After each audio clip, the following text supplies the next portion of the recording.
In October 1939, there was another conference called in another effort to achieve some sort of compromise.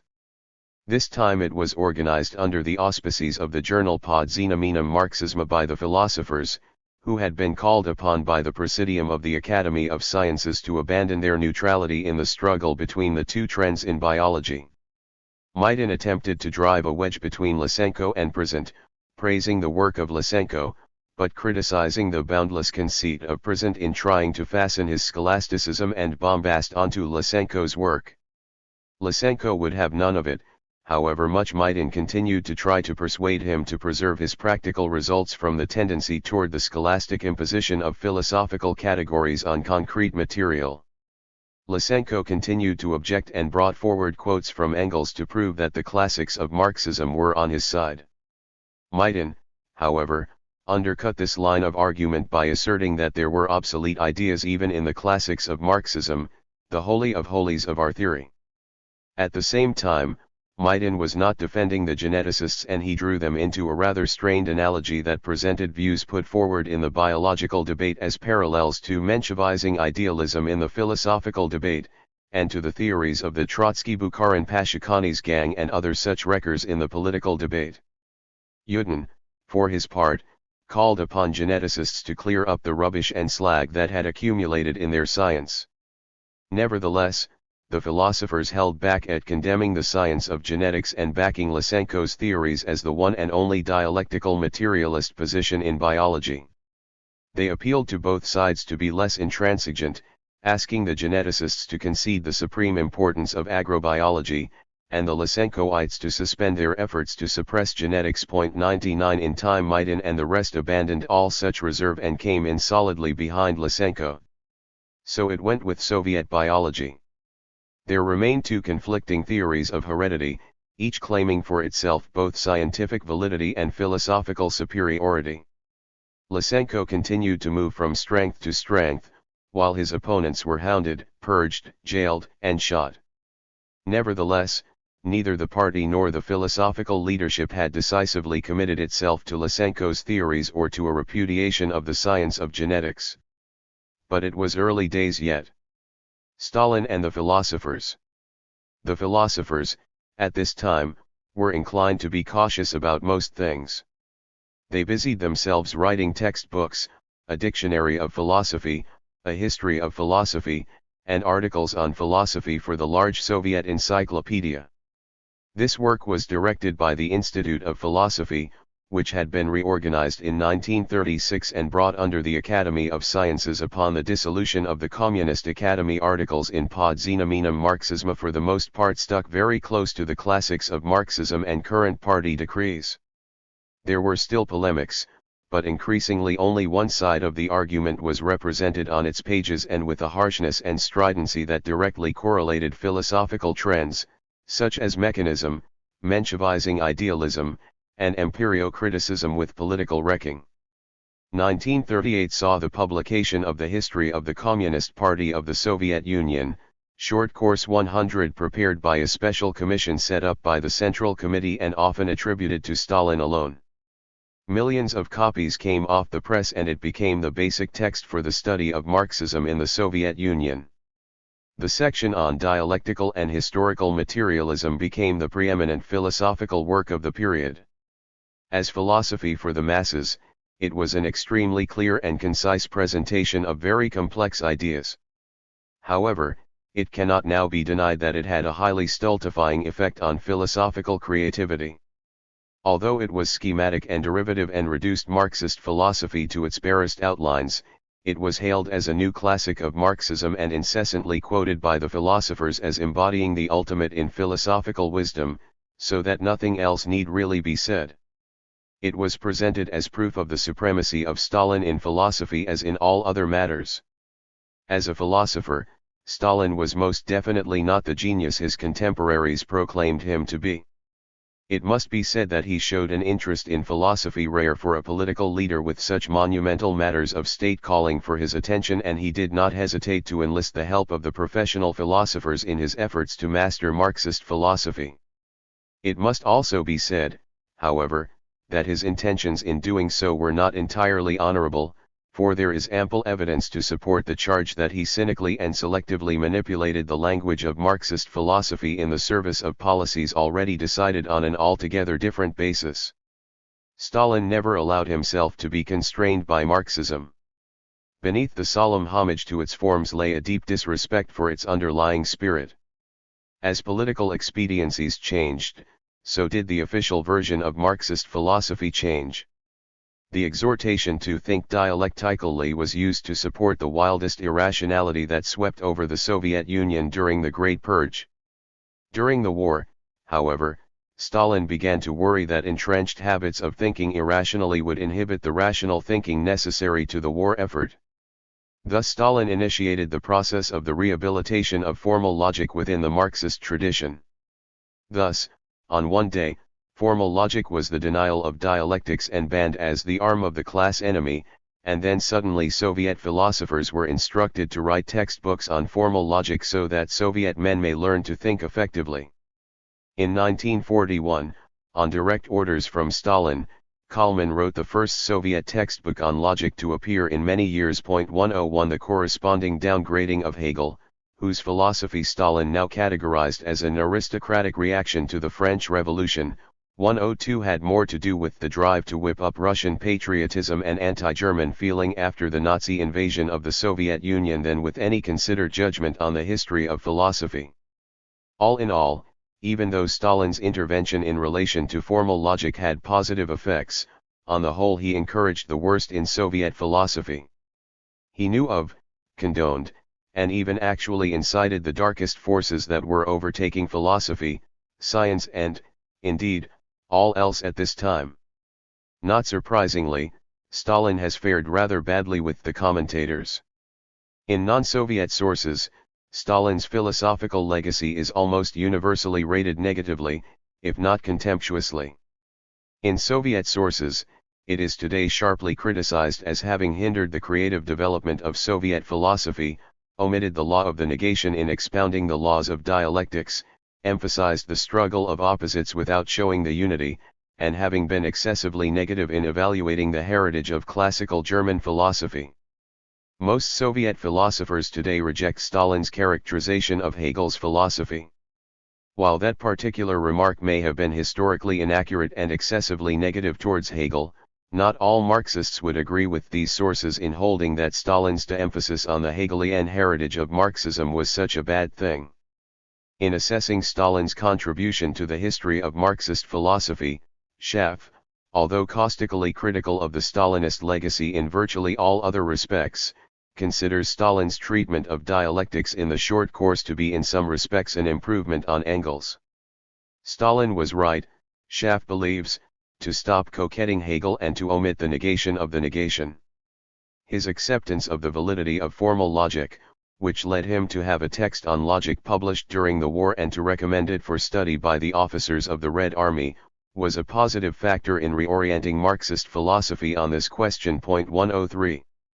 The secondary literature, such as it is, that comments on Soviet philosophy in the 1930s does so in most cases in an utterly dismissive manner. Bohensky typically writes it off as more quotology than philosophy. 104 and DeGeorge comments on the timidity of the large number of parrot-like pseudo-philosophers and pedagogues who slavishly, monotonously, and verbosely repeated Stalin's few statements. 105 Indeed, such was the case. However, there were in the 1930s others still working in the field of philosophy who made it not quite the barren wasteland the Sovietologist network has made it out to be. But even in saying this, there is pathos, for so many of those who worked most fruitfully in the field of philosophy of science in the early 1930s, like Gogol, Hessen, and Uranovsky, were dead by the late 1930s, long before their rightful time, precisely because they did work so fruitfully. When applied to the prevailing atmosphere by the end of the decade, the criticisms are justified. To some degree, Soviet philosophers have themselves recognized this in their successive self-criticisms from 1947 on. Since 1956, however, there has been a tendency to rely too heavily on the phrase cult of personality to explain what happened to Soviet philosophy and everything else during those years. The situation was far more complex, and it is unworthy of Marxists to present one man as the embodiment of all goodness on one day and the source of all evil on the next. Soviet intellectual life, intensified class battles and the Great Purge. Philosophy and the natural sciences came under the same pressures during this period as every other discipline did, and indeed as absolutely every other area of Soviet life did. The tension continued to mount. The stupendous gains in achieving industrialization and collectivization had been won at a terrible cost and had left enormous bitterness and disillusionment in their wake. Such pockets of discontent were seen as a persistent threat to the stability of the regime. It was argued that there was an oppositional network organized around Trotsky's Bulletin of the Opposition, which was so remarkably well informed that it was obvious that the network was well entrenched within the country, and in crucial positions of power at that, and not just outside the country among a handful of exiles like Trotsky. More genuinely menacing was the rise of fascism in Western Europe and the ominous approach of war, which made political stability a matter of life or death, survival or destruction. The specter of a Nazi fifth column greatly intensified the growing paranoia. As a matter of fact, there is little evidence of any organized internal opposition or foreign espionage on any significant scale. Nevertheless, the press pictured the country as full of spies and wreckers and agents of imperialist powers that were planning to disrupt every aspect of Soviet life in every possible way. The population were urged to revolutionary vigilance, to root out the traitors all around them in order to save the revolution from its enemies. The fact was that in 1934, at the end of the first 5-year plan, the Soviet Union had stood at a crossroads. It could have taken the path of normalization and democratization or the path of continued coercion and terror. It not only chose the second, but intensified the coercion and terror. The assassination of Kirov at the end of 1934 was used to justify the most far-reaching wave of repression. The purges claimed victims from every stratum of the population. There was no corner in which the NKVD did not reach to unmask spies, wreckers, traitors, and double dealers. The losses were especially high among party members. Every day brought news of arrests of Central Committee members, commissars, Red Army officers, trade union officials, Komsomol leaders, old Bolsheviks, foreign communists, writers, artists, doctors, philosophers, historians, physicists, geneticists, economists, engineers, agronomists, construction workers, railway signalmen, teachers, and even children, and then finally members of the NKVD, of the courts and of the procurator's office, that is, the agents of the purge themselves. The impression was created that the whole original nucleus of the party consisted of conspirators in the service of foreign powers. There was a series of spectacular, highly publicized political trials in Moscow, in which former party leaders were heard to confess to the most fantastic crimes, to conspiracy to assassinate party leaders, to espionage for foreign intelligence services, to sabotage of industry, to creation of conditions of famine in agriculture, to negotiations to cede Soviet territories to foreign powers, to plots to restore capitalism, and on and on.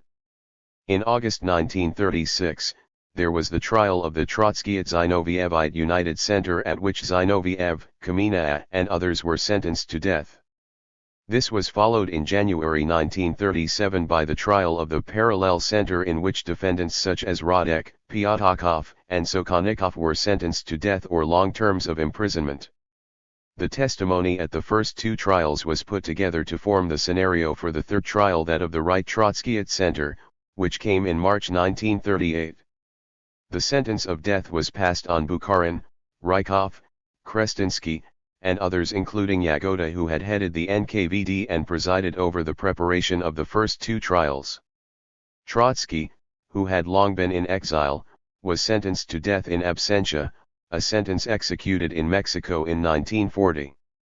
The short course, which appeared shortly after the third trial, presented the trials within the panorama of its brazenly fabricated version of Soviet history, as a struggle between the powers of light and the powers of darkness, between white and black, between good and evil.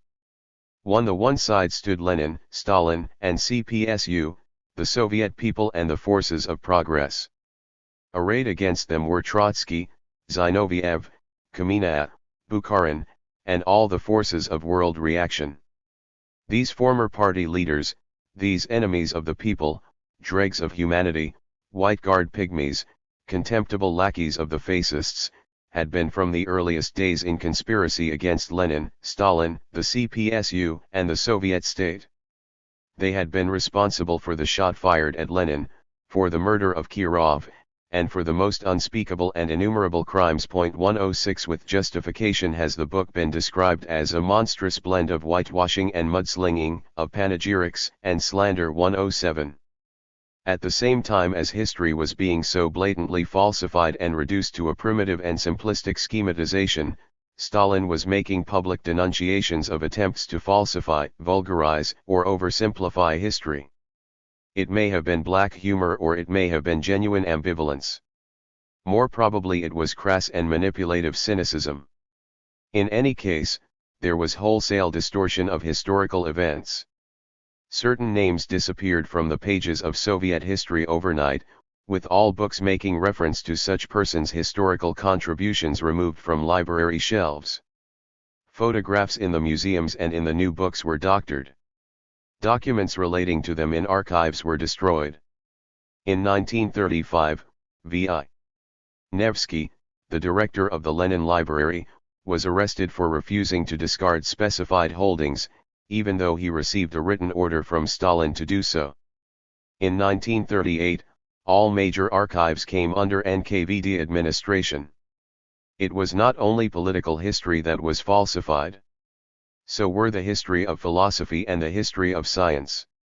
In philosophy, Plekhanov was slighted, and so at times were even Marx and Engels, and Stalin's role was greatly exaggerated. Maidan and the others even credited Stalin with having been the one to lead the criticism of both mechanism and Menshevizing idealism, thus denying the historical role played by the Debrunets in the 1920s and even by themselves in the early 1930s. In science, Russian scientists were credited with virtually every important scientific discovery, while the real discoverers were deemed unworthy of mention. For this, the Polish physicist Leopold Infeld called Rosenthal and Newton's Dictionary of Philosophy a publication that will remain a monument of shame of the past period. He looked in vain for an article on Einstein, but found the formula E = mc2 attributed to Lebedev and S.I. Vavilov. In the article on space and time, Einstein was not mentioned, but instead Budelrav and Fyodorov. 108. Within every academic discipline, there were intensified class battles to be fought. In philosophy, mechanism and Menshevizing idealism were condemned anew, and this time the condemnation had a new edge to it. This time proponents of mechanism and Menshevizing idealism disappeared. Some had past records of political opposition and some had not. Mechanists such as Vargas and Tymiansky disappeared. Debrunets such as Leupold disappeared. They most likely died in prison. Karev and Sten were confronted with their oppositional past as part of the roundup of ex-oppositionists that was taking place everywhere. Karev seems to have come to trial and to have been shot. Sten was arrested in his place of remote exile and shot. However, orthodox dialectical materialists such as Razumovsky seem to have perished as well. At the same time, leading figures associated with the discredited trends, such as Deborin and Axelrod, survived. The pattern was a somewhat elusive one. While the charges brought against philosophers were not philosophical but political, one followed rather easily from the other in a situation in which philosophical tendencies were so directly linked to political deviations. Nevertheless, there was a certain arbitrariness about it that made the arrests of some alongside the survival of others difficult to explain. Among specialists in the history and philosophy of science, Uranovsky and Hessen perished. Uranovsky had been identified by Present as following the wrecking line in the field of scientific politics. He seems to have played some role in obstructing Present's biology course at Leningrad University. Hessen was accused of Trotskyism, a standard charge for anyone arrested at that time. Both Uranovsky and Hessen were outspoken defenders of the new physics, as was Semkovsky, who also seems to have disappeared at this time. The new physics came ever more sharply under attack, as idealism that was tantamount to subversion. Physicists such as Tamm and Fock were accused of smuggling in enemy ideas. A number of other such physicists were arrested. Some, such as Bernstein, were shot. Others, such as Berg and Landau, were sent to prison and later released. Still others, foreign communists, such as Weisberg and Houtermans, who had come generously out of commitment to the cause of socialist construction, were handed over to the Gestapo. Eminent physicists from abroad, such as Irene and Frederick Joliot-Curie and even Einstein, wrote letters to Stalin on behalf of their imprisoned colleagues, but their letters were unanswered. It is said, however, that the intervention of the Soviet physicist Kapitsa, who approached Stalin on the matter, secured the release of Landau. Other sciences were purged as well, though it was biology that suffered the worst. But not even such abstract disciplines as mathematics escaped the net. Certain mathematical theories were identified with wrecking on the mathematical front, resulting in the arrests of mathematicians. Discussions that began in the pages of learned journals were often taken up in the interrogation rooms of the NKVD and ended in long, dark corridors late at night when a shot was fired from the back. The accusations and arrests brought a frantic turmoil into the institutions from which the victims had come. After the exposure of an enemy of the people, the remaining staff would be summoned to discuss the liquidation of the consequences of wrecking. They were expected to denounce the accused person and to criticize themselves and/or others for lack of vigilance and for not having unmasked the traitor sooner. This often resulted in further accusations. Some jumped on the bandwagon and used the situation to settle old scores, to win acceptance for their ideas by eliminating the opposition, or to gain control of institutions and journals. Aside from motives of spite, jealousy, and lust for power, there was also fear. Some must have believed it to be a matter of accuse or be accused. Slander and intrigue became a way of life in universities and research institutes. Eminent scholars and scientists often had their academic work and their political loyalty publicly called into question by students and undistinguished junior colleagues. In some faculties and institutes, liars, informers, incompetents, and opportunists came to power, while the most honest and serious and able elements perished or went to prison or into other areas of work. In other faculties and institutes, an extremely intricate and delicate equilibrium was maintained, in which colleagues managed to continue to work seriously and somehow to protect one another. But this was usually almost impossibly difficult. Through unbearable pressure, even torture, false confessions were extracted and close and esteemed colleagues implicated. Few could hold out against it, and they named their best friends as recruiters or accomplices in the most fantastic conspiracies. Condemnation resulted in a ban on all works written by the condemned person. Even books making reference to such authors were seized from bookshops and libraries. There were cases with large collective works, like that of the large Soviet encyclopedia, in which the arrest of Sten resulted in his article appearing under the name of Maidan, in order to save a whole printing from being destroyed. The names of the condemned became unspeakable, and sometimes the most elaborate circumlocutions had to be employed when referring to work for which they were responsible or with which they were in any way associated. There can be no doubt that Soviet science was seriously set back by the repressions of these years.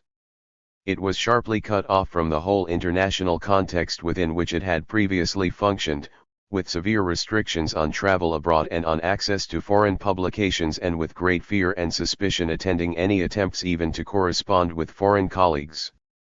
Not only was it denied knowledge of the progress made by scientists elsewhere, but it was deprived of some of its own best minds. As war approached, it became painfully apparent that technological advance had been hindered in areas crucial to the Soviet war effort. Labor camps and prisons throughout the Soviet Union were combed for experts in such crucial areas as aircraft design, and special prison research centers were established in which research necessary to Soviet military technology was carried out by imprisoned experts. The times were dark. The future would bring better times for philosophy, for the natural sciences, and indeed for all else. but nothing can ever excuse the crimes against science and against humanity that occurred during this period. Nothing can ever annul the tragedy that befell its victims. Nothing can ever compensate for the splendid human material that was so flagrantly wasted, the intelligence that was so carelessly squandered, the commitment that was so callously abused. It may be that, as Victor Hugo said, history has no dustbin, despite NKVD destruction of archives.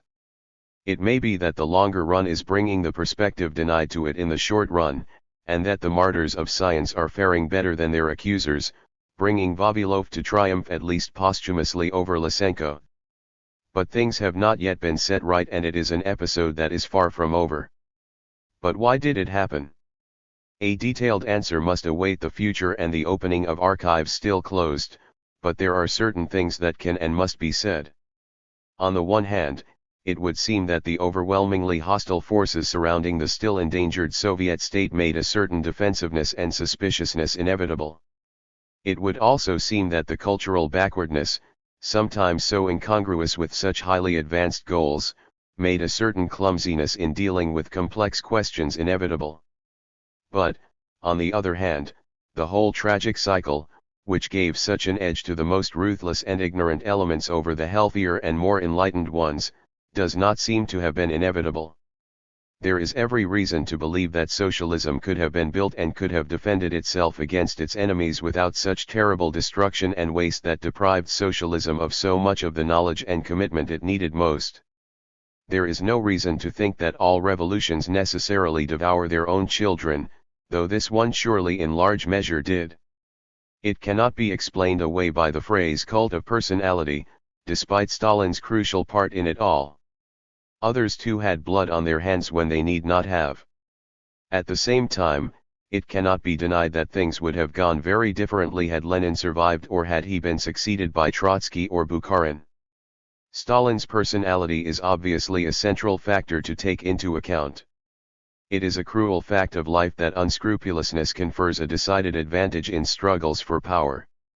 Having achieved power through ruthlessness rather than through reason, Stalin exercised it in the same way. Because personal rule came to predominate over policies, power was more jealously and more arbitrarily guarded.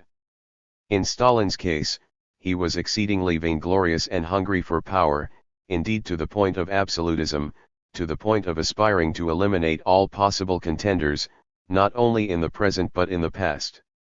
Jealous of the whole tradition of pre-Stalinist or non-Stalinist Bolshevism, he sought to create a memory hole, to obliterate the real past and to substitute a fabricated one, to destroy all those who could remember.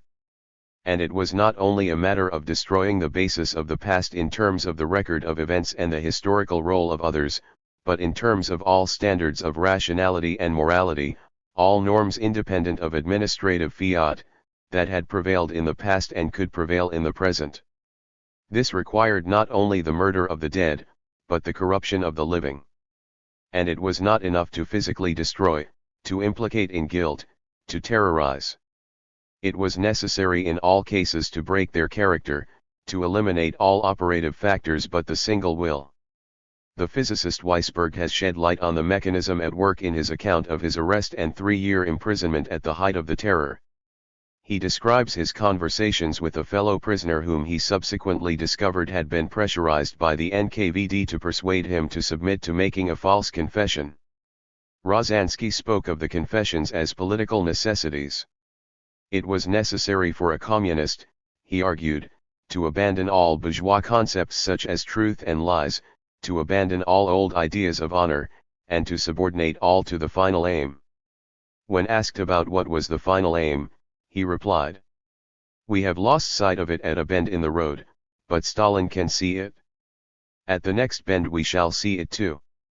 Describing the effect of this line of reasoning, Weisberg reveals, "My discussions with Rozansky were upsetting all my established notions of good and evil, truth and falsehood, and my criteria of judgment. I resisted the poison which his words dripped into my brain." In terms of powers of resistance, Weisberg distinguished himself, but his testimony indicates the intensity of the pressure that brought him close to the edge. At one point, he confesses, I felt my reason was about to break down. He tells how he felt that he had lost the integrality of his personality, that he had become a sum of unrelated parts. It is a most searing account, showing how the very basis of both personal sanity and human community seemed well on the way to being destroyed. 109. Those who filled the jails, bewildered, disoriented and demoralized, struggled desperately to understand what had befallen them. Many argued that somehow, in some unknown way, it was all somehow necessary, and that it was necessary to submit, for the sake of some higher laws, some higher processes, beyond their ken, that even if things were somehow going wrong and they must suffer, there was a higher justification. Those in prison groped for a theory to explain it all, but every new theory was soon invalidated by subsequent happenings. For those arrested included not only old revolutionaries, oppositionists, and former oppositionists, but loyal Stalinists. Even when NKVD interrogators joined those they had interrogated in the cells, they had no theory to explain what they had done and why they had done it. Many since have also struggled to understand. The range of explanatory theses have been very wide indeed, from "you can't make an omelette without breaking eggs" to the cult of the individual to the Thermidorian negation of the revolution. One thing at least must become clear to anyone serious about understanding it all: it was a massive and extraordinarily complex social process that took on a life of its own and assumed a form that no one had quite planned for it. No simple formula will do. It did not develop according to some necessary law of history, but neither did it happen out of sheer willfulness. But how to balance the historical accounts? How to weigh these events vis-a-vis what went before and what went after? The major question is that of continuity or discontinuity in assessing the relationship between Bolshevism and Stalinism. At the one end of the spectrum is the continuity thesis, which has constituted the academic orthodoxy of the Western Sovietologists for many years and has been the dominant view among anti-communist authors. Ironically close to this is the CPSU position, expressed in the reply of the Soviet journal Communist to the French communist authors of l'URSSET news dealing with the purges. The Soviet authors declare: contrary to the allegations of the enemies of socialism, the personality cult was unable to disrupt the operation of the objective laws governing the socialist system of society. It did not alter the profoundly democratic, truly popular character of the system or the leading role played in it by the working class and its vanguard, the Community Party. 110. At the opposite end, there is the discontinuity thesis enunciated most forcefully by Trotsky's 1937 declaration. The present purge draws between Bolshevism and Stalinism a whole river of blood. 111. A somewhat intermediate position is that of Victor Serge. It is often said that the germ of all Stalinism was in Bolshevism from its beginning. Well, I have no objection.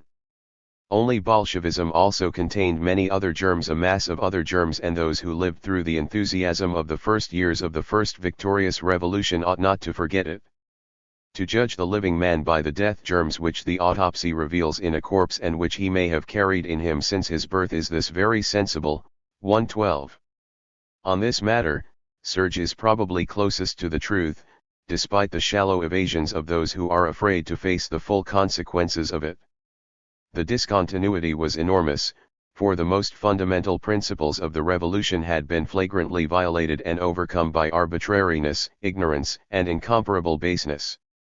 Those who made the revolution had been cruelly and cynically swept away and replaced by a newer element without traditions, without principles, without standards, without scruples.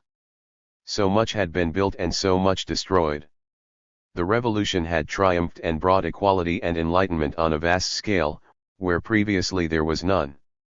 The revolution had not only pursued higher knowledge, but had drawn into the pursuit the masses that had heretofore been excluded. Perhaps they did not in every instance pursue it wisely. Perhaps some among their number were charlatans. Still, in all, they created out of backwardness an experiment in the most advanced social forms that had yet been conceived in human history until that time. The experiment may have floundered and gone off the rails, but those who initially undertook it did so for the highest of goals and in the name of a cosmological vision that sought to harness the best possible science toward the highest of social and philosophical purposes. They sought to bring into being a new type of convergence of science, philosophy, and politics. At the same time, there were aspects of Bolshevik revolutionary traditions that spelled danger. An insurrectionist mentality, an intolerance towards those who opposed them in good faith, a tendency to subordinate means to ends. Early on there were mistakes made that prepared the way for the crimes that would come later. To a degree, perhaps, it was the enormity of their efforts that dictated the enormity of their mistakes. Those who dare little make fewer mistakes and those who dare much make many. In the case of the Soviet Union, those in the grip of a revolutionary vision set themselves the task of expounding and living by a philosophical worldview that was both in harmony with the class interests of the proletariat and in accordance with the discoveries of the natural sciences. Along the way, there were many differences of opinion as to how to achieve this, but they were grappling with real and important issues and did so in a way that could still be instructive to later Marxists wrestling with many of the same issues. As to the differences and their somewhat distinctive ways of resolving them, it was to some extent because philosophy was taken so seriously and was considered to be so socially important that there was such a sense of urgency about arriving at a philosophical consensus. The truth of things mattered to them and so they pressed hard to discover what it was and to come to social agreement on it. In so doing, ironically, they instituted procedures that could not but be obstacles to the search for truth and to any meaningful consensus. In the end, socialism can only be built upon consent. In failing to appreciate the creative role of clash of opinions, in short-circuiting the process of discovery, debate, and consensus, in employing inappropriate criteria in making judgments, in allowing only one position on any question Marxist legitimacy and associating all others with political treachery, they set the stage for the tragedy that would engulf them. And tragedy really did engulf them, all the more so for the brave and decent men and women who were rendered powerless to stand against it. For it was carried on in the name of the revolution and many felt they could not oppose it without turning their backs upon the revolution. Even when they began to suspect the worst, they still felt they were faced with the choice, Stalin or Hitler. They chose Stalin. All during this time, the fascists were aggressively on the march. They had their own philosophy, one that looked backwards and one that threatened to plunge the masses again into darkness and subservience. Their appeal to the masses was irrationalist in the extreme, yet they sought to use advanced science towards their own reactionary ends, while at the same time repudiating the reasoning underlying that science. They left as their legacy the memory of incalculable devastation and desolation. What great minds, with so much to contribute to science and philosophy and other areas of human thought, were incinerated at Auschwitz or fired upon at Stalingrad, no one will ever know. When in 1941 the armies of Nazi Germany attacked the Soviet Union, those that survived, including many philosophers and scientists, went off to the front. The Soviet people, despite all that had torn them asunder, rose as one and fought heroically. Because they did, the future, with as many complexities as the past, was nevertheless to be far more favorable for the philosophy of science than it would have been otherwise. But nothing in the Soviet war effort and its victorious outcome changed the nature of the regime under which it was achieved. It did not, as has been so often implied or asserted, vindicate its Marxist credentials. Science, philosophy, and human life were still in danger. It remained to be seen whether it would be possible to bridge the revolution and its future across such an era of destruction and desolation. Chapter 5. The Comintern Period. The Dialectics of Nature Debate. The formation of the Communist International. It seemed in 1919 as if the whole of Europe was about to erupt into one vast revolutionary conflagration. Soviet Russia was fighting for its life in a hostile world, but its severe isolation was being broken by proclamations from groups of revolutionaries from far and near pledging their loyalty to the new republic and expressing their determination to follow its example. From 1914 on, Lenin had been speaking of the need for the formation of a new Third International, one that would not betray the workers' interests as had the second, which lay in shambles from the onset of war. The October Revolution forced on the whole of the working class movement the sharp choice of whether to stand with it or against it, and the further choice of whether to work to extend it in their own countries or to seek a less radical accommodation within the existing structures of power. In 1918, communist parties were formed in Germany, Poland, Hungary, Austria, Holland, Finland, Latvia, and Greece, and soon after in many other countries, as the movement decisively split between communists and social democrats.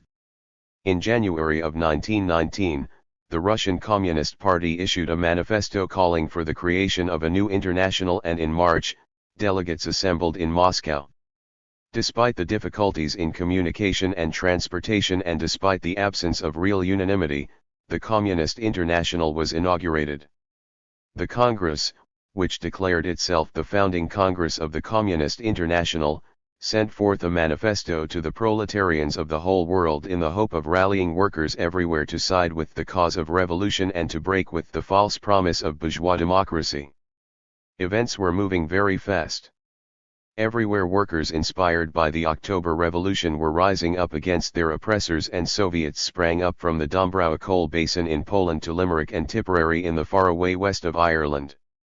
In March, a Soviet republic was proclaimed in Hungary with Bela Kun at its head.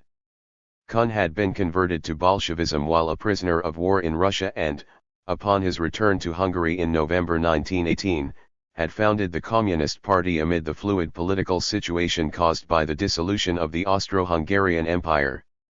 The new government, a coalition of communists and socialists, quickly nationalized everything from industry and land to children's sweets. The Hungarian philosopher György Lukács tried to seize the short period of time given to the regime to revolutionize souls, to sweep aside the prejudices of the ages, to make way for a new morality and a new culture. As Deputy Commissar of Education, he brought in sweeping measures for educational reform at every level.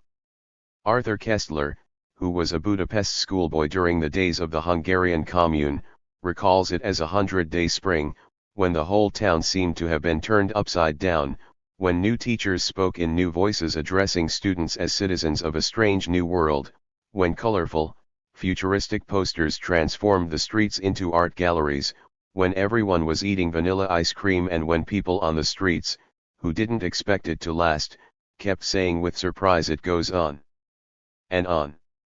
However, it did not last. By August it was over. The fragile republic, weakened by internal dissension, was overcome by Czech and Romanian armies, and Admiral Horthy's White Terror prevailed. Those communists who survived went into exile. Another episode that ended in tragedy took place in Bavaria. There, too, a Soviet republic was declared that spring, though it had from the beginning something of a farcical quality about it. In the confusion following the assassination of Kurt Eisner, head of government, the Munich Workers' and Soldiers' Council took power in April, against the opposition of the communists. However, when the government, dominated by anarchist-inclined intellectuals, came under attack, the communists came to its defense and subsequently took the helm. On the 1st of May, however, Munich was encircled by the army and the Soviet fell.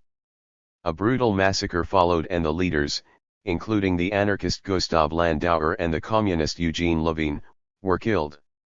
The Vienna Circle philosopher, Otto Neurath, who had taken up a position as head of the Central Planning Office under the Social Democrats and had stayed on during the period of the Soviet, was arrested and sentenced to prison, until the Austrian government negotiated an exchange that brought him back to Vienna.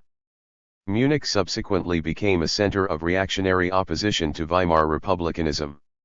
In June, an attempted communist uprising in Vienna was crushed, and it became clear that the first wave of the post-war revolutionary tide was beginning to ebb. The mood was one of retreat. The stresses and strains accompanying it brought crisis to the Comintern in its first uncertain months. Hungarian émigrés in Vienna, engaging in a post-mortem on the defeat of the Commune, embarked on a bitter factional dispute that was to continue through the 1920s. Most serious, however, were clashes within the German Communist Party that resulted in a formal split at their second Congress in Heidelberg in October 1919. After the murder of so many of its leaders within the first few months of its foundation, Rosa Luxemburg, Karl Liebknecht, Leo Jogi Paul Levi emerged as party leader. Levi not only pursued a policy of participation in elections and in the existing trade unions, but ensured the expulsion of all who opposed this policy, resulting in the formation of the Communist Workers' Party of Germany. During its first chaotic and unsettled year of existence, the Comintern elicited support from the most varied quarters. Adherents of the most diverse revolutionist tendencies pledged their support, from such syndicalist and quasi-syndicalist groups as the American Wobblies to such sophisticated Marxists as those who formed the communist parties in Poland and Germany.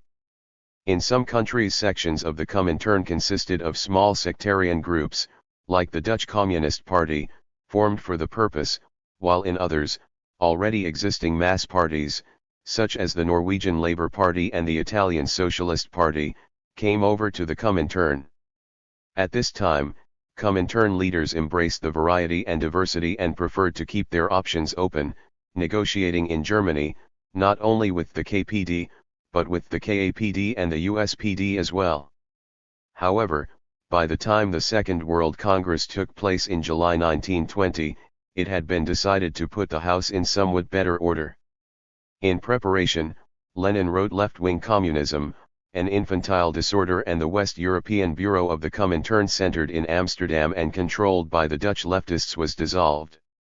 Things were now to be tightened up, both organizationally and ideologically. The Third International, in a radical departure from the precedents set by both the First and Second Internationals, was no longer to be a series of national parties, but a single communist party with branches in different countries. A party line would be laid down for all and would be enforced by iron discipline according to the principles of democratic centralism. Between congresses, the highest authority was to be the Executive Committee, which would have powers parallel to and superseding the powers of the central committees of the individual parties.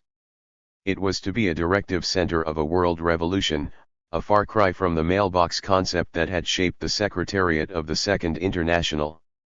The Second World Congress adopted a list of 21 conditions to determine the admission of parties to the Comintern.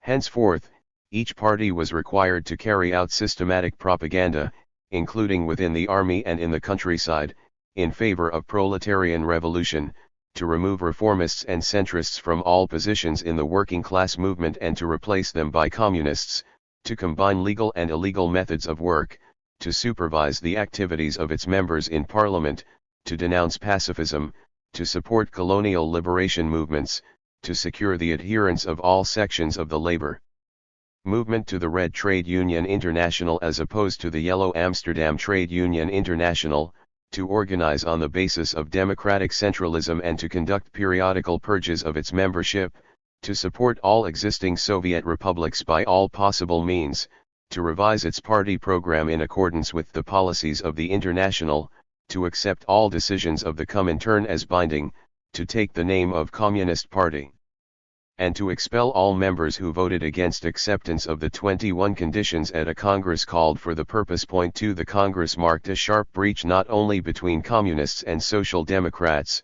but between communists and those who were still seeking a basis for compromise, such as the Austro-Marxists who still wished to find a third way between terrorist Moscow and impotent Bern. 3. The seat of the Communist International was to be in Moscow. It seemed only natural that it should be located in the one socialist country that existed. Indeed, the structure of the Comintern was modeled on that of the Russian Party, not because of any sinister design to ensure Russian domination, but simply because the Russian Party was the only one to have carried out a successful proletarian revolution.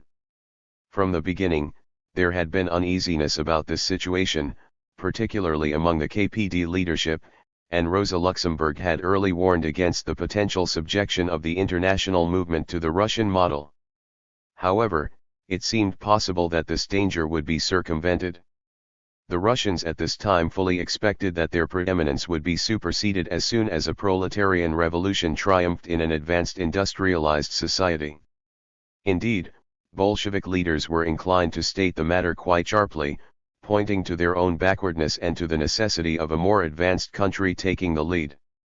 However, as E.H. Carr has pointed out, it was only when the revolution obstinately stood still at the Russian frontier and the bright hopes of the summer of 1920 faded, that the gap in authority between those who had succeeded in making their revolution and those who had failed widened, leaving the Comintern shaped in a Russian mold and ensuring Russian dominance. 4.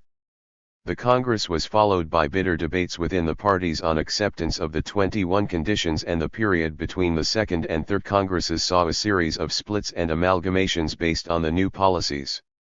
The lines were drawn and redrawn in the turmoil of sorting out who stood where in the new situation that had emerged. Following extremely acrimonious proceedings at an extraordinary Congress of the USPD in Halle in October 1920, the majority voted to join the Comintern. This majority then amalgamated in December 1920 with the KPD, giving Germany a mass communist party. The minority went back to the SPD. Also in December 1920, the French Socialist Party met in Tours and split, as did the Italian Socialist Party when they met in Leghorn in January 1921. In France, it was the majority that became the Communist Party, whereas in Italy it was the minority, resulting in the secession of the mass Italian Socialist Party from the Comintern. The Czechoslovak Party also split, whereas the Bulgarian, Norwegian, Dutch, Hungarian, and Austrian ones accepted the 21 conditions without splitting. The Communist Party of Great Britain, formed in London of diverse groups that came together in August 1920, while the Second Congress was still in session, held another Congress in Leeds in January 1921, at which it accepted the 21 conditions and adhered to the Comintern. In March 1921 the Independent Labour Party rejected the conditions of adherence to the Comintern, although the minority, which argued in favour, resigned to join the new CPGB. The Socialist Party of Ireland became the Communist Party and duly expelled its few members not in favour of accepting the conditions. At the same time, things began to flare up again in Germany. After police moved in to disarm the Mansfeld strikers in central Germany, the KPD proclaimed open-armed insurrection against the government and announced a general strike. It ended in fiasco, however, as communist strikers fought not only the police, but the mass of workers who did not see their way clear to supporting the strike. The party lost many members and much support. The failure of the March action resulted in another wave of recriminations, and Paul Levi, although vindicated in his criticism of the March action, was expelled from the party for having published his criticism. Black clouds were darkening the revolutionary horizon everywhere. In Italy, faced with an upsurge of working-class militancy expressed in a wave of strikes, Italian industrialists turned to Mussolini, pushing forward the realization of his fascist fantasies. The increasing unity on the right was in contrast to the growing disunity of the Italian left, split not only between communists and socialists, but between rival factions within both the communist and socialist camps. Such developments had their effect in the change of mood reflected at the Third World Congress of the Comintern in June-July 1921 in Moscow. The prevailing atmosphere, which contrasted sharply with the heady optimism and militancy of the year before, was one of moderation and restraint. The Congress signaled a tactical retreat on various fronts. As the Soviet Union shifted its policy from war communism to the new economic policy, so did the Comintern move from its policy of revolutionary offensive to the tactics of the United Front. Fire was now directed not against social democracy but against ultra-leftism. The idea was to seek limited cooperation with the Second and Second and a Half Internationals, the Amsterdam International, and anarcho-syndicalist organizations. The emphasis was to be on winning over their rank and file and achieving unity from below. Thus the day of front organizations and fellow travelers arrived, masterminded in time by the German communist Willy Munzenberg, of whom it was said that he used kings as pawns and made pawns feel like kings. 5. During these years, the Comintern was often preoccupied with the affairs of the KPD, as Germany was seen as the nerve center for future prospects of world revolution. The left wing, headed by Arkady Maslow, Ruth Fischer, and Ernst Thälmann, believed that Germany was still ripe for imminent proletarian revolution and wished to set the date for the final insurrection, whereas the right wing, led by Heinrich Brandler and August Thalheimer, were more inclined to caution and opposed to insurrectionist tactics. In 1923, the fragile Weimar Republic was again in crisis. Some said it was a republic without republicans. Karl von Ossietzky of the anti-militarist review Die Welt Berne said the situation was just the reverse, the Republicans were without a republic. 6 In any case, liberalism was constantly losing ground. The ranks of the KPD were beginning to swell again, but so were the forces of the right, including the rising Nazi movement. More and more the failure of the successive governments of the Weimar Republic seemed to force a choice between looking eastwards to the new revolutionary order in Russia or backwards to a mythical German past. In October 1923 the KPD, under Comintern direction, undertook a complex strategy for taking power, centered in Saxony and Thuringia. Communists, including Brandler in Saxony and Korsch in Thuringia, entered coalition government. The insurrection that was scheduled to follow was a complete fiasco. Again, party membership dropped and the party was declared illegal. Again, bitter quarreling attended the defeat and Brandler and Radek, outspoken opponents of insurrectionism, were made scapegoats for the defeat of the insurrection. Ironically, the leadership of the party passed to the leftist advocates of insurrection. The parties of the Comintern were at this time torn by factional struggles, centered for the most part on political debates regarding strategies to be employed in achieving power. These coincided with and were exacerbated by the intense factional struggle going on within the Russian party, which was then in the process of moving against Trotsky. On top of this, various parties were in open conflict with the leadership of the Comintern, and directives condemning the right-wing leadership of the Polish party, the right deviations of the British party, and the ultra-leftism of the Italian party constantly emanated from Moscow. Philosophy and the communists, minimalism versus maximalism. During this period, there was, on the whole, a great diversity of opinion on questions of what was to be done by the communist parties and of what it meant to be a communist. Many issues were raised from straightforward tactical ones to far-reaching and deep-seated theoretical ones. Everything from parliamentarianism and trade unionism, to atheism and materialism were deemed up for discussion. It was by no means clear to the great majority of members of the communist parties what exactly being a communist entailed. An early Comintern statement on the philosophical dimension of communism came from the Executive Committee in 1923. Communism represents a complete outlook on life, which excludes religion and logically involves atheism. 7. This set off debate in various quarters, as the pages of such journals as the Communist Review, published by the CPGB, testify. One member of the British Party, F. Baldwin, disturbed by the ECCI declaration, requested that the party's own executive committee instruct its delegates to the next World Congress to question the propriety of this decision. Taking a minimalist approach to the theoretical implications of party membership himself, he wrote, "I cannot agree that communism represents a complete outlook on life. It seems to me to deal mainly with one set of human activities. On all other subjects, it seems to me that we differ wildly, and if we tried to have a party that expressed every individual opinion, we might end by having as many parties as there are individuals. 8. This, and other contributions in subsequent issues, showed the degree to which the British left, including the communists, was still under the influence of English empiricism. Others, however, contested this view and affirmed their belief that communism did indeed imply a complete outlook on life. The debate resurfaced several times throughout the 1920s, with many on the British left, sometimes communists, making it clear that they agreed with Bertrand Russell, who thought it a mistake to base a political theory on a philosophical one, and with others insisting on the necessity of a philosophical grounding for their politics. The Agitprop department of the Comintern saw fit to chastise the British Party in 1925 for its aversion to theory and in 1929 for its omission of the Marxist world conception from its training manual. On the other hand, there was keen interest in the philosophical foundations of Marxism in workers' educational circles in which the party was fully involved. The culture of these working-class autodidacts was highly systematic and speculative, and militantly atheist, very much in the tradition of the popular materialism of the 19th century secularist movement. It was, however, highly derivative.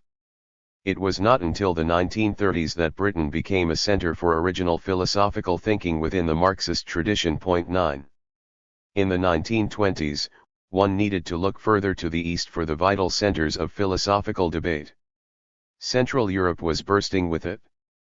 The intellectual culture of the Weimar Republic was sophisticated and fiery. Amid the speeches and the street fighting that created an atmosphere of chaos mingling with apocalypse, the cafes of Berlin vibrated with a spirit of intense intellectuality. Left-wing ideas, avant-garde art forms, and contending philosophical theories were discussed with excitement and with life-or-death earnestness.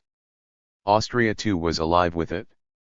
Vienna was at this time the home of Freud and psychoanalysis, the Vienna Circle and logical positivism, and Austro-Marxism, as well as being an international crossroads where Europeans of other nations and other trends constantly came and went or else tarried in exile, as did the Hungarian communist György Lukács and the Italian communist Antonio Gramsci.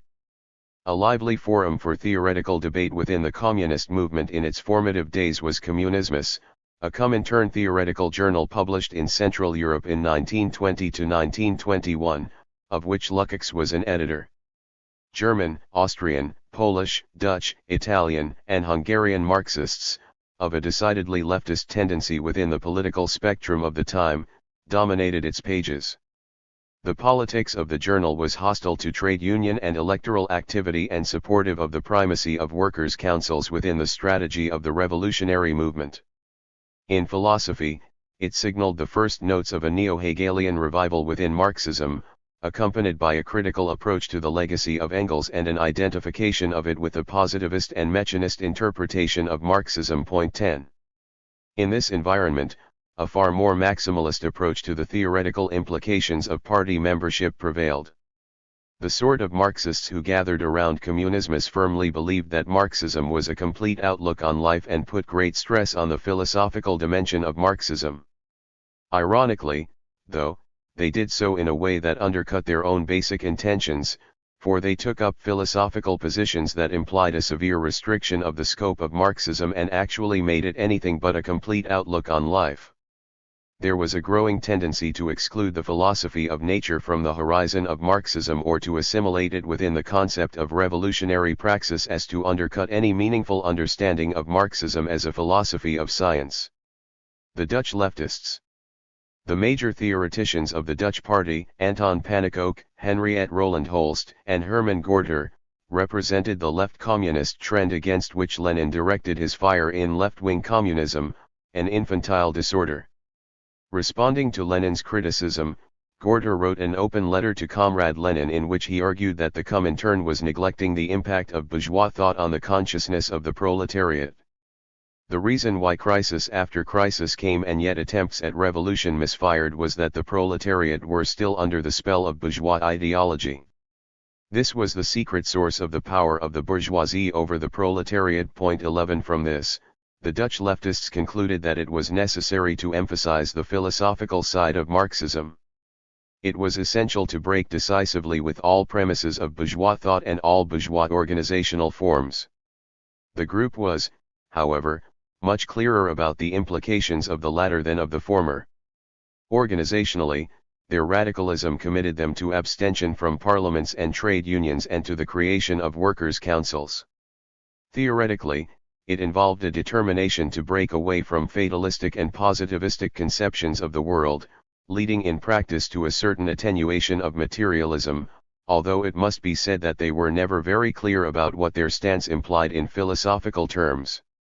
Gorter seemed to confine Marxism within the limits of historical materialism and to leave the realm of natural science outside its scope. 12 Pannekoek, who was an astronomer by profession and who had earlier written a book on the relation between Marxism and Darwinism, was somewhat more interested in the natural sciences. his philosophy of science involved a denunciation of bourgeois materialism and defense of empirio-criticism. He sided with Mach and Avenarius against Lenin, arguing that Lenin took up the matter from the wrong end, by identifying the real world with physical matter.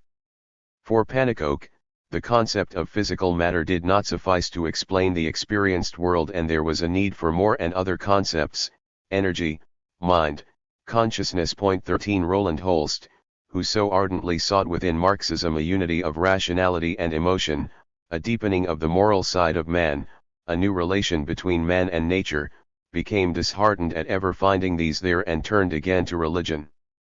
Both politically and philosophically, the Dutch Council Communists found themselves increasingly isolated. They left the Communist Party in the autumn of 1921 and formed the Dutch Communist Labour Party, analogous to the German KAPD, and yet another new international, a Fourth International, and Communist Workers' International. Henriette Roland Holst remained in the Communist Party, but left later in 1927, when the strain of factional struggle throughout the communist movement had simply become more than she could bear. Lukács, Korsch, and the Neo-Hegelian revival. What caused the greatest stir on the philosophical front, however, was the publication in 1923 of two influential and controversial books by two influential and controversial authors, György Lukács, History and Class Consciousness, and Karl Korsch's Marxism and Philosophy. These two books, linked as representing a common trend emerging within Marxism at this time, had been written independently, although the authors had come together with a number of other Marxist intellectuals in the Summer Academy held in a Black Forest resort in 1922. This gathering, also called the First Marxist Work Week, in time led to the formation of the Institute for Social Research, or the Frankfurt School. Although there were greater divergencies between the two than seemed apparent to anyone at this time, or than commentators then or now have taken into account, there were indeed certain common themes. And by their contemporaries, they were praised together or damned together. Both emphasized, as did the Dutch leftists, the crucial importance of revolutionary consciousness and the necessity of breaking decisively from bourgeois patterns of thought, but went further than them in unfolding this in philosophical terms. For both, the main target of attack was positivism and what they saw as positivist incrustations within Marxism. Both engaged in extended criticism of the Marxism of the Second International, in both its revisionist and so-called orthodox forms, and expressed concern over the continuation of forms of vulgar Marxism within the Third International. They were opposed to the separation of theory and practice, which they saw as following from the conception of Marxism as a science, and they defined Marxism as the revolutionary consciousness of the proletariat, a historical consciousness that overcame all such dualisms as that between theory and practice, science and ethics. They spoke against the fascination of Marxists with the materialism of the natural sciences and proposed a renewed attention to the dialectic. They tended to see the dialectical method as limited in application to the socio-historical realm and as standing in the sharpest possible contrast to the scientific method, which applied only to nature. Equating the theory of reflection with naive realism and substituting for it an emphasis on revolutionary praxis, a type of historicism that led to a radical epistemological relativism, they counterposed a revolutionist, anti-determinist activism to a quietist, determinist materialism. The debate as they saw it was between a passive, contemplative acceptance of the world as it was and an active, critical negation of the world in order to transform it. They regretted what Korsch called Hegel amnesia and sought the recovery of the Hegelian heritage within Marxism. This new neo-Hegelian trend within Marxism took from Hegel something very different from what Engels had taken. It was not the grandiose system embracing the whole of history and nature that appealed to them, but the dialectical unfolding of world historical consciousness. In its hostility to the natural sciences and its subjectivist renunciation of the cosmological dimension of Marxism, this trend represented a radical departure from Engels's conception of the dialectics of nature. It was therefore a head-on challenge to the mainstream Marxist position in the philosophy of science. History and Class Consciousness. Lukács's book made the confrontation quite explicit. Taking a critical view of Engels and rejecting the concept of the dialectics of nature, he wrote, "It is of the first importance to realize that the method is limited here to the realms of history and society. The misunderstandings that arise from Engels' account of dialectics can be put down to the fact that Engels, following Hegel's mistaken lead, extended the method to apply also to nature. However, the crucial determinants of dialectics, the interaction of subject and object, the unity of theory and practice, the historical changes in the reality underlying the categories as the root cause of changes in thought, etc., are absent from our knowledge of nature." Point 14. However, Lukács exempted Marx from this error. In an earlier work, Tactics and Ethics, when expounding on dialectics, he wrote, "Marx was altogether too sober and profound a thinker to apply this method to the investigation of nature." 15. Concerned to break with a contemplative view of reality and to re-emphasize the dimension of subjectivity within Marxism, Lukács ruled out the possibility of knowing of natural processes occurring independently of man and declared nature itself to be a societal category. Knowledge was not a reflection of some pre-existing reality, but the unity of subject and object, thought and being, theory and practice, in the process of revolutionary transformation. Within this framework, it became impossible to know of the world except in and through human praxis. In History and Class Consciousness, Lukács persistently identified science and analytical rationality with bourgeois consciousness, with a passive, reified and fragmented conception of the world that was endemic to capitalism. Against it, he set the revolutionary class consciousness of the proletariat, which was able to rise to an organic comprehension of the whole, to a realization of totality in the process of revolutionary transformation. Thus the struggle between capitalism and socialism was set in terms of scientific method versus intuition of totality. The epistemologically privileged proletariat, in whom the subject and object of history were destined to coincide, was not, however, to be confused with the empirically existing proletariat. The party was the necessary mediator between the actual proletariat and the total historical vision that constituted its true class consciousness, between what the proletariat actually thought and what it would think if it could rise to a comprehension of the totality of implications of its social position. Only the proletariat, in its ascribed class consciousness, was able to achieve that full historical subjectivity that would negate all reified objectivity. Running through Lukács's work at this time was a transcendent disdain for the natural sciences and indeed for the whole realm of empirical investigation that often took very extreme forms. Against such as Bernstein, who argued that dialectics violated scientific method and led to conclusions that ran contrary to the facts, his attitude was, so much the worse for scientific method, so much the worse for facts. 16. Again, in addressing himself to the question what is orthodox Marxism, he actually argued, "Let us assume for the sake of argument that recent research had disproved once and for all every one of Marx's individual theses. Even if this were to be proven, every serious orthodox Marxist would still be able to accept all such modern findings without reservation and hence dismiss all of Marx's theses in toto without having to renounce his orthodoxy for a single moment. Orthodox Marxism, therefore, does not imply the uncritical acceptance of this or that thesis, nor the exegesis of a sacred book.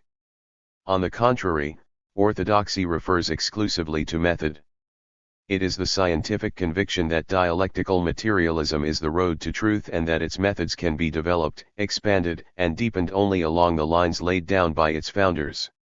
It is the conviction, moreover, that all attempts to surpass or improve it have led and must lead to oversimplification, triviality and eclecticism. 17.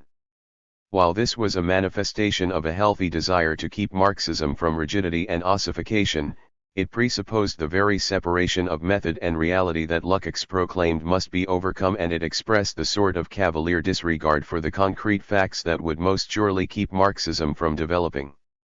To show such indifference to the actual empirical studies that led Marx to the formulation of his method and to make it immune to the process of continual empirical validation would be to deprive it of the very grounding in concrete reality that had given birth to it and that would keep it alive and relevant. However laudable his critique of positivism and his insistence that facts did not interpret themselves, but only became meaningful in the framework of a system. He was courting danger in his scorn for facts, and in his severing of the very connection between scientific knowledge of the world and revolutionary action to transform it that constituted the very essence of Marxism. But whatever his shortcomings at this time, Lukács was an important philosopher. His importance in the history of Marxism lay in his passionate commitment to overcoming the numerous dualisms at the heart of bourgeois consciousness, his insistent emphasis on vision of totality as constituting the core of revolutionary consciousness, and his connection of philosophical integrality with the social role of the proletariat. However, at this early stage in his long career, he was unable to carry through with his task in an effective way, because he was leaving out of account too much that was too crucial to any true vision of totality. In striving to resolve the dichotomy between nature and history, he simply left out nature. In endeavoring to transcend the dichotomy between science and ethics, he dismissed the relevance of science. In seeking to supersede the dichotomy between object and subject, he denied the claims of objectivity altogether. Ironically, all he was able to achieve at this time was the mirror image of the fragmented consciousness of positivism that he was trying to combat. The sources of the one-sidedness that blocked him from achieving the sort of comprehensiveness of vision to which he aspired must be sought in the intellectual milieu in which he had been formed. The story of the complex philosophical and political evolution of György Lukács in the years both preceding and following upon the events of 1923 constitutes one of the most interesting chapters in the history of Marxism. Educated in Germany at a time when university life was dominated by neo-Kantianism, phenomenology, and various irrationalist and romanticist reactions to positivism, Lukács came particularly under the influence of Dilthey and Simmel. In his neo-Kantian phase, he sided with the Heidelberg school rather than the Marburg school, that is, he believed the truth was ascertainable through phenomenological intuition of essences, instead of adopting a more orthodox neo-Kantian epistemological agnosticism. The Heidelberg school did, however, put great emphasis on the traditional Kantian distinction between nature and culture. It was hostile to the naturalistic search for general laws of development applicable to nature and history alike, for history was the realm of the unique and unrepeatable event that could never be subject to causal laws. It made a sharp distinction between scientific and historical knowledge, between causal analysis and hermeneutic intuition, and it considered the latter to be a superior form of knowledge. Soon, Lukács moved forward from Kant to Hegel and from Hegel to Marx, that is, from subjective idealism to objective idealism to dialectical materialism. It cannot be denied, however, that at the time of writing History and Class Consciousness Lukács was still inclined to read Marx through neo-Kantian and neo-Hegelian spectacles. It was the Heidelberg school rift between nature and history that Lukács had brought with him unquestioned into Marxism that formed the basis of his rejection of the dialectics of nature, and that made History and Class Consciousness as much a neo-Kantian book as a neo-Hegelian one. Looking back on this period after many years, Lukács recalled it as a time when momentous, world historical changes were struggling to find theoretical expression, when he united within himself conflicting intellectual trends, finding himself changing from one class to another in the middle of a world crisis and not yet able to forge the various elements into a new, homogeneous world outlook. 18. Lukács saw the October Revolution as the opening of a window into the future, and he joined the Hungarian Communist Party in 1918 soon after its inception. He was an extremely active and committed party member, playing a leading role in the Hungarian Commune and, after its defeat, identifying with the Landler faction in opposition to Belakun's leadership of the party. From his exile in Vienna, Lukács went to Moscow as a delegate to the Third World Congress of the Comintern and was also very close to the affairs of the KPD. But, despite his concrete activity in the working class movement, the proletariat of History and Class Consciousness bore far more resemblance to Hegel's Weltgeist than to the living, breathing working class of his historical experience. Looking at the extraordinarily abstract and ethereal role assigned to the proletariat by the early Lukács, Gareth Stedman Jones aptly comments that its role was not so much that of a concrete historical force, but that of a hitherto missing term in a geometrical proof. The proletariat was the deus ex machina whose timely appearance resolved the antinomies of Geistergeschichte. 19. Another aspect of Lukács's thought that showed his remoteness from the concrete during these years was his attitude to the natural sciences. A typical representative of the German academic milieu from which he came, concerned with the critique of positivism and the vindication of philosophy, he failed to realize that science had outgrown positivism and had reached a new post-positivist stage. Lukács functioned with an extremely primitive concept of science as fact-gathering, and he accepted uncritically the positivist interpretation of scientific method. In rejecting positivism, he rejected science as well. It was not, however, actually existing science, about which he knew almost nothing, but a specific academic stereotype of science that he was rejecting. But Lukács was alive and developing, and his continuing political experience and openness to new knowledge eventually was brought to bear on his high-flown philosophical style, bringing him in due course to change his mind regarding many of the propositions in history and class consciousness. Marxism and philosophy. Korsch also was an active party member. He joined the USPD in 1917 and, when it split in 1920, he went with its majority into the KPD. In 1923, he was elected to the Thuringian parliament and went into government as Minister of Justice in Thuringia. In 1924 he was also elected a member of the Reichstag. A supporter of the Moslow-Fischer line in the KPD, he became editor of the party's theoretical journal Die Internationale, when the left wing succeeded to the leadership of the party in 1923. Lukács's history and class consciousness appeared just as Korsch's Marxism and philosophy was going to press, giving Korsch time to add an afterword instead of a foreword in which he declared himself to be in fundamental agreement with Lukács's book and calling attention to its relation to his own book. He stated that insofar as there were differences between the two, he preferred to leave them for future discussion. 20. Indeed, there were differences, and in coming years they were to be intensified. But in 1923 what mattered was the common ground, the political utopianism, the epistemological activism, the critique of positivism and vulgar Marxism, the emphasis on revolutionary consciousness, the revival of Hegelian themes within Marxism. Korsch considered the central issues to be their common critical attitude towards both social democratic orthodoxy and the new communist orthodoxy. Like Lukács, Korsch declared himself a dialectical materialist. Indeed, he declared Marxism and philosophy to be materialist in the strictest sense of the word. 21. On the question of the dialectics of nature, Korsch posed the issue in a very different way from Lukács. Although many of his critics accused him of doing so, he did not explicitly reject the dialectics of nature, nor did he criticize Engels's philosophical writings, or draw an essential distinction between Marx and Engels on this point. His position was that knowledge of nature, no less than knowledge of history, came within the scope of human praxis and was therefore no less dialectical. Seen in this way, there seemed to him to be no ground for rejection of the dialectics of nature. However, when looked at more closely in light of the way he expressed his rejection of the theory of reflection, Korsch's stance can be seen to have been in reality far closer to Lukács's than to Engels's. Within the framework of his epistemological relativism, nature was so radically historicized as to make it impossible to speak of natural processes as dialectical independently of interaction with human processes. Nature could only be known in and through human praxis.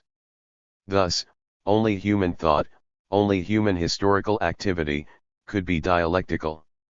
A few years later, when clarifying the issues he believed were at stake in Marxism and philosophy, Korsch declared himself on this more sharply, not however in terms of a gulf between Marx and Engels, in the manner of Lukács, but in terms of a gulf between Marx and Engels on the one hand and Lenin and the Leninists on the other. Lenin and his followers unilaterally transfer the dialectic into object, nature, and history, and they present knowledge merely as a passive mirror and reflection of the subjective being in the subjective consciousness.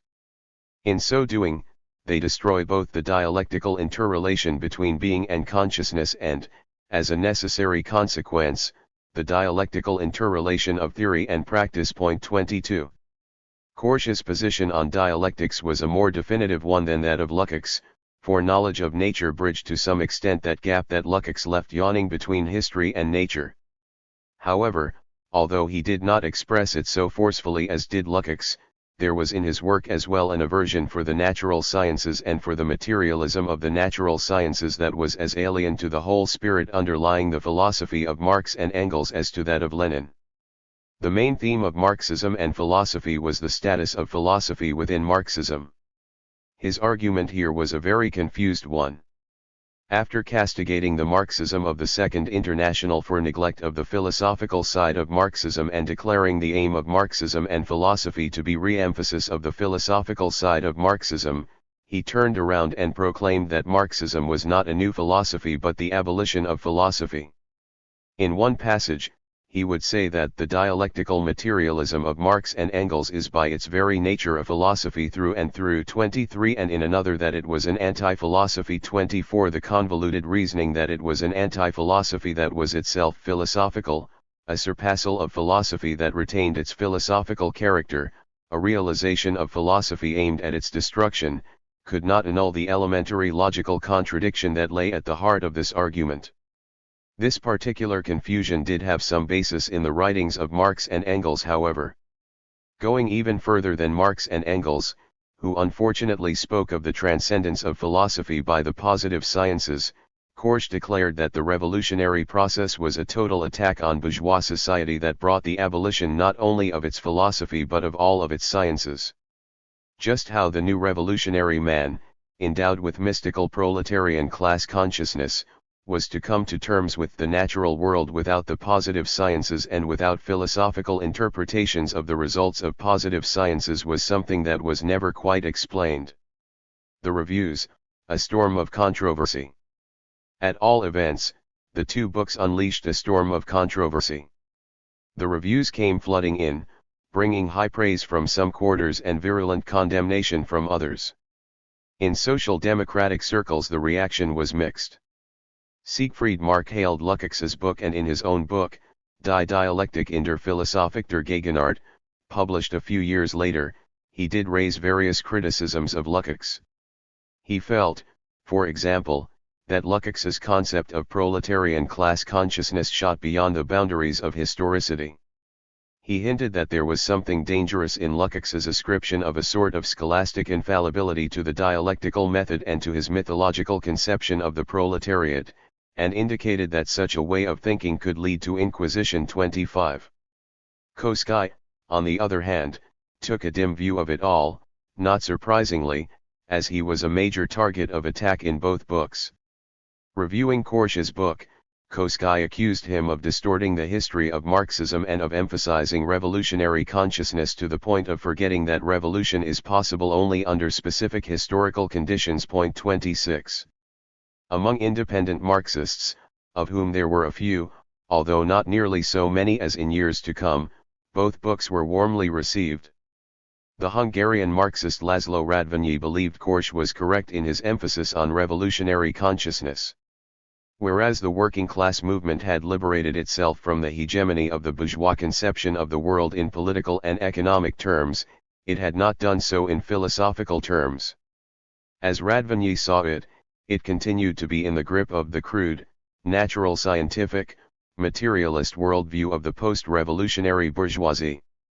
What was of central importance about Korsch's book, Radvanyi argued, was its break with the view of Marxism as paneconomism, its proclamation that the economic structure was not the only realm that was fully real, its recognition of the intellectual sphere as a constitutive part of the reality of social life. 27. The German Marxist Ernst Bloch greeted Lukács's book with great enthusiasm, although he predicted that others would not, singling out the Russians as not understanding the German philosophical heritage and as thinking like uncultured dogs.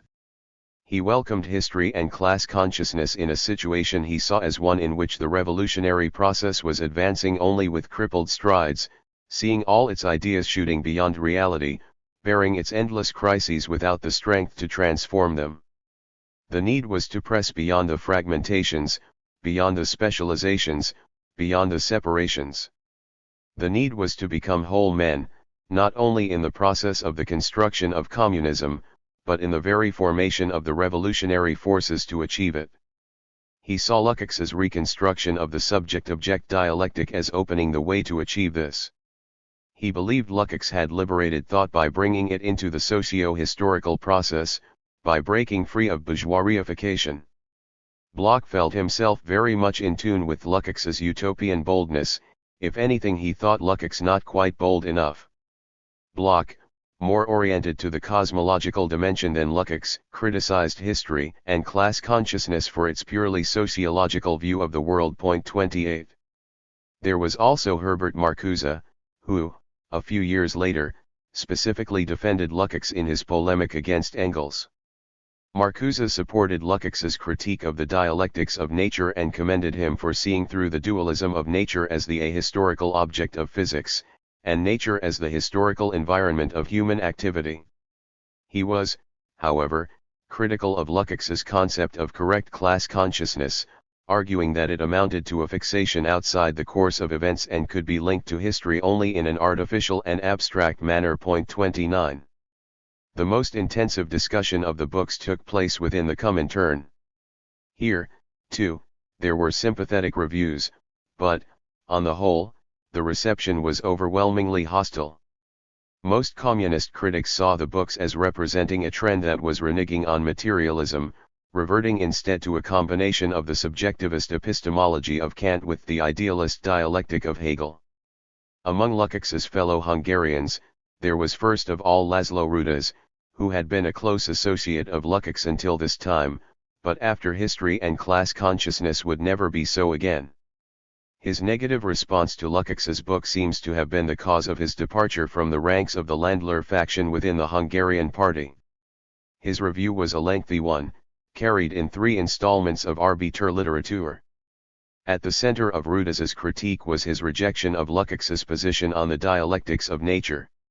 He affirmed vigorously that the dialectic extended to the whole of reality, to nature as much as to society. The Marxist dialectic was a science of objective laws of nature and of history, the validity of which was not contingent upon human consciousness. Lukács's rejection of the dialectics of nature, along with his view that proletarian class consciousness made the revolution, constituted in Rudas's view, a lapse into subjective idealism. He advised Lukács to subject his philosophy to a thoroughgoing materialist self-criticism. Comrade Lukács, said Rudas, may have broken with his social past, but not with his philosophical past. Rudas also registered his strenuous objection to the way Lukács and others saw Engels as the first vulgar Marxist. Another theme Rudas took up was the relation between political and philosophical deviations, asserting a logical connection between political ultraleftism and philosophical idealism. 30. The book was given short shrift by Béla Kun, who denounced Lukács and all others who attempted to revise dialectical materialism, or to put it more accurately, to emasculate it by expunging materialism. 31. In sharp contrast was the review of another Hungarian communist, József Rivé, who hailed history and class consciousness as a major breakthrough in the history of Marxism. He saw it as the first systematic attempt to make the Hegelian movement in Marxism, the dialectic, philosophically conscious. Rivé took exception to the views of Engels and Plekhanov, who, by putting the dialectic into nature, ended up by naturalizing the dialectic. They had reduced the revolutionary dialectic of consciousness and being to a naturalistic metaphysics that simply stated certain general characteristics of objects. Against this trend stood Lukács, who had returned to Marx. Marx, according to Rivé, had introduced the future into the domain of the revolutionary dialectic, not as positing a goal or an end, or as the necessary advent of a natural law, but as an active reality dwelling in the present. As to the past object, the mission of the proletariat was to comprehend itself as the identical subject-object of history. 32. Yet another Hungarian, Béla Fogarasi, wrote enthusiastically on Marxism and philosophy, praising it as a decisive step towards the elimination of the philosophical residues of bourgeois consciousness from Marxist thought.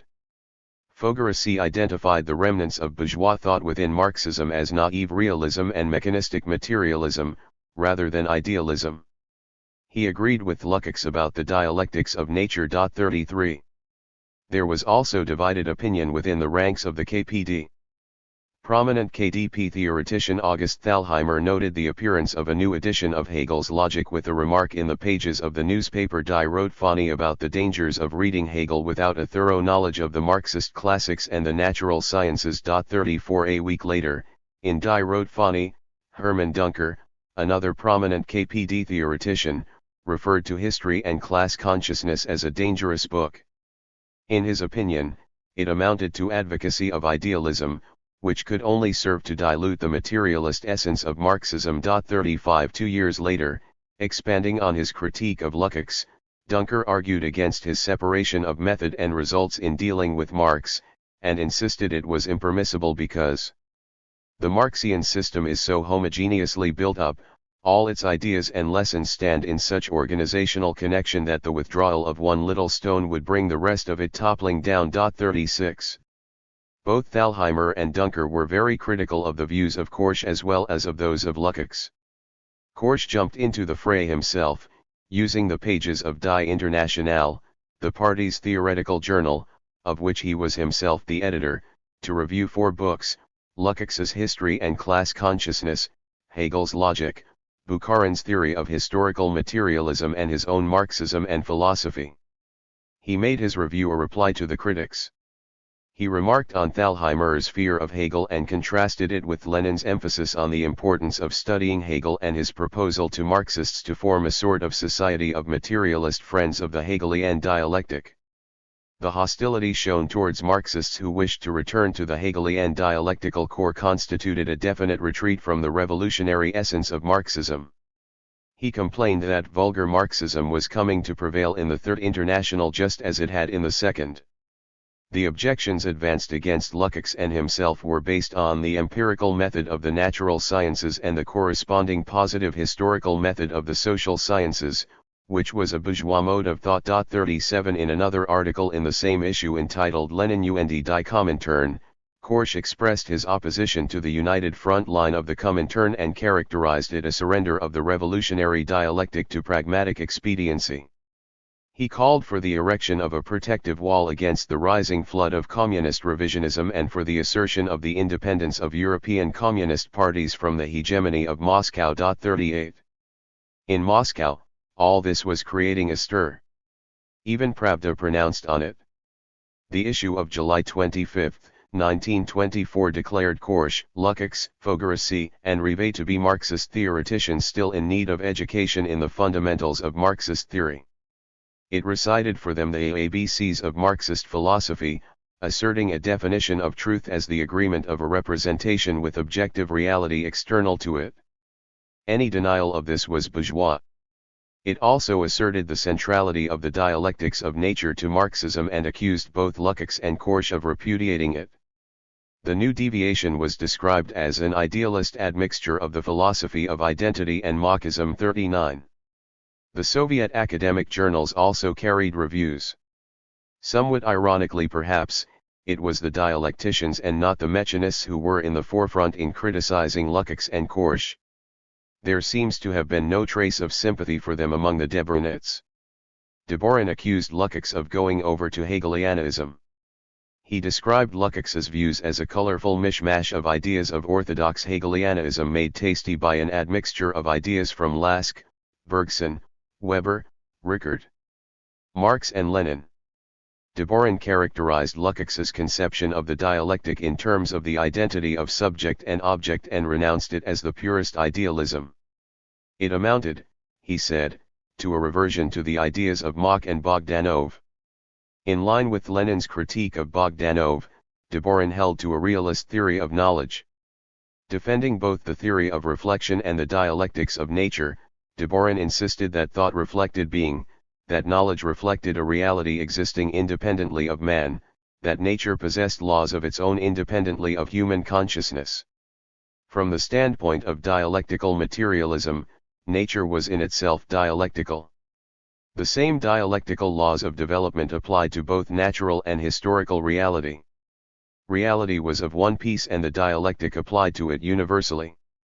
There was, moreover, No contradiction between Marx and Engels on this point. De Boron identified Lukács as the leader of a trend, a new current in Marxism that included such disciples of Lukács as Korsch, Fogarasi, and Rivet, and that could not be ignored and needed to be subjected to criticism. 40. The main Soviet commentator on Korsch was G. Bamel, the author of the critical introduction to the Russian edition of Marxism and Philosophy that appeared in 1924, who accused Korsch of ignorance in questions of epistemology and defended the theory of reflection and the concept of the dialectics of nature. Most Soviet critics seemed to believe that Korsch had specifically rejected the dialectics of nature. Another somewhat odd feature of the reception of Korsch's book was that it included warnings against its supposed positivism. 41. Throughout 1924, the pages of Pod Znameniem Marxizma and Vestnik Komunistickoj Akademii carried articles on the views of Lukács and Korsch. The leading Debronitz, Lupol, Sten, and others, all joined in, anxious, it would seem, to defend their own neo-Hegelian interpretations of Marxism from this one. Perhaps it was their polemic against the mechanists in the field of philosophy of science that made them so eager to make the point that an emphasis on the Hegelian roots of Marxism did not necessarily imply abandoning the field of the natural sciences in the manner of Lukács and Korsch. They missed no opportunity to defend Engels's dialectics of nature against its critics and to attack Lukács and Korsch for deserting Marxism for Hegelianism, for abandoning materialism in favor of idealism. Nevertheless, despite their best efforts, they too were to go down charged with giving too much ground to Hegelianism and idealism. Maidan, when the time came, declared that the Leninist concept of partisanship in philosophy was the best antidote against the strong and bold tendencies of revisionism in Marxist philosophy at the present time, i.e., its Hegelian idealist form, beginning with Lukács and ending with the De Boron group. 42. Another interesting footnote to the whole discussion is that Rudas was not the only one to call attention to the connection between philosophical and political deviations. Sten did as well, asserting that Lukács's book revealed with utter clarity the connection between idealism in philosophy and ultraleftism in politics. The story has a somewhat ironic twist in light of the fact that Sten was destined to perish for precisely such a combination of idealism and ultraleftism, whereas Lukács was to survive. The Bolshevization of the Comintern. In the midst of all the controversy surrounding the two books, the Fifth World Congress of the Comintern was held in Moscow in June-July 1924. Concerned with all the factions, splits, deviations and ideological crises that were plaguing the movement, the Congress saw the solution in the Bolshevization of the International. The Bolshevization was to be all-embracing. The movement was to be purged of all deviations, political, philosophical, and any other. Radek, Suvarin, Brandler, and Thalheimer were casualties of the campaign against Trotsky. Lukács, Korsch, and Gratiade were condemned as revisionists in the ideological sphere. In the main report of the Congress, Zinoviev went on the attack. It was imperative, he said, not to let theoretical revisionism spread and become an international phenomenon. Making it clear whom he meant, he continued. Comrade Gratiade in Italy published a book containing a reprint of articles attacking Marxism which he wrote when he was a social democratic revisionist. This theoretical revisionism cannot be allowed to pass with impunity. Neither will we tolerate our Hungarian comrade Lukács doing the same thing in the domain of philosophy and sociology. I have received a letter from Comrade Rudas, one of the leaders of this faction. He explains that he intended to oppose Lukács, but the faction forbade him to do so. Thereupon he left the faction because he could not see Marxism watered down. Well done, Rudas. We have a similar tendency in the German party. Comrade Gratiade is a professor, Korsch is also a professor. If we get a few more of these professors spinning out their Marxist theories, we shall be lost. We cannot tolerate such theoretical revisionism of this kind in our communist international. 43. It was shameless demagoguery. There was nothing in Zinoviev's remarks to indicate that he had even read the offending books, let alone had a serious theoretical reason for objecting to them. When Bukharin alluded to them in his speech, he had at least made reference to such ideas as relapses into the old Hegelianism. 44 In the Congress discussions on the affairs of the KPD, Korsch, who was present at the Congress as a KPD delegate, was offered the friendly advice from Zinoviev that, as the editor of Die Internationale, he should study Marxism and Leninism. The KPD was then further advised that it should place its theoretical journal in the hands of Marxists and not people who still needed to study Marxism. The whole atmosphere was such as not to heighten theoretical discussion, but to close it off, to label dissenting ideas as heretical and push them aside. The adoption of the section of the draft program calling for a rigorous struggle against idealist philosophy and against all other philosophies other than dialectical materialism 45 does not seem to have been accompanied by searching philosophical debate. The Congress condemned the philosophical deviation of some of the intellectual centers of the parties of Central Europe aimed at eliminating the materialist essence of dialectical materialism.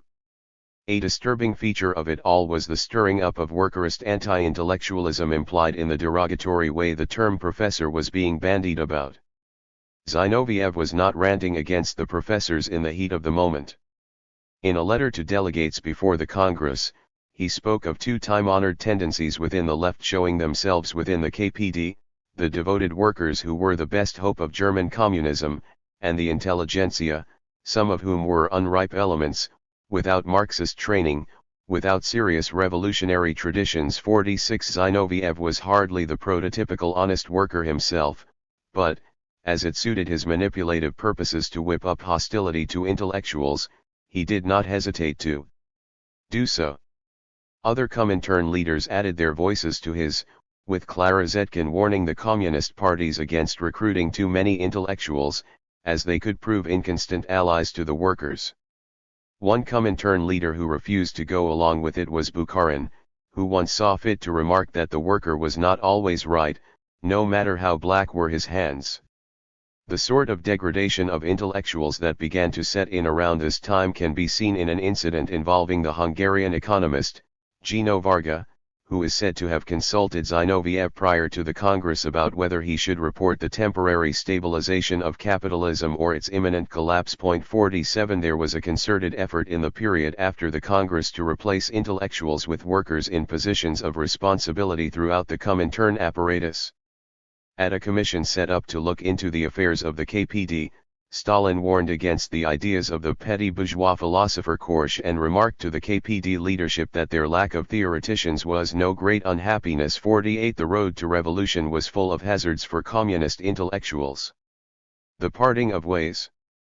Lukács and Korsch were among those who learned the hard way. Although they took divergent paths, both were perilous, bringing to each his own dilemma, his own torment. The way of Korsch. Korsch was defiant. His article Lenin und die Comintern, published on the eve of the Fifth World Congress, showed him moving into a position of direct political opposition to the political line of the Comintern.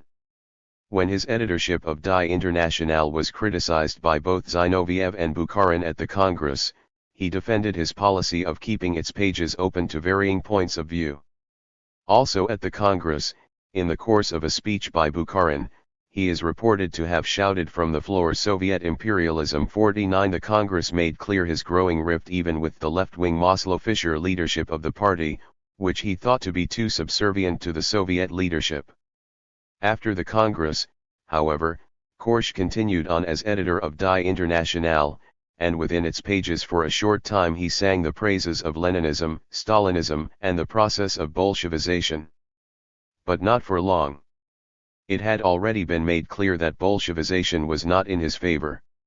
The Central Committee of the KPD received a letter signed by Bela Kun, by now high up within the Comintern apparatus and in charge of its Agitprop division, referring to favorable reviews of Lukács's book in Die Internationale and demanding a tightening of control over the journal.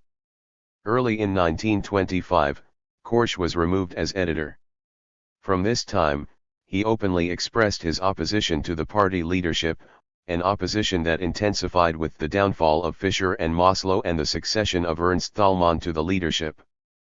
During this period, he was attacked in party publications and heckled when he spoke at party meetings. Factional activity at rallies sometimes reached the point of street fighting. In March 1926, Korsch and his associates formed an organized faction within the party, the Entscheidende Link, which published an internal opposition bulletin that noted the Comintern's declared policies of freedom of discussion of all questions within the party. They criticized the parliamentary cretinism of the KPD and advocated clear revolutionary class politics that included the creation of breakaway trade unions, as a step toward the goal of a socialist state built on workers' councils. In international terms, the group identified with the Soviet workers' opposition, criticized the NEP and called the Soviet Union a dictatorship of the kulaks. They opposed the Comintern line on the temporary stabilization of capitalism and argued that the Comintern had been transformed into an instrument of Soviet foreign policy. 50. A crisis point was reached when the faction opposed the German-Soviet Treaty of Military Cooperation in April 1926. Korsch was presented with an ultimatum, to relinquish his seat in the Reichstag or face expulsion from the KPD. He refused to comply and was expelled from the party amidst a general purge of leftist elements within the KPD. In June 1926, he made a bitter attack on Soviet foreign policy from the floor of the Reichstag. Zinoviev called him an insane petty bourgeois and his expulsion was endorsed by the Comintern in June 1926. After his expulsion from the KPD and the Comintern, Korsch remained politically active for several years. He kept his seat in the Reichstag and maintained connections with like-minded leftist groups abroad, such as the Italian group around Bordiga. He continued publishing his journal Kommunistisch Politik, even after the Entscheidende Link group split, but he found himself increasingly isolated. The leftists split and split and split until each was left with virtually himself alone. In 1930, Korsch published an Anti-Critique, an analysis of the issues arising from the discussion around Marxism and philosophy and history and class consciousness, which was appended to the new edition of Marxism and Philosophy. Intellectually, as well as politically, he had gone beyond the pale. He had become overtly anti-Leninist. According to Korsch, Lenin's philosophy, which his epigones were following to the letter, was riddled with grotesque inconsistencies and crying contradictions. In an extremely contradictory fashion, he charged Lenin on the one hand with not following the teaching of Marx and Engels on the abolition of philosophy and with trying to turn Marxism into a new philosophical outlook, but on the other hand criticized him for deciding philosophical questions on the basis of non-philosophical considerations. Complicating things still further, he proceeded to bring his own non-philosophical considerations into the forefront of his critique of Lenin's philosophy. Leninist theory was, in his opinion, incapable of answering the practical needs of the international class struggle in the present period. One did not need to look further than Korsch to find the grotesque inconsistencies and the crying contradictions. The relationship between philosophy and politics was a question well worth raising, but Korsch did not help much in illuminating it. He did, however, make one substantive point about Lenin's philosophy that sharply highlighted the difference between Lenin's perspective and his own, the displacement of the accent from dialectics to materialism. Lenin's argument was that there had been a change in the whole intellectual climate that made it necessary to stress materialism against the predominantly anti-materialist trends in bourgeois philosophy, rather than to stress dialectics against vulgar, pre-dialectical, undialectical, and anti-dialectical trends in bourgeois science. Korsch contended that this was not the case, that there had been no such change. He argued that the dominant basic trend in bourgeois philosophy and natural science was the same as it had been 60 or 70 years before. It was inspired not by an idealist outlook, but by a materialist outlook colored by the natural sciences. He took exception to Lenin's uncritical approach to the natural scientific materialism of the second half of the 19th century. With regard to the relationship of philosophy to the natural sciences, Korsch contrasted Engels's approach with that of Lenin. Engels perceived that the development of the sciences confirmed a materialism that was essentially dialectical, that had no need for philosophy standing above the sciences. Lenin's procedure was supposedly the opposite. His materialism was a philosophy that stood above the sciences as a kind of supreme judicial authority for evaluating the findings of the individual sciences, past, present, and future. This procedure, he claimed, had been taken to absurd lengths by the Leninists, in whom it resulted in a specific kind of ideological dictatorship over the sciences, as well as over the arts, which oscillated between revolutionary progress and the blackest reaction.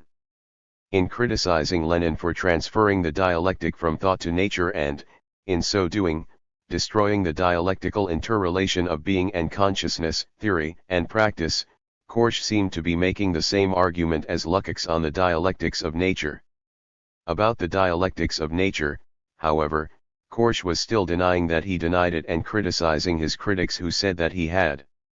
It was very difficult to know where he stood with regard to Marxism in relation to the philosophy of science. He was still decrying vulgar Marxism for being devoid of any philosophical perspective at the same time as he was deploring it as making Marxism a new philosophy instead of the abolition of philosophy. He was all for the union of dialectical materialism and natural sciences one moment, and against it the next. He never did clarify what he thought about Lukács either. He railed against the Inquisition against Lukács, while stating that he had not been sufficiently aware of the extent of the theoretical divergence between them, but without elaboration on it. However, some pages later, he made a point that seemed an implied criticism of Lukács. It is therefore completely against the spirit of the dialectic, and especially of the materialist dialectic, to counterpose the dialectical materialist method to the substantive results achieved by applying it to philosophy and the sciences. This procedure has been very fashionable in Western Marxism. Nevertheless, behind the exaggeration there lies a correct insight, namely, that dialectical materialism influenced the progress of the empirical study of nature and society in the second half of the 19th century, above all because of its method. Point 51. The criticism of the artificial separation of method and results was fair enough, but it was exceedingly difficult to make anything intelligible out of all his diverse and discordant pronouncements on dialectics, materialism, philosophy, and the natural sciences so as to be able to state what his position actually was.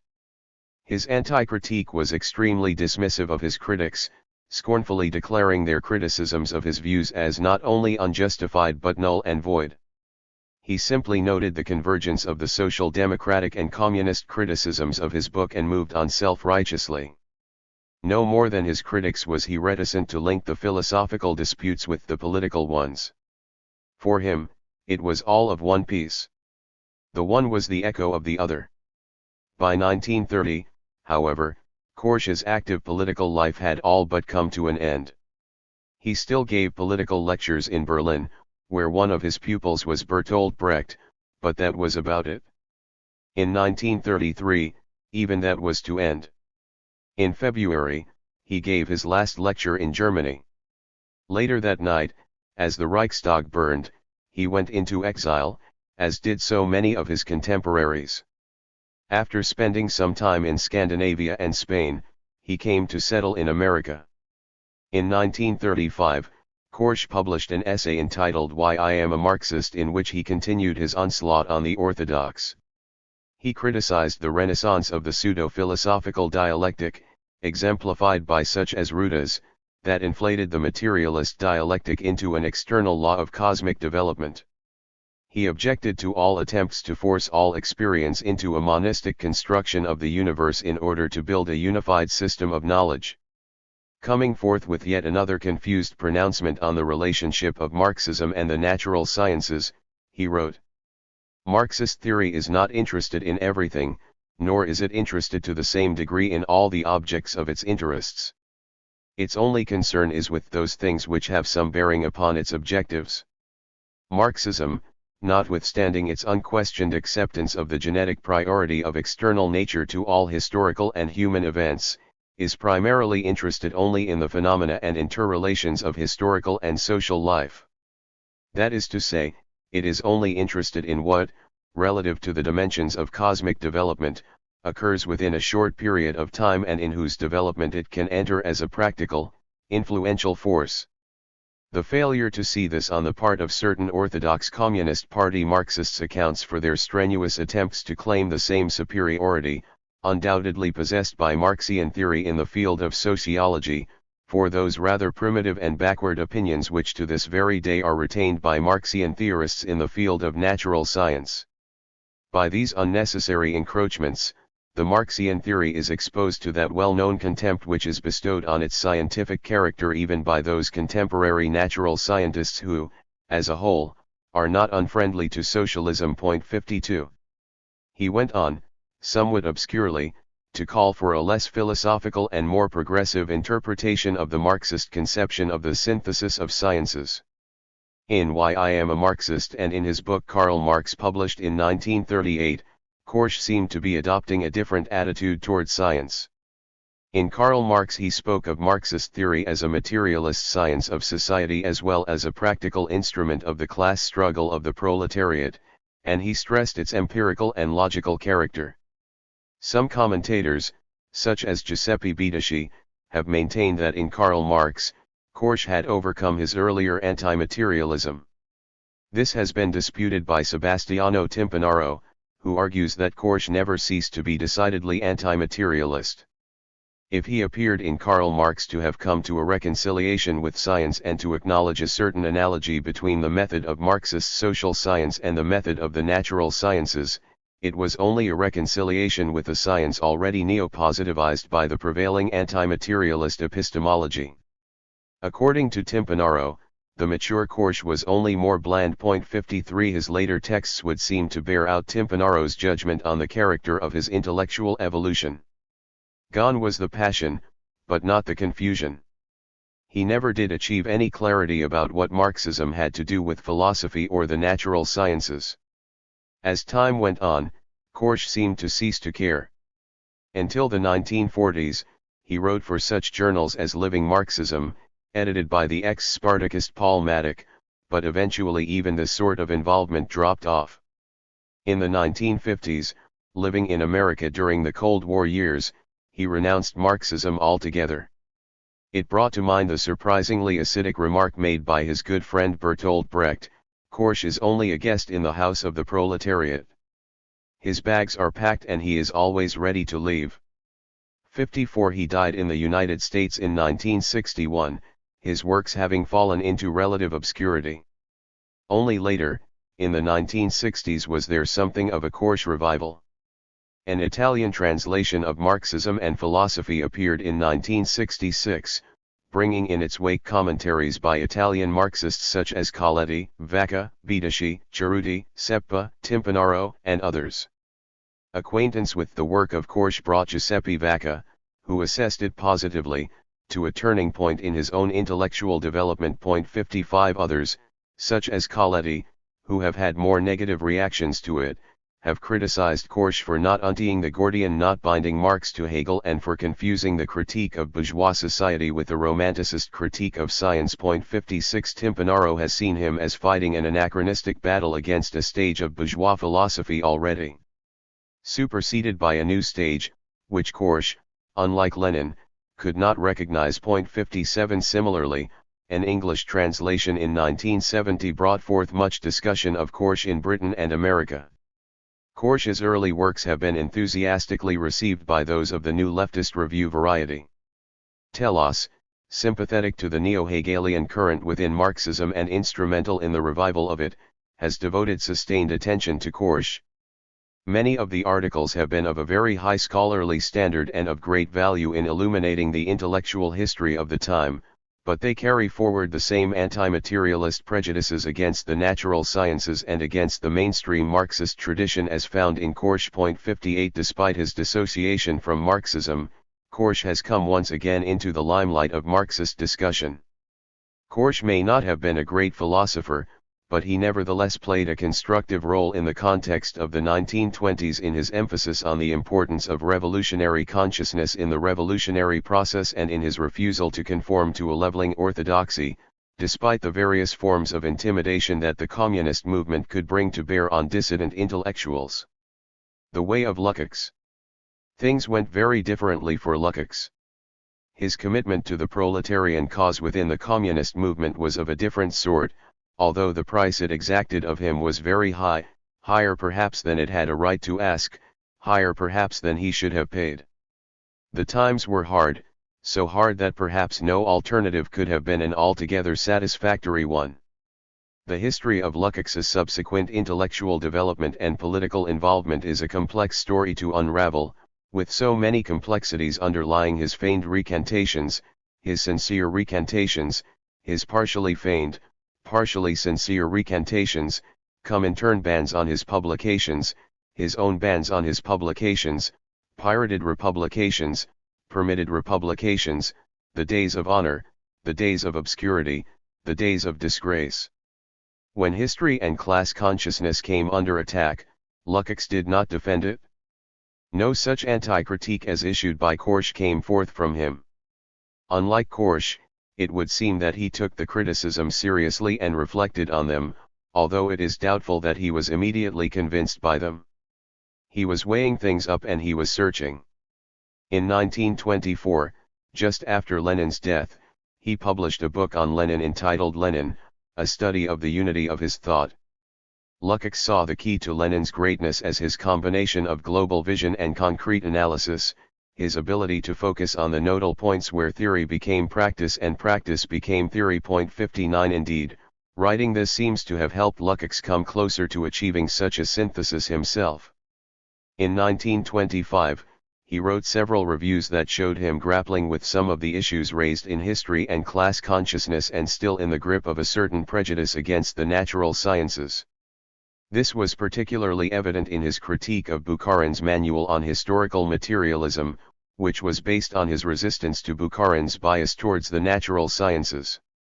Bukharin's preoccupation with the natural sciences, his use of science as a model, led him to a false objectivity that obscured the specific feature of Marxism, that is, that all economic or sociological phenomena derived from the social relations of men to one another. Lukács also felt that Bukharin attributed too determinant a position to technology. Bukharin's philosophy was, in Lukács's view, dangerously close to the bourgeois contemplative materialism rejected by Marx.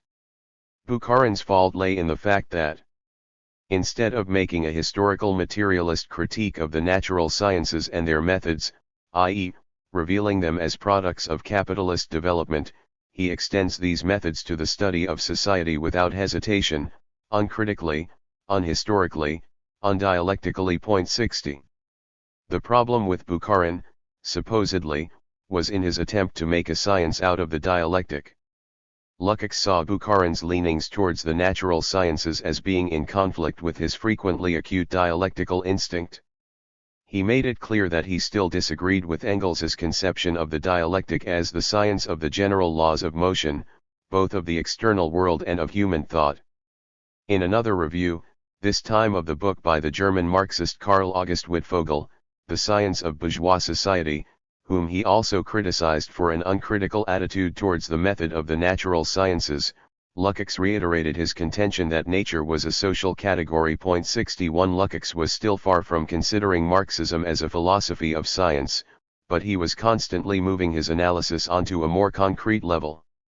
As he later reflected on this period, he was still opposed to technological determinism and historical fatalism, to the elimination of man and social activity, but he was becoming less inclined to make use of voluntaristic counterweights to oppose this mechanistic fatalism. 62. The political counterpart to Lukács's philosophical evolution away from idealism and voluntarism was a renunciation of utopianism and ultraleftism. In contrast to what happened to Korsch, it was not Lukács's ultraleftism, but his turn away from it, that brought him to the point of political confrontation and crisis within the Comintern. Following the death of Landler, it fell to Lukács in 1928 to prepare the political theses for the forthcoming Congress of the Hungarian Party.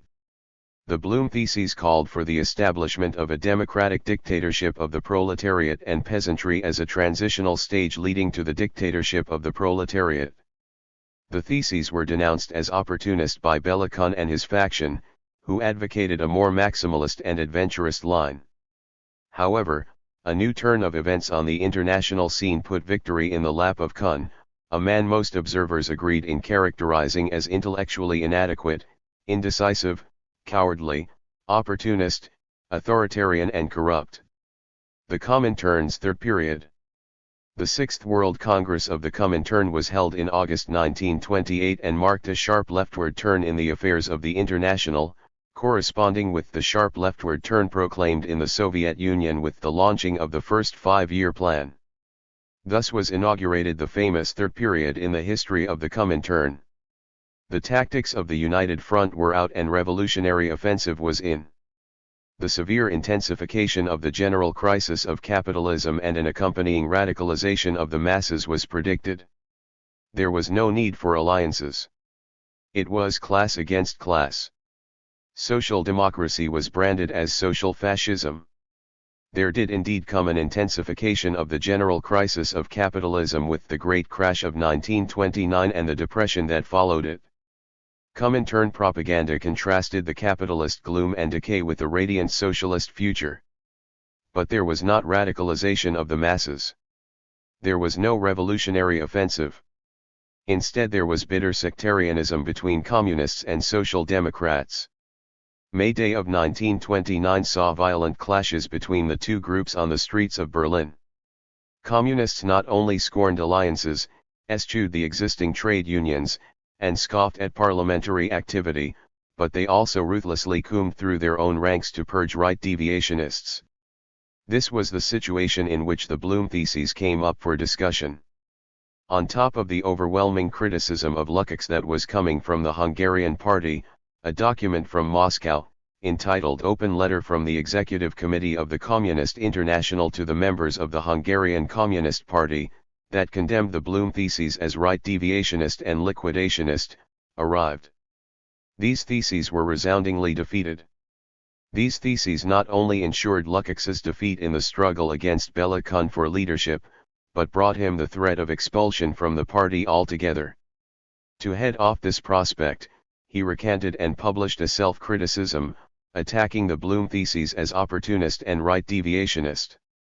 The recantation was quite insincere, and Lukács was not convinced. He continued to dissent from Bela Kun's policies and from the Comintern's third period policies, but he kept his dissent to himself.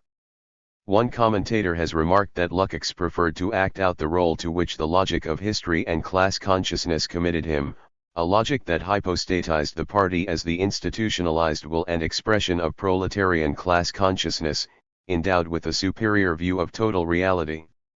It constituted a built-in veto against opposing his own views to those of the party. 63 He explained in later times that he had been very affected by the fate that had befallen Karl Korsch. Although firmly believing that he was in the right, he believed also that to be expelled from the party would make it impossible for him to participate actively in the struggle against fascism. The self-criticism was his entry ticket into the struggle against fascism. 64. Not that the communist parties seemed very promising instruments for combating fascism at this time. The Comintern analysis of fascism during the third period, even despite the bitter experience of Italian communists, was that fascism was a transient episode that could serve to radicalize the masses and prepare the way for communist power. The German communists directed all their fire against the socialists. The socialists, for their part, often seemed to prefer steel barons to Bolsheviks, not hesitating to ally themselves with the traditional right against the left. With the socialists and communists at each other's throats, Hitler's power was constantly on the rise. The times were dark and Lukács knew it. His attitude was to hold on and wait for better times. He is reported to have said to Victor Serge, "The times are bad, and we are at a dark crossroads. Let us reserve out strength, history will summon us in its time." Lukács ceased to involve himself in practical politics and devoted himself instead to his scholarly pursuits. In 1929, he was served with an exclusion order in Vienna and went to Moscow, where he worked at the Marx-Engels Institute under David Ryazanov. There he collaborated in the editing of Marx's 1844 manuscripts. Reading these texts, he claimed, marked a landmark in his philosophical evolution, in that Marx's statements regarding objectivity and materiality had the effect of shattering the theoretical foundations of the idealism that found expression in history and class consciousness. 65 He also witnessed the removal of Ryazanov, which was followed by a dramatic decline in the work of the Institute. In 1931, Lukács emigrated to Berlin, where he worked closely with the KPD, although he concentrated on literary criticism. He wrote for the KPD literary journal Die Linkskov, which was permeated with the sectarianism of the Third Period. After witnessing Hitler's final accession to power, Lukács returned, in 1933, to Moscow, where he worked at the Institute of Philosophy of the Academy of Sciences until the end of the war in 1945. Criticism and self-criticism. Only in 1933 did Lukács break his silence regarding history and class consciousness and undertake an analysis of the issues involved in the discussion surrounding it. In 1933, he published Meine Weg zu Marx, in which he gave an account of his intellectual development from the time when he first read Marx as a schoolboy in Hungary, through the 1920s and into the 1930s. He explained that his conversion to socialism did not immediately have any effect on his philosophical thinking. As is only natural in the case of a bourgeois intellectual, this influence was restricted to economics, and particularly to sociology. Materialist philosophy. I did not then draw any distinction between dialectical and undialectical materialism. I regarded as wholly antiquated in relation to the theory of knowledge. The Neo-Kantian theory of the immanence of consciousness corresponded very well to my class position and worldview then. I did not subject it to any sort of critical examination and accepted it unquestioningly as the starting point of any kind of epistemological inquiry. I did indeed have reservations concerning the extreme subjective idealism of the Marburg school of Neo-Kantianism and of Marxism, since I did not see how the question of reality could simply be treated as an immanent category of consciousness. But this did not lead to materialist conclusions, but rather towards those philosophical schools which tried to solve this problem in an irrationalist relativist fashion, occasionally tending towards mysticism.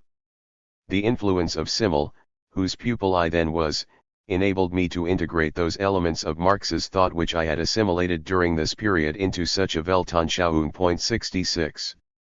Lukács viewed the 1920s as the time of his apprenticeship in Marxism, as a transitional phase from a view of Marxism shaped by neo-idealism to a mature and more authentic Marxism grounded in materialism.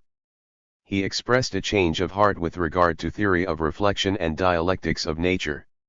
In the following year, on the occasion of a conference organized in 1934 in honor of the 25th anniversary of Lenin's materialism and empirio-criticism, he gave a more detailed autobiographical statement, focusing on the evolution of his philosophical views in the course of his address to the Institute of Philosophy of the Communist Academy. His speech, entitled The Significance of Materialism and Empirio-Criticism for the Bolshevization of the Communist Parties, was published both in the volume containing the proceedings of the conference and as a separate article in Pod Zenominum Marxisma. Here Lukács declared that the errors into which he had fallen in history and class consciousness corresponded to the deviations criticized by Lenin in materialism and empirio-criticism. To explain the background to his own deviations, he recalled, "I began as a student of Simmel and Max Weber, and developed, philosophically speaking, from subjective idealism to objective idealism, from Kant to Hegel. At the same time, the syndicalism of Searle had a great influence on my development, reinforcing my inclinations to romantic anti-capitalism. Thus I entered the Communist Party of Hungary in 1918 with a world outlook that was distinctly syndicalist and idealist. Despite the experience of the Hungarian Revolution, I found myself immersed in the ultra-leftist syndicalist opposition to the line of the Comintern in 1920, 1921. The book I published in 1923 was a philosophical summation of these tendencies. In the course of my practical party work and in familiarizing myself with the works of Lenin and Stalin, these idealist props of my world outlook lost more and more of their security. Although I did not permit a republication of my book, nevertheless, I first came to a full realization of these philosophical problems during my visit to the Soviet Union in 1930 to 1931, especially through the philosophical discussion in progress at that time. Practical work in the Communist Party of Germany, direct ideological struggle against social fascist and fascist ideology have all the more strengthened my conviction that, in the intellectual sphere, the front of idealism is the front of fascist counter-revolution and its accomplice, social fascism. Every concession to idealism, however insignificant, spells danger to the proletarian revolution. Thus I understood not only the theoretical falsity, but also the practical danger of the book. With the help of the Comintern, of the All-Union Communist Party and of its leader, Comrade Stalin, the sections of the Comintern will struggle for that iron ideological implacability and refusal to compromise with all deviations from Marxism-Leninism, which the All-Union Communist Party achieved long ago. Lenin's materialism and empirio-criticism has been and remains the banner under which this struggle is carried forward on the intellectual front. 67. On a number of occasions, Lukács reaffirmed his critique of history and class consciousness.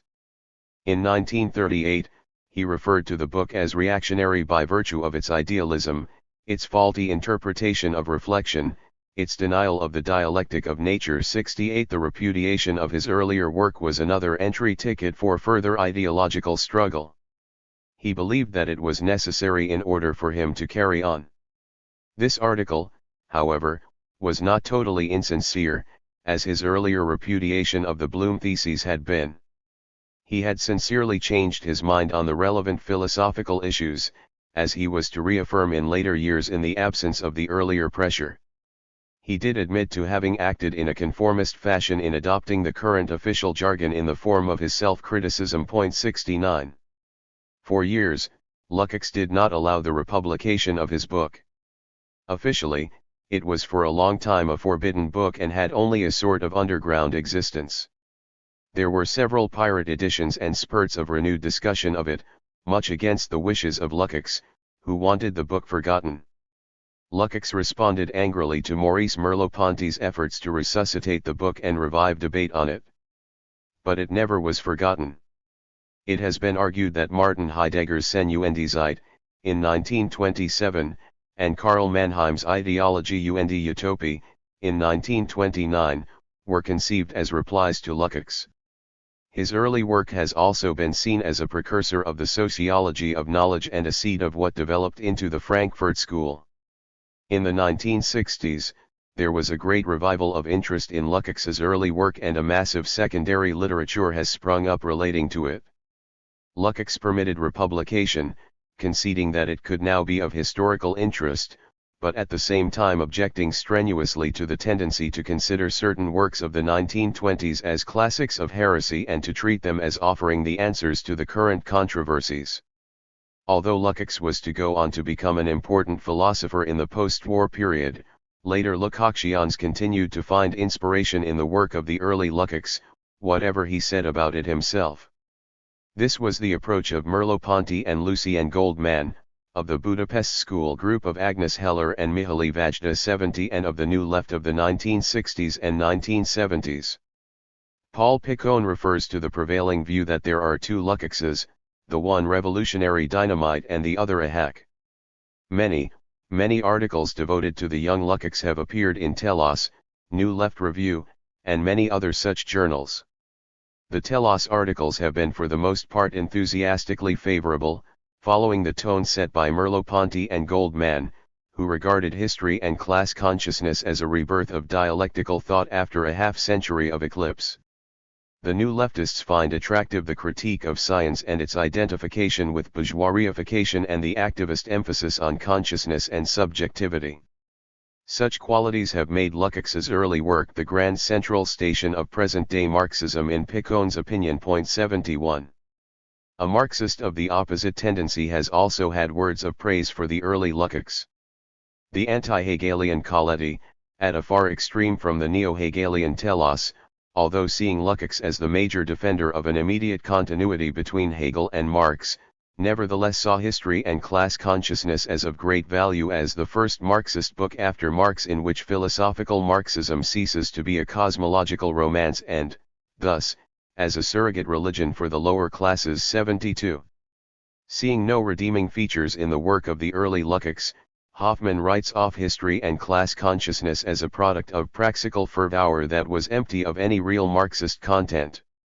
He characterizes the trend looking to the early Lukács as reflecting all of the weaknesses of Hegelian idealism without any of its strengths.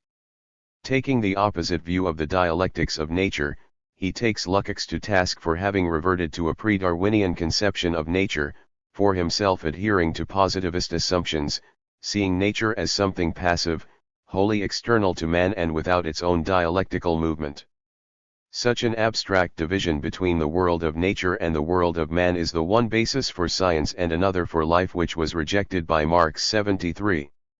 A less dismissive critique is that by Mihailo Markovic, who notes the revival of the question raised by Lukács in history and class consciousness in relation to the dialectics of nature.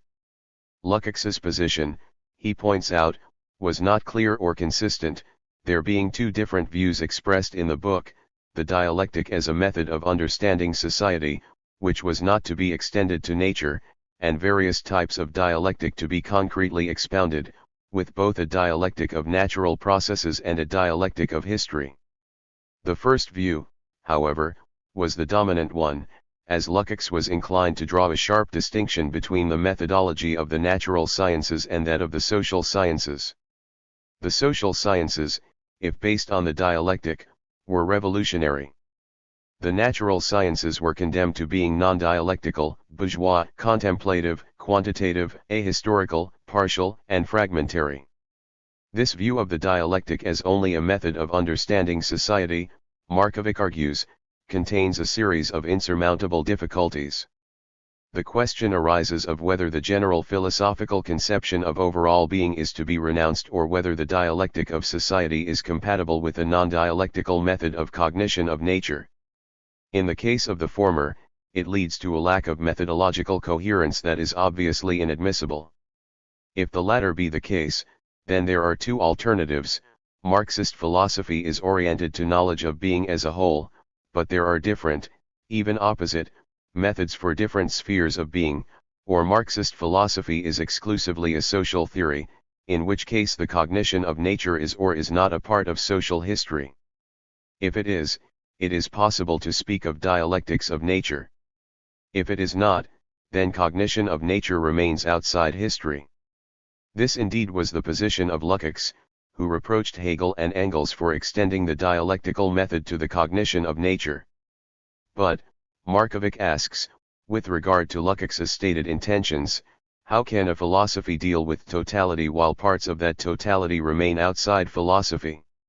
In speaking of the dialectics of nature, there have been three different senses of its meaning: the process of nature in itself, the theory of that process, the process by which man changes and comes to know nature. As regards the first, the objective laws of natural processes themselves, there is indeed no interaction of subject and object, and Markovic holds that Lukács was right in holding that the concept of dialectic in this sense ought not to be used.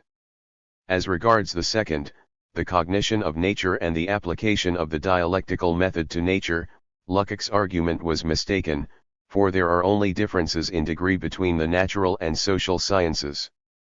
Lukács, Markovic argues, made the same mistake as those he was criticizing, in considering nature to be pure object without subject. 74. Another recent commentator to take a critical view of the young Lukács has been Gareth Stedman Jones, representing yet another orientation among contemporary Marxists.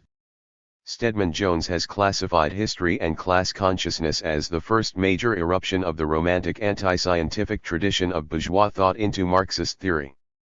He is highly critical of such a negative attitude toward the role of science and technology that constituted a radical departure from Marx, who was strikingly free from the tension of either romantic anti-industrialism or utilitarian positivism, free from a mystique of either nature or industry.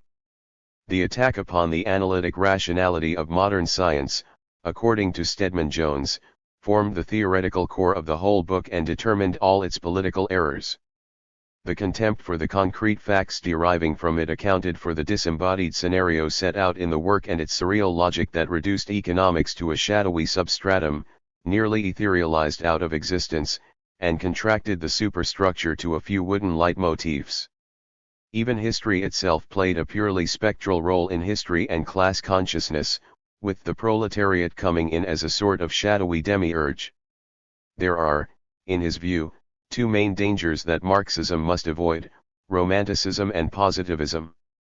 The early Lukács represents the Scylla and Bukharin and Koski the Charybdis. 75. Lukács himself participated in the whole discussion, of course. Several further autobiographical statements were forthcoming, that gave a less pressured and somewhat more sophisticated analysis of the issues raised by his early work and of his own intellectual development in sorting them out. Most important of these were a 1957 preface to a new edition of Mein Wegzeu Marx and a 1967 preface to a new edition of History and Class Consciousness. In the latter, he made it clear that it was no longer his intention to paint it all in black and white, as if the dynamics of the situation could be confined within the limits of a struggle between revolutionary good and the vestigial evil of bourgeois thought. In retrospect, he believed that the book was right in its revival of Hegelian traditions, although wrong in its failure to subject the Hegelian heritage to a thoroughgoing materialist reinterpretation.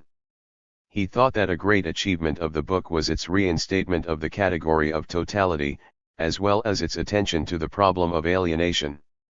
At the same time, he highlighted what he had sincerely come to believe were the most serious problems with the book. The book's most striking feature is that, contrary to the subjective intentions of its author, objectively it falls in with a tendency in the history of Marxism that has taken many different forms. All of them have one thing in common, whether they like it or not, and irrespective of their philosophical origin or their political effects, they strike at the very roots of Marxian ontology. I refer to the tendency to view Marxism exclusively as a theory of society, as social philosophy, and hence to ignore it or repudiate it as a theory of nature. My book takes up a very definite stand on this issue. I argue in a number of places that nature is a societal category, and the whole drift of the book tends to show that only a knowledge of society and the men who live in it is of relevance to philosophy. 76. In earlier days, Lukács had sought a total break with every institution and mode of life stemming from the bourgeois world, but he now realized that it was the materialist view of nature that brought about the really radical separation of the bourgeois and socialist outlooks. With the repudiation of the ontological objectivity of nature, the most important pillar of the Marxist worldview disappeared. While he had been correct to attack the overvaluation of contemplation, his polemic against it had taken on extravagant overtones, and his conception of revolutionary praxis was colored by an overriding subjectivism. This apparent methodological upgrading of societal categories, he said, distorted their true epistemological function. The overextension of the concept of praxis led to its opposite, a relapse into idealist contemplation. Though he believed that the book had a certain historical validity and that it was correct on many points, Lukács expressed regret that it was precisely those aspects of the book that he thought most mistaken that were becoming the most influential. At any rate, back in the Soviet Union in the 1930s, Lukács was reflecting on it all. It is unlikely that his sojourn in the Soviet Union had such a wholly negative impact on his thought as so many Western commentators seem to assume. It is uncertain just how far the Soviet discussions of 1930 to 1931 affected his thinking. Whether they actually affected him to the degree that he claimed in the situation of 1934, is hard to know. He did say later that he thought much of the criticism of Deborin justified, but he seemed rather detached from it and remarked that its aim was only to establish Stalin's preeminence as a philosopher. Still, whatever its faults, Soviet philosophy was far closer to the natural sciences than was German philosophy in the academic milieu from which Lukács had come, and this must have had a beneficial effect on his development. He was inclined to keep at a distance from political discussion, even to keep at a bit of a distance from philosophical discussion in the 1930s, although he did enter into the Soviet literary debates of the time with a certain vigor. But regarding most other things, he kept his ideas to himself. He did not protest against the purges or the Moscow trials, believing that to attack Stalin was to support Hitler. However, this did not save him from any further political troubles. In 1941, he was arrested in Moscow and accused of having been a Trotskyist agent since the 1920s. He was subsequently released after personal intervention on the part of Georgy Dimitrov, president of the Comintern. Not even this episode shook his fundamental loyalty. He still knew which side he was on, and was determined to stay within the ranks of the communist movement at any price. Shaken deeply by the triumph of fascism and believing that it marked a deep rupture in the continuity of European culture, he saw the Soviet Union as the only force that could hold out against it and bridge the gap between the progressive culture of the past and the future. He asserted this even during the Comintern's third period and during the Nazi-Soviet Pact, times when it seemed far from the case. Foreign communists in the Soviet Union. Other foreign communists felt themselves faced with the same choice. Among their number were various philosophers and scientists who, like Lukács, worked in the Soviet Union. Some came early on, and some came later. Some came fleeing fascism, and some came to be part of the process of socialist construction. Lukács's fellow Hungarian and critic, Laszlo Rudas, also worked at the Marx-Engels-Lenin Institute and became a professor at the Institute of Red Professors. The Bulgarian Todor Pavlov, who specialized in theory of reflection, wrote under the name of Dosef during his years in exile. Yet another Hungarian who came to the Soviet Union was Sándor Vargas, who became thickly embroiled in the Soviet philosophical discussions. He had been an official in the Hungarian Commune and was imprisoned after its downfall. After coming to Moscow in 1922 in an exchange of prisoners agreed upon between the Soviet government and the Horthy regime, he became a professor of philosophy at Moscow University. He was a leading figure in Ranian and the Timiryazev Institute and a participant in the debates held at the Communist Academy, the Institute of Red Professors, and the Institute of Scientific Philosophy. His name appeared constantly in the pages of Pod Znamením Marxisma. He was one of the leading spokesmen for the mechanist trend and his name appeared in the 1929 resolution denouncing mechanism. The publication of his two-volume History of Modern Philosophy, attacked by the Debrunits, was an important episode in initiating the whole debate. He responded in the new few years to Debrunite accusations of positivism and hypostatizing logic with counter-accusations of idealism and Hegelian panlogism. His declaration of faith was, "I stand on Marx's point of view that we know one single science." 77 Vargas pursued his great dream of unity of science in the direction of an unabashed and thoroughgoing reductionism. All laws were ultimately physico-chemical. There were no irreducible qualities. After the condemnation of mechanism in 1929, Vargas remained a mechanist and continued to publish his mechanist view. Despite the pressures, he never recanted. Vargas perished in the purges of the late 1930s. Also prominent in the Soviet philosophical debates, though on the opposite side of the fence, was the Czech philosopher and mathematician, Ernest Kalman. On his release from a Russian prisoner of war camp at the end of the First War, he stayed in the Soviet Union and went to Moscow University. He took the side of the Debrunits against the mechanists, but was among the young philosophers who brought Debrun in his turn under criticism. He was involved in all the major discussions in the philosophy of science. Although a learned and intelligent man, his role in this sphere was a complex one. He became head of the science division of the Moscow Party organization and presided over the meeting that denounced Levitt and linked medical genetics to racism and fascism. He was among the guardians of orthodoxy, who linked philosophical and scientific deviations to political subversion. In the genetics controversy, he was a supporter of Lysenkoism, and in the discussion over relativity theory, he was exceedingly vague, although it is likely that he actually knew better than what he was willing to say.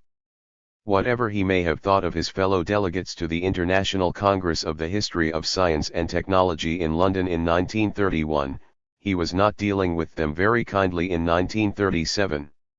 He felt obliged, for example, to call the attention of the readers of Pod Znamením Marxisma to the fact that the enemy Hessen had been a student of Joff, casting a shadow over Joff as well as Hessen. 78. At the 1931 Congress, Kalman gave 3 papers, one on biology and physics, one on mathematics, and one giving notice of the existence of Marx's then unpublished manuscripts on mathematics, the natural sciences, and technology. He maintained that the dialectical materialist understanding of regularity was the key to steering a way through the Scylla of mechanistic fatalism and the Charybdis of indeterminism. He argued that the mechanistic conception of science as formulated most clearly by Helmholtz and the diametrically opposed conception as expressed most sharply by Heisenberg both had their basis in an undialectical conception of the relation between the general and the particular, the dynamic and the statistical. The second tendency, which emphasized particularity, uniqueness, and unrepeatability, was exaggerated to the point where generality was transformed into an illusion. This view was gaining ground. Bourgeois science was growing more and more reactionary, moving irresistibly towards unconcealed fideism. Relativity was being taken as evidence of philosophical relativism and subjectivism. Quantum theory was being used to declare the overthrow of causality. Kalman referred to recent articles by such bourgeois scientists as Schlick, Millikan, and Eddington, to illustrate the point.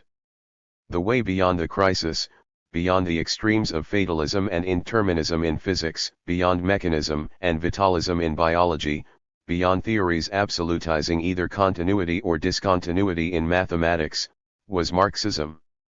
The way out of the blind alley was dialectical materialism.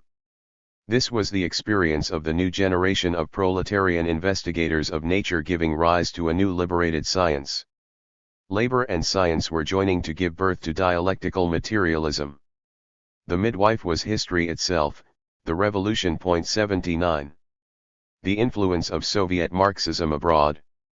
The Soviet contribution to the 1931 Congress had a great influence on Marxist thinking abroad, not only on the British Marxists who were present. References to science in the crossroads abound in the writings of Marxists from far and wide, from France, Italy, America, and even Japan. The Japanese translation provided a certain inspiration for those who formed the Society for Materialist Studies in 1932 and later the History of Science Society of Japan at a time when communists were driven underground and even those who wished to explore the philosophical implications of Marxism risked arrest for offenses involving dangerous thought. This was, for example, the fate of Saigasa Hiroto in 1933 and others such as Tozaka Jun and Agura Kinosuke who pursued their interests in Marxist philosophy and the history of science under considerable pressure. 80 The papers in the volume all made the obligatory references to social fascism, but showed that the communist movement still had within it searching minds capable of reaching out to others who were searching, even despite the sectarianism of the third period when the fortunes of the communist parties were at an extremely low point. Not that the book was received passively and uncritically by foreign Marxists, but, for the most part, they weighed the views of Soviet philosophers very seriously as coming from a land where new paths were being forged, where a gigantic human experiment was underway. Gramsci's Marxism. Science in the Crossroads was one of the books that found its way into Antonio Gramsci's gloomy prison cell in Italy. He was far from uncritical of it. He weighed the views of Soviet Marxists on various questions, but always he did his own thinking. To have been able to apply his mind to such matters at all in his circumstances was itself a remarkable achievement. At his trial, the public prosecutor had declared, "For 20 years we must keep this brain from functioning." This they failed to do, but they put obstacles in its path that must have seemed at times insurmountable. It was some time before he was even allowed writing materials or books, and, when he was, his writings were scrutinized by the prison censor. In addition to enforced isolation from party and family life, Gramsci's always fragile health was put under severe strain by the harsh prison conditions and he was several times near to complete breakdown. Indeed, his conditions of life, almost from birth to death, were exceedingly harsh. Nevertheless he made his way from his provincial Sardinian background to become General Secretary of the Italian Communist Party. At university in Turin, he and Palmiro Togliatti, another Sardinian to become General Secretary of the Communist Party, were caught in the grip of Croatian philosophy, which was at the peak of its influence in Italian intellectual life. They found the breadth and grandeur of Croce's thought inspiring, and it seemed as if the most vital and most progressive current stirring was the neo-idealist critique of positivism. They were also much influenced by Marxism, particularly by the great Italian Marxist of the previous generation, Antonio Labriola. While in Turin, Gramsci joined the Italian Socialist Party. He worked as a journalist for the socialist paper, Avanti, and soon became one of the city's socialist leaders. He welcomed the October Revolution in a way that highlighted the highly voluntarist nature of his Marxism at this time. He saw the revolutionary will of the Bolsheviks as having defied Marx's schema, but as having drawn strength from what was living in Marxism. The life-giving ideas of Marx were those most in continuity with Italian and German idealist philosophy, even if they had become contaminated by positivistic and materialistic incrustations. 81. Gramsci was still very much a Crocian, although already a Marxist, and later, as he matured in his Marxism, he undertook to perform the same sort of operation on Croce that Marx had performed on Hegel. He came to see Croce's role in terms of the need for idealist high culture to adapt itself to the impact of Marxism by incorporating certain elements of it, in order to give itself a new elixir. Gramsci wished to write an anti-Croce, a sort of new anti-Dühring, that would unmask this operation. He came to criticize Crocianism as based on a purely conceptual dialectic devoid of concrete historical content. Even from his earliest days, however, when most under the influence of Croce, he never seems to have adopted the Crocian attitude to the natural sciences, which denied to them any cognitive value. He saw the natural sciences as integral to the great toil of the centuries that had perfected new methods of thought and had freed the human mind of prejudice and of philosophical and religious a priorism. Gramsci had about him a great intellectual intensity, combining open-mindedness with committed partisanship. In a pamphlet entitled La Città Futura, published by the Young Socialist Federation in 1917, he wrote, "I believe that living means taking sides. I am alive, I take sides. Hence, I detest whoever does not, I hate indifference." 82. He was speaking in the context of taking the side of the city of the future, in which socialists would not simply replace one order by another, but aim to satisfy the possibility of the integral fulfillment of the whole human personality as the right of all citizens. There was a great fullness in Gramsci, a disinclination to make artificial distinctions between rationality and emotion. He expressed his belief that it was impossible to know, to really understand, without feeling, without being impassioned. It was a theme he would take up again, and indeed one he would live by, explicitly arguing that strong passions were necessary to sharpen the intellect and to make intuition more penetrating.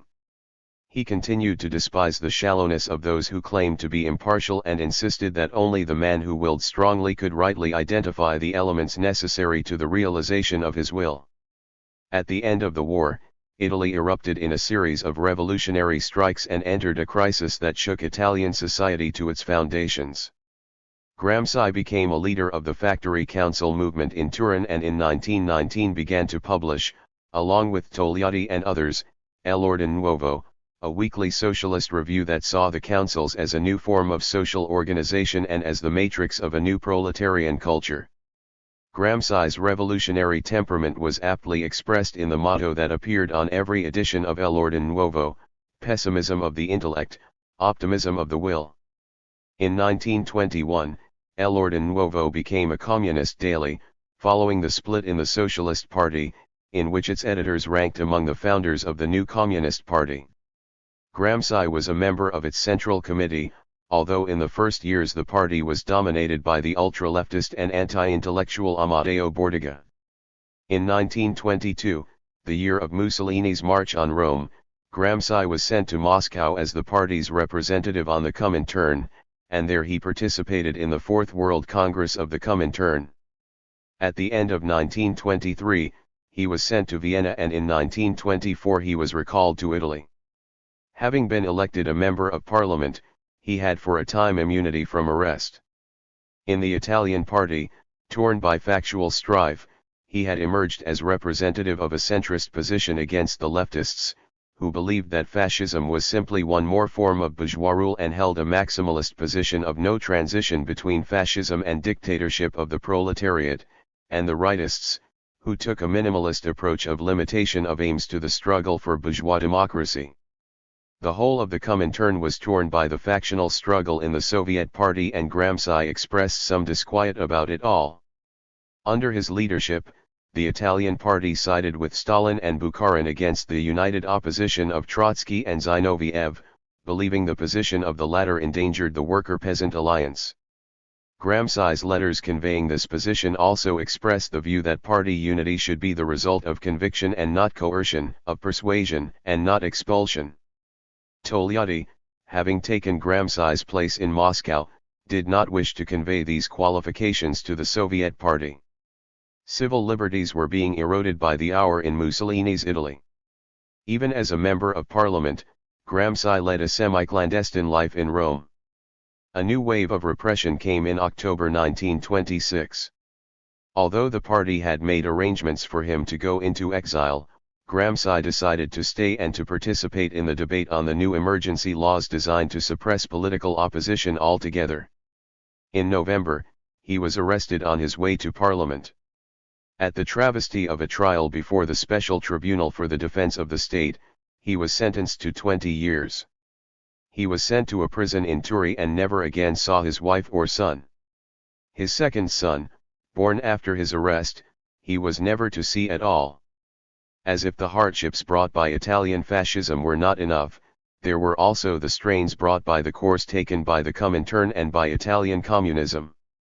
Although extremely isolated from political events, he learned of the Comintern policy of the Third Period and of the events ensuing in the Italian party as a result of it. In 1930, there was a purge of those opposed to the new Comintern line. There were violent discussions among the prisoners about the new line, which Gramsci strongly opposed. His brother, however, communicated to Togliatti that Gramsci was fully in agreement with the new policy and with the expulsions, believing this was necessary to save Gramsci himself from expulsion. It would also seem, from the testimony of the Italian Marxist and Cambridge economist Piero Sraffa, that Gramsci was somewhat skeptical about the Moscow trials. By 1937, his health was utterly broken from the prison regime, and at the age of 46 he was dead. Gramsci's greatest contribution was made during his difficult prison years. From 1929 to 1935 he filled 32 notebooks with his reflections on history, literature, politics, philosophy, science, and a number of other subjects until 1926. His writings had been rather directly tied to day-to-day politics and were more of a journalistic nature. However, in prison, cut off from the world of current political events, his writings assumed a deeper, broader, and more theoretical character. He did miss the activity of his former life. As a thinker, Gramsci has been linked with the trend associated with his contemporaries, Lukács and Korsch. There were indeed a number of parallels.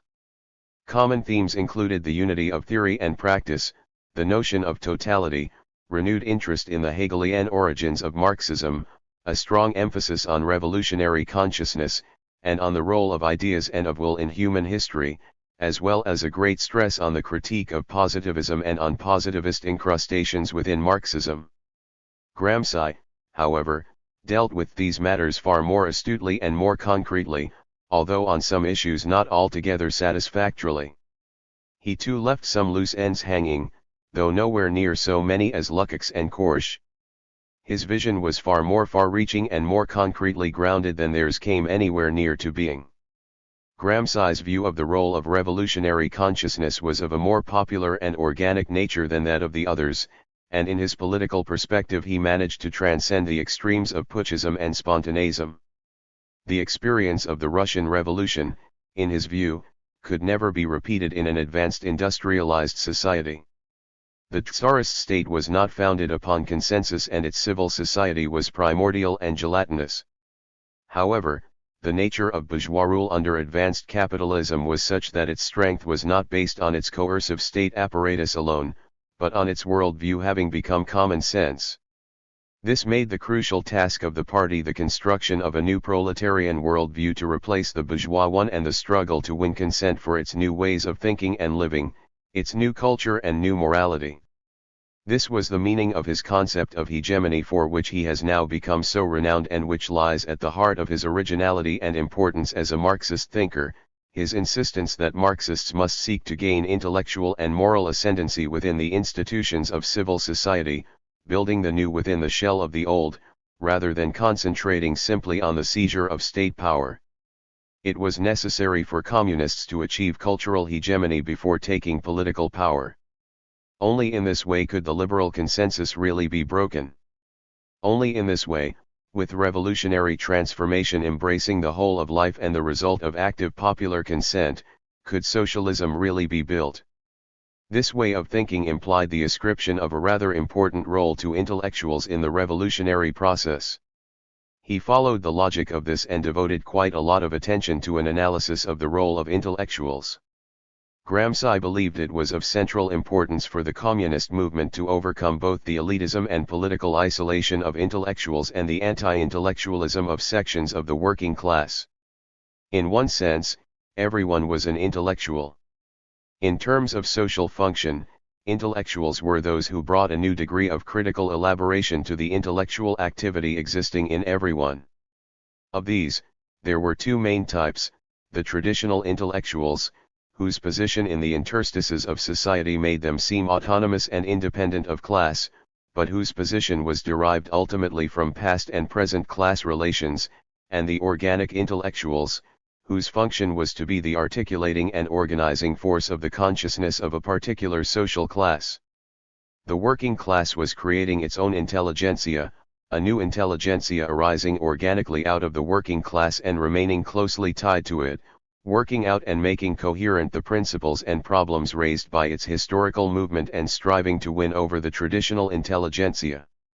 The new intelligentsia would give coherent and systematic expression to popular awareness as a basis for precise and decisive will.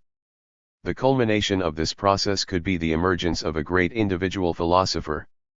The activity of particularly gifted individuals marked the high points of the progress made by common sense. This philosopher of a new type thrown up by the revolutionary movement would have, on the one hand, the flexibility of movement of the individual brain and, on the other hand, the capability of realizing concretely the needs of the mass movement and of being able to address it in the most relevant fashion. Ultimately, however, the new historical synthesis was the product of the whole movement of history, not the individual philosopher. In the end, mass adherence or non-adherence to a philosophy was the critical test of the rationality and historicity of various modes of thought. Arbitrary constructions went by the wayside in the historical process, even if sometimes, through a combination of immediately favorable circumstances, they enjoyed a temporary popularity. Philosophy loomed very large in Gramsci's view of things. It was inseparable from politics. He saw philosophy as the organized critical reflection of the forms of thought of the old social order and as the organizing principle of the new social order. Philosophical activity was a battle to transform the popular mentality. It was the growing edge of common sense. The ruling class exercised hegemony through the dominance of its definition of reality, of which philosophy was the highest level of elaboration. It was therefore necessary for the working class to struggle on the philosophical front if it were to come to exercise hegemony. Philosophy was rooted in the historical process and integrally connected to the development of the social recognition of the social relations of production. Marxism, in its conscious and explicit recognition of the social relations of production, brought a new intelligibility to the philosophical enterprise. It brought philosophy onto a new terrain. For Gramsci, philosophy had a class character, for there could be no philosophy independent of the social relations in which man lived and thought. It was either bourgeois or proletarian, for there could be no universal philosophy except in a classless society. In elucidating the problem of transition, that is, the trajectory of proletarian class consciousness in its development from the worldview of a subaltern class to the worldview of a ruling class, Gramsci held that it began as a critical polemic consciousness and, through its historical activity to transform the social relations of production, it grew into a new synthesis, a new civilization. Marx initiated the critique and discerned the possibility of a new phase of historical development as a necessary basis for a new conception of the world, a unitary conception that would overcome all antinomies plaguing human thought for centuries. Lenin, through the October Revolution, brought Marxism beyond the phase of critique into the new phase, the phase of the historical realization of the philosophical critique, the phase of the positive creation of a new civilization. For Gramsci, no return to Marx was possible. Marxism henceforth was to develop out of the innovative historical activity initiated by the revolution. As Gramsci saw it, everyone was in some sense a philosopher in that everyone functioned with a conception of the world, whether a critical and coherent one or a disjointed and episodic one. Philosophy could not be separated from the history of philosophy. Sometimes a person's pattern of thinking juxtaposed Stone Age elements with the principles of the most advanced science. The starting point for a critical approach to philosophy was to assess this, to know thyself as the product of a historical process that had deposited an infinity of traces without leaving an inventory. It was necessary to order in a systematic, coherent, and critical fashion one's own intuitions about the world, and to do so in the context of the history of philosophy, within the collective effort of the centuries, to elaborate viable forms of thought. It was necessary for Marxists to achieve a critical equilibrium in relation to the whole of past and present thought, to restructure all knowledge and to bring it to a new historical synthesis. Needless to say, Gramsci saw Marxist philosophy within the history of philosophy. He situated it not only in terms of the philosophical systems of the past, but also within the spectrum of contemporary philosophical standpoints, as well as within the context of the different philosophical views enunciated within the Marxist tradition itself. He did so in a way that was often illuminating, but on the whole somewhat lacking in perspective. His orientation in this sphere was decidedly one-sided. While affirming that Marxism was the crowning point of all of the previous history of philosophy, he elaborated on this in a very one-sided way, making much of it as a reform and development of Hegelianism and virtually ignoring its roots in French materialism and in the development of modern science. With regard to current philosophies, he was sometimes weak in his criticism of neo-idealism and excessively severe in his criticism of positivism. Within the terms of Marxist debate, he conceded too much ground to idealist tendencies and overstressed the dangers of positivist tendencies. He greatly exaggerated the strength and extent of the mechanist tendency within Marxism.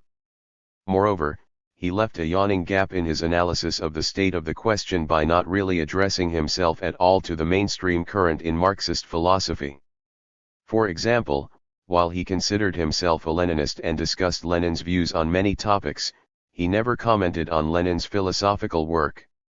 By implication, he seemed to consider all trends in Marxism adhering to a realist epistemology and an emphatically materialist ontology to come within the scope of vulgar Marxism. He never distinguished this trend from the positivist and mechanist trend within Marxism with which he was so preoccupied. Gramsci's main philosophical adversary was Bukharin. Of all Marxist theoreticians, it was Bukharin whom he singled out for special attention as the very embodiment of vulgar Marxism. Bukharin for his part had taken a critical attitude to Gramsci's Marxism. In his speech on the problem of the ideological unity of the communist movement at the Fifth World Congress of the Comintern in 1924, he addressed himself not only to the trend represented by Lukács and Korsch, but referred to a voluntarist idealism in the Italian party tendential to the rebirth of the old Hegelianism. Gramsci in time took up a far more elaborate criticism of Bukharin's Marxism. Gramsci based his attitude not only on Bukharin's earlier manual, The Theory of Historical Materialism, but also on his paper from the 1931 London Congress. He expressed his opinion that the 1931 paper did not indicate any significant change in Bukharin's position, in spite of the Soviet debate on mechanism that had taken place in the ensuing years. His judgment of Bukharin was not an altogether fair one, although many of his points with regard to the earlier manual were well taken. In general, Gramsci believed that Bukharin had emphasized materialism to the neglect of the dialectic. He took exception to what he saw as a sterile attempt to reduce Marxism to abstract and ahistorical causal laws, to a scheme of flat evolutionism that left no room for will, no room for leaps. This led to fatalism, a delusion undermining political initiative. The revolutionary movement was particularly susceptible to it at times of defeat, when it had lost the initiative in the struggle.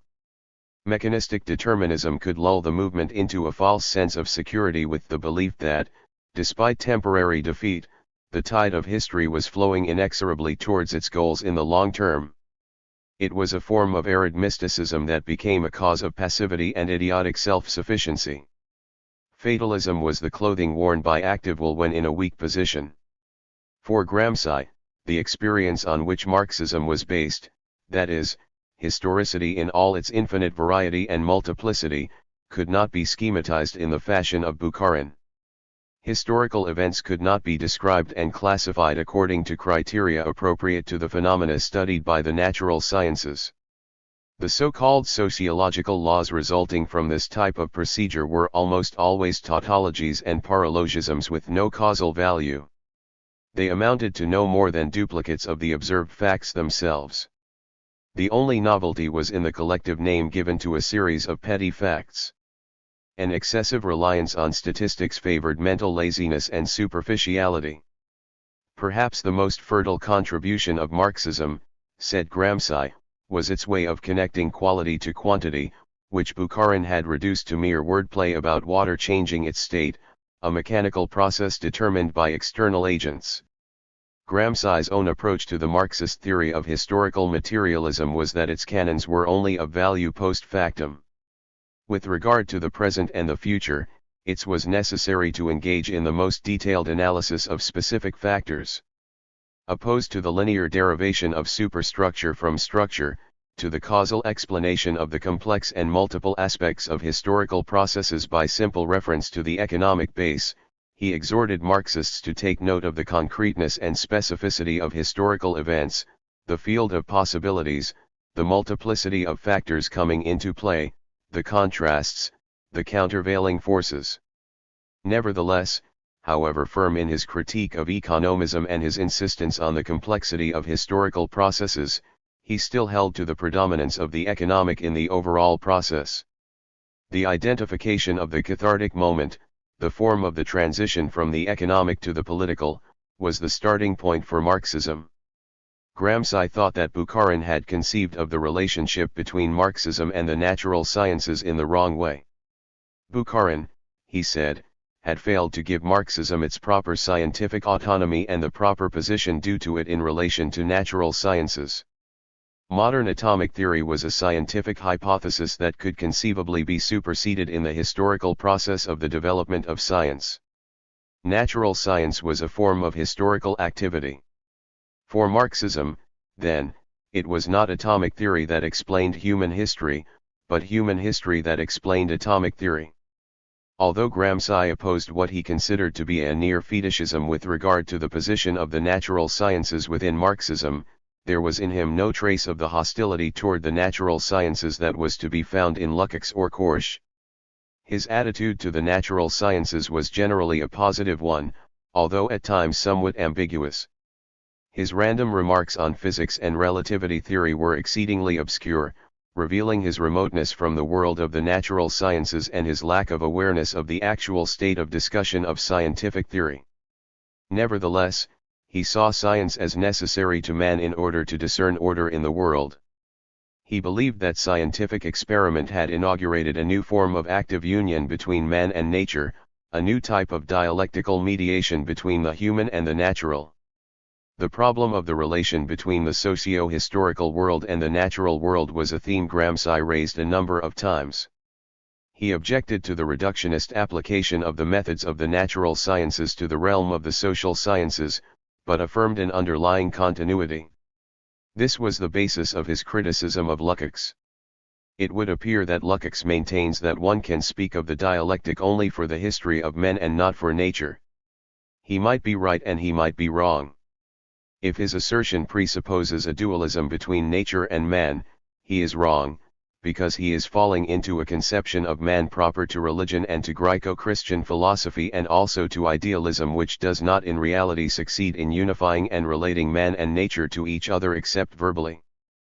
But if human history should be conceived also as the history of nature, how can the dialectic be separated from nature? Perhaps Lukács, in reaction to the Baroque theories of the popular manual, has fallen into the opposite error, into a form of idealism. 83. Not for Gramsci any neo-Kantian chasm between nature and history. So radically had nature been historicized in his thinking that any methodological rift between naturalistic and humanistic knowledge was inconceivable. He did take great pains to distinguish these two forms of knowledge and was extraordinarily anxious to establish the specificity of humanistic knowledge, but it was within an overall continuity. The continuity was perceived, however, from exactly the opposite point of view of such thinkers as Engels and Lenin. For Gramsci, the history of nature was subsumed under the history of man rather than vice versa. Not surprising then was his opposition to all realist and objectivist epistemologies. He thought Bukharin's polemic against subjectivism at the 1931 London Congress to have been badly framed and worse conducted. He considered it futile, superfluous, and even reactionary. It was too tied to uncritical common sense. It was based on a popular belief that was religious in origin. Appealing to it was an implicit return to religious feeling.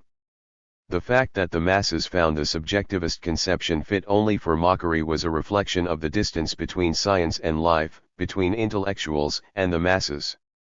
The purpose of science was to criticize common sense, the immediate product of crude sensation, still often Ptolemaic and anthropocentric. With Bukharin, the most vulgar common sense was imposing itself on science rather than vice versa. The subjectivist conception, proper to modern philosophy, had its usefulness as criticism of transcendence on the one hand and the naivete of common sense and of philosophical materialism on the other. It had given birth to, and was superseded by, historical materialism. In other words, with Marxism, subjectivism had been transformed into historicism.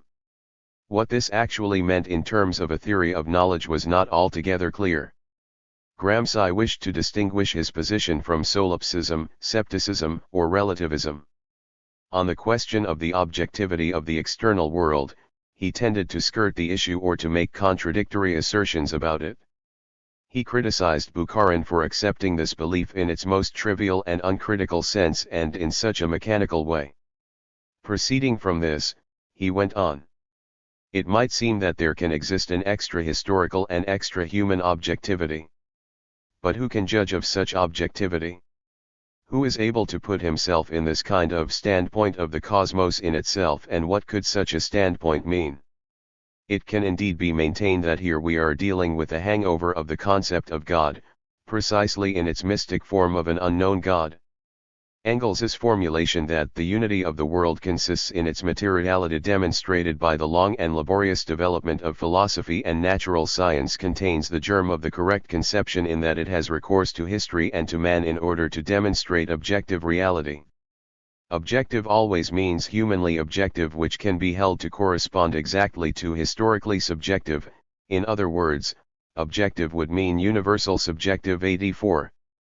However, he was equivocal.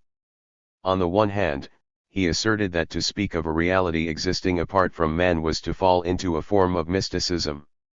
On the other hand, he admitted that it was hard to imagine reality changing objectively with changes in ourselves, a belief that not only common sense but science made untenable. He also acknowledged that it was difficult not to think in terms of something real beyond our knowledge, not in the sense of a noumenon or an unknown God or an unknowable reality, but in the sense of something still unknown, that will someday become known when the physical and intellectual instruments of mankind have been perfected. Again, in discussing the nature of natural science, he saw it as historical activity and indeed saw nature itself as a historical category. Up to a certain point, he asked, might it not be said that what nature provided the opportunity for was not discoveries of pre-existing qualities of matter, but creations linked to social interest? Fair enough, perhaps, but when it came to what was beyond a certain point, he would not quite say. He did concede that as an abstract natural force, electricity existed before its reduction to a productive force, but added that it was in a state of historical nothingness. In a discussion of the epistemological foundations of science, inspired by the pronouncements of some Italian scientists who were taking up a position similar to Eddington in the philosophy of science, Gramsci repudiated the grotesque way of thinking of certain scientists, especially English, in connection with the new physics. It was a way of thinking that Gramsci believed meant that science ceased to exist and was changed into a series of acts of faith. If it were true that microscopic phenomena could not be considered as existing independently of the observer, if it were true that such phenomena were not actually observed but created, then, Gramsci said, it was not even a matter of dealing with solipsism but witchcraft. The problem was that the crisis in physics, an initial and transitory phase of a new scientific epoch stemming from the difficulties scientists were encountering in trying to explain microscopic phenomena in macroscopic terms, was converging with a great intellectual and moral crisis and bringing forth a great wave of sophistry. Coming to terms with this was, however, serving to refine the instruments of thought. The most important question to be resolved was whether and how science yielded objective knowledge. Yes, answered Gramsci, despite all the difficulties and complications, phenomena recurred and could be ascertained by observers independently of one another. Science brought forth objectivity, in the sense of establishing what was common to all observers, what was independent of every particular point of view. However, having asserted the universality of science, he backtracked. Actually, even this is a particular worldview, an ideology. However, this view, as a whole and for the direction it indicates, can be accepted by the philosophy of praxis, whereas one should reject the view of common belief, even though it reaches the same materialist conclusion. All of science is tied to the needs, the life, the activity of man. Without human activity, which creates all values, including scientific ones, what would objectivity be? Chaos. For the philosopher of praxis, being cannot be divorced from thinking, man from nature, activity from matter, the subject from the object. To place science at the base of life, to regard science as the worldview par excellence, as the one that clears the eyes from every ideological illusion, and which places man in front of reality as it is, means to fall again into the idea that the philosophy of praxis needs philosophical props outside of itself. But in reality, science, too, is a superstructure, an ideology. That science is a superstructure is shown also by the fact that there have been entire periods of eclipse, for example, when it was obscured by another dominant ideology, religion. Moreover, in spite of all the efforts of scientists, science never presents itself as naked objective information, it always appears coded by an ideology, and concretely science is the combination of the objective fact with a hypothesis or a system of hypotheses that surpass the mere objective fact. It is true, however, that, in this domain it is relatively easy to distinguish the objective information from the system of hypotheses by a process of abstraction that is inherent in scientific methodology itself, in such a way that we can accept the one and reject the other. That is why a social group can accept the science of another group without accepting its ideology. 85.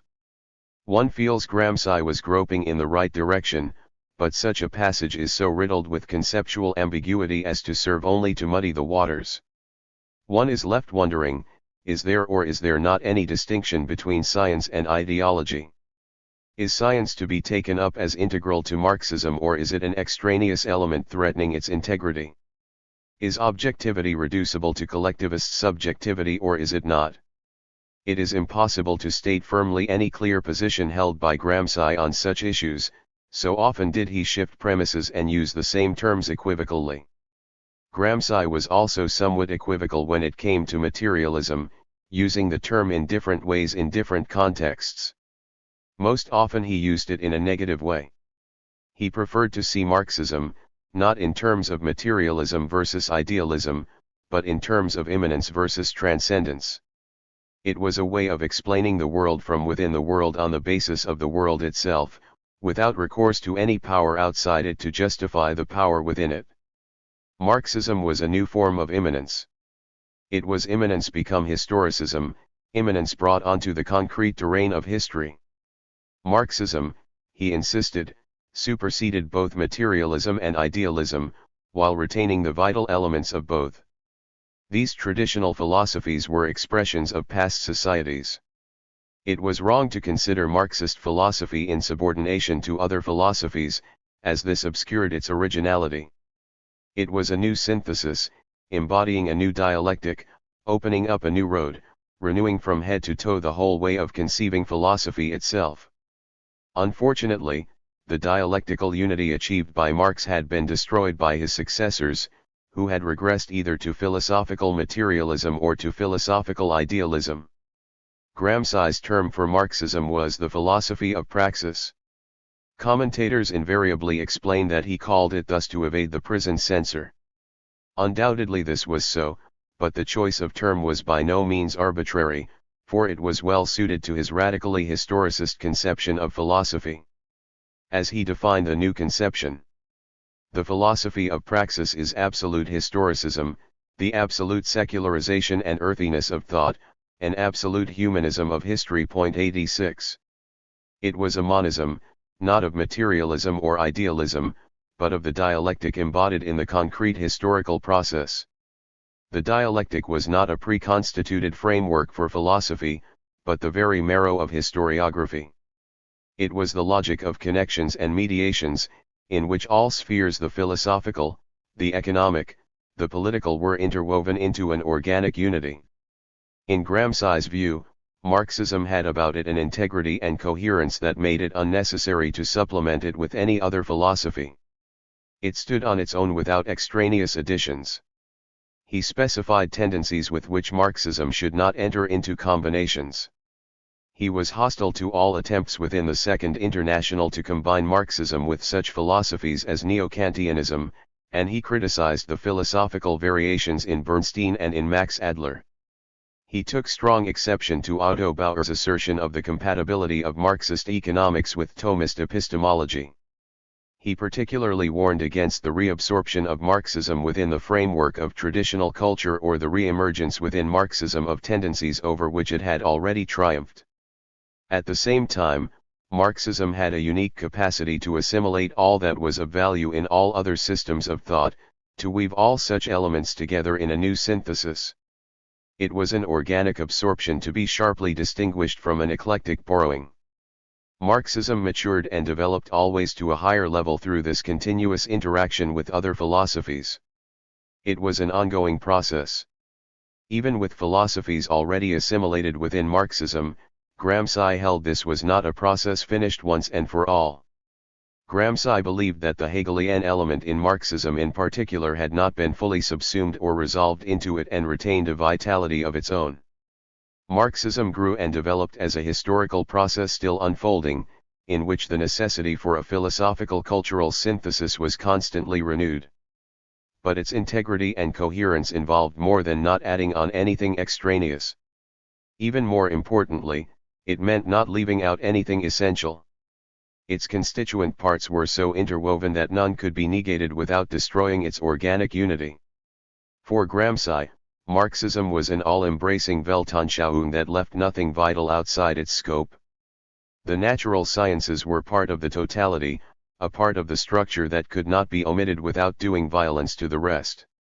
Orthodoxy lay in the conviction that Marxism contains in itself all the fundamental elements needed to construct a total and integral conception of the world, a total philosophy and theory of natural science, and not only that, but everything that is needed to give life to an integral practical organization of society, that is, to become a total integral civilization. 87.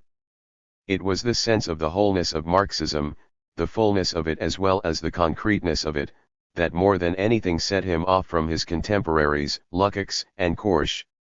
Despite the fact that he did not really achieve clarity with regard to certain of the constituent elements or even see the various aspects in the proper proportions, he nevertheless realized that no philosophy could maintain itself and develop with anything fundamental left out of account.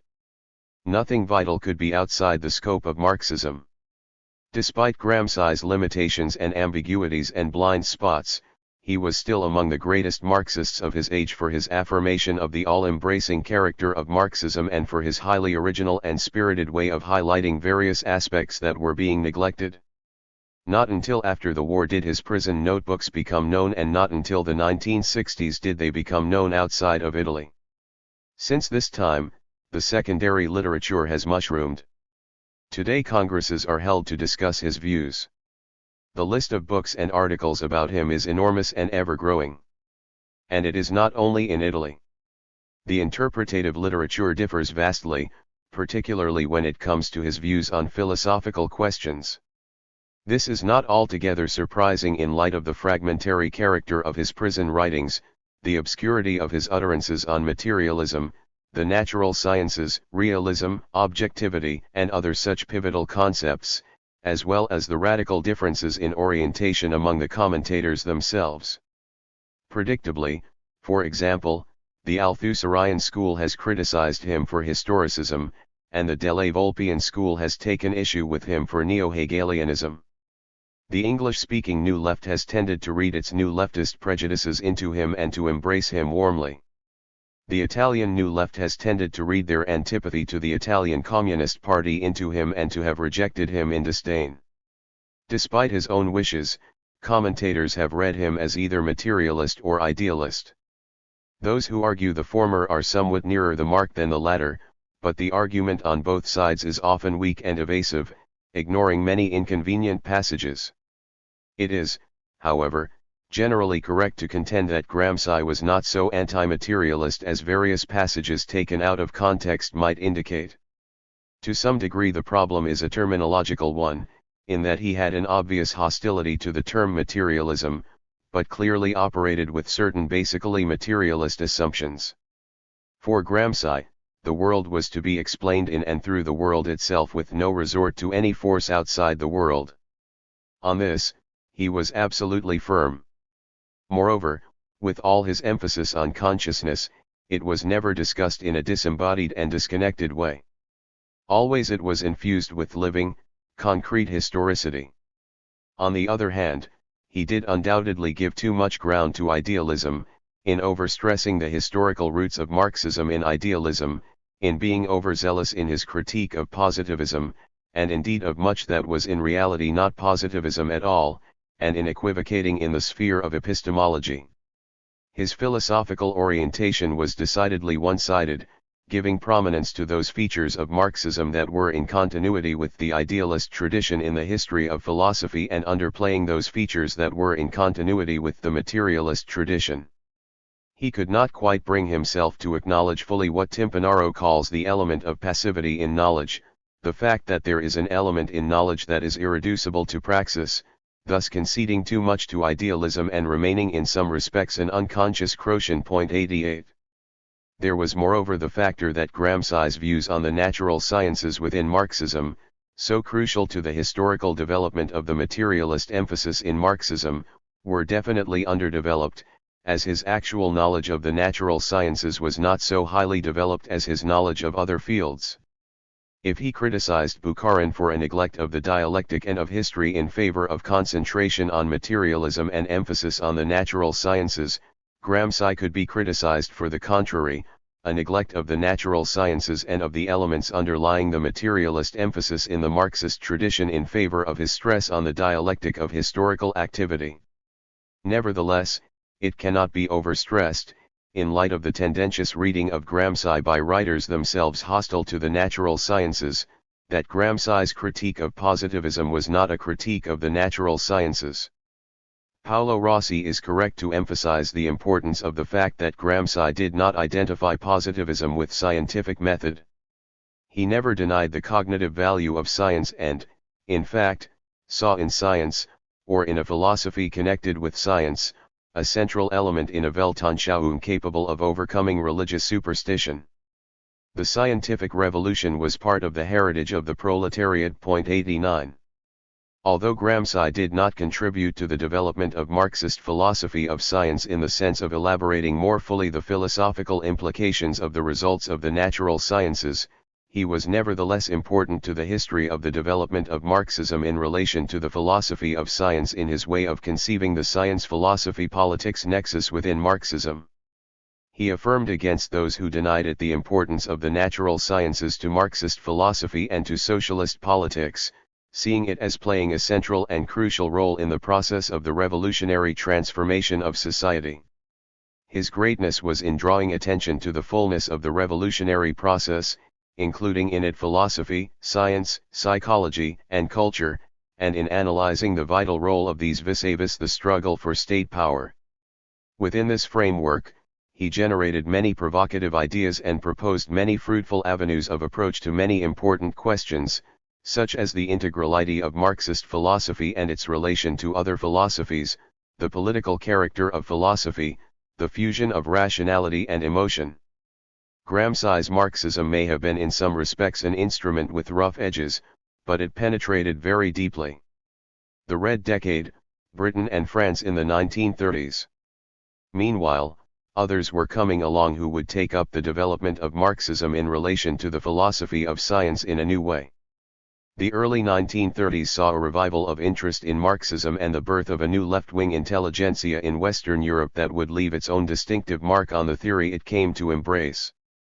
Although the Comintern policy of the Third Period had been an unmitigated disaster, however reluctant communists were to say so, the communist vision of a new world nevertheless shone through in sharp relief to the darkening reality of crisis-ridden capitalism. As the boom of the 1920s crashed down into the slump of the 1930s, the capitalist world was overshadowed by a harrowing depression that brought massive unemployment and underemployment, cuts in education and social services, and general economic insecurity. Concomitant with the economic crisis and the accompanying struggle for political power came a deep-seated intellectual crisis that made itself felt at every level of culture and in every field of knowledge. It was widely believed that capitalism was in a dying but dangerous state. Indeed, the militant rise of fascism highlighted just how dangerous it could be. So it was that the freshest and ablest minds of this generation set out to analyze the dying culture amidst what they believed to be its death throes and to seek after an alternative vision, one of a living culture that would give full scope to their burning creativity and their bright hopes. Thus began the Red Decade, with workers rebelling against the dole queues and intellectuals leaving their private dreamlands and coming onto the streets, living and thinking and dreaming in a whole new way. No longer were students in the public eye strike-breaking as in 1926, but welcoming the hunger marchers into Cambridge and striving with the working masses to find a better way. For their part, the communist parties, most notably in Britain and France, rose to the occasion. Without any official change of policy, they began to back down from the violent sectarianism that had brought communist parties into such severe isolation and so near to extinction. The rising militance of the working class and the growing radicalization of the intelligentsia were met with a broader, somewhat more accommodating attitude toward the role of mass organizations and towards the role of intellectuals in the revolutionary movement. Responding to the new forces that were at work, communists had the clarity and the discipline to spearhead the revitalized left-wing movement emerging and thus managed to bring a steady stream of extremely vital and high-powered intellectuals within the orbit of the communist parties.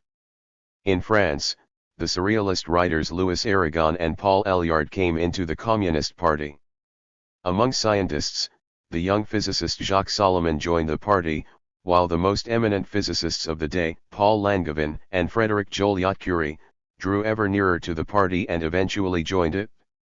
Already a member was the eminent biologist Marcel Prenant, who was not only professor of zoology at the Sorbonne, but lectured at the Université ouvrière as well. The young philosopher Paul Nizan joined the party while still a student at École Normale Supérieure, and, together with those philosophers who formed the Philosophes group, Henri Lefebvre, Georges Politzer, Georges Friedman, contributed to the development of a school of Marxist philosophy commanding the attention of the French intelligentsia. Philosophers and scientists came together in the Cercle de la Russie Neuve to discuss the implications of Marxism for philosophy and the sciences.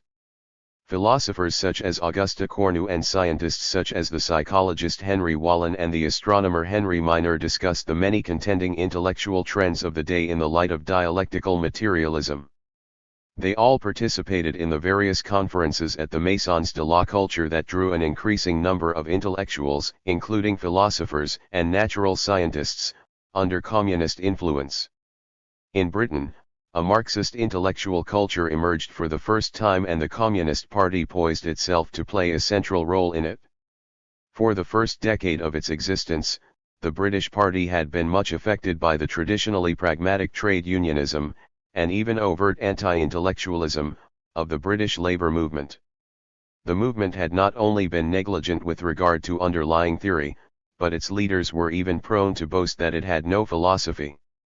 Suddenly, however, it all changed, and Britain not only became cognizant of the value of Marxist theory, but became a most fruitful and vigorous centre for its creative development in the 1930s. Among the many who felt the power of communist ideas at this time, though not all were members of the Communist Party, were writers such as W.H. Auden, Stephen Spender, Christopher Isherwood, Cecil Day Lewis, and Louis MacNeice, critics such as Margot Heinemann, Jack Lindsay, Arnold Kettle, and Ralph Fox, historians such as Christopher Hill and Eric Hobsbawm, classicists such as Benjamin Farrington and George Thomson, lawyers such as D.N. Pritt, journalists such as Claude Coburn, future party functionaries such as James Klugman, and future spies such as Guy Burgess, Donald Maclean, and Kim Philby. There were even clergymen. The Dean of Canterbury, Hewlett Johnson, was a fellow traveller, as was the Red Vicar of Thaxted, Conrad Noel. The Reverend Dr. John Lewis, organizer of the Left Book Club, eventually became a party member and a Marxist philosopher to boot.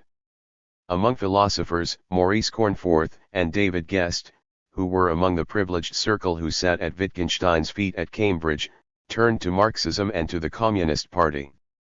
There was also the brilliant and many-sided Christopher Caldwell, poet, philosopher, critic, journalist, and much more. Among scientists, the turn to the left was truly spectacular. Most prominent were J.D.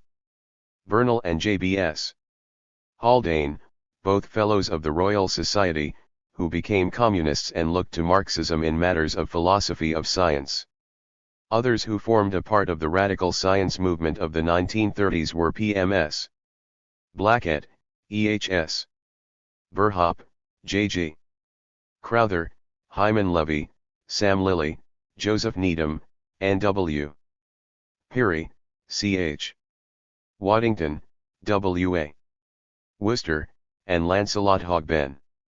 Not only was the alliance of philosophers and natural scientists recommended by Lenin being achieved, but the development of Marxism was giving rise to a new type in men such as Bernal, Haldane, Langevin, and Prenant, who combined within themselves scientist, philosopher, and political activist all in one.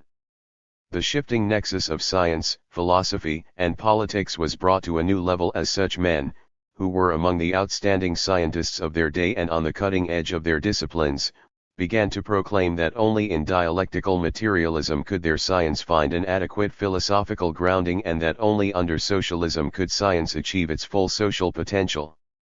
Philosophy of science in the 1930s.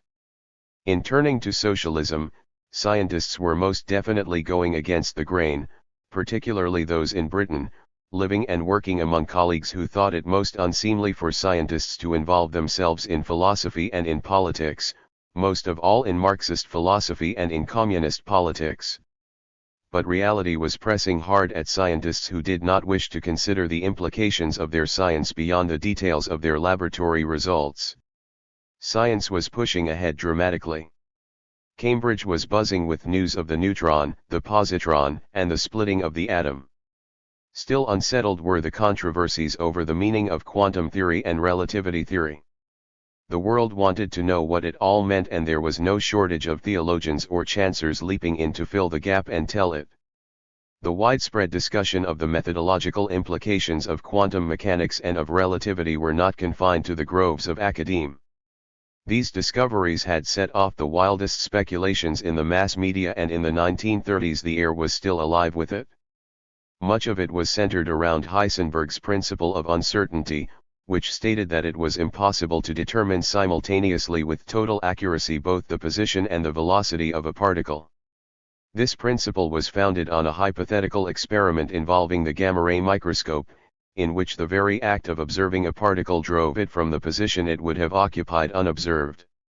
This emphasis on the role of the observer seemed to call into question the existence of reality independent of the observation of it and to favor marxism and all forms of subjective idealism. The impossibility of predicting exactly the path of a particle raised questions about the existence of determinism, about the very operation of causal laws in science. To some, it seemed that the new discoveries proved there was a radical indeterminism at the heart of the universe, that the principle of causality had been utterly discredited, that all phenomena were of a strictly subjective nature and that there could be no grounds for asserting the objective existence of an external world, that it was completely beyond the scope of any form of materialism to account for such developments. There was a veritable barrage of popular books, radio broadcasts, and Sunday sermons announcing that science itself, once the iconoclastic destroyer of all that was holy, had come to its limits and there found God again. Concepts applicable at the microscopic level were amateurishly extended far beyond their domain of applicability to demonstrate that there was neither rhyme nor reason to the way things happened in the universe, that all was vanity, that, therefore, God and mystery and free will reigned supreme. Loudly and triumphantly, the obituaries of materialism were once again published for all the world. Indeed, religion, whose death knell had also been previously sounded, did receive a new lease of life. Never had the idea of progress fallen upon deafer ears. The social fabric was ripping apart, the ground was crumbling under one's feet, and science seemed to be raising more questions than it answered.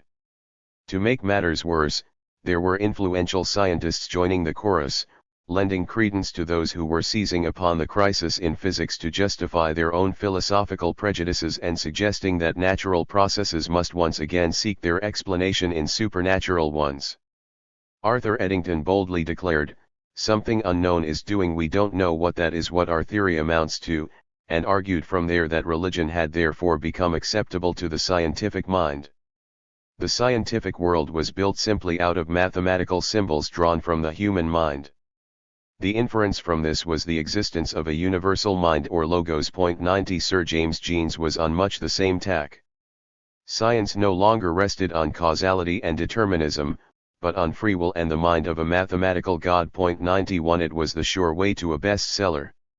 Other scientists, in contrast, thought it a die-stiffying spectacle, scientists utilizing their scientific knowledge to tell all the world that unreality lay at the basis of science, utilizing their rational powers to lend credence to the view that irrationality was triumphant. Marxists would have none of it and indeed were in the front lines of opposition to it. They argued that materialism stood on as strong a foundation as ever, and they objected fiercely to such attempts to parasite on every breakdown of traditional concepts in science to bring God back into the picture. While it had certainly become necessary to abandon determinism in the Laplacian sense, it was impermissible to conclude that a world of absolute indeterminism was the only possible alternative to a world of absolute determinism. In a world of absolute indeterminism, in a world without causality, no science would be possible. All possible outcomes of a given physical state would be equally probable. But this was obviously not the case. It was possible to establish statistical probability for the microscopic phenomena described by Heisenberg, and so there was causality. Probabilistic causality was a far cry from indeterminism. The debate was at its most intense in Britain. From here came the most prominent theoreticians of the various philosophies of science that stood in opposition to Marxism, not only Jeans and Eddington, but also such as J.S. Haldane, Alfred North Whitehead, and Bertrand Russell. Here too emerged, in close combat, the most vigorous pursuit of Marxist philosophy of science from such powerful minds as those of J.D. Bernal, J.B.S. Haldane, Christopher Caldwell, and a host of others as well. British Marxism, a turning point. 1931 marked a turning point for British Marxists. In their History of Britain in the 1930s, Margot Heinemann and Noreen Branson call it a watershed year, a year in which the ordered society suddenly turned out to be disordered, immoral, and dangerous. 92 The Labour government fell and Mosley's new party was formed. Mussolini was already in power and Hitler was close to it. The choice seemed to be between fascism and communism.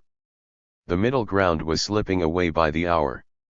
John Strachey, after resigning in turn from the Labour Party and then the New Party and then allying himself with the Communist Party, saw the choice between communism on the side of the defense of culture, science, and civilization itself, and fascism, representing mental and moral suicide. The title of his book, The Coming Struggle for Power, gave an indication of the prevailing mood. 93 Amidst this situation, the scientists were at once the most fundamentally hopeful and the most frustrated. 94. 1931 was also the year in which British scientists gathered in the lecture hall of the Science Museum in South Kensington on a Saturday morning in July at the special session of the Second International Congress of the History of Science and Technology. The session had been organized for participants to hear their Soviet colleagues explain their approach to the history and philosophy of science. Earlier in the week, the unexpected arrival of a large Soviet delegation had created a great stir in Britain. To the majority of scientists present, the Soviet viewpoint was something of a curiosity. To a minority, those in whom it crystallized something that had already been stirring, it had a profound impact. It was an experience that gave the initial impetus to the development of a distinctive school of Marxist thought in Britain. The various participants have left most interesting accounts of the atmosphere at the session. The science journalist J.G. Crowther commented on the unprecedented enthusiasm for the history of science displayed by the Soviet delegation. The organizers of the Congress had been modestly hoping to do a little to remove the neglect of their subject. Among the participants, a few were professional philosophers and historians of science, but most were amateurs or elderly scientists with an antiquarian interest in science, who discussed the subject in a leisurely way, as if a matter of secondary importance. They were truly astonished by the Russians, who discussed the history of science as if it were a matter of unsurpassed importance. As Crowther saw it, the movement, of which Hessen's paper was the most stimulating expression, transformed the history of science from a minor to a major subject. 95. The mathematician Hyman Levy recollected the discomfort of the audience. The ideas were too novel to be absorbed by the majority and the minority were temporarily tongue-tied at perceiving the width of the gap that had been opened by the speakers and their audience. The long and awkward silence following Hessen's famous trumpet blast was finally broken by the young Cambridge student of mathematics David Guest, who stepped to the rostrum and expanded on the theme, drawing out the implications of Hessen's remarks by analyzing other British men of science, such as Karl Pearson and Bertrand Russell. 96 Two British historians of science expressed opposition, but most refused to react. Bernal later remarked that the probable consensus was that anything so ungentlemanly and doctrinaire had best be politely ignored. 97 For himself, he was struck by the unity, philosophical integrality, and social purpose of the Soviet delegation in contrast with the British colleagues they encountered with their indisciplined array of ill-assorted individual philosophies and remoteness from any social considerations. The whole thing could not, however, be politely ignored. Within a few days, Science at the Crossroads, a book containing the Soviet papers, was published. It had been produced in a flurry in accord with a decision taken earlier in the week. After the book came the stream of reviews and more discussion of the embarrassing and unusual ideas of the exotic foreigners. The reviewer in Nature expressed his concern over the possible effect dialectical materialism could have on the direction of research in the Soviet Union. He repudiated the concept of bourgeois science and affirmed his belief that the laws of nature are the same for all of us. 98 The review in the Times Literary Supplement expressed unmitigated hostility. 99. The reviews were the least of it. In their lasting impact on the core of left-wing scientists present, the Soviet delegation had, in Gary Wersky's turn of phrase, performed a 5-day wonder. 100 Bernal, Needham, Hogben, Levy, Crowther, and others all testified to the crucial influence of this event on their future thought and activity. The Soviet delegation might go away, but those they left behind would not. The British establishment would have them on their hands for a long time to come. In the highest gatherings of British science, there was from then on a core of exceedingly able left-wing scientists enthusiastically pursuing a Marxist approach to the history and philosophy of science and highlighting the multifaceted social relationships of science. The ideological and socio-political assumptions of past and present science were being ruthlessly laid bare.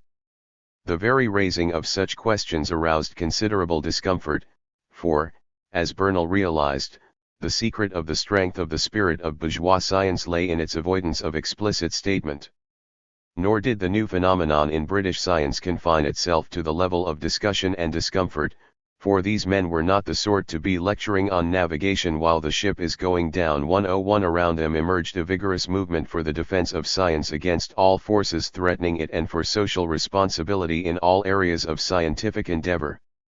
The movement took many organizational forms, such as the Cambridge Scientists Anti-War Group and the revived Association of Scientific Workers, and even in due course the Division for Social and International Relations of Science within the hallowed British Association.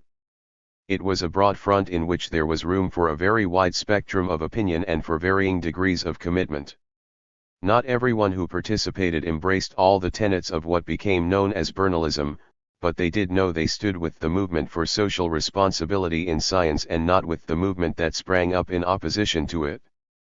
Its manifesto was in John Baker's Counterblast to Bernalism 102, and its organizational form was the Society for Freedom in Science, set up by a few scientists such as Baker and by the philosopher of science, Michael Polanyi, which devoted itself to the defense of pure science and the absence of any form of social control of science. Even the hostile reaction to the radical science movement testified to the power of its impact. Science and the Popular Front. This shift to the left among scientists, at a time when the left was virtually identified with the communist parties, was considerably enhanced by a radical policy shift within the communist movement itself. The Seventh World Congress of the Comintern was held in July-August 1935 and marked the inauguration of the period of the Popular Front. No longer was class against class to be the rallying cry, nor was there the blurring of the line between fascism and social democracy. The call, signaled clearly and decisively in Dimitrov's key address, was for a united front against fascism. The new policy proved extraordinarily successful, and the ranks of the communist parties began to swell, not to speak of the broad organizations that grew up around them. On Bastille Day in Paris, the communist Marcel Caquin embraced the socialist Léon Blum, while the crowd cheered and sang the Marseillaise, followed by the Internationale. In the elections of February 1936, the Popular Front came to power in Spain, and those of May in the same year brought the same in France. In Germany, communists and social democrats only came together again in exile and in Hitler's prisons and concentration camps in a belated, but very real, anti-fascist unity. Comintern agent Willy Munzenberg was once again in his element, directing from his Paris exile a staggering number of organizations and projects that summoned the energies of everyone from Communist Party apparatchiks to English duchesses. In Britain, the Popular Front spirit permeated a number of old and new organizations of the left. The Left Book Club, launched in May 1936, elicited massive support, and specialists groups were soon formed among doctors, teachers, poets, scientists, and others. Bernal, a prototypical Popular Front intellectual, was on some 60 committees at one time.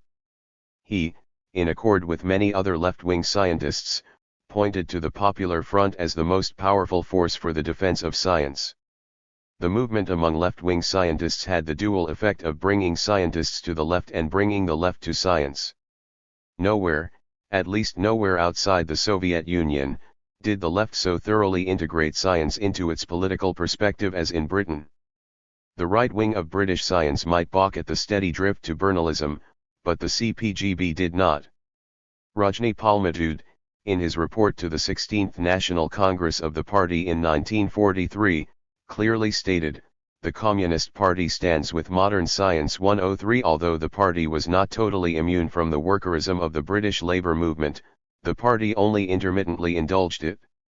The party was proud of its intellectuals and believed it was an essential duty of its scientists to be good scientists, even in the eyes of nature and the Royal Society, and it took a dim view of any tendencies of its intellectuals to drop out and assimilate themselves into the lifestyle of the workers and do only routine party work.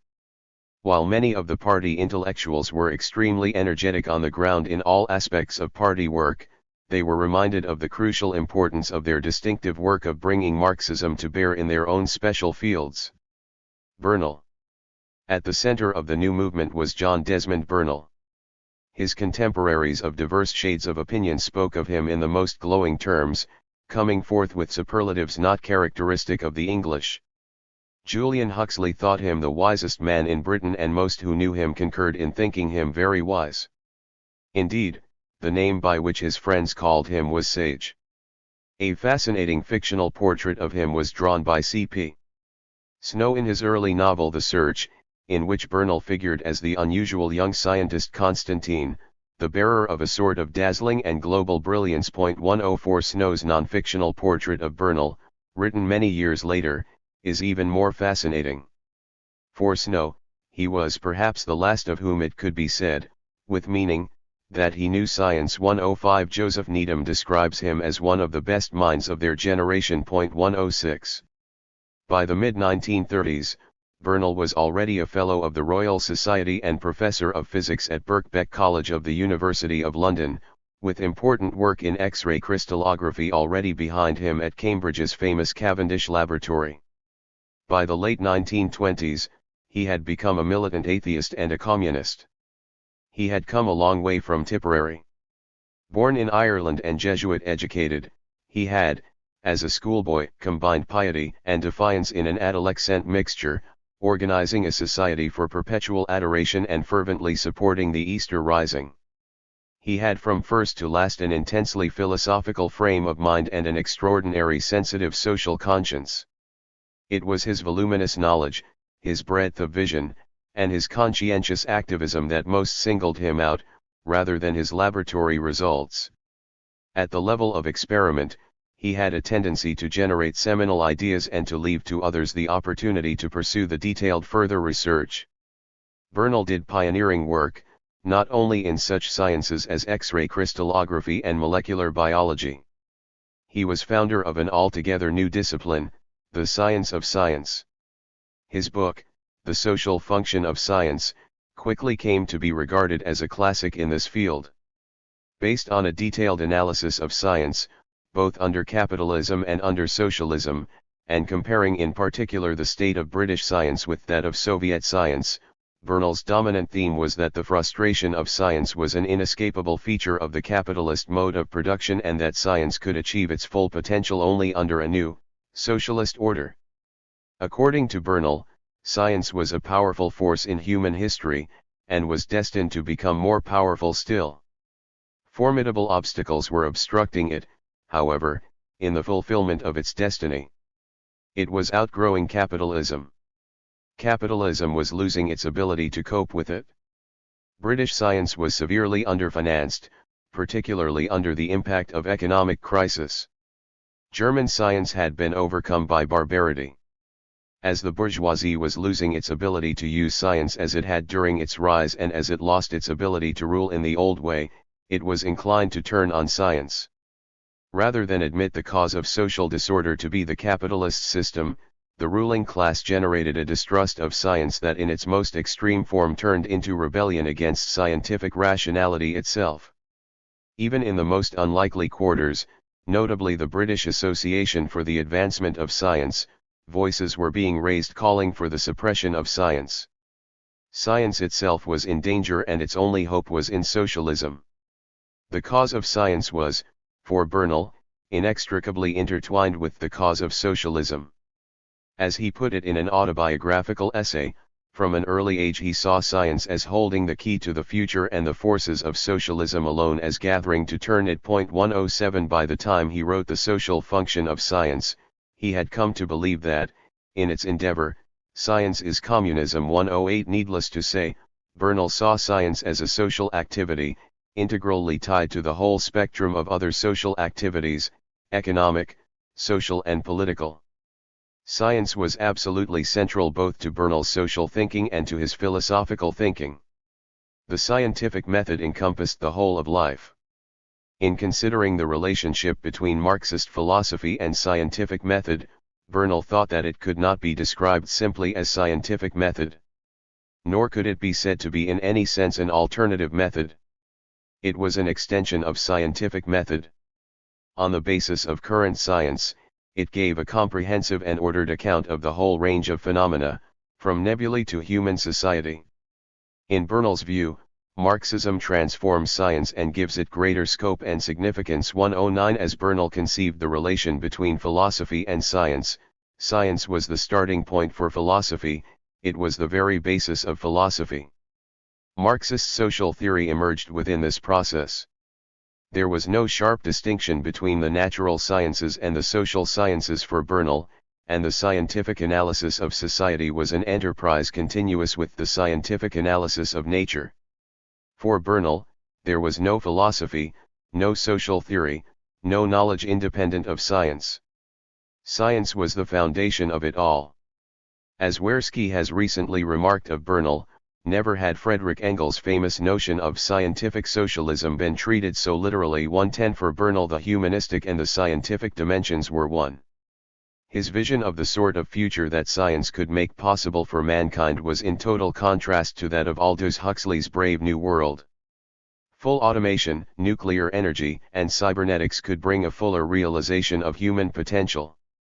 His futuristic sketches grew increasingly better grounded as his Marxism matured, making the society of the future set out in the social function of science far more plausible than the one set out in his earlier work, The World, the Flesh, and the Devil. 111 His sense of history was sweeping, stretching back into the ancient past and shooting forward into the coming future.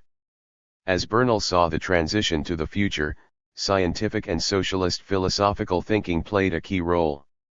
He took issue quite sharply with those, especially those in England, who thought that both science and politics could get on quite well without philosophy. Science, philosophy, and politics were all tightly bound together in Bernal's highly integrated mind. There could be no coherence, no far-seeing vision, without a worldview. There could be no adequate and plausible worldview not grounded in science. There could be no point in having a scientific worldview without living by it and acting on it. The New Age was bringing the need for new ideas, new values, new movements. The whole vast body of knowledge accumulated through the ages had to be worked over and revalued. It was a time of profound transformation, bringing deep moral and emotional changes as well as intellectual ones. Bernal's philosophy of science was in the tradition of Engels. It was time, he thought, for Engels to come into his own in Britain, where he had lived and worked and formulated his exceedingly brilliant and suggestive ideas about the dialectics of nature. Although Engels had suffered complete neglect at the hands of the philosophers and scientists of Victorian England, time was to take its revenge. Whereas the professional philosophers of science of his day were already for the most part completely forgotten, Engels would be remembered if Bernal were to have his way. And he was. Engels would be the inspiration of a new wave of fresh thinking in the philosophy of science. The important thing about Engels's concept of nature, as Bernal saw it, was that he saw it as a whole and as a process. Engels's work could still be of value to scientists in that it was important to carry forward the sort of all-embracing and historical approach to science and to use his methods in pushing forward the solution of further problems. Significant steps that had been taken by science, such as relativity and quantum theory, biochemistry, and genetics, confirmed the validity of Engels's approach and made continuing work along the same lines necessary.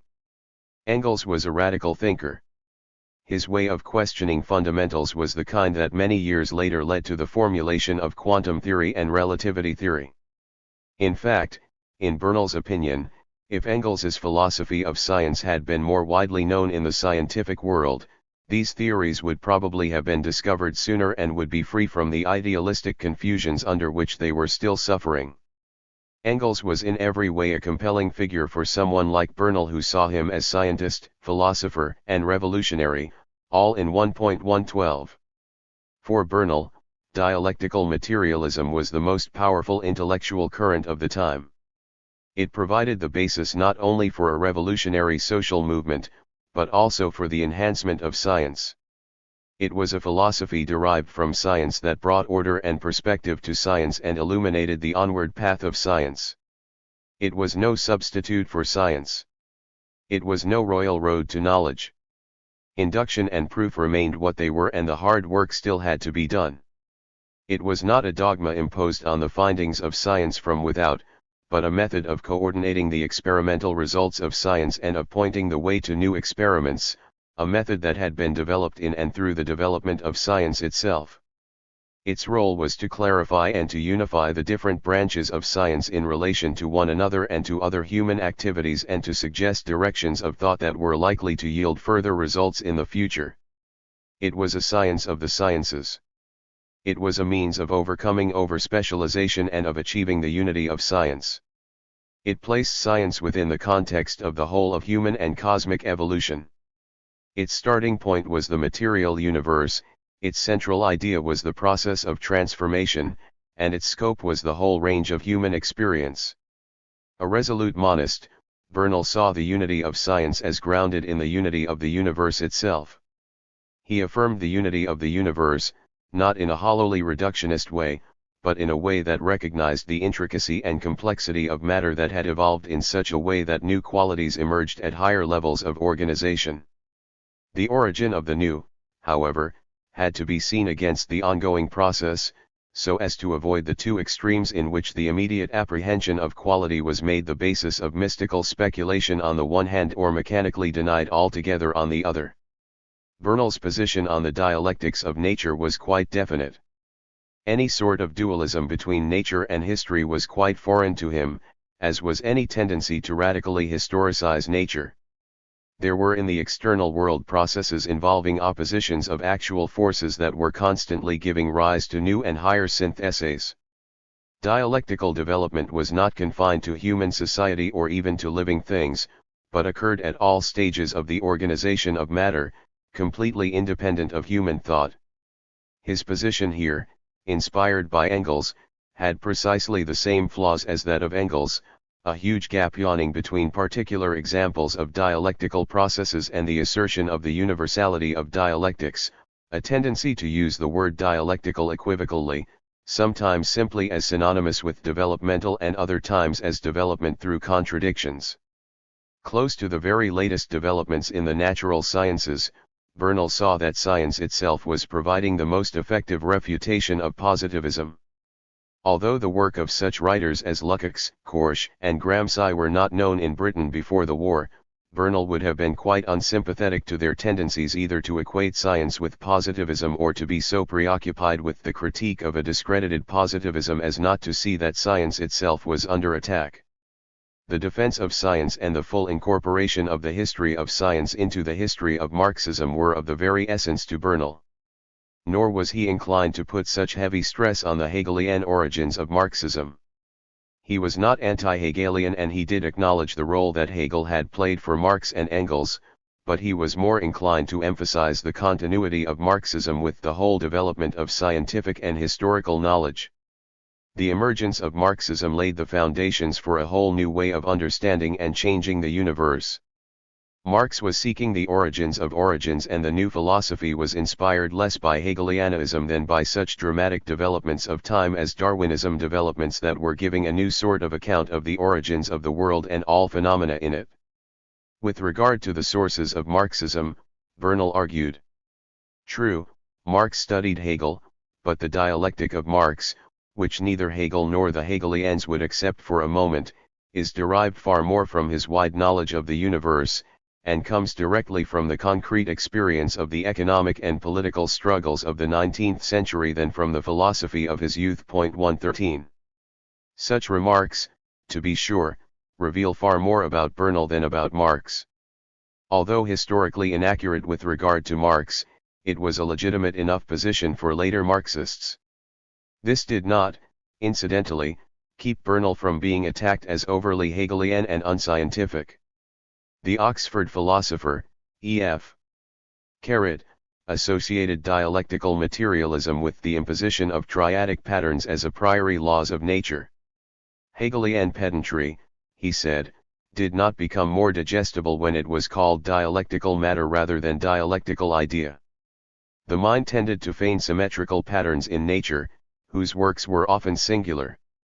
Patient investigation of one's subject matter could not be avoided by any dialectical shortcuts. 114 Bernal replied that Carrot had a rather perverse view of the Marxist dialectic. Carrot's view, Bernal argued, was actually the Aristotelian derivation of the mean coming to life again in the name of Marxism. Dialectical development was not a matter of swinging between two extremes and settling down to a middle course. The synthesis was not a mean, but something qualitatively new and different.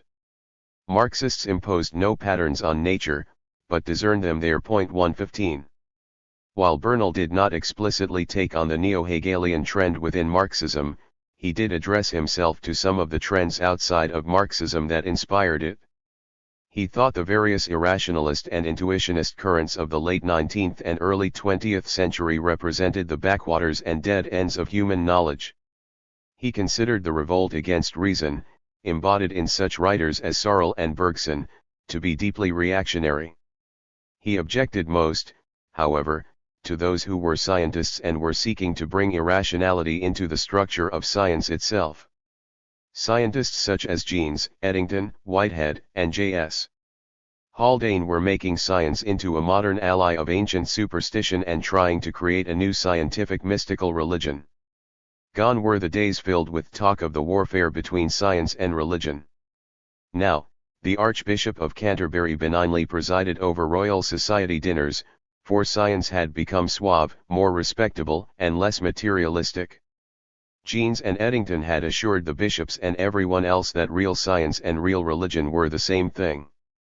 Bernal argued that it was a highly objectionable procedure to make what science could not know, or at least did not know, rather than what it could and did know, the basis for affirmations about the nature of the universe.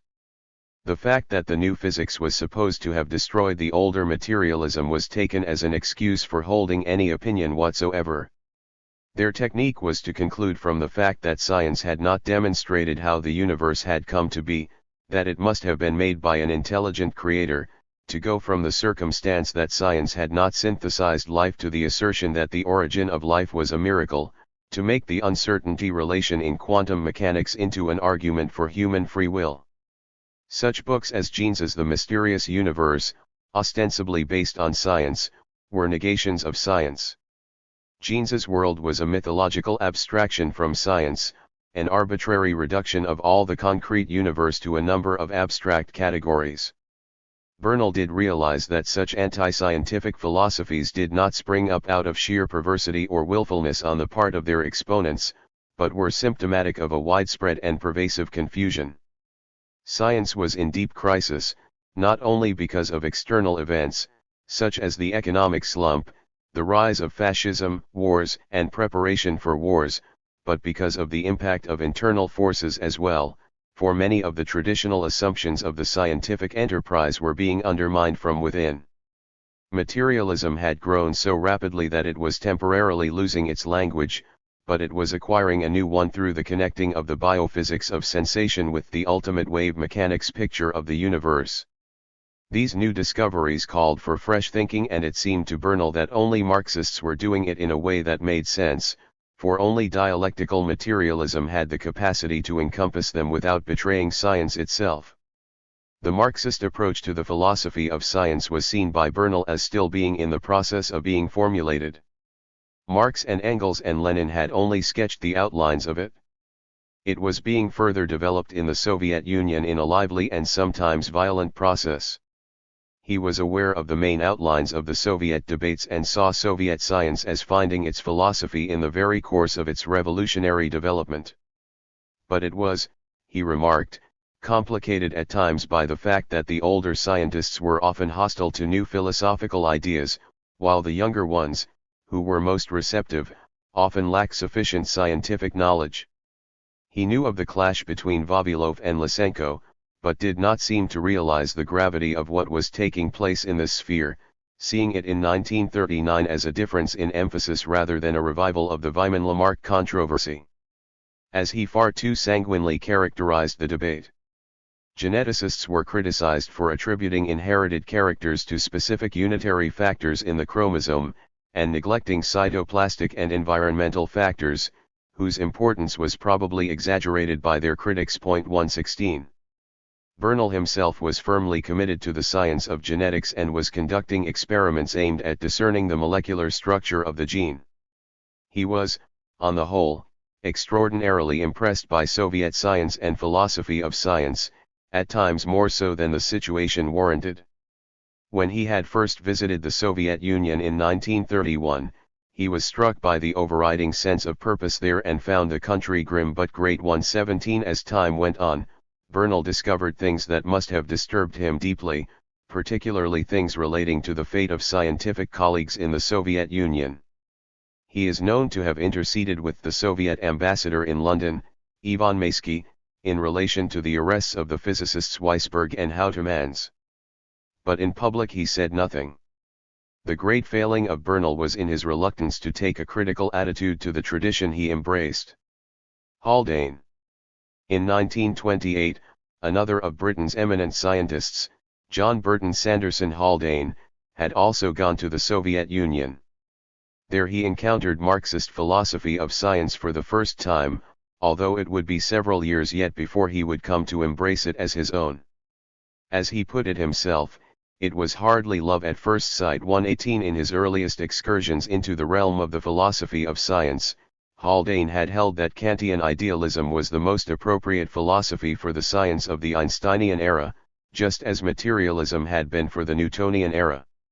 In his books written before 1928, that is, in Daedalus, or Science and the Future and Possible Worlds and other essays, he set out the view that the world of physics was reducible to a manifold of transcendental events.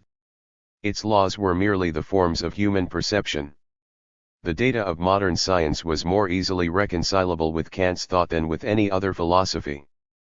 This situation, he predicted, would continue for several centuries.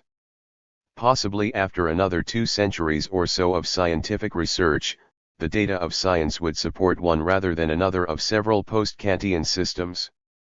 But Kant had indeed written the prolegomena to any future metaphysics. 119. Not 2 centuries were to pass nor even 1 decade before Haldane would believe this view had been already superseded. Within a few short years, he was himself emphatically post-Kantian and he was no longer playing by the rules set out in Kant's prolegomena. Indeed, in every way, the evolution of his thinking through the 1930s was to take him a very long way from the world from which he had come. Exceedingly well born, he came in time to give himself over to the cause of the proletariat, though only after going through a number of stages along the way. He was, as Wersky put it, obliged to conduct class war with himself. 120. Born in Scotland into Britain's intellectual aristocracy and educated at Eton and Oxford, Haldane had every possible advantage. Nevertheless, his mind was open and alert and he set upon the course that was to lead him to Marxist philosophy and to the Communist Party. His commitment was to reality as such, whether it be bright or dark, mysterious or intelligible. 121. An eminent biologist, Fellow of the Royal Society and philosopher of science, he was also the son of an eminent biologist, Fellow of the Royal Society and philosopher of science.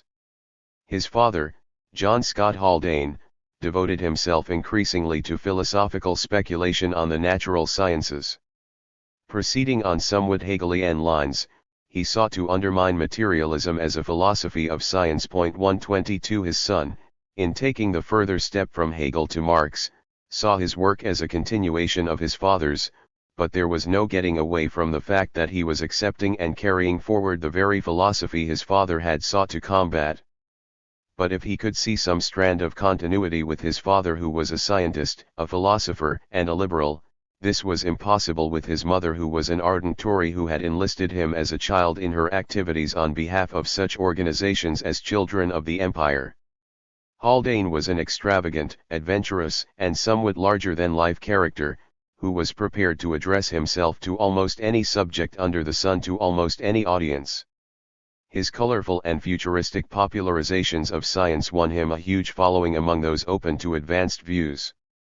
Sir Peter Medower, in his preface to Ronald Clark's biography of Haldane, observed that the lives of most academics, considered as lives, almost always made for dull reading, but that this was far from the case with Haldane. His life was fascinating from beginning to end and, unless one was already in the know, there was no way of foretelling what would come next. 123 His mockery of the social conventions of his milieu was notorious, whether it was simply discoursing loudly at high table on all sorts of unmentionable subjects or his famous battle against Cambridge's sex viry after his dismissal for gross immorality stemming from his involvement in a divorce case. J. Maynard Smith tells how Haldane was regarded by the masters of Eton in Smith's day as a figure of immense wickedness. 124 So great was his notoriety that even novelists found him a rich source of inspiration.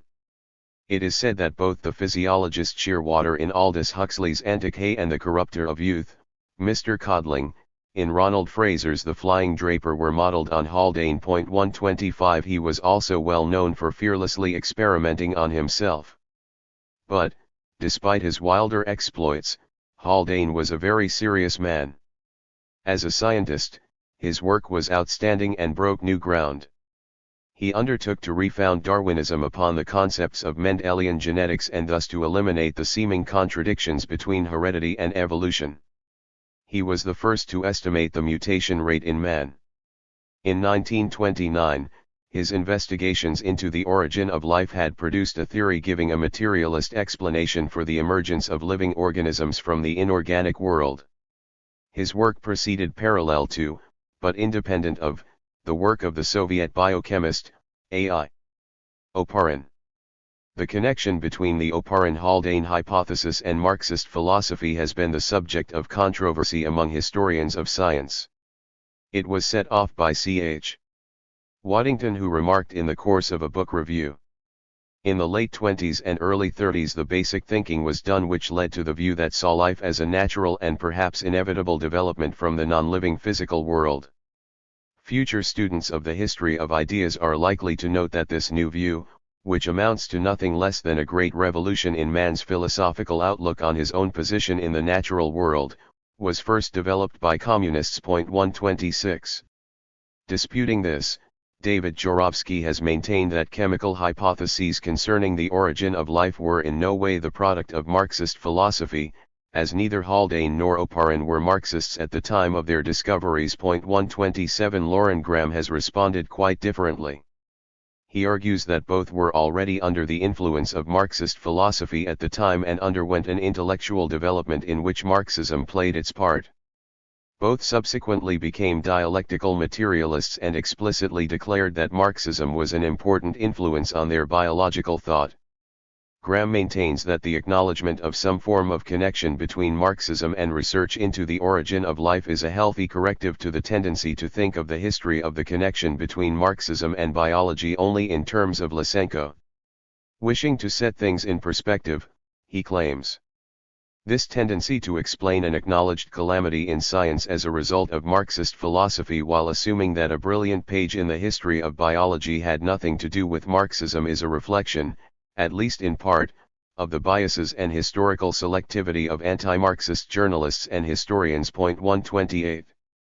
Whatever the precise timetable of the intellectual development of Haldane and Oparin, it is in any case significant that the sort of men who were in the process of evolving towards a dialectical materialist position in philosophy were in fact the men who tackled the problem of the origin of life and made the crucial breakthrough in this sphere. However, it is of some importance for the history of science to sort out as far as possible exactly how the process unfolded for both Haldane and Oparin. In Haldane's case, the evidence for Graham's interpretation is even stronger than what Graham has himself set out and even clearer than in the case of Oparin, where Graham concentrates his attention. In delivering the Haldane Memorial Lecture at Birkbeck College, London, in 1938, Haldane himself shed light on his own intellectual development in the sphere of philosophy of science. Until going to the Soviet Union, he said, he had been unaware of the existence of Marxism as a philosophy of science, but it had made a deep impression on him, both in virtue of its prevalence and of its connection to concrete scientific research, especially to biological research.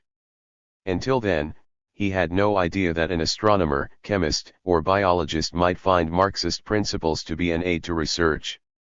Thereupon, he read Engels's Anti-Düring and Ludwig Feuerbach and thought Engels far ahead of his time. Had these books been known to my contemporaries, it was clear that we should have found it easier to accept relativity and quantum theory, that tautomerism would have seemed an obvious hypothesis to organic chemists, and that biologists would have seen that the dilemma of mechanism and vitalism was a false dilemma. 129. His immediate attraction to Engels's philosophy was to its dialectical aspects. He had still found difficulty, he revealed, with its materialism. He had continued to read and think about it, however, and he had come in due course to embrace materialism, accepting the priority of matter over mind and the existence of unperceived events. Darwin's work, Haldane observed, had left marks in no doubt that nature was in existence before mind. His thinking had advanced, not only through realization of the respect of dialectical materialism for science, but also through observation of social tendencies and through finding that these had been predicted by Marxism, though perhaps on too short a time scale. He thus had begun to accept Marxism as the best available philosophy and had come to discover that, when a person came to accept Marxism as part of his daily thought, the world became enormously richer in content and fuller of pattern.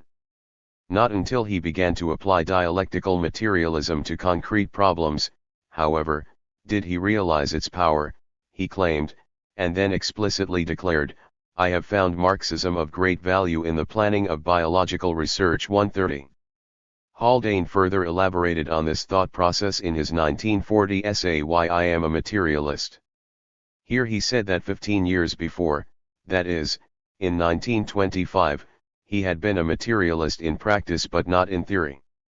Although he had been a strict materialist in the laboratory, he had been a vague sort of idealist outside it.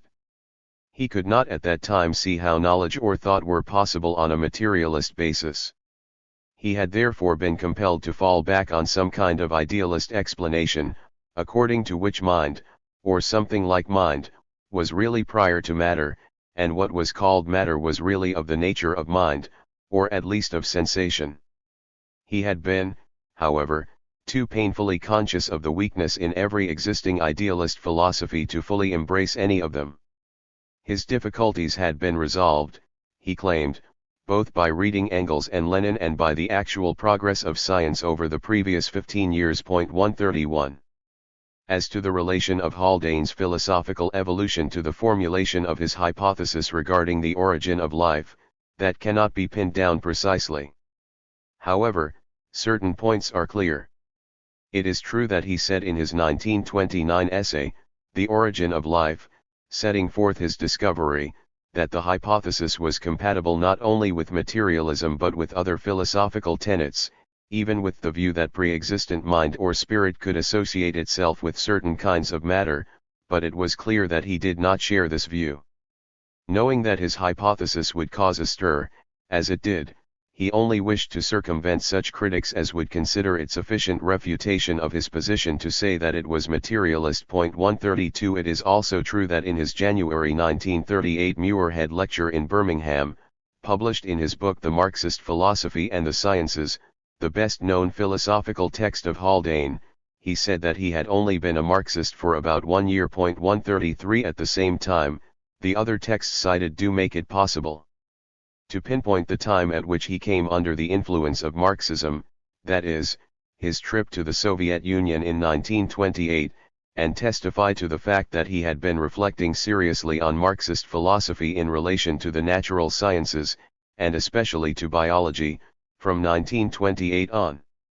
Moreover, his statement that he had been a materialist in practice from 1925 and that materialist assumptions circumscribed his thinking in his laboratory is also extremely significant. At all events, by 1938 Haldane was a committed Marxist, proclaiming forthrightly to all the world, "I think that Marxism is true." 134. He thought it true in every sense. His political evolution had converged with his philosophical evolution, and he had become a committed Marxist in his politics as well as in his philosophy of science. His successive transformations had taken him from his mother's Toryism through to his father's liberalism, through the Labour Party, then to Republican Spain during the Spanish Civil War, and finally to the Communist Party. No longer believing that England had to beware of the danger of communism from the East and Americanism from the West, he now called on his countrymen to look to the East. He joined the CPGB in 1942 and was soon a member of its executive committee.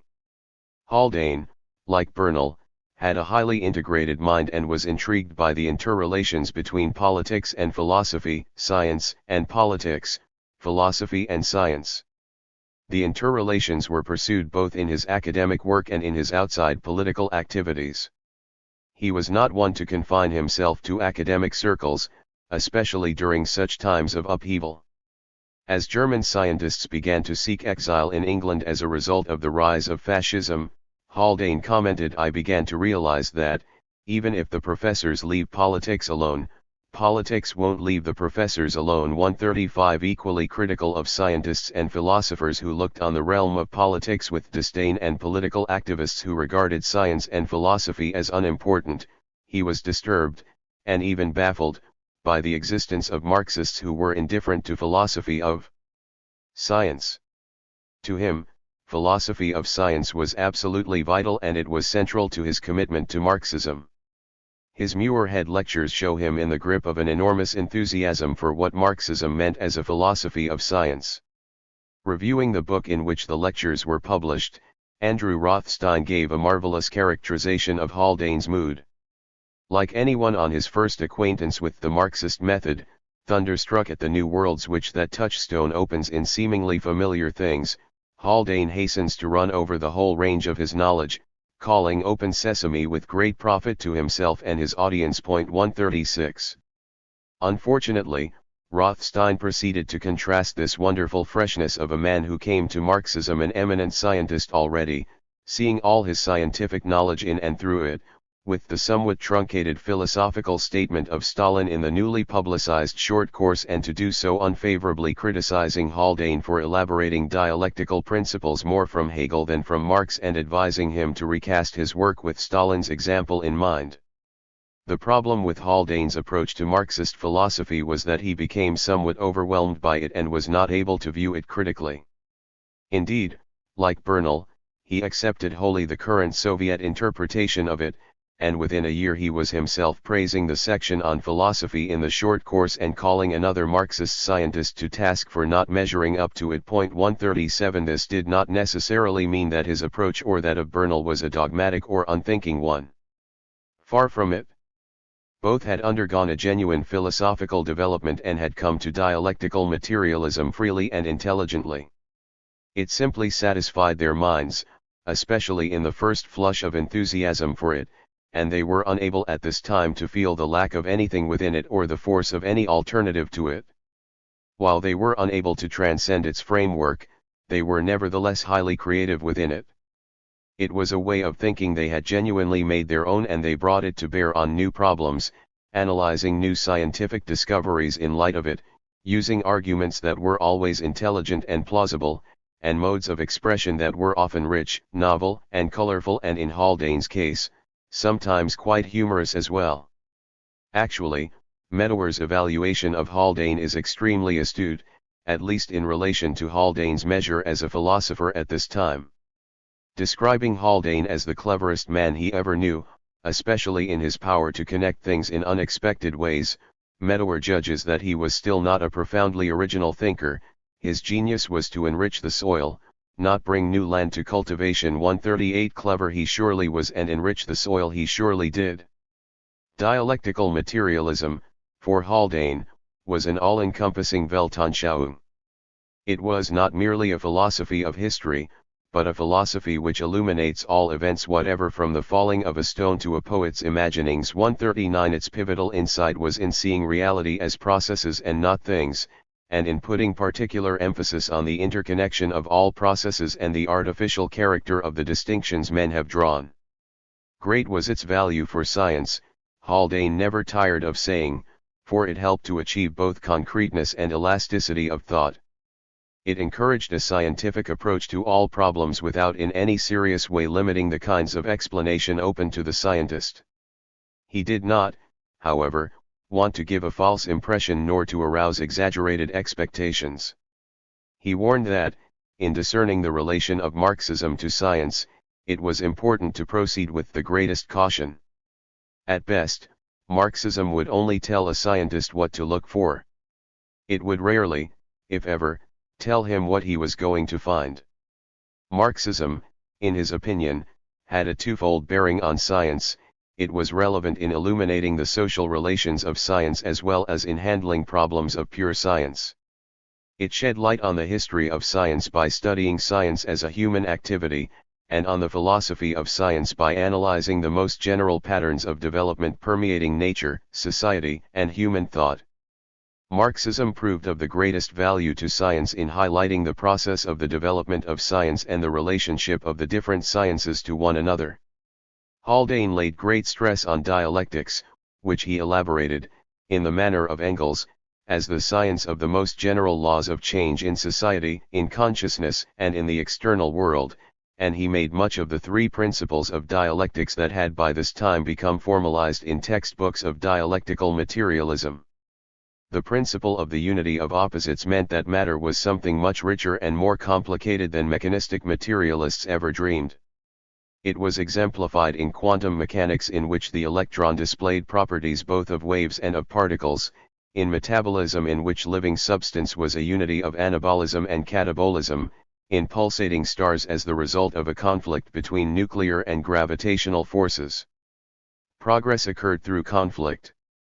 Such internal contradictions did not mean that nature was irrational, but did mean that it was unstable.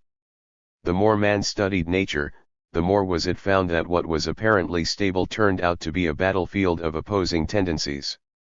Haldane insisted that union of opposites was a hard physical fact. There were contradictions in matter. The principle of the passage of quantity into quality meant that transformation was not simply a matter of continuous variation, and that there were properties of a system as a whole that could not be located in any particular aspect of it. It was exemplified not only in the classic example of boiling or freezing water, but in such newer discoveries as the thresholds of nerve cells.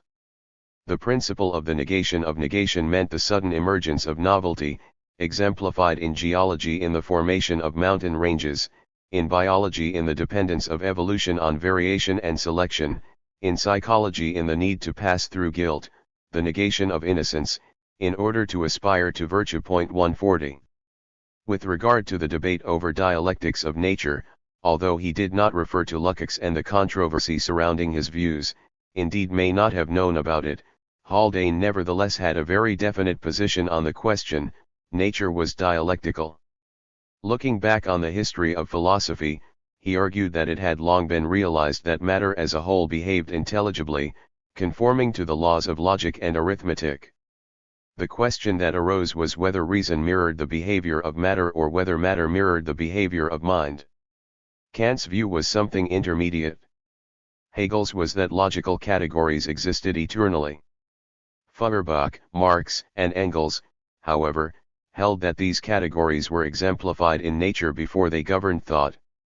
Engels treated the Hegelian dialectic as expressing primarily the properties of matter and only secondarily the laws of thought. He held that the principles Hegel had worked out in the realm of thought also applied to material events, not only in the social field, but in such fields as astronomy, physics, and biology. Haldane argued on the side of Engels and, on the basis of such an approach, put forward his own argument for the existence of contradictions in matter. Mind was intimately connected with matter and mirrored its behavior, therefore, if there were contradictions in the mind there must be contradictions in matter. 141 Superficially plausible, perhaps, but a woeful muddle on a number of counts, in deriving ontology from logic rather than vice versa, in assuming mind mirrors matter only in a straightforward and uncomplicated way, thus failing to take the possibility of distortion into account, in taking contradiction rather than non-contradiction as a principle of logic with ontological implications, in confusing contradictions with opposing forces, and in failing to consider that in a philosophy of ascending levels there can be specific terms inappropriate to lower levels. It was thus by no means clear that the connection of mind to matter and the priority of matter to mind was dependent on the assertion of contradictions in nature. Be that as it may, it was not Haldane at his best. Far more worthwhile were his discussions of other related issues and his polemics against alternative views in the philosophy of science.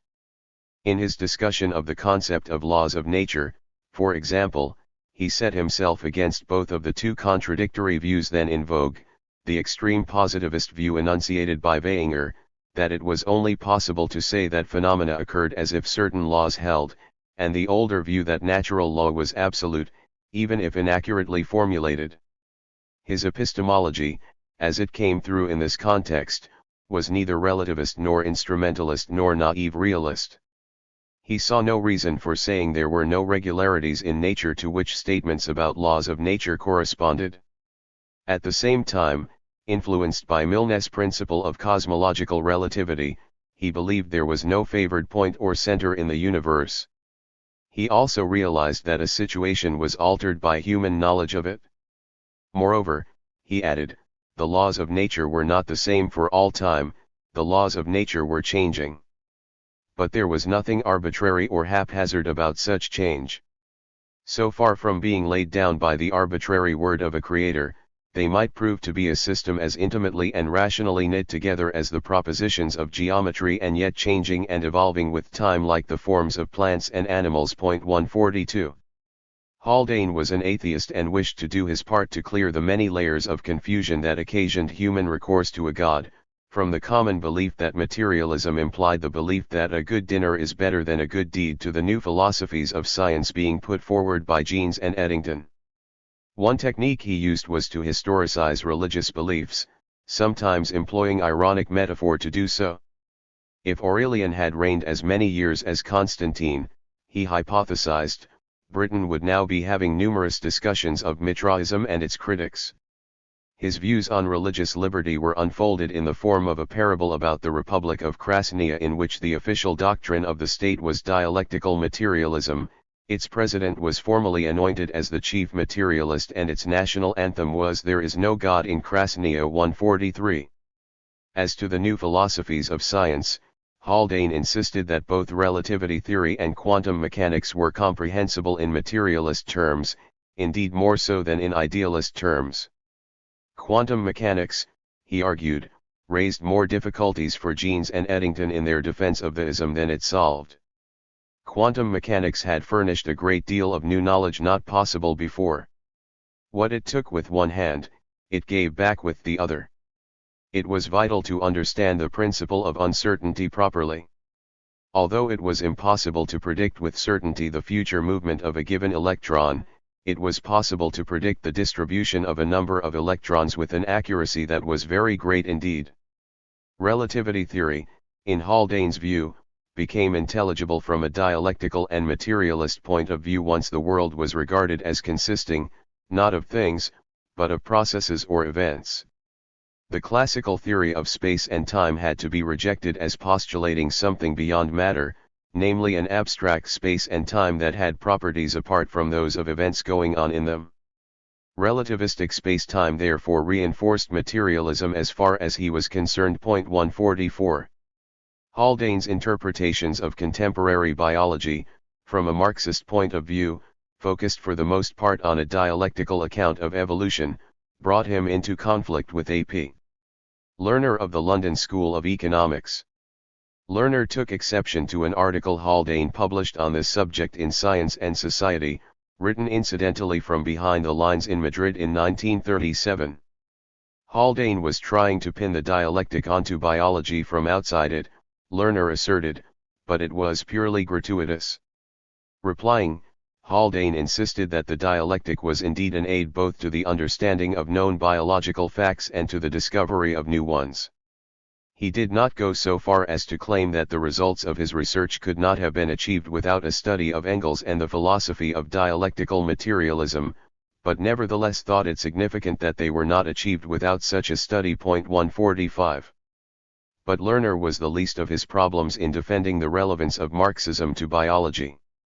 British scientists and philosophers of science, such as Baker, Hill, and Polanyi, were pressing Haldane and Bernal to say what they thought about Lysenko and what was happening to genetics in the Soviet Union. Haldane, a professor of genetics at the University of London, was unwavering in his commitment to the science of genetics, but at the same time hesitant to believe the worst of the situation in the Soviet Union. He took a dim view of geneticists being violently attacked and labeled as anti-Darwinist, and of genetics being denounced as incompatible with dialectical materialism, with the rise of Lysenkoism in the Soviet Union. He was also distressed by the cancellation of the World Genetics Congress, which was to have been held in 1937 in Moscow, and the failure of a Soviet delegation to attend the Congress when finally held in 1939 in Edinburgh. In public, he bent over backwards to put a brave face on it. To charges of fellow scientists that Soviet science was overladen by fraud and propaganda and that Soviet genetics was being destroyed by the attempt to apply dialectical materialism to science, Haldane tried to shift the focus by throwing back at them the situation at home. Conditions for research in genetics were better in the Soviet Union than in the British Empire, where scientific research was dependent on patronage from wealthy individuals, he argued, and pointed out that the only department of genetics in the University of London was about to fold. In any case, he went on, hard words break no bones, and remarked that the attacks on genetics had not led to the curtailment of Vavilov's work. He expressed confidence that, as a scientific question, it would be resolved in a scientific fashion. Going even further, he expressed the view that, so long as it did not lead to the suppression of research, such controversies were a sign of healthy scientific thought. 146 for 1938, it was entirely too sanguine. In 1939, Haldane wrote to Vavilov, a longtime friend and the source of his invitation to the Soviet Union in 1928, asking him to write an article for Modern Quarterly. Vavilov agreed. However, in 1940 Vavilov was arrested. Yet in 1941, the year of Vavilov's trial, Haldane wrote, "The controversy among Soviet geneticists has been largely one between the academic scientist, represented by Vavilov and interested primarily in the collection of facts, and the man who wants results, represented by Lysenko. It has been conducted not with venom, but in a friendly spirit." Lysenko said, "The important thing is not to dispute, let us work in a friendly manner on a plan elaborated scientifically. Let us take up definite problems, receive assignments from the People's Commissariat of Agriculture of the USSR and fulfill them scientifically." Soviet genetics, as a whole, is a successful attempt at synthesis of these two contrasted points of view. 147. It makes rather shocking reading, and it makes one wonder what sort of psychic mechanism was at work, what bizarre forces played themselves out in the minds of men such as Haldane and Bernal, as in the minds of so many of the intellectuals of the Comintern. But one factor surely must have been the severe polarization of the times and the atmosphere of all-or-nothing commitment demanded of all who adhered to the communist movement in such times. Levy. Another of Britain's scientists who came to Marxist philosophy and to the Communist Party during this period was Hyman Levy, who had come from working-class Edinburgh via Göttingen to be Professor of Mathematics at Imperial College, London. Already a mature scientist as well as experienced trade unionist and political activist, Levy joined the CPGB in 1930. A conscientious popularizer of science, Levy believed that all aspects of culture should be permeated by science. He believed in the importance of seeing science as a whole and offered two full-scale landscape pictures of modern science, The Universe of Science in 1932 and Modern Science in 1939. In bringing scientific knowledge and scientific method to bear in transforming the modern mental outlook and in calling forth new conceptions in all spheres, Levy believed, philosophy had a crucially important role to play. The age of materialism, Levy explained, had reached its zenith in the last century, and now the pendulum had swung in the opposite direction. The idealist philosophies of Jeans, Eddington, Millikan, Smuts, and others, represented a reaction against the materialism of a past generation. What was called for, however, was a new approach to materialism. As part of this new approach, scientific method itself had to change and to transform itself for the new age. Levy did not at first find the existing philosophy of dialectical materialism to be quite everything that was called for in such a new approach. In his 1934 essay entitled A Scientific Worker Looks at Dialectical Materialism, he commented that the terminology of dialectical materialism was a trifle quaint. With some writers there was no recognition that its language must be fluid. Since the time of Hegel, science had been transformed out of all possible recognition and there was a need to be more adaptable to this. Moreover, the use of terms like struggle reeked of animism. Inanimate matter did not struggle. Nor did a quantity in any circumstances ever become a quality, any more than a color ever became an inch or the number 17. Refreshing, it might seem, to have a Marxist scientist call upon his fellow Marxists to be less bound to Hegelian terminology and more sensitive to science. But where Levy went with this insight was something else, far from the expectations his remarks might have aroused. He retained the term dialectical and seemed to have no trouble with such terms as negation and contradiction. He introduced a new term, isolates, that he seemed to believe would solve all problems. The first step in the study of dialectic, Levy argued, was to chip out its isolates, to study them and the laws governing them and to remake the dialectic by seeing them again in their environments. 148. Thus he proposed to reformulate the three laws of dialectics. The first stated that isolates existed and had a limited range of stability. When the limit was reached, a new phase, a new form of isolate emerged. The second indicated the way in which internal contradiction would arise in any phase and bring it to its limit. The new emerging process was the negation of the original phase. The third asserted that the next phase was attained by negating the factor itself being negated. However, having reformulated these laws, supposedly to take account of developments in science, Levy then cast doubt on their applicability to science at all. The principal application of the laws of dialectics was in the field of social and economic development. They appeared to add little or nothing to the detailed methods of analysis produced by scientific workers.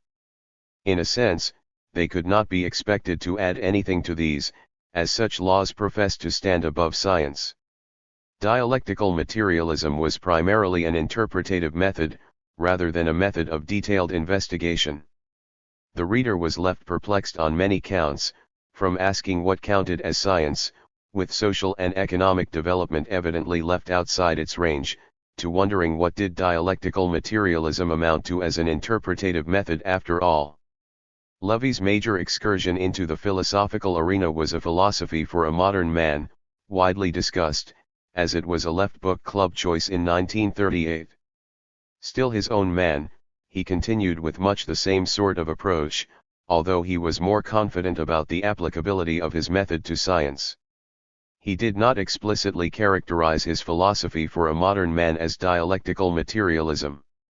In fact, the word dialectical appeared on only one page out of 281. The central concept of the book is that of isolates which, even conceding its possible usefulness as a cognitive tool, nevertheless was made to carry far more weight than it could bear. 149. The book was reviewed in many quarters and received very varied reviews, from a somewhat dismissive one by Bertrand Russell to a warmly accepting one by Harold Lasky. The book was controversial even within the ranks of the CPGB. Party philosopher and guardian of orthodoxy, Clemens Dude, gave it a highly critical review in Labor Monthly. Levy's philosophy, he contended, diverged from the path of Marxism. It has all the advantages and also all the defects of a self-made philosophy. It represented, not the working over of the whole history of philosophical thinking that Engels had recommended, but the attempt to elaborate a philosophy around a few general principles, sticking as close as possible to the facts of natural science. But his generalizations from natural science, Dude argued, were no substitute for philosophical thinking. His approach was fundamentally mechanist and preoccupied with discrete objects. In discussing motion, he concentrated almost exclusively on movement in the form of mechanical movement, in the manner of Bukharin. 150. Levy replied angrily. He summarized the various attacks made on the book from various quarters. It was criticized by logical positivists as simply linguistic confusion. To them, he said, his reply was unprintable. By others, it was criticized for avoiding difficulties by being too abstract, for avoiding difficulties by being too concrete, for not using the language of Marxism, for not going on about the laws of dialectics, and for being mechanistic. He considered Dutt's review unhelpful, inaccurate, shallow, and undialectical. The tone, he said, was not one belonging to a joint enterprise, to which they were all trying to contribute, but one that implied he was an outsider butting in. He spoke of how he saw himself portrayed: I, poor mechanical devil, am clockworking my way about in the outer darkness. To defend himself against the charge of mechanism, he referred Dutt to his article The Fallacy of Mechanism, just published in the first issue of Modern Quarterly. As to the demand to work over the whole history of philosophical thinking, he answered that he was too busy and suggested that Dutt do it himself. Replying to the reply, Dutt repeated his two main criticisms: Levy was preoccupied with isolation, and his general law of change was a mechanistic scheme in contrast to the dialectical view of the identity of opposites and development by contradictions. 151. Hogben. Another left-wing, philosophically inclined scientist with whom Dutt entered into polemics was Lancelot Hogben, professor of social biology at the London School of Economics. From a Plymouth Brethren background, Hogben had turned into an extremely militant atheist. Although he considered himself a Marxist, he felt no attraction to the CPGB, the Popular Front, or to dialectical materialism.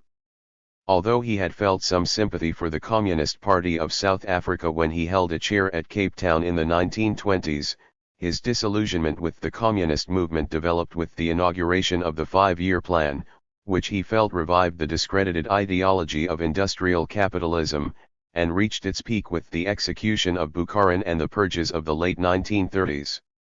Hogben was appalled by the CPGB's support of these policies and felt no enthusiasm for what would become of Britain if they ever came to power. Nor was he drawn to Bernal's treeless utopia. He preferred England's green and pleasant land to a beehive city with a single glass roof. 152.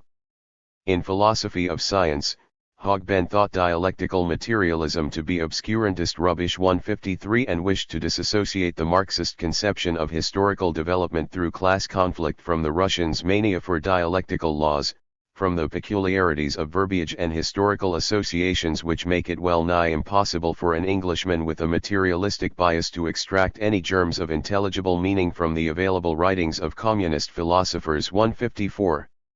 As to what Hogben proposed to substitute for what he considered to be the mystifying Hegelian jargon of dialectical materialism, the answer was behaviorism.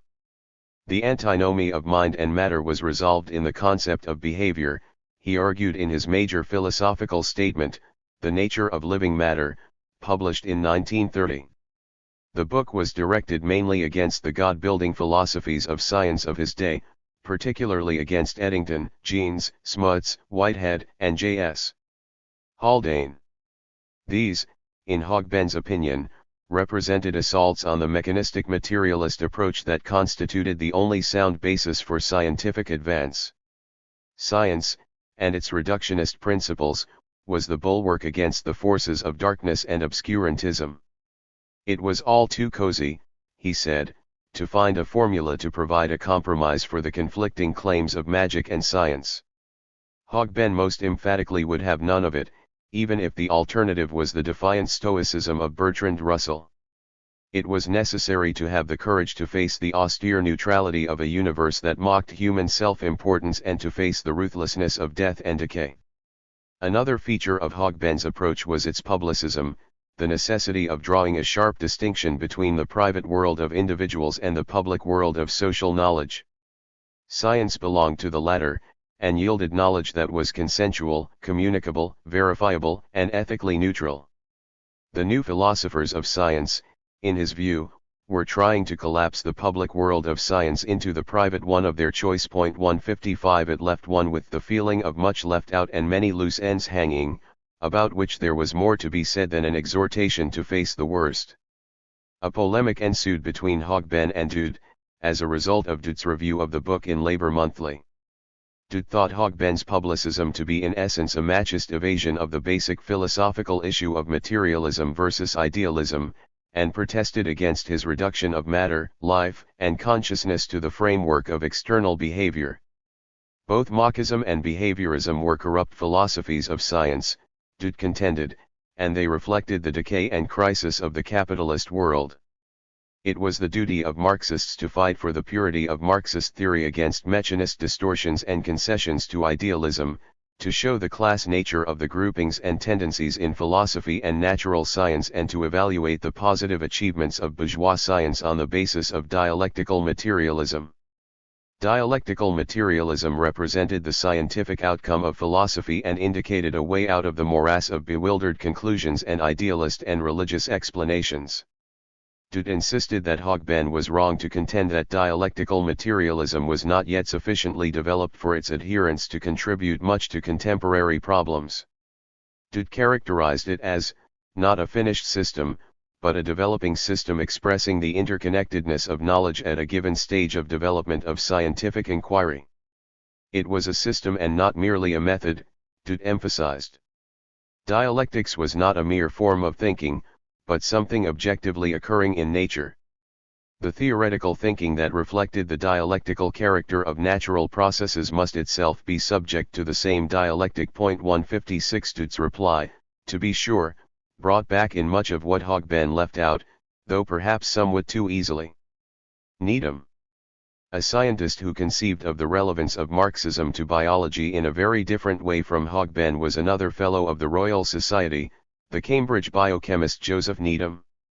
He shared Hogben's opposition to vitalism in the mechanism-vitalism debate, but believed his own philosophy of integrative levels to be superior to behaviorism for coming to terms with problems of life and consciousness. He was at first somewhat skeptical about the relevance of the Hegelian dialectic to science, but experienced something of a volte-face on this issue upon coming into contact with the Soviet delegation at the London History of Science Congress in 1931.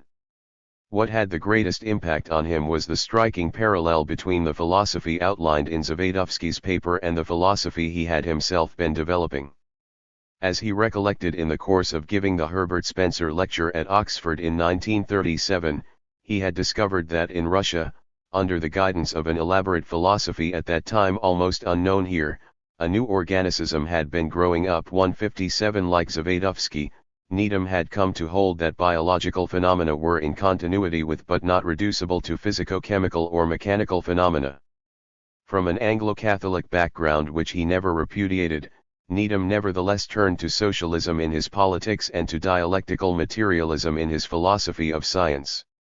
Describing himself as from his youngest days a person who absolutely could not do without a worldview, 158 he always looked upon science in an intensely philosophical way.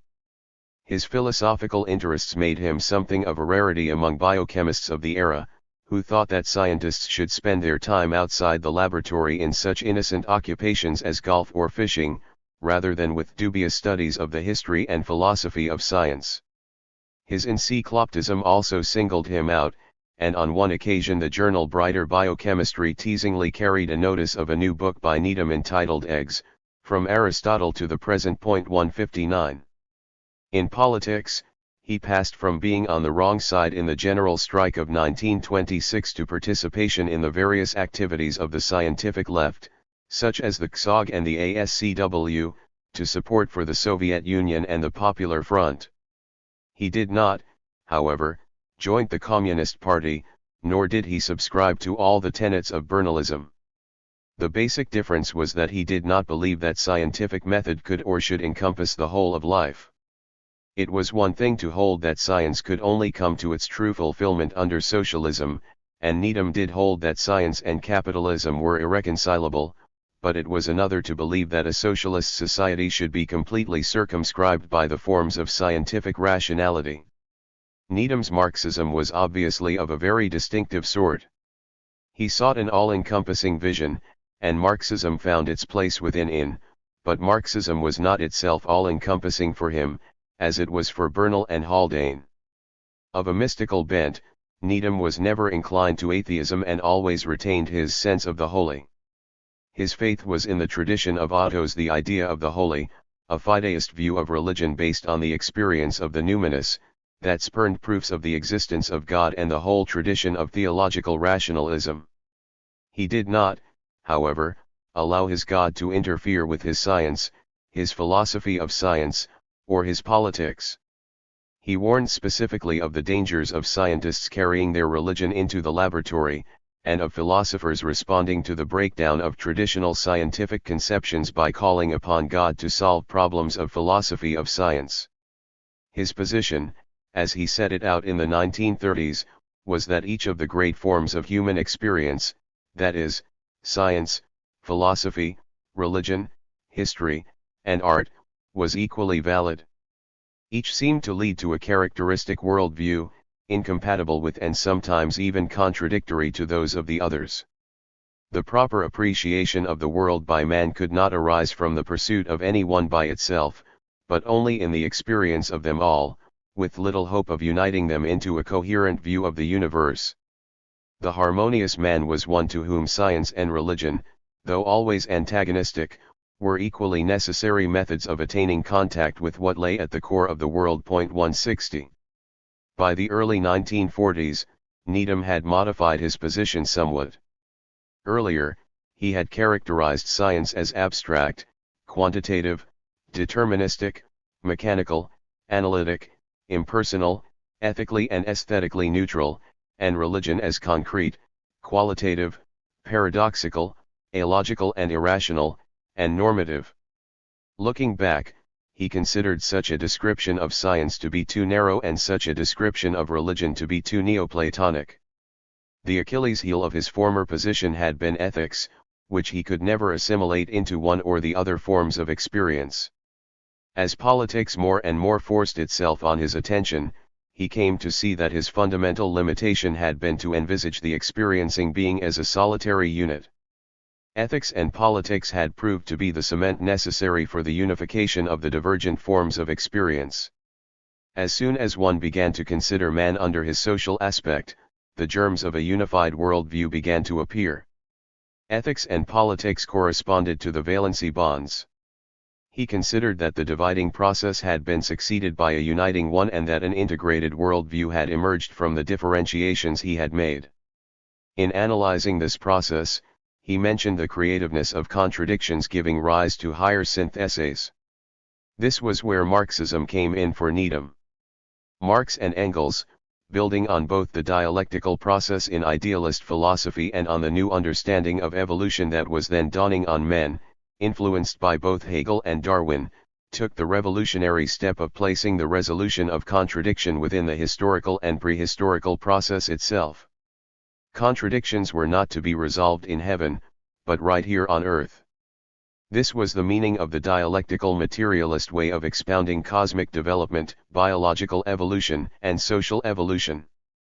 As Needham explained it, it seemed that the Marxist philosophy of dialectical materialism at least tied together 4 of the 5 great forms of human experience, and ethics and politics besides.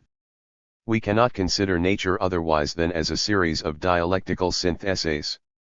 From ultimate physical particle to atom, from atom to molecule to colloidal aggregate, from aggregate to living cell, from cell to organ, from organ to body, from animal body to social association, the series of organizational levels is complete.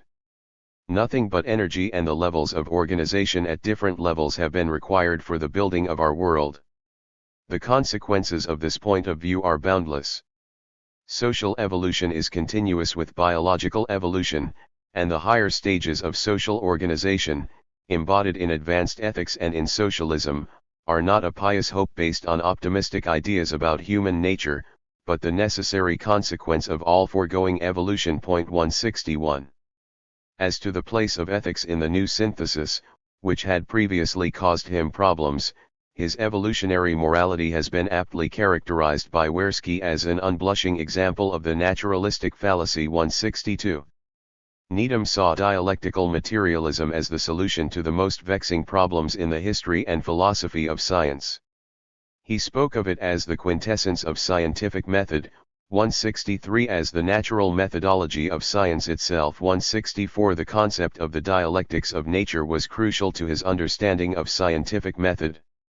Marxism had brought to light the true nature of the dialectical process by bringing it into the sphere of nature.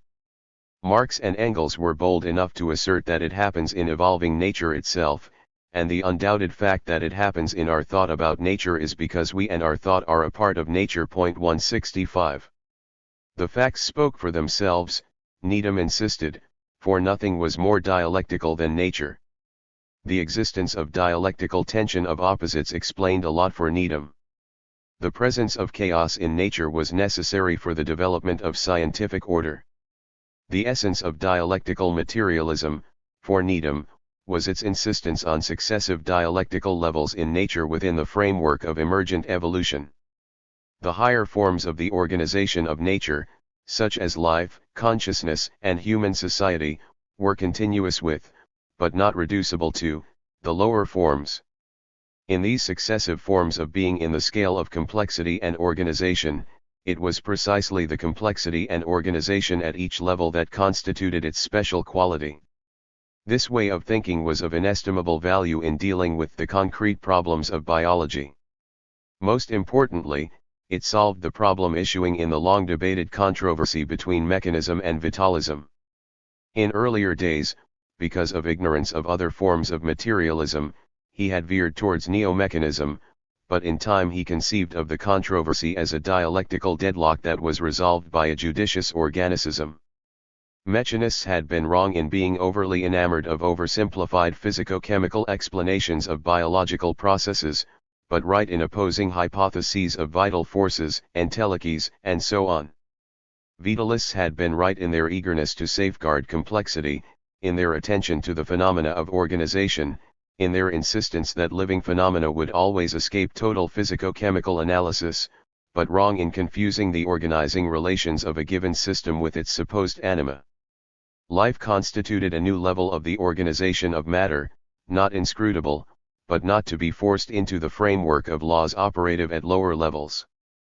There was no place in biology for traces of animism, for souls and vital forces. Living things differed from non-living things in degree, not in kind. There were no sharp and fixed boundary lines in nature. The attack on vitalism was necessary to the scientific study of living things, but mechanist methods of doing so needed to be ruled out, as organisms could not be exhaustively explained in terms of laws governing the behavior of atoms and molecules. 166. In many ways, dialectical materialism could be of service to the working biologist, by pointing the way towards the most promising hypotheses and by indicating which questions were meaningful and answerable. However, Needham warned, there were dangers. Dialectical materialism was so sharp an instrument that, although there could be no question of its value as a general system, the detailed application of it must always be a delicate and difficult matter. Dogmatism was at all cost to be avoided. The year was 1938 and he was thinking of Lysenko. Speaking briefly of the state of genetics in the USSR, he said that the criticism of gene theory was not well based. He was still, like other British Marxists, hoping for the best, and he also added that the USSR offered greater material support for science than any other human community. 167. Needham felt that other problems, too, were resolved in and through Marxist philosophy. Dialectical materialism, he believed, was itself the synthesis in the age-old contradiction between materialism and idealism in the history of philosophy. It also illuminated the pattern underlying the history of science in showing that science progressed through new hypotheses that combined all that was truest in previous hypotheses, not by mere compromise, but by creative synthesis. Moreover, it cleared up what Needham considered to be his own earlier epistemological confusions. He had earlier been influenced by Mach, but reading Lenin's materialism and empirio-criticism had helped him to see that scientific truth was relative but still objective. Needham had come to be very critical of the various philosophies of science formulated by Mach, Leroy and Poincaré, as well as by Jeans and Eddington. For them, theoretical physics, the most fundamental of all the sciences, turned out to be a sort of circular construction of conceptions, each of which could only be defined in terms of the others. Needham wondered whether the Victorians would have fought as they did for the place of science in education and in public life if they had believed the pale-blooded doctrine that was now being put forward. Another problem to which Needham addressed himself was that involving the second law of thermodynamics, according to which free energy was constantly decreasing while entropy was increasing. The development of modern science had led to a curious divergence of world views. For the astronomers and the physicists, the world was continually running down. For biologists and sociologists, a part of the world at any rate was undergoing progressive development. Needham was not so inclined to pessimism as most. He saw the process as the inevitable concomitant of rising levels of physical, biological, and social organization, while at the same time he hinted that the victory of socialism on an international scale could develop new techniques for the conservation of energy. Adding a light note to the discussion, he told the story of a lecturer giving a popular talk on the subject of implications of the second law of thermodynamics. When the meeting was thrown open to discussion from the floor, a member of the audience asked, "How long, sir, did you say it would be before the universe was completely run down?" The lecturer replied that he had said 700 million years. His questioner heaved a deep sigh of relief and said, "Thank God. I thought you said 70 million years." 168. Needham's various personalized essays on these topics were inevitably learned, engaging, and probing. The persistent theme was the desire to encompass the whole range of human experience, to discover the connections as well as the distinctions, to omit nothing that was vital and of value. He sought integrality and was aware of the consequences of the widespread fragmentation he saw all around him. He noticed that those of his colleagues with the narrowest specialized interests tended to be the most reactionary. Without history and without philosophy, a scientist was likely to fall into all sorts of fantasies. The more highly developed his knowledge of social evolution and the more highly developed his basic worldview, the better his scientific work was likely to be. Just so, the historian without science was a Dunnish period prisoner. Without philosophy, he was a pedantic purveyor of meaningless facts. At the same time, he thought that, without religion, the scientist, philosopher, or historian would fall into intellectual pride. He found his ideal expressed by cum neus. Can any man be a good naturalist, that is not seen in the metaphysic? Or a good moralist, who is not a naturalist? Or a logician, who is ignorant of real sciences? Or a divine, a lawyer, or a physician, that is no philosopher? Or an orator or poet, who is not accomplished with them all? 169. Needham knew that he had fallen short of a thoroughgoing theoretical integration. He had brought together science, philosophy, art, history, ethics, and politics, but there was still a great theoretical chasm between these spheres and that of religion. There was no theory to bridge the gap between dialectical materialism and the sense of the holy. It could, he asserted, only be bridged in practice. The only unification that was possible here, as Needham saw it, was an existential one, unification in the life of a man, unification in action. The answer was to view the world as a whole and to see man's place in it and to exercise the soul in conformity with virtue, without hope of fully unifying the products of its exercise. Needham's answer, however noble, was nevertheless far from satisfactory to those who could not rest content with such a significant and yawning gap that made it impossible in the end to view the world as a whole or to see truly man's place in it. Needham's commitment to Marxism, as far as it went, was respected, and rightly so. It was, however, riddled with inconsistencies, so long as such a significant area of human experience was excluded from the unity of method that bound together the rest. He did not achieve the integrality he sought, although he did overcome the prevailing fragmentation in many ways. This was no small achievement. Even those who most assuredly affirmed the integrality and all-embracing character of Marxism were not always able to clarify the specific lines of connection in such a vital way as Needham had with those connections he did affirm. The Cartwright-Rudas debate. One form of connection that Needham took for granted at this time, that between dialectical materialism and communism, was disputed by others. E.F. Carrot, Fellow of University College, Oxford, and a professional philosopher, began a discussion on this question in the pages of Labour Monthly in 1933 that extended into 1935. He expressed his sympathy with the objectives of communists, but was disturbed to hear both from communists and their bitterest opponents that communism was inseparable from dialectical materialism. It was a philosophy that he found difficult to accept on philosophical grounds. It was, he contended, a protean theory to interpret, referring to the different positions of Bukharin and Deborin. He also felt that the dialectic could not escape the sceptical consequences of a materialism without immanent teleology. In any case, he did not see why it should have any necessary connection with the socio-economic doctrines of communism.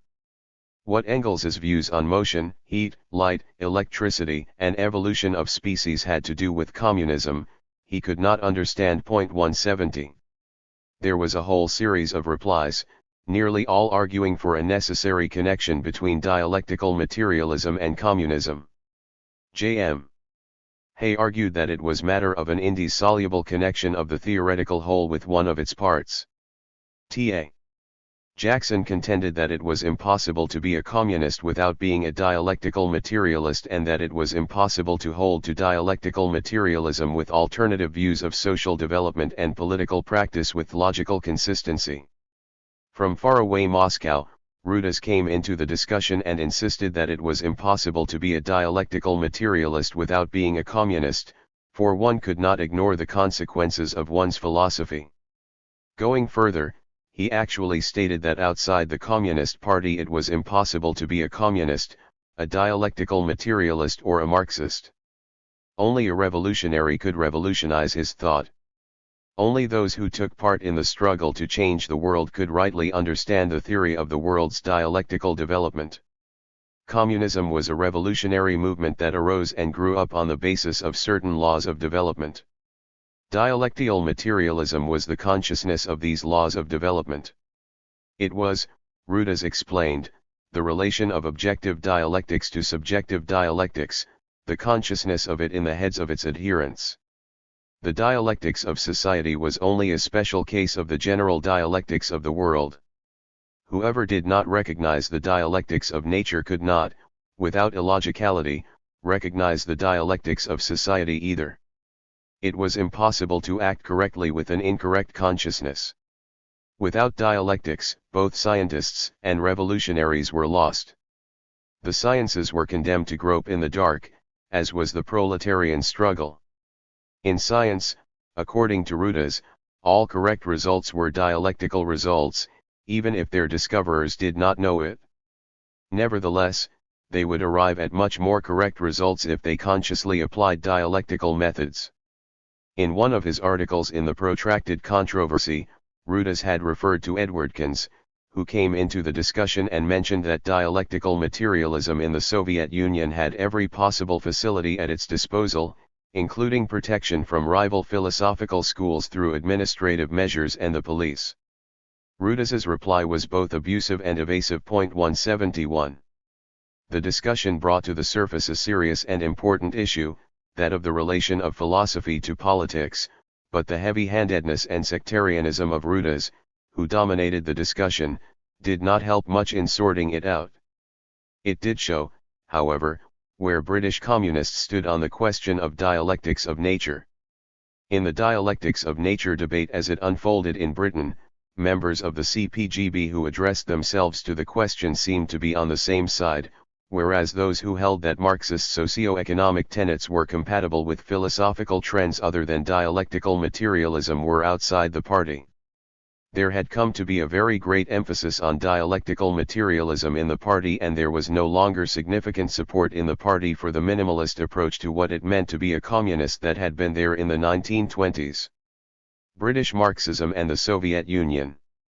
Although British Marxism was much influenced by Soviet Marxism, even deferential towards it, it was by the late 1930s in a far healthier state. It did, of course, owe a great debt to Soviet Marxism in 1931, but it did not register the changes that had taken place by the end of the decade. British Marxists, at this time, showed few signs of understanding what was really happening in the Soviet Union and tended to overrate their Soviet counterparts and to underrate themselves. Though affected by the prevailing atmosphere of the Comintern, there was far greater freedom of discussion in the CPGB than in other parties of the Comintern, and its members were much more open to dialogue with those of differing shades of philosophical and political opinion than were communists elsewhere. Arthur Koestler, after his tour of Britain on the Left Book Club circuit, in which he had deviated from the Comintern line on the Spanish Civil War, remarked that the CPGB was notoriously lax in reporting deviations to higher quarters. He found Britain to be a country neither of yogis nor of commissars and was constantly bewildered by British communists who put decency before dialectics. 172. Still, some were more vigilant than others. When Modern Quarterly was set up as a Marxist theoretical journal in 1938 with an editorial board that was both highly distinguished and broadly based, it set a tone that was fresh, lively, serious, and sophisticated. It established and maintained close connections with science and society in America and La Pensée in France, both journals of the same type. Yet Rajni Palmatude, editor of Labour Monthly and chairman of the CPGB, in the context of an article welcoming the appearance of Modern Quarterly and Science and Society as showing the growth of Marxism in the English-speaking world, felt compelled to remark that neither was yet the basis for a journal of the standard of Pod Xenomenum Marxisma, this, despite the fact that it was the time of the deepest degeneration of that journal. Palmatude also took the new journal to task for mentioning only its connections in the US and France and for failing to mention the Soviet Union. At the same time, after stating the importance of the alliance of philosophers and natural scientists, he criticized Science and Society for publishing an article by Hogben without adequate counterstatement. 173. Interesting, and significant as well, was the response of Modern Quarterly. In an editorial in its next issue, it noted the criticism of the new journal by Nature for its inclination to identify the progress of science with one form of the organization of society, that is, Marx, Lenin, and Russia, and by Labour Monthly for its lack of authoritative theoretical discussion of Marxism and its failure to use existing Marxist sources. These criticisms, it stated dismissively, cancelled each other out. 174. Pod Xenomenum Marxisma itself kept a watchful eye on all such publications and never hesitated to pronounce on the work of foreign Marxists. One example of the sort of pattern this followed was to be seen following the publication of T.A. Jackson's Dialectics, The Logic of Marxism and Its Critics in 1936. Jackson. Tommy Jackson, unlike so many other British Marxists writing on philosophy in those days, was not an academic high-flyer, but a blacklisted printer turned street corner orator and Labour College/secular society lecturer. Throughout his life of poverty and homelessness, he read voraciously and championed many causes, being particularly devoted to the causes of Irish republicanism, atheism, and socialism. A founder member of the CPGB and member of its executive committee, he lost his position of leadership because of his opposition to the class-against-class policy of the Comintern's third period. This represented a significant political evolution on Jackson's part from the days in which he declared at an early party congress that communists should take Labour Party leaders by the hand as a preliminary to taking them by the throat. Jackson had also become quite critical of the unintelligible jargon and the heresy hunting that was coming to prevail in the communist movement. In an article in Communist Review in February 1932, he appealed to the party to liquidate this process of imprecorization and thereby restore plain English and common sense to their rightful place in the party's esteem. 175. The Comintern may have taken a dim view of such statements and the British party might remove those who made them from its EC, but it did so without the expulsions and anathemas so rife in the other parties of the Comintern. The implications of critical dissent for Jackson meant retirement from full-time work, but it did not mean being cast out into the outer darkness. He used the time to write books, including dialectics. He had a great love for philosophy ever since as a young lad he had picked up G.H. Lewis's biographical history of philosophy. I devoured it like a novel, thrilled again and again by the greatest adventure story ever written, the adventure of the mind of man. I realized with the crushing force of an instant conviction that I had never known what it was to think. I had remembered, I had wondered, and I had guessed. But like a navigator without a compass, on a night when the stars are veiled, I had been helplessly at the mercy of the winds and the waves. I gathered in my book hunts all the works he named which came within reach. I was, acquiring a grasp of the universe, as a unity in multiplicity in perpetual process of self-transformation. I was, though I would not have known what you meant if you had told me so, preparing myself for Marx, 176. When he came to Marxism, Jackson pursued Marxist theory with the same enthusiasm and with the autodidact's thirst for knowledge. His Marxism was richer for having emerged within this sort of quest for general knowledge and culture. Realizing this himself, he pointedly asked, "What do they know of Marxism who only Marxism know?" 177. It was a healthy attitude, making him an entirely different species from those educated only on textbook Marxism, thereby lacking any basis upon which to judge it. Dialectics was a lively and highly polemical book, its style owing to Jackson's years of experience of speaking on street corners, which had taught him that 1,000 people would gather for a dogfight who would be scattered by a sermon. Jackson made no claim of originality for the book, but it was a competent and engaging exposition of what the Comintern considered to be orthodox Marxism. It put heavy emphasis on the integrality of Marxism. Marxism, Jackson said, was often presented in England as a loosely aggregated bundle of separate and distinct theories that had no connection with each other beyond the fortuitous fact that they all originated with the one man. Marxism thus became an old curiosity shop in which political amateurs and literary dilettanti could rummage for decorative oddments. Professor Lasky, for example, believed it was possible to reject Marx's economic system, while accepting large parts of his social theory.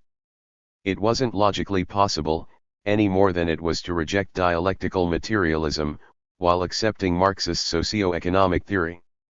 What gave Marxism its living unity, Jackson asserted, was its dialectical materialist method. Not that method could be separated from world outlook, for neither could be understood apart from the other. Method was revealed in the outlook and outlook was implicit in the method. This meant that dialectical materialism as a logically united outlook and method must be accepted or rejected as a whole. Especially in Britain, it is common to attempt an eclectic revision of Marxism, a revision which takes the form of proposing the rejection of one of its integral phases and the retention of the remainder in conjunction with some alien theory supposed to be more up-to-date. 178. The book was a staunch defense of the dialectics of nature, and put great stress on the connection between the Marxist conception of understanding and its conceptions of nature, history, and revolution. Nature and history constituted a unity of the dialectical kind. History developed from nature, without being a simple continuation of nature. Before Darwin, it was thought that there was necessity in nature and freedom in man. However, Darwinism destroyed all notions of fixity of species, all conceptions of insurmountable divisions in nature. Darwinism brought an end to the exclusion of historical progression from nature, showed the origin of species in a union of opposites, in the active interrelation between an organism and its environment, and demonstrated that evolutionary development inevitably included not only gradual progression but mutational leaps. Moreover, moving from biology to chemistry, Mendeleev's discovery had shown that qualitative differences between the chemical elements pointed to quantitative differences in their composition. In physics, atoms had been discovered to be a structure of electricity, a unity of opposites. Jackson also saw the new developments in physics as the final vindication of atheism and materialism. Modern physics, he said, had killed the last excuse for the argument for design in the universe. 19th-century mechanical materialism had eliminated God, but kept the rest of the Newtonian universe, with the result that under various disguises the need for some form or other of the God hypothesis, as the original push-off, was constantly reappearing. Newton had postulated as primary an absolute stillness, which it took a miracle, God's primal motion, to overcome. Einstein's universe postulated the opposite, that everything was changing of itself and only confined its changes in particular directions under pressure of counter-changes in everything else. Einstein's problem was how to measure motion from a point which was itself in motion. Einstein showed that human knowledge is knowledge of things from the human point of view, that space and time were qualities of the universe, not its preconditions. It was a thoroughly materialist conception. If the universe was everything and everywhere, and that all the time, there was nowhere from which to come or to which to go. Jeans and Eddington, faced with the crisis in modern science, tried to get out of the difficulty by postulating a God who designed the universe as an objective demonstration of higher mathematics. They only made the confusion worse, for their position involved the logical absurdity of attempting to revive Newton's primary postulate as an explanation of phenomena that had admittedly long since transcended all possibility of Newtonian explanation. Much of dialectics was devoted to taking on the various critics of C.P. Marxism in the English-speaking world. For example, Jackson tried to show that Ramsay MacDonald's aversion to the dialectic was related to his preference for a more gradualist model of social evolution. His major opponents came under three categories: the Marxism minus Marx of John McMurray, the modernist Marxism of Raymond Postgate and Max Eastman, and the neo-Diotzenian Marxism of Fred Casey. McMurray was professor of philosophy at the University of London, and Jackson thought his book The Philosophy of Communism represented a relapse from Marxism into a species of modified Hegelianism. McMurray's method, Jackson thought, made the distinction between nature and history relatively absolute and their connection therefore mystical. Postgate's book Karl Marx and Eastman's Marx, Lenin, and the Science of Revolution were characterized by the identification of Marxist philosophy with cosmic determinism, the repudiation of economic determinism in favor of modern psychology, the detestation of the very term dialectic, the treatment of Marxism as a system of mechanical materialism upon which, as an afterthought, a mystical idealist dialectic had been superimposed. Against the mechanical materialism which Postgate and Eastman, to Jackson's way of thinking, fraudulently substituted for Marxism, they paraded all the arguments of the idealists. Against the spurious metaphysic they substituted for the dialectic, they paraded all the arguments of the mechanical materialists. As to Casey, Jackson was particularly worried about his influence as a lecturer in the National Council of Labor Colleges. Against his assertion that dialectical materialism was not part of Marxism, Jackson argued that Marxism was wholly and entirely dialectical and materialist. Casey's position, he asserted, was one of solipsist idealism, and his notion of dialectic, limited to one phrase, opposites are identical, was nothing more than an extension of the homely proverb, it takes two to make a quarrel. All these ideas, Jackson insisted, were dangerous. The only difference between revisionism and counter-revolution was that counter-revolutionaries fought to destroy Marxism frankly, as a living whole, while revisionists sought to convert it into a dead aggregate of abstract theories, only mechanically interconnected and capable of every sort of eclectic substitution and replacement in the name of bringing it up to date. In either case, it was the living movement of Marxism against which it was aimed. The end was the same, the conversion of Marxism into a corpse, of interest only to anatomists and museum curators. Heavy-handed towards opponents the book surely was, as was the style with Comintern polemics against deviations, but it was reflective and reasonable in a way that many such polemics were not, and it was motivated by a sincere concern for the integrity of Marxism and not by any of the meaner motives that inspired other such polemics elsewhere. Jackson also made the requisite references to the four great classic authors, Marx, Engels, Lenin, and Stalin, though not constantly and not hackishly. The book was written without the dreadful jargon, what Jackson called the Babylon dialect, that was overtaking communist writing those days. This, it seemed, was not quite good enough for Pod Xenomenum Marxism. In their review of the book in 1938, they took Jackson to task for failing to explain the Leninist stage in the development of dialectical materialism, for putting inadequate stress on the work of Lenin and Stalin, for not making use of the philosophical work of the USSR in its fight on two fronts, directed against Menshevizing idealism and mechanism, for not considering the effect of the victory of socialism on the development of dialectical materialism. They were particularly critical of his failure to criticize modern mechanists, especially Bukharin. 179 It was the time of the Moscow trials. Cornforth. Maurice Cornforth was, in the 1930s, one of the younger British communists to concern himself with philosophical matters, and later the author of many books on Marxist philosophy.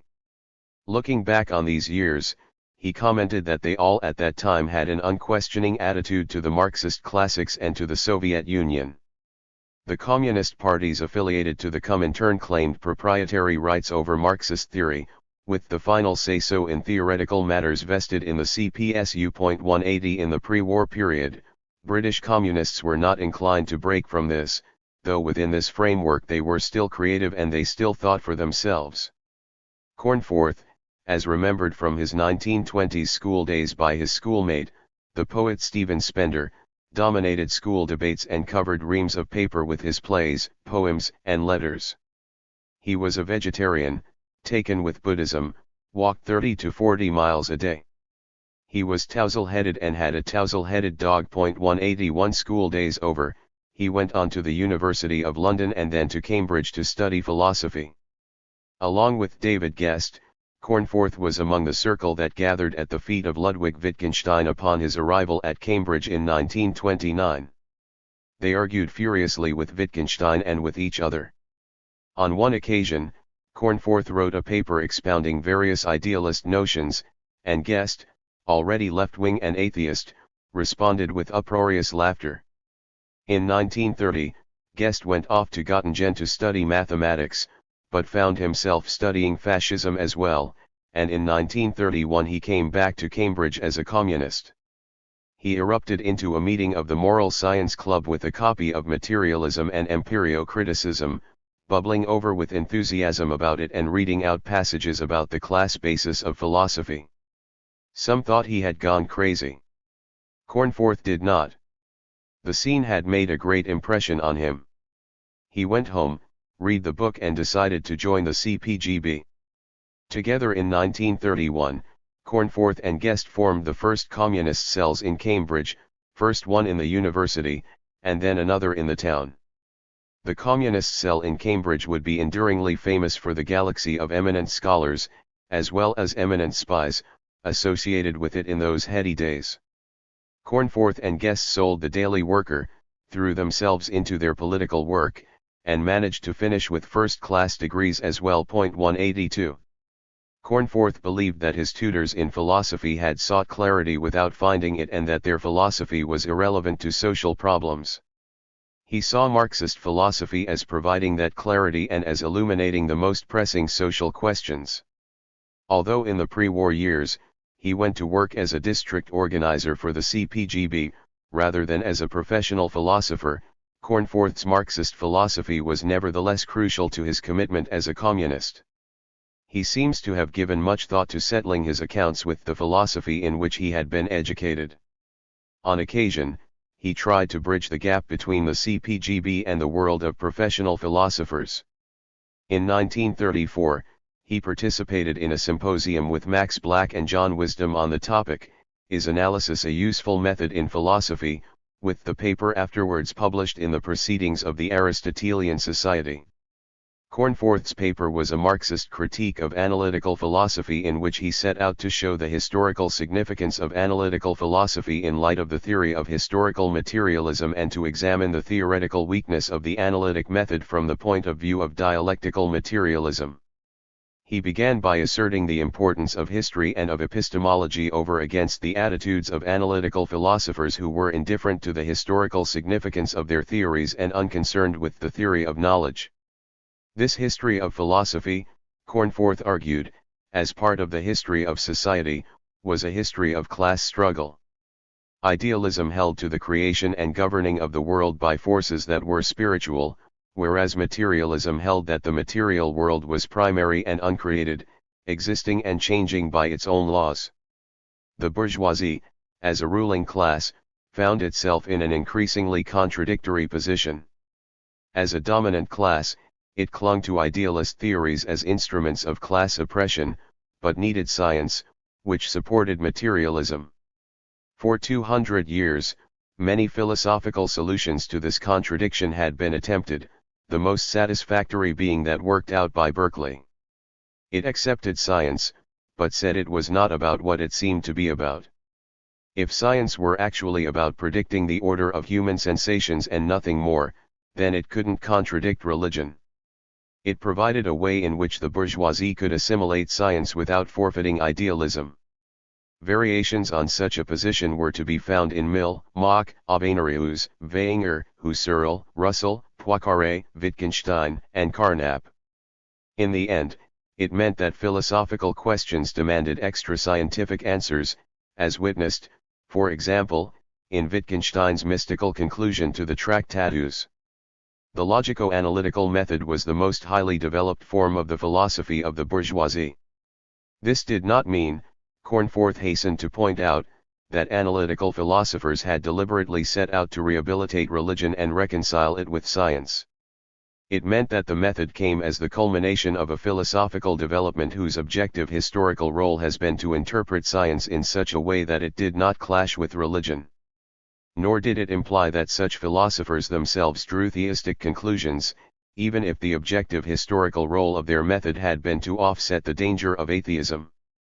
The validity of the method of analytical philosophy depended on the validity of its key distinctions, such as its rigid distinction between discovery and analysis, which corresponded to the distinction between science and philosophy. But this, Cornforth asserted, was epistemologically unsound. It assumed that the process of knowing could be treated in terms of the experience of the individual human subject and that the process of knowing was a purely theoretical activity. However, in Cornforth's way of looking at it, verification was a social activity. Knowledge grew through generations interpreting the world and acting on it. It was the social division of labor that left theoretical inquiries to one section and practical tasks to another, but theoretical problems nevertheless had their roots in practical problems, Cornforth claimed, referring to the arguments put forward in Science at the Crossroads. Discovery was not enclosed within the bounds of individual experience. Knowledge could only be adequately understood in the context of human social practice and in relation to the external world. When the connection of discovery to practice was not grasped, it seemed that philosophy had to step in. Cornforth opposed any notion of philosophy supra to science. The only way to knowledge was by the hard road of science. Analytical philosophy meant a departure from the methods of science in its failure to perceive that discovery was also analysis and that discovery was connected to the external world. In the logical scheme of the analytical philosophers, all transition and transformation was denied and the world was reduced to the form of discrete atomic facts. Thus, he concluded, analysis was not a useful method in philosophy, insofar as it endeavored to elucidate the nature of reality by extra-scientific methods. Its objective function was to cloak the real character of human knowledge, obscuring the real import of discovery, in the interests of the bourgeoisie and in reaction to revolutionary materialism. 183. Guest. Cornforth's friend David Guest was also giving considerable attention at this time to analyzing contemporary British philosophy from a Marxist point of view. From his earliest years, those around him all seemed to have found David Guest, son of a Labour MP, to be a precocious, provocative, and extraordinarily striking person. He was always fermenting with ideas and projects. His early effrontery was said to take people's breath away. It was thought that after becoming a Marxist his personality somehow changed, as if some inner tension had been resolved.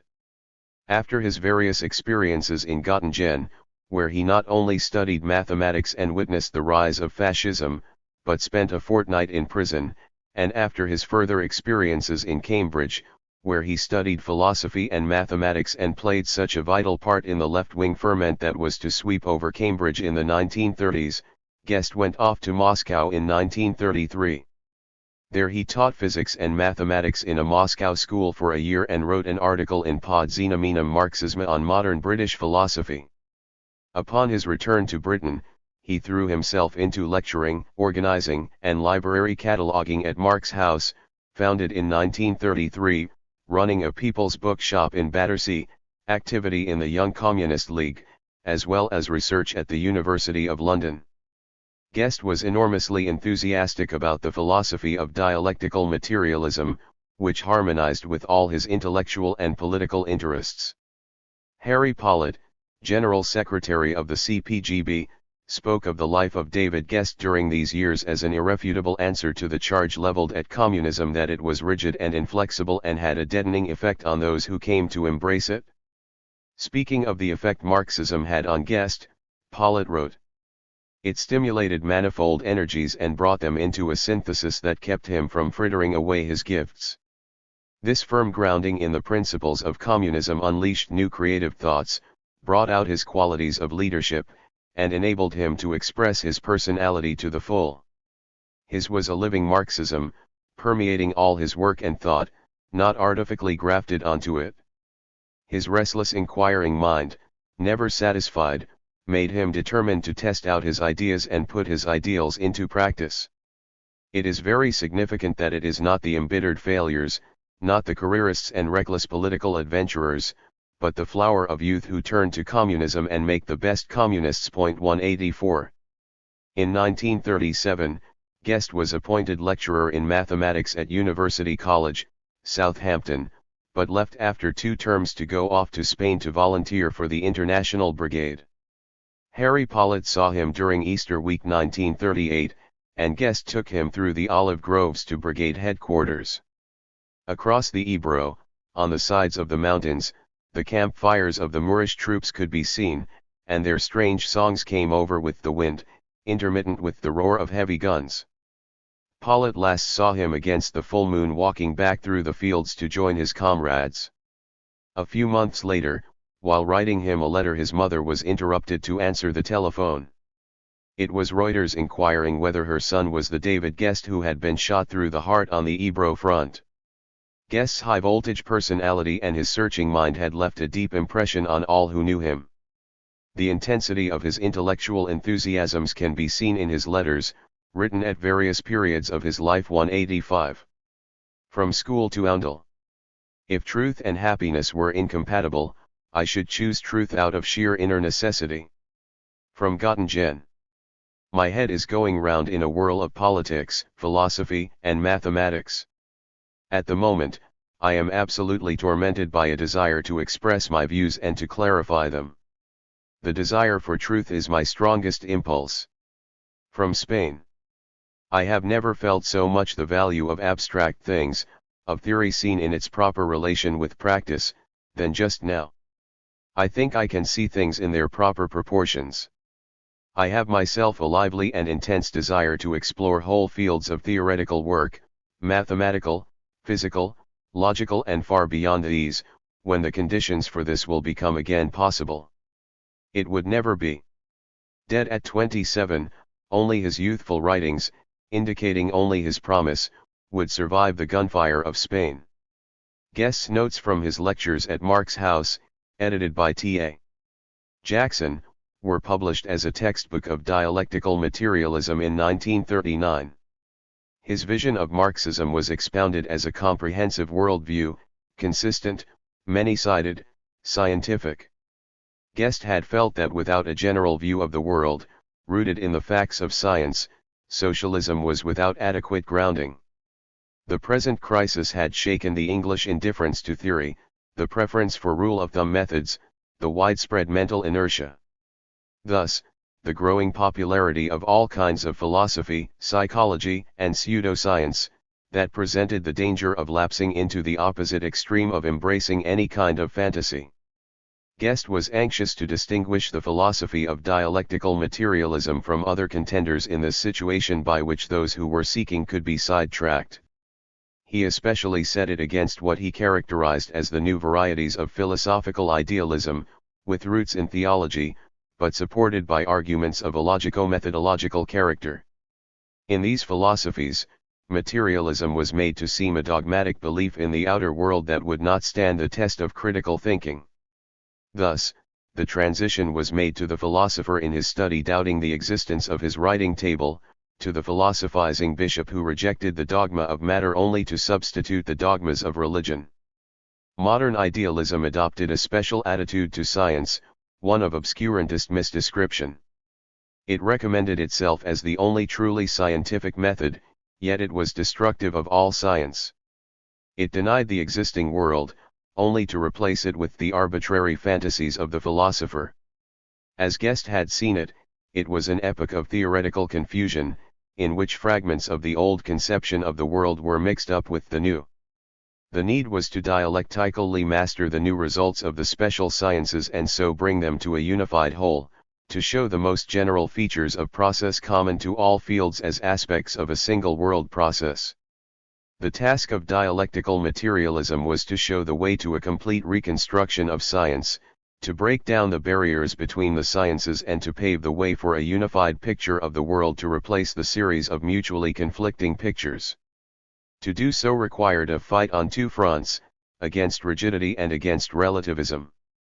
These two extremes, Guest had remarked, were eclectically combined in Bertrand Russell. To him applied the words Marx spoke of Proudhon. He wanted to be the synthesis, but he was the composite error. He also thought that Lenin's arguments against Mach applied to Russell word for word. 186. Guest had elaborated on his critique of Russell in his article published in Pod Xenomenum Marxisma in 1934. In Russell's early work, Guest contended, his subjective idealist bias was clearer than in his later work.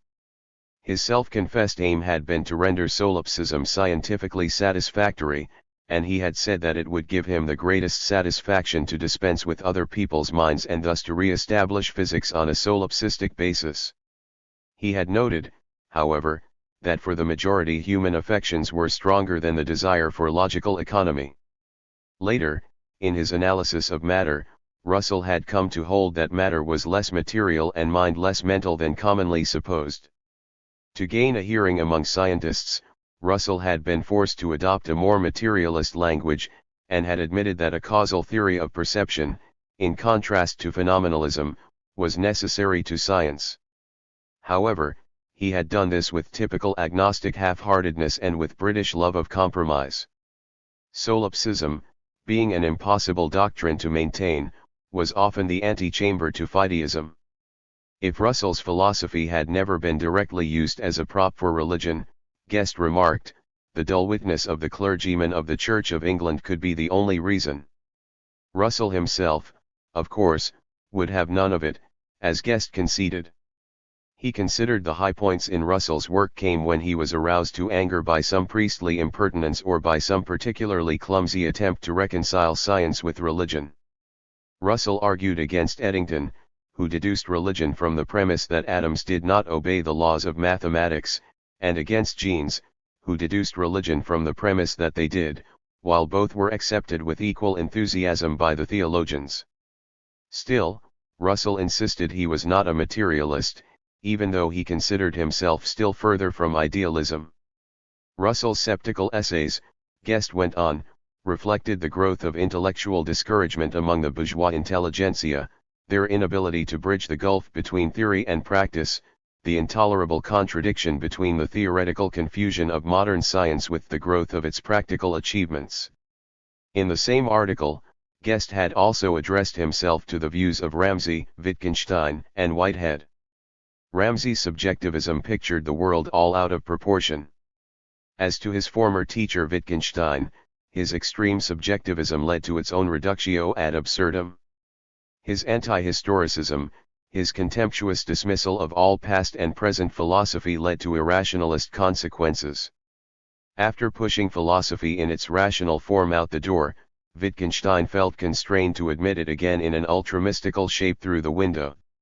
Whitehead was a God-builder, and his criticism of scientific materialism was a fog of words that did not take into account the fact that for dialectical materialism there was no irreducible brute matter. 187 While there was much insight in Guest's criticisms of the leading non-Marxist philosophers of the times, he often failed to take due account of their subtleties and their own positive insights. He was young and the world was in turmoil, and he tended to see the battle lines to be much more clearly and sharply drawn than they actually were.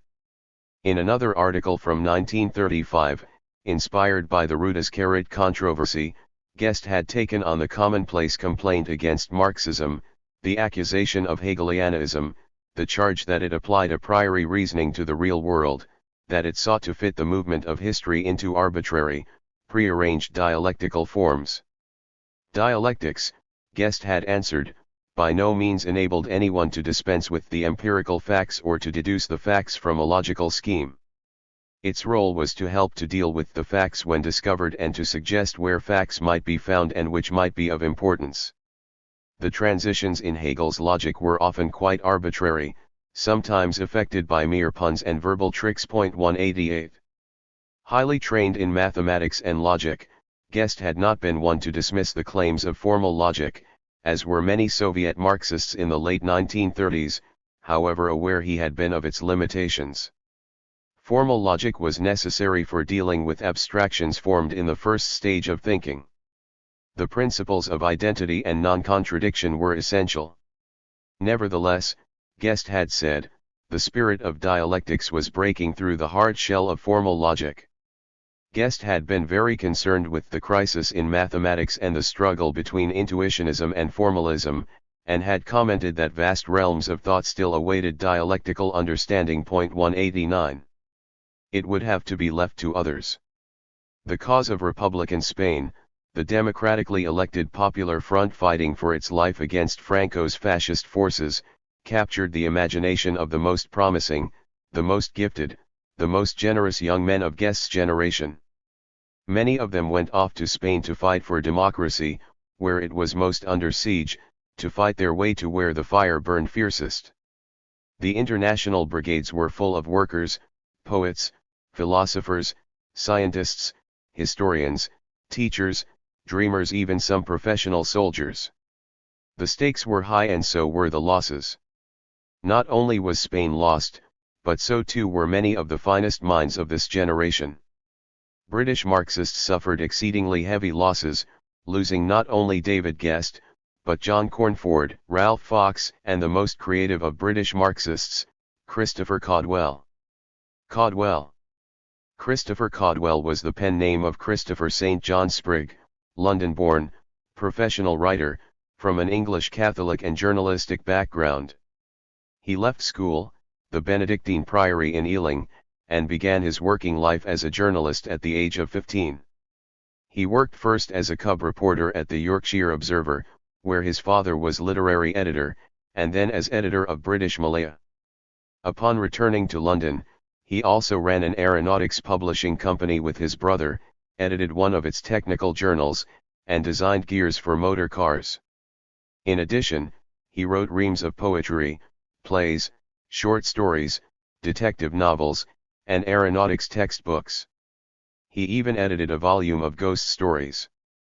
On top of all this, he read voluminously in philosophy, sociology, anthropology, psychology, history, politics, linguistics, mathematics, economics, physics, biology, neurology, literature and literary criticism, and much more besides. He did so, not as a dilettante, but as one striving to come to terms with the knowledge of the centuries and to comprehend what it meant for himself and his own age. Despite his lack of a university education, he was becoming, through the London Library, a person of very considerable learning, although he had not yet found himself amidst it all. He seems to have been somewhat reserved, even introverted, moving within highly circumscribed social limits, living with his older brother, and having very few friends. In 1934, at the age of 27, Caudwell became interested in Marxism and began to study it with extraordinary intensity, discovering quickly that it provided the key to the synthesis he was seeking. In the summer of 1935, he wrote his first Marxist book, which was to have been called Verse and Mathematics, a study of the foundations of poetry, writing at the rate of 5,000 words a day. The draft was finished in September, sent off as Illusion and Reality, and was accepted for publication by Macmillan. Upon the completion of this book, he moved to the East End of London. Soon Caudwell joined the popular branch of the Communist Party. He threw himself into all the routine party tasks, fly posting, street corner speaking, selling the Daily Worker, as well as joining battle with Mosley's black shirts, bravely facing consequent batterings and even arrest. The members of the popular branch quickly discerned the utter sincerity of his commitment and accepted him fully as one of their own. 190. Caudwell was at last finding himself, becoming at the same time both more outgoing and more highly integrated. Just after his move to Poplar, he wrote to friends from his former life. "Seriously, I think my weakness has been the lack of an integrated Weltanschauung. I mean one that includes my emotional, scientific, and artistic needs. They have been more than usually disintegrated in me, I think, a characteristic of my generation exacerbated by the fact that, as you know, I have strong rationalizing as well as artistic tendencies. As long as there was a disintegration, I had necessarily an unsafe and provisional attitude to reality, a somewhat academic superficial attitude, which showed in my writing as what Betty has described as the lack of baking. The remedy is nothing so simple as a working over and polishing up of prose, but to come to terms with myself and my environment. This, I think, during the last year or two I have begun to do. Naturally, it is a long process and I don't fancy I am anywhere near the end. But I and R represented a milestone on the way, and that, I think, was why it seemed sincere, free from my other faults, and, with its necessary limitations, successful. 191. But it was not really such a long process. Because of the extraordinary intensity of his intelligence, he did, in a tightly compressed period of time, achieve a rare wisdom. During this period of 1 year of the most vigorous political activity, he wrote prolifically, in the most astonishing outpouring of creative energy, and produced serious Marxist theoretical works that can only be described as original and breathtakingly brilliant. No matter what he was discussing, whether poetry or physics or philosophy or whatever else, he had a way of penetrating to the very core and of illuminating in a new way the whole vast and complex network of its connections. He saw the world freshly, and called attention to patterns that had scarcely been noticed before, because he saw with a vision that was wider, deeper, warmer, clearer. He had become a communist in every fiber of his being and was determined to make both the artist and scientist in himself come to terms fully with the Marxist. Indeed, he was consumed with the drive to bring this new worldview to bear upon the whole of past and present knowledge and to fight for its theoretical and practical fulfillment. His intellectual clarity and his political commitment seemed to mutually reinforce each other, continually bringing both to yet higher levels. His rationality and his emotions seemed to fuse, in such a way that the sharpness of an argument brought the heightening of passion and the heightening of passion made the argument sharper still. A quote from Lenin, which was intended as an epigraph for his writings from this period, explained what he was up to in his work at this time. Communism becomes a mere empty phrase, a mere facade, and the communist a mere bluffer, if he has not worked over in his consciousness the whole inheritance of human knowledge. 192. This was what he was about. He had become a communist for real and was determined to work over in his consciousness everything he knew, or could know, as a communist. His studies in a dying culture included essays on philosophy, psychology, history, religion, ethics, aesthetics, love, and much more. 193. The one on physics expanded until it turned into a separate book, entitled The Crisis in Physics. 194. There were others, one on biology, which remained unpublished. 195. He was looking at everything anew, from a communist point of view, and doing so with striking vitality and profundity. All of his work in the field of Marxist theory was only published posthumously, under the name of Christopher Caudwell, a name he first used with the publication of his serious novel This My Hand, published in 1936. It was a name he reserved for his serious work, saying he was afraid of spoiling his reputation as a writer of thrillers. During his life, his theoretical works were unknown. Illusion and Reality, the one book he had ready for press, hadn't yet appeared. None of the rest did he consider ready for publication, thinking of them only as drafts to be rewritten, needing refining, balancing, getting in at the movement of time, ripening and humanizing. 196 He was unknown even to his contemporaries among British Marxists. He moved only in the circles of the anonymous proletariat and had very little contact with either the party intelligentsia or left-wing literary circles, who knew nothing of his serious work until he was dead. When the Spanish Civil War broke out, the popular branch involved itself in the campaign to organize support for the Spanish Republic. When they had raised enough money for an ambulance, Caudwell volunteered to drive it across France to Spain. He left in December 1936, and, upon arriving in Spain, he joined the International Brigade. Soon, he was a machine gun instructor and editor of the Battalion Wall newspaper. Meanwhile, his brother had obtained an advance copy of the proofs for Illusion and Reality. He showed them to Harry Pollitt in an effort to persuade the CPGB that his brother would be of greater value to them as a writer than as a soldier. Most biographical accounts say that a telegram was sent by King Street to Spain recalling Caudwell to England and that it arrived too late. It is, however, doubtful that such a telegram was ever sent. At all events, Caudwell was soon dead. In the famous Valley of Jerima, he was killed in action on his first day in battle. He was last seen firing a machine gun, covering the retreat of his section from a hill about to be taken by the Moors. So it was that the life of this most brilliant and generous young man was taken from him before he had even reached the age of 30. Soon British Marxists began to realize the magnitude of their loss. They read Caudwell's books with astonishment and discovered that something very precious had been taken from them without their even knowing it.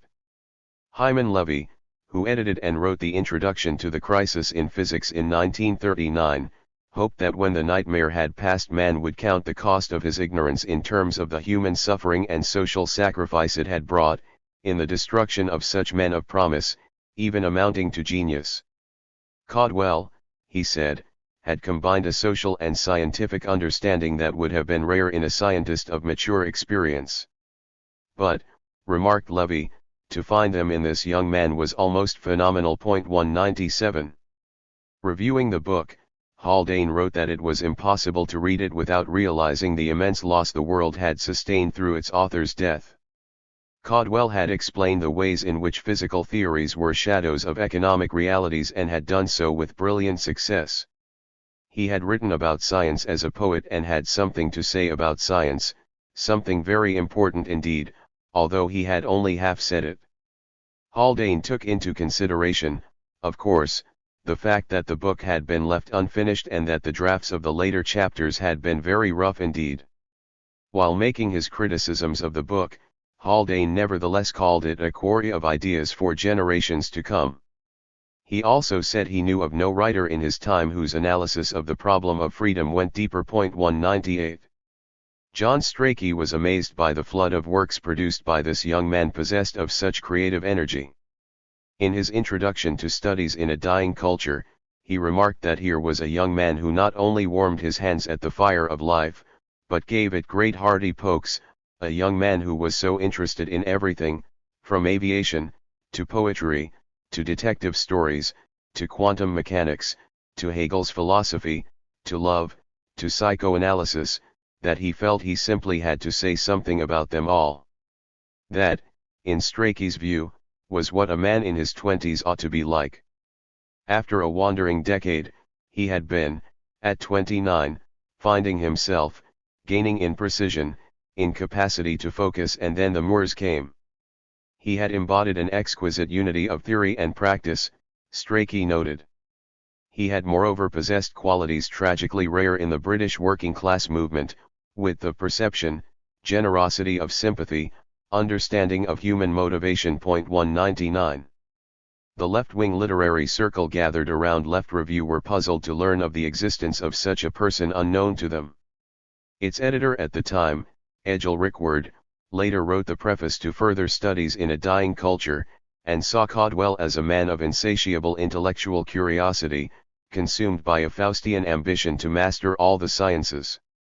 Not one to stand dreaming on the edge of strife, nor one to plunge into struggle without thought, the philosopher could not but turn soldier in a struggle in which the forces of enlightenment and of obscurantism were so starkly opposed. Marxism had entered into the very fabric of his being, so that he thought in it. The warmth of emotion glowed through his argument, constituting true eloquence. Rickword told how he had sent the essay on consciousness to a neurologist, fearing it might have become outmoded by subsequent research. The neurologist replied that Caudwell had brilliantly anticipated a whole trend becoming discernible in neuroanatomy. 200 Levy and Haldane had said much the same about his views on physics. Levy bluntly put the question others must have been asking when they first heard of the publication of The Crisis in Physics: what had the crisis in physics to do with Christopher Caudwell? With the author of Illusion and Reality and Studies in a Dying Culture? What could this poet have to say about science? How could the problems that were vexing modern physics stir one whose mind appeared to move on such a different plane? What could he contribute to the solution of such complex problems? In what way were these very different realms linked in his mind? In what way were they linked in reality? The answer had already been given by Caudwell himself, many times over in his two published works. Whether a book was about science or about art, it always dealt with both. His philosophy of science could be found in his aesthetics and his aesthetics in his philosophy of science. Variations on the same theme were pursued again and again on various levels in all of his theoretical works, with the striving for a Weltanschauung always the central focus and the driving purpose. The fundamental problematic underlying his discussion of the most diverse topics was the crisis in bourgeois culture in all of its aspects. What was the cause of its theoretical fragmentation? Caudwell had sought to discern the most basic thought patterns and to discover the lines of connection between these and the most basic socio-economic realities. At the heart of it all was the subject-object dichotomy, that had its basis in the social division of labor, in the separation of the class that generated ideology from the class that actively struggled with nature. This dichotomy distorted all realms of thought and activity. It distorted art, science, psychology, philosophy, economics, and all social relations. It was a disease endemic to class society that has become most acute in bourgeois society as the most highly developed form of class society. Only an integrated worldview and a classless society could bring to a synthesis what had been severed and had grown pathologically far apart. 201. In his foreword to Studies in a Dying Culture, Caudwell had outlined the problem. It was an epoch of confusion, dissension, pessimism, and bewilderment. He had referred to Max Planck's expression of the crisis in science: there was scarcely a scientific axiom not denied by somebody, and at the same time there was almost no nonsensical theory put forward in the name of science that would not be sure to find believers somewhere. Bourgeois culture, Caudwell had noted, had achieved much: relativity, quantum mechanics, genetics, psychology, anthropology, new technology. So why the despair? Why did this strange doom hang over bourgeois culture in such a way that its progress seemed only to hasten the decline? Why was each discovery like a Midas touch that prepared a new disappointment? Why was it that the more men sought to find a common truth, a common faith, a common worldview, the more their efforts at ideological construction increased the sum of contradictory and partial views of reality? What was the explanation? Observed Caudwell. Either the devil has come amongst us having great power, or there is a causal explanation for a disease common to economics, science, and art. 202.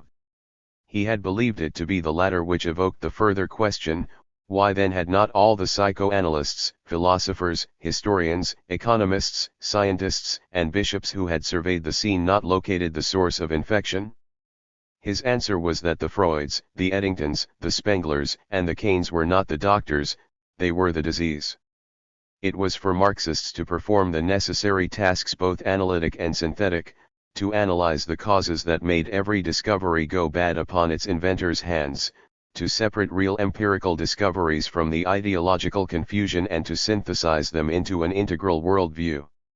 There had been great disillusionment in bourgeois culture, but this culture had, in Caudwell's view, yet to shed the last of its illusions.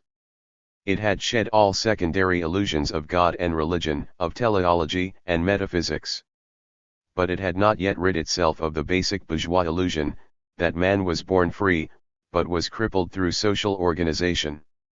In its illusory separation of the individual consciousness from the natural and social matrix of its existence, the bourgeoisie had brought to a new level the dualism inherent in class society, generating in philosophy an ever sharper separation of individual from society, of mind from matter, of freedom from necessity, of history from nature, making the fundamental subject-object relation absolutely insoluble. Caudwell believed that the Renaissance charter of the bourgeoisie to claim for the natural man freedom from all feudal restrictions had originally been the dynamic force of bourgeois civilization. It had been a progressive idea in its time, and the bourgeoisie had been a progressive class in its rise, for the division of labor had been necessary to further human advance. But it was an idea that had outlived its usefulness. With its utmost potentialities accomplished, it had become a brake to further development. For Caudwell, it was the lie at the heart of bourgeois culture, for freedom was the product, not of instinct, but of social relations. Man could not strip himself of his social relations and remain man. Failure to realize this was the cause of the typically modern unease and neurosis. The bourgeois saw himself as a heroic figure fighting a lone fight for freedom, as the natural man who was born free, but was for some strange reason everywhere in chains. He ejected everything social from his soul, making it deflate, leaving him petty, empty, and insecure. With the alienation of social affection from labor, there gathered at one pole all the unused tenderness of humanity, while the other pole was reduced to the sheer coerciveness of bare economic rights to commodities. This generated the most terrible tension, but, with its source hidden in the shadow of the free market, all efforts to break free of it only accentuated it. The bourgeois was always talking about freedom, because it was always slipping from his grasp. In his illusion of detachment, the bourgeois imagined himself to be a free man, who could direct the social process without being affected by it, who could determine without being determined. He was thus preoccupied with the epistemological problem of the independent observer, wishing to be cognizant of the laws determining the environment he wished to control without himself being controlled, to determine without himself being caught up in the same web of determinism. This brought him to stand in his own light, able to conceive only of self-determined mind in a one-way relation to its determined environment, a free and active subject contemplating a necessary and passive object, making him oblivious to the two-way relation, in which his environment also determined him. He became particularly unable to perceive the determining power of social relations upon him, and therefore blind to the actual character of social relations determining his individual choices. In economics, both producer and consumer, whose freely willed desires were supposed to determine production in the best possible way, were themselves, in their very desires, in their very consciousness, determined by the productive forces and social relations of their time. In epistemology, the mind of the observer was itself determined by the environment he observed. The tragedy implicit in his situation lay in the fact that bourgeois social relations inevitably constrained the very hopes they produced, being grounded in such an illusion. Ignorant of the real determinism of social relations, veiled by the free market, he was subject to forces he could neither control nor understand, to wars, slumps, crises, revolutions. His ordered society was becoming more and more disorderly, his economy was breaking down into anarchy, abroad, idle capital wildly searching for profit, at home, idle hands vainly searching for work. The capitalist, and even the poet, became darker figures, first tragic, then pitiful, and finally vicious. The bourgeois idealized this one freedom, freedom from all social restrictions except that by which the bourgeois class ruled, that is, the restriction of the means of production itself. Freedom was therefore elevated to a vague, ideal plane, for to interpret bourgeois freedom in a materialist way would be to acknowledge openly the claim of one class to monopolize the means of freedom. The social product was the condition of freedom, and to monopolize it was to monopolize such freedom as society had produced. The freedom of the ruling class was based on the unfreedom of the ruled. Nevertheless, the bourgeois had high-flown notions. He spoke of fine and noble things, while doing base and hateful ones. And, as he became threatened, the discrepancy widened. Bourgeois philosophy, inextricably tied to its social matrix and unable to rise above the standpoint of the individual in civil society, reflected the rhythms of this social process. To show this, Caudwell traced the history of modern philosophy in terms of the development of the class consciousness of the bourgeoisie. In the first stage, that of bourgeois revolt, the idea that I am free insofar as I throw off all social restraint gave birth to Shakespearean tragedy, Tudor monarchy, voyages of discovery, Galileo, Newton, and Descartes. The discovery of gravity and of analytical geometry, the exploration of the farthest limits of the world marked the crescendo of the bourgeois explosion into its environment. In the process, however, the basis of freedom had been separated from the basis of necessity. The bourgeois saw the environment as determined by his free will, but he saw his interaction with nature as a one-way relation. He saw himself as determining, but not as determined. The philosophy of the 17th century, therefore, saw the world in terms of inert matter and creative spirit. With Malebranche and Descartes, substance was so inert that it required creation anew for each moment of time. For Newton, all transactions of matter were ultimately affected by spirit. Newton's world was atomistic and inert, requiring God to be the moving and unifying principle, creating, setting in motion and holding together the separate, independent particles of matter. But physicists stood no nonsense from their God in their own particular domain. He was ruthlessly stripped of mercy, love, an only begotten Son, everything but his material determinism. Newton's philosophy was one resolutely turned towards the object nature. It was a world-grasping experimental philosophy. The mechanistic materialism of Hobbes, Condillac, and d'Holbach expressed the limit of the upward movement of the bourgeoisie. It separated the object from the subject and believed that matter could be completely explained in terms of itself and that man, as part of matter, could be explained in the same terms. The very concept of matter had been evolving with the evolution of the bourgeoisie. To Galileo and Bacon, matter was still full of quality and sensuousness. However, to realize matter as owned by the bourgeoisie, to cut the umbilical cord of mutual dependence between man and nature, to free the individual from all relations except those of the free market, that is, the one-way relation of private property, it was necessary to eliminate the observer. As nature was to be apprehended as by a kind of divine apprehension in which there was no mutually determining relation between the active subject and the contemplated object, it was necessary to strip nature of all activities in which the observer was concerned, to strip the object of all subjective qualities. At first, matter was divested of color, sound, solidity, heat, and taste. Motion, time, space, mass, shape were regarded as objective qualities, but in due course, these too were shown to be relative to the observer. Matter seemed to disappear, or become unknowable. The downfall of mechanistic materialism was not due to the fact that it was materialist, but to the fact that it was not materialist enough.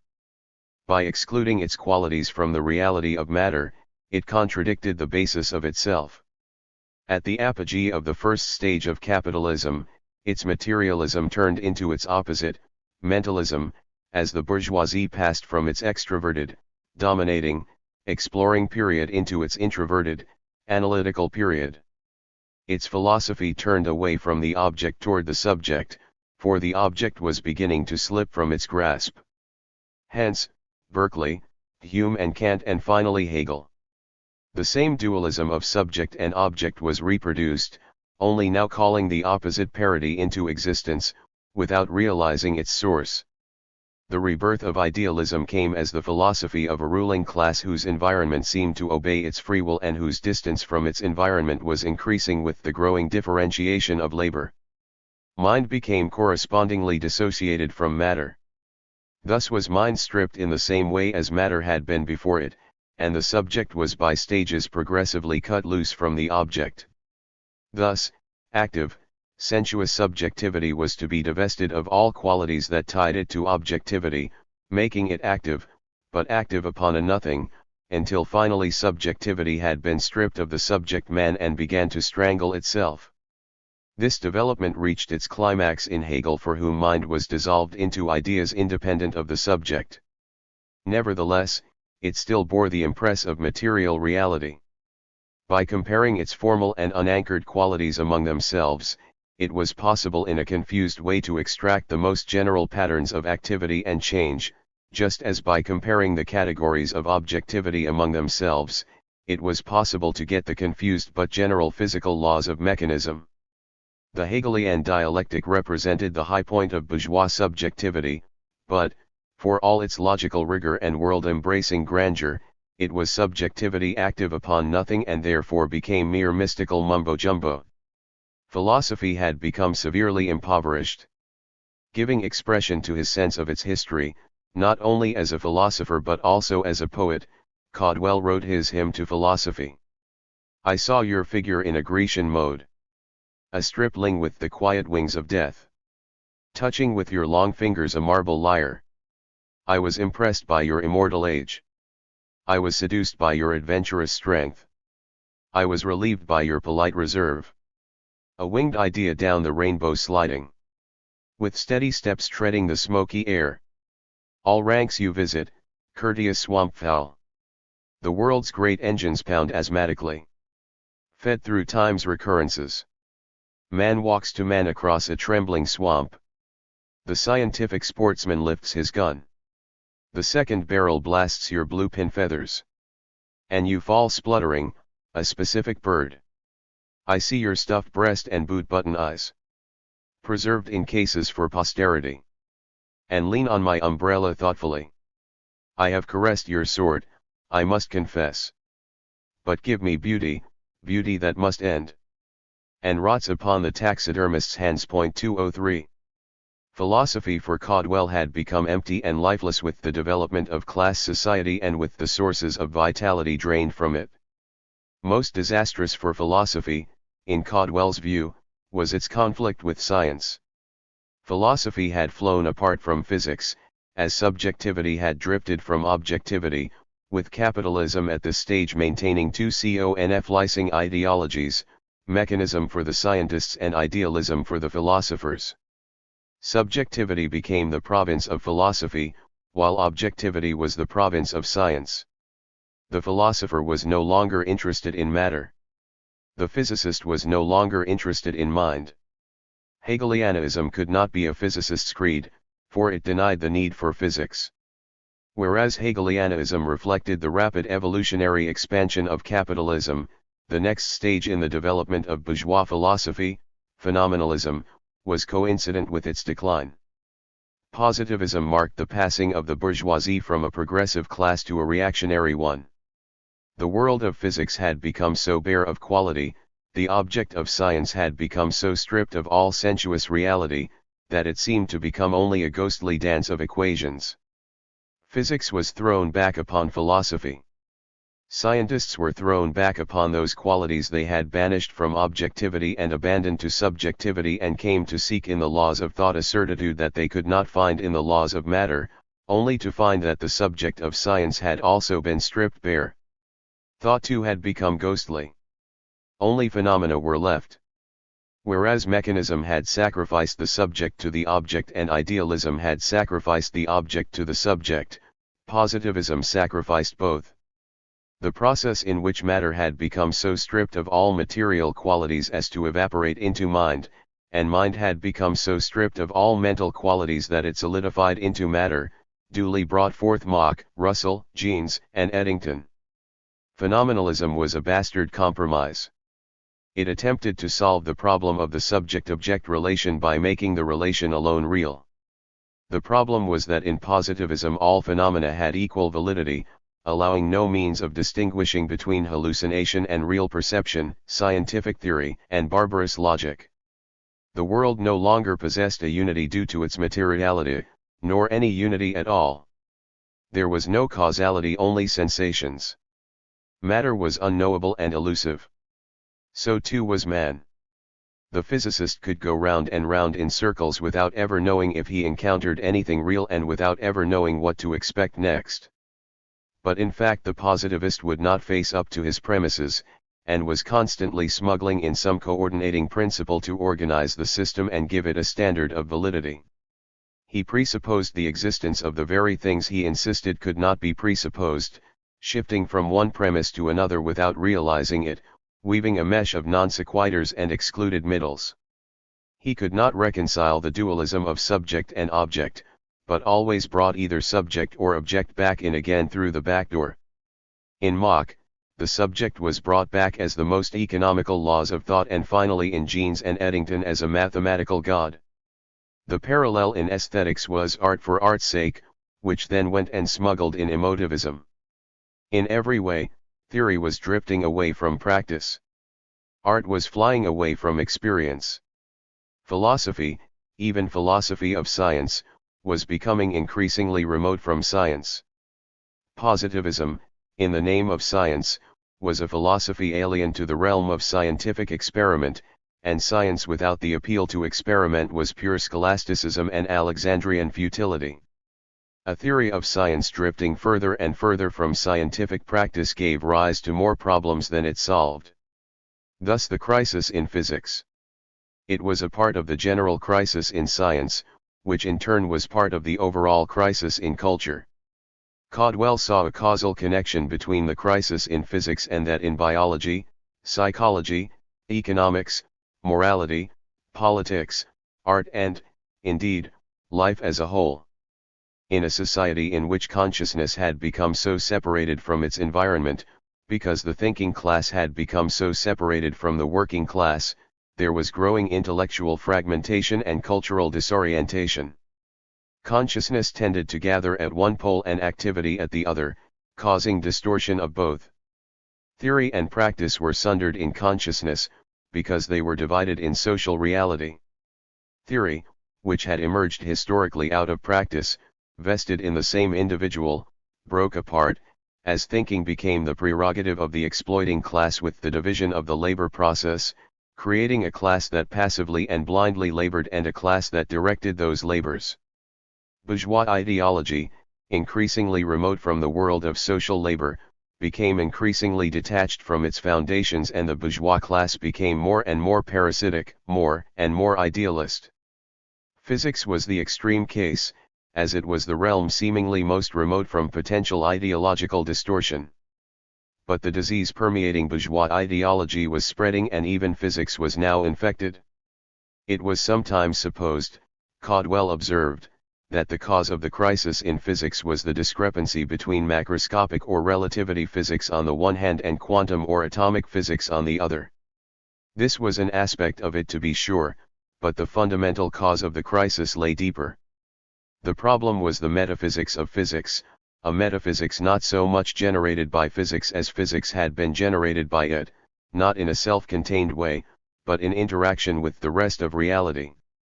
The concepts of physics had been formed amid the same social process in and through which reality had been apprehended and conceptualized in all other fields of knowledge. Here too the bourgeois aimed at a closed world, independent of the observer, that he could watch from the outside.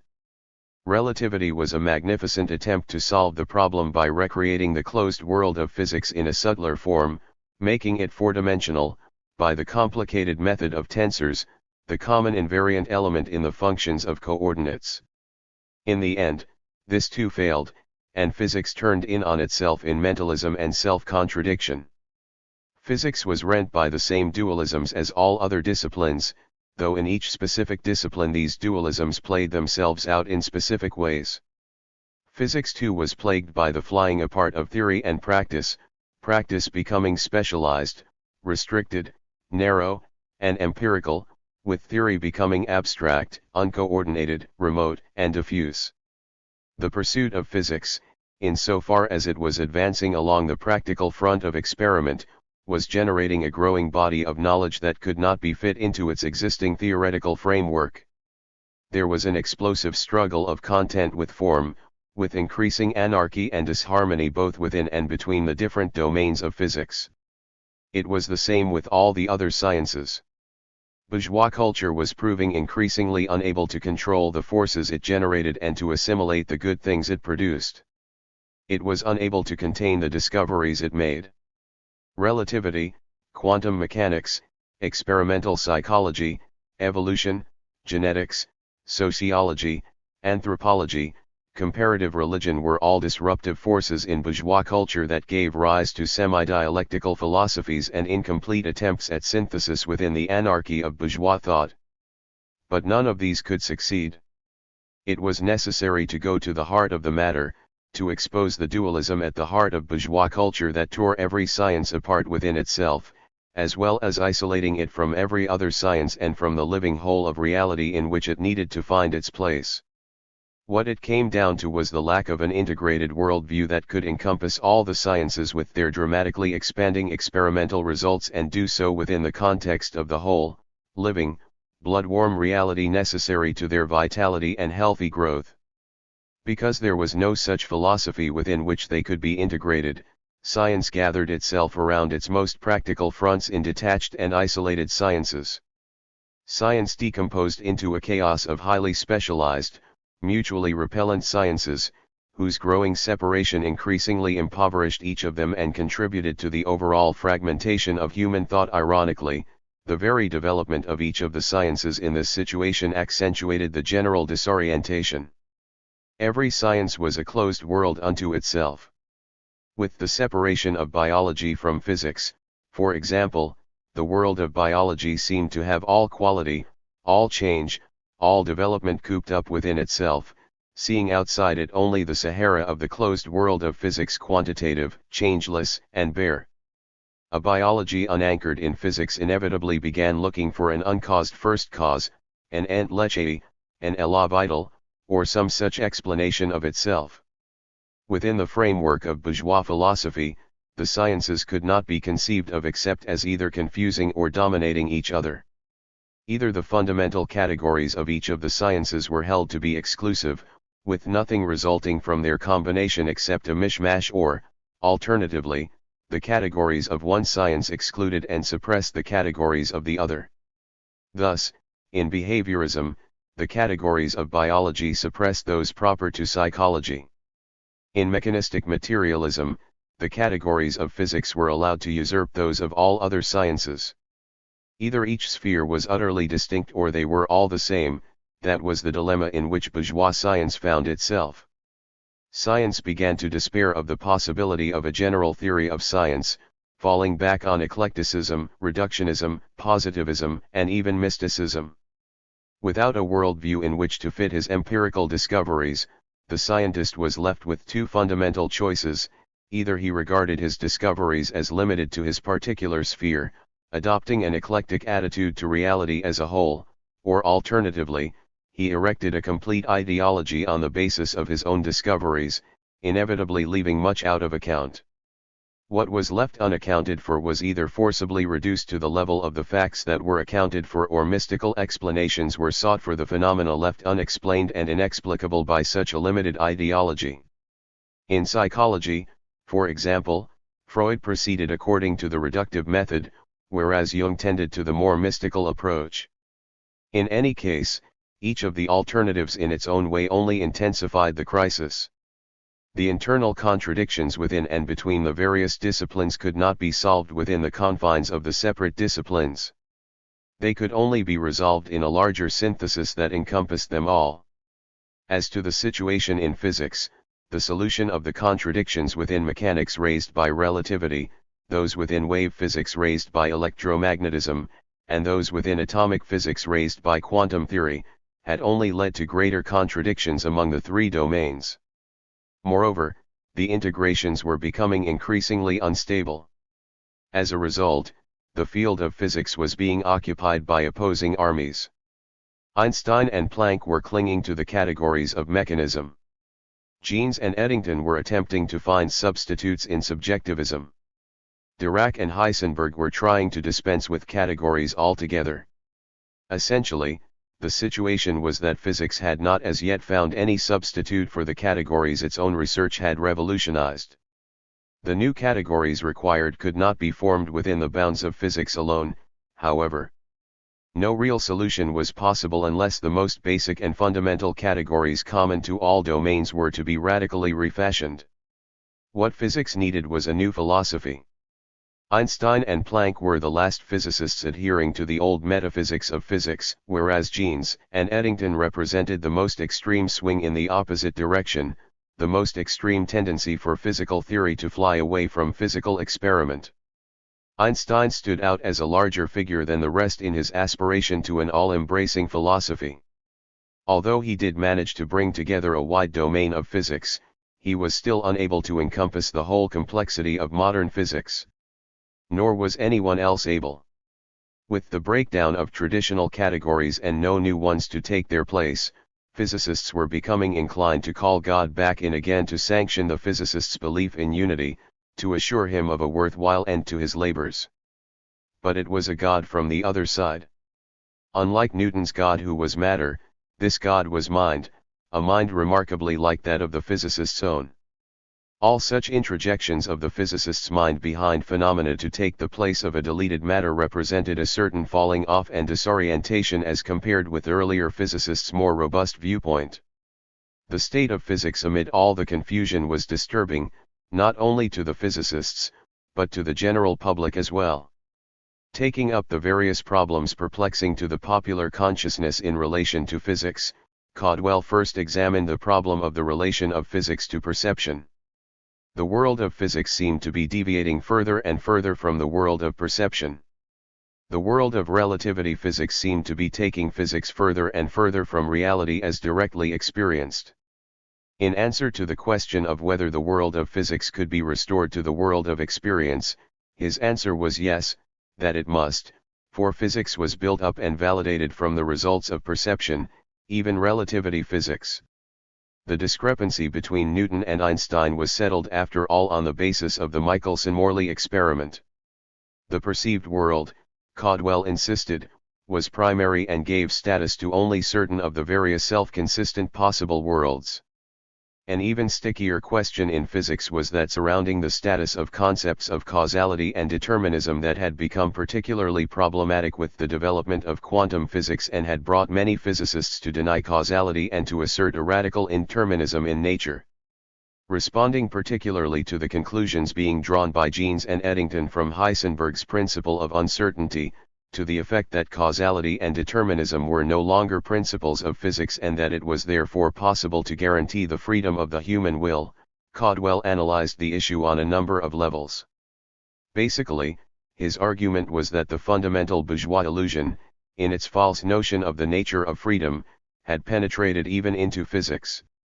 The bourgeois understanding of causality was equivalent to predeterminism, the only sort of determinism that bourgeois could understand. It was the bourgeois nightmare. It was the dread of a class that did not want to be tied to nature by any relation except that of private property, a relation entered into by the individual by virtue of his own free will. Freedom, for the bourgeois, seemed to lie in arbitrary subjectivity, with all causality concealed, hidden in the shadow of the free market. Those, such as Jeans and Eddington, who seized upon Heisenberg's principle to launch a full-scale attack on determinism in physics, picturing the movements of the particles as indeterminate and the particles themselves as unknowable, supposed that this at last secured the menaced free will of the bourgeois. By this bizarre stratagem, they thought they had freed man from the determinism of nature by eliminating the determinism of nature altogether. Even nature was now seen to exhibit bourgeois free will. On one level, Caudwell analyzed the way this played itself out within the realm of physical theory, tracing it back to the subject-object dichotomy and the separation of the basis of freedom from the basis of necessity in the 17th century. He seemed to have very definite ideas about how the resolution of his dichotomy provided the way out of the anarchy engulfing physical theory. His argument at this level was not fully developed, however, as it came only in the draft notes for the chapters of the Crisis in Physics, which were left in a very rough state, far from ready for publication, when he went off to Spain. Roughly, he seemed to be indicating that the apparent antinomies of physical theory between quantum and wave, discontinuity and continuity, freedom and determinism, accident and necessity, would find their resolution when thought ceased to move back and forth between mutually exclusive polar opposites. It was necessary to see freedom within the framework of determinism. Otherwise, each was abstracted from the other, distorted and scarred. Determinism and necessity became crystalline and incapable of evolution. Freedom and accident floated about without roots. It was the universal interweaving of domains and not the concept of strict determinism as such that made it possible to speak of the universal reign of law. Part of Caldwell's argument seemed to rest on a distinction between causality as an active subject-object relationship and predeterminism as a passive one. For Caldwell, then, the crisis in physics was not due to the mystical and contradictory nature of the phenomena discovered, but to the attempt of the bourgeois to keep the world of physics closed and to preserve his own freedom outside it, to keep himself at all costs immune from causality. Running parallel to the crisis in physics was the crisis in biology. In Caldwell's unpublished work Heredity and Development, a study in bourgeois biology, the fundamental argument was that all of the sharp antitheses tearing at modern biology between genetics and evolution, between innate and acquired characteristics, between mechanism and vitalism were rooted in the characteristic dualism of bourgeois culture. Once the environment had been stripped bare by physics, biology was given the task of accounting for life within it and protecting the freedom of the bourgeois at any price. But bereft of its roots and deprived of an integrated philosophy, it swung back and forth between extreme, one-sided positions and became increasingly anarchic, expressing in its sphere the decay of the bourgeois worldview. Emerging from his discussion of biology was a certain model of the development of the history of science in relation to the history of ideology. Science, insofar as it was always in fresh contact with the world through experiment, progressively illuminated the network of causality operative in the world, but it also threw up a scaffolding, an ideological gloss on the results of experiment. Such ideologies interlaced with scientific discoveries were not superfluous accidents but articulations of systems of nature reflecting the social relations of the time. Both Mendel and Darwin were scientists, devoted to fact and freshly in contact with the world, but both were scientists with a viewpoint, Mendel with a clerical viewpoint and Darwin with a bourgeois one. The worldview appropriate to feudal society was one that saw nature as a stable, ordered, hierarchical system. That appropriate to bourgeois society, while capitalism was on the upgrade, was one with every reason to assert change, competition, and equality of opportunity. Thus Mendel, opposed to all that industrial capitalism was doing in the world, approached the study of variations in a spirit opposed to change, resting on eternal verities, seeing an unchanging set of genes in changing mathematical combinations producing a changing pattern of phenotypes. Thus, on the contrary, Darwin, seeing the world through the eyes of the ascendant industrial bourgeoisie, came forth with evolution and natural selection. The great value of Darwinism, in Caldwell's eyes, was in seeing change in life, in seeing it as determined by the nature of matter and in conceiving of the world of nature as subject to natural laws. The great weakness of Darwinism, however, was in seeing change through the distorting ideology of class society, in picturing progress as the result of an unrestricted struggle for food and in imagining life as an insurgent force in a dead universe.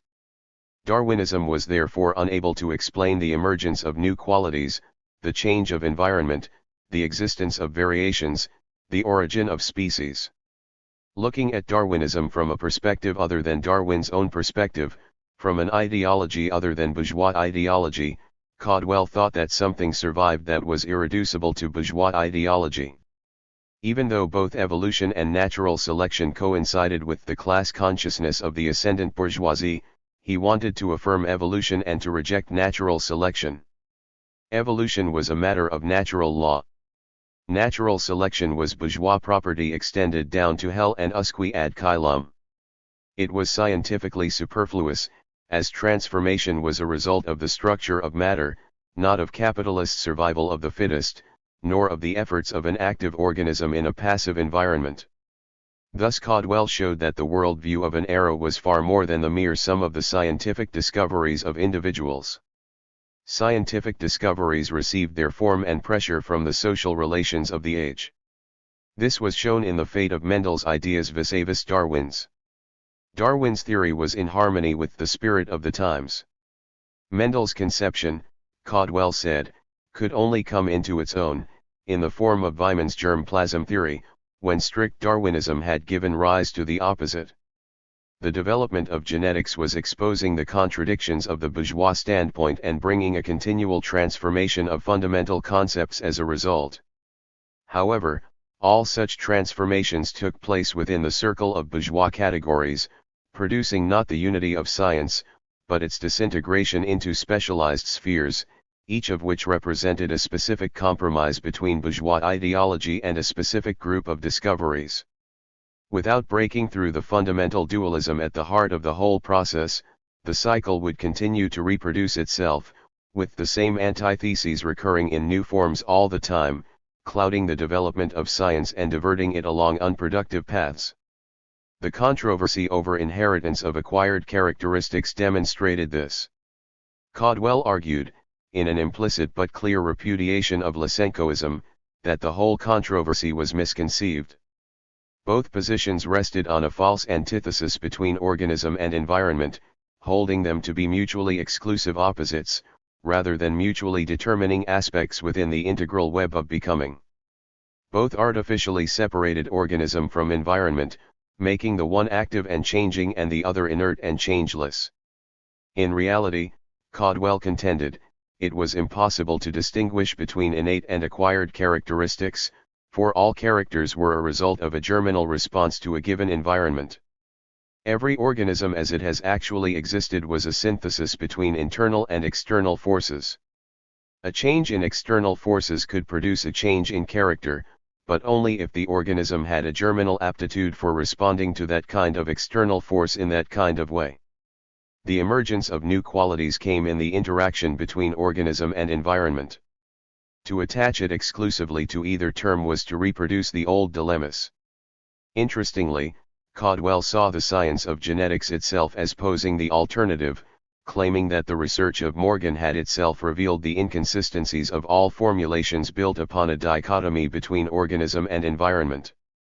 Both the conception of an abstract environment selecting mechanistically and the conception of an abstract organism mutating spontaneously were incompatible with the practical results of genetics. The trend of genetics, as Caudwell saw it developing, was to prove that specific characters were not the result of specific genes on a one-to-one basis, but the result of the interaction of numerous genes within an environment. Genes could only express themselves in an integral, interpenetrating relation between the whole organism and the whole environment. As well-read and as thoroughly well-informed as he was, Caudwell surely knew that this defense of genetics and declaration of the meaninglessness of the assertion of the inheritance of acquired characteristics set him drastically apart from the dominant trend in the Soviet Union on this question. Yet he never commented on the discrepancy. This was a pattern he would follow on other issues in which he diverged from the communist orthodoxy of the time. Whether he simply couldn't face up just yet to open and explicit polemic with other communists or whether he felt it would be breaking ranks in the face of the enemy, it is hard to know. It is not hard to know, however, that he did his own thinking and was not prepared to compromise his intellectual integrity. The tone of implicit polemic is so strong in certain cases as to make it clear enough that in his deepest intuitions he knew that he was both heretical and right.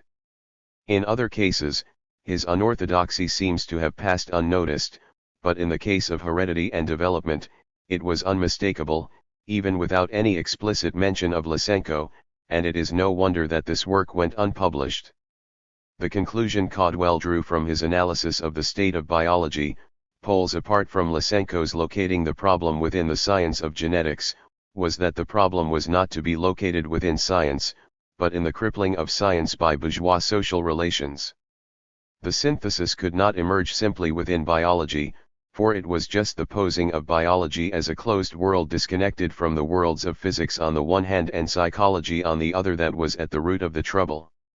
The problem could only be solved by the return of science to a common worldview. 204. Thus, for Caudwell, the new synthesis was bound up with a new form of society. An integrated worldview could only be founded upon a new social matrix. From the point of view of the bourgeoisie, it was impossible to grasp the whole.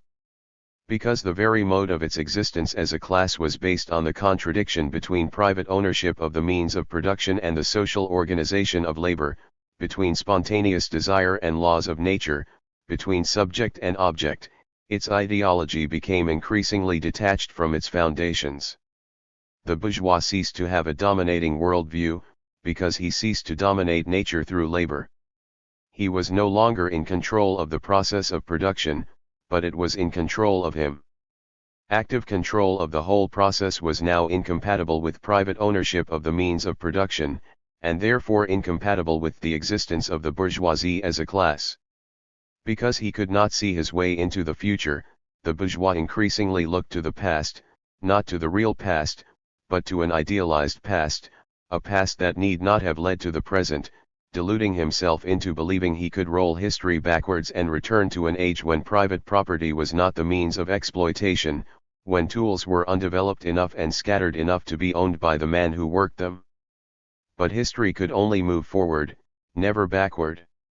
The bourgeois could no longer discern the rhythm of the historical process. To do so would be to cease to be bourgeois, to comprehend relations other than relations of property, to connect theory with social practice. Consciousness of the whole could not come in mere contemplation. It could only emerge in an active process in contact with nature through the forms of social labor. For the bourgeois, this was impossible, as he had cut himself off from nature. His hold on the object had broken. He had prepared the ground for his own doom. Meanwhile, nature had disappeared into the dark night of the proletariat. The object had been slipping from the grasp of the thinking class and emerging into the hands of the laboring class. Those actively struggling with nature, debarred from consciousness by the conditions of their existence, at least followed the rough grain of concrete reality. With the development of the productive forces, the social organization of nature took place within the boundaries of the proletariat, with the bourgeoisie more and more remote from it, parasitic upon it, and inclined to impose upon it forms of organization that were increasingly arbitrary.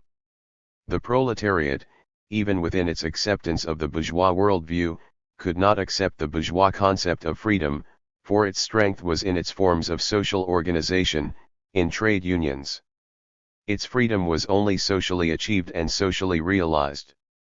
This was the starting point of proletarian class consciousness. It was only a partial worldview stemming from its limited experience, but it had a shattering effect on the hegemony of bourgeois class consciousness. However, it could not rise as yet to a total worldview and sought its freedom still within the framework of bourgeois society. At first, with the proletariat, all the odds were against it, except its organization and its numbers. At first, the object in its hands could only be concrete and unconscious. But as it developed, the proletariat was not only active and organized, but became more and more conscious. The improved communication and universal education necessary to a capitalist economy was raising the consciousness of the class that would destroy it. The new consciousness was being formed within the shell of the old. The object could only blossom again into social consciousness in the form in which the proletariat could know it, that is, through the process of social labor. The bourgeoisie simply rode on top of this process, most without comprehending what was growing below it. But some did comprehend. As well as a rising up, there was also a coming down. A section of the most conscious element perceived the true flow of the historical process.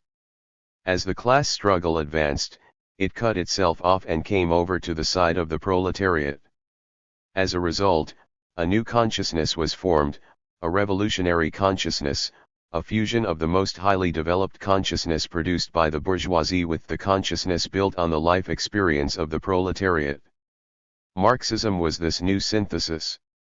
Caudwell had described the process thus.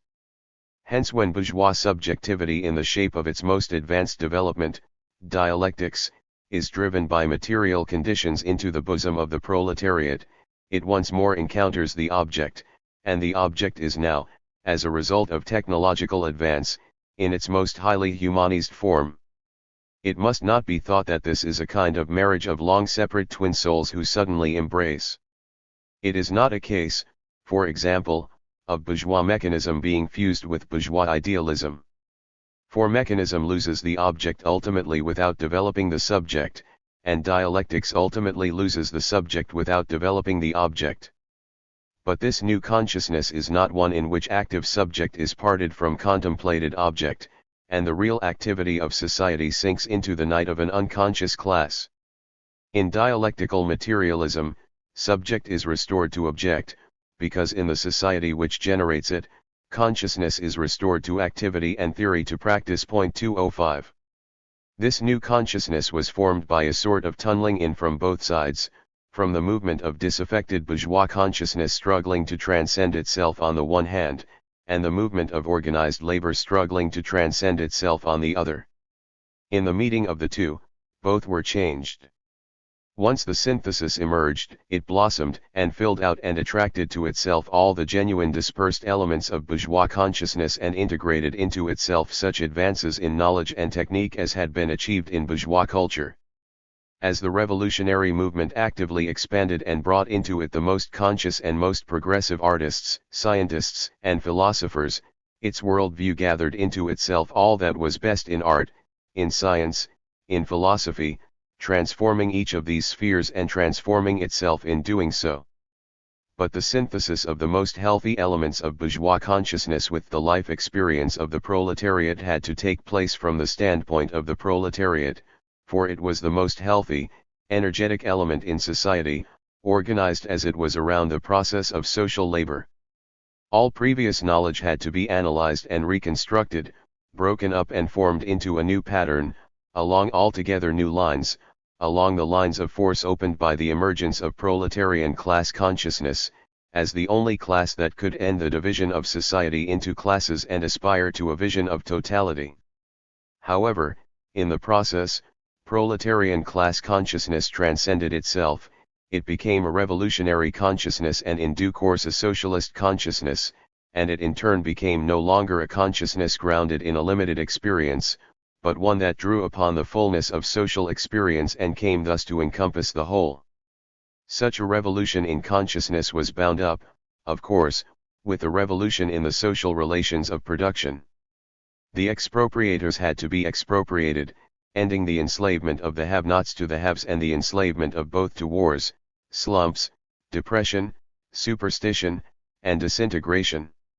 Communism was the realization of a new sort of freedom, returning to the social solidarity that characterized primitive communism, but at the same time gathering up all the development of the interim, the higher level of individuation, the greater complexity of consciousness, achieved through the development of the productive forces. The social division of labor had been necessary to the development of the productive forces, whereupon the further development of the productive forces had prepared the ground for the abolition of the social division of labor. A higher productive capacity made possible a higher level of human development. It was not a matter of going back to a world of a few beasts and crops and a wandering sun, but a world enriched greatly by the development of science and technology under capitalism. Caudwell's vision of revolution was total. It was a whole new way of thinking and living. Although the weight of emphasis in his own work was on the development of revolutionary consciousness, it was never disconnected from the necessity of revolution in the relations of production. These were always inextricably bound together. The new worldview was grounded in a new social movement, but the social movement could not proceed toward its goals without the development of its worldview. Caudwell had found in Marxist theory and in the communist movement the framework that pulled it all together in what seemed quite the right way. But within this framework, Caudwell did his own thinking. He had been inspired by the classics of Marxism as well as by later Marxist works, but was not inclined to be constantly quoting them or to be circumscribed by other people's formulations. He worked out his own worldview, based on his own knowledge and experience, and, though it converged with the dominant thinking among communists at that time in most respects, it was deeper, fresher, and more developed than most. Where it did not converge, he followed his own instincts, though without calling attention to the discrepancies. It is hard to know just how far he was aware of any such discrepancies, but often an undercurrent of implied polemic indicated that he knew quite well. This was most notably evident in his theory of knowledge, which was in marked contrast to that of Lenin in materialism and empirio-criticism. Epistemology was a pivotal concern to Caudwell in the process of working out the outlines of the socialist Weltanschauung. The crux of the Marxist approach to philosophy was its restoration of subject to object and object to subject. It penetrated to the material basis from which the dichotomy emerged and brought to philosophy a fullness and vitality it had lacked through the ideological distortion grounded in the class division of society. Caudwell's epistemology was interactionist rather than reflectionist. In the conscious field, generated by the interaction of subject and object, neither subject nor object, neither mind nor matter, could ever be found completely pure. As knowing was a mutually determining relation between subject and object, neither could ever be totally separated out and isolated from the other. Knowing was an active relation, a social product.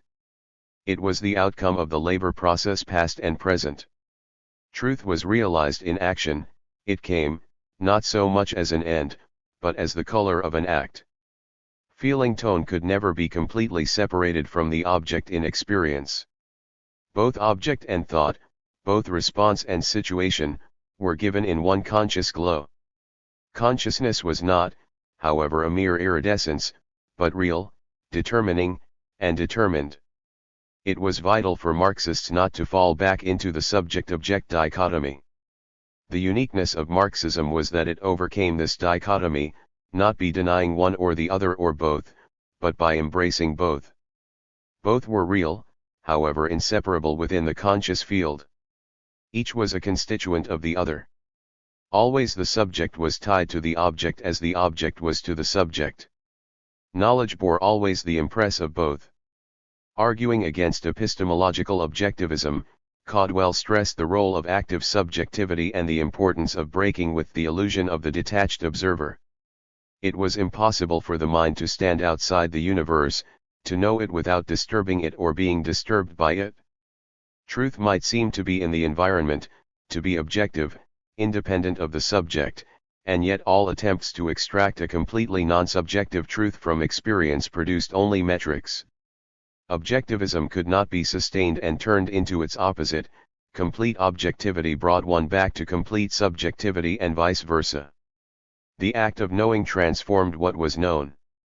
It was never possible to detach the thing known from the knowing of it. Caudwell opposed all passivist imagery in describing knowledge. Knowledge was not a matter of copying, mirroring, photographing, reflecting. Although he never remarked on Lenin's use of such imagery in materialism and empirio-criticism, he had read the book and his rejection of the reflectionist model was quite explicit and polemically expressed. In no uncertain terms, Caudwell made his point. The mirror reflects accurately, it does not know. Each particle in the universe reflects the rest of the universe, but knowledge is only given to human beings as a result of an active and social relation to the rest of reality. 206. This particular passage came in his argument against Wittgenstein's Tractatus, but it was a persistent theme and he could not have failed to realize the position he was opposing was also held by certain of his fellow Marxists. Because of his emphasis on knowing as an active process, Caudwell was not disturbed in the least by Heisenberg's principle, which was causing such a stir. As he believed that each act of knowing involved a new determining force that could not have been allowed for in any original Laplacian act of knowledge, he saw Heisenberg's principle as underlying the fact that knowledge of reality produced a change in reality. The idea that men learned about reality in changing it reached its fullest expression in Heisenberg. All laws of science were laws stating what action produced what change in reality. Implying that a contemplative and passivist epistemology endangered revolutionary activism, Caudwell made the point that social consciousness was not simply the reflection of social being. If it were, he said, it would be useless. It was the fact that the mind could conceive of something other than the existing reality that made progress possible. It was the very disparity between man's being and his consciousness that drove history forward. On the other hand, Caudwell was also critical of epistemological subjectivism. Knowledge emerged in interaction with the environment. Conceptualization did not take place in a vacuum, but was based upon empirical observations. Science developed through both hypothesis and experiment. A preoccupation with logic or any other variety of mentalist introversion resulted not in truth but in mere consistency. Such a preoccupation myopically scrutinized the conscious field without reference to the pressures upon it from outside it, in spite of the fact that such pressures from the past were what actually formed it. Rather than remaining alive to the developing subject-object relation, it remained fixated on the forms it took in the past. Logical laws were social. Language was a social product. On the question of epistemological priority, Caudwell came down firmly on the side of realism, as opposed to any form of phenomenalism, instrumentalism, or conventionalism, consistent and firm in his critique of Marxism and all varieties of neo-positivism. It was, however, a critical realism, a mediated and historicized realism. In terms of the debate within materialism and empirio-criticism, it was neither the position of Lenin nor that of Bogdanov. Nor was it the position of Lukács or Korsch either. It was perhaps the position Gramsci was groping for, but never expressed with such confident clarity as Caudwell. When it came down to it, being preceded knowing, knowing flowed from being and evolved as an extension of being. Decidedly post-Cartesian, Caudwell asserted, I live therefore I think I am 207 in a concise statement of the fundamental contours of his theory of knowledge he wrote. The question of which is first, mind or matter, is not therefore a question of which is first, subject or object. Going back in the universe along the dialectic of qualities, we reach by inference a state where no human or animal bodies existed and therefore no minds. It is not strictly accurate to say that therefore the object is prior to the subject any more than it is correct to say the opposite. Object and subject, as exhibited by the mind relation, come into being simultaneously. We can say that relations seen by us between qualities in our environment existed before the subject-object relationship implied in mind. We prove this by the transformations which take place independent of our desires. In this sense, nature is prior to mind, and this is the vital sense for science. These qualities produced, as cause and ground produce effect, the synthesis or particular subject-object relationship which we call knowing. Nature therefore produced mind. But the nature which produced mind was not nature as seen by us. It is nature as having indirect not direct relations with us.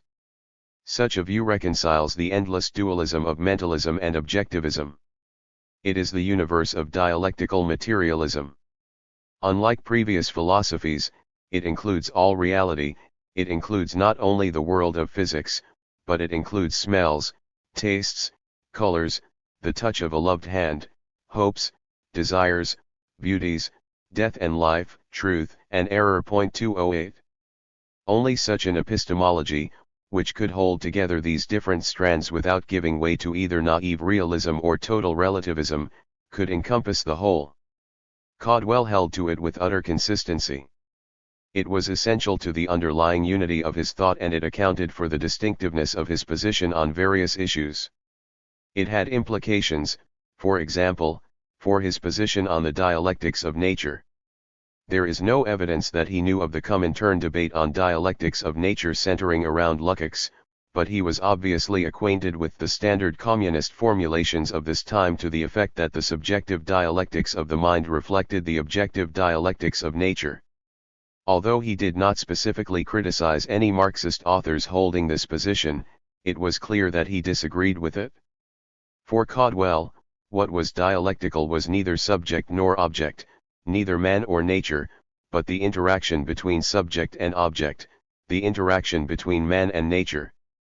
He gave expression to his thinking on this in a way that again suggested the possibility of an underground polemic.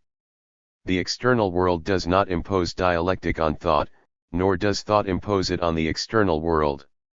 The relation between subject and object, ego and universe, is itself dialectic. 209. It was impossible, to Caldwell's way of thinking, to speak of an objective dialectic, to speak of nature as dialectical in itself.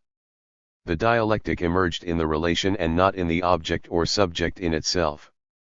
It was impossible to detach subject from object, or to know definitely what either would be in itself without the other.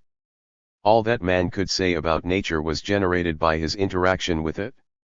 He could not be the detached observer and know nature apart from his knowledge of it. Even in affirming the priority of nature to mind, he knew it was only possible to do so in and through nature as known by mind. Nature, as known, was a product of human society. Nowhere could the line between the two be precisely laid down. Knowledge of nature was mediated by the labor process. In its historical development, the labor process not only generated economic systems but mathematics and the sciences. Emphasizing the full extent of the role played by social labor in the history of knowledge, Caldwell wrote, "Once established, the labor process, extending as remotely as observation of the stars, as widely as organization of all human relations, and as abstractly as the invention of numbers, gathers and accumulates truth. Faster and faster it proliferates and moves. The bare organism is today from birth faced with an enormous accumulation of social truth in the form of buildings, laws, books, machines, political forms, tools, engineering works, complete sciences. All these arise from cooperation, all are social and common. 210. In this sense, all natural things were artificial. Nature could only be for man in and through his interaction with it." Emphasizing the essential role of such interaction, Caldwell stated bluntly, "The dynamic subject-object relation generates all social products: cities, ships, nations, religions, the cosmos, human values." 211. It must seem that Caldwell took a position similar to Lukács, and so he did, insofar as the dialectic was identified with the subject-object relation and insofar as nature was recognized to be a social category. The difference was that Caldwell was able to hold together the fullness of the subject-object relation. Unlike Lukács, he did not forget the object. In the interaction between man and nature, he did not neglect to give nature its due. Actually, it would never have occurred to Caldwell to think that such an emphasis on human subjectivity could somehow negate the cosmic dimension of Marxism.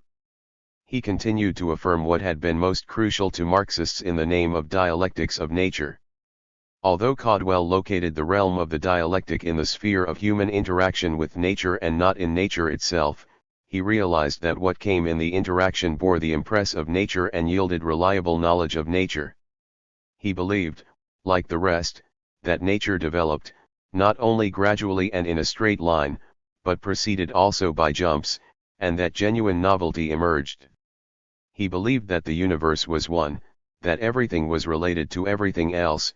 He affirmed the altogether-ness of everything. 212. His philosophy of science was based on the anti-reductionist concept of integrative levels. History began where physiology left off, biology began where chemistry and physics left off. Each level embodied fresh laws, inclusive of, but additional to, the laws of previous levels. What then was the dialectic for Caldwell? He didn't use the term often, but then he didn't use any of the normal Marxist terminology very often. He did, however, see fit to categorize his philosophy as dialectical materialism. He saw it as a distinctive form of materialism in its stress on the active mutually determining subject-object relation, in its restoration to matter of an inner activity and capacity for history that had been stripped from it in class society, in its synthesis of concreteness and sensuousness with time and process and development. What was dialectical was the relation, the restoration, the synthesis. Essentially, it was a way of thinking, imbued with a sense of development, of time, of history, that resolved the tension of polar opposites in a higher synthesis. It was the transcendence of dualism in a processive, integrated way of thinking. but it was a way of thinking grounded in a way of being, in the mode of existence of the universe itself. Man was a part of nature and his thought could be integrated, because reality could be integrated. Man could think dialectically, because the universe as known by him was one and in motion through a web of mutually determining relations. Above all, what Caldwell was about was setting out the outlines of an integrated worldview within which all the intellectual chaos would be resolved and showing its relation to a classless society within which all social fragmentation would be overcome. Within this scheme, science was a critical factor. Caldwell was never in the slightest inclined to a romantic rejection of science. He knew science and embraced it fully. Very much in the tradition of British Marxists, he understood completely its role in the development of human knowledge and in the cause of human liberation. In this spirit, he pursued the ideal of the unity of science. All of the sciences had to be sifted through, reintegrated and reconstituted within the framework of a consistent philosophy. Each of the sciences had to open out to the other sciences, indeed all disciplines had to open out to all others, and each revitalized in its interaction with the rest. Specialization would continue to be necessary, but integration was absolutely essential. Only in this way could science or art or any other discipline for that matter again become coherent and fruitful.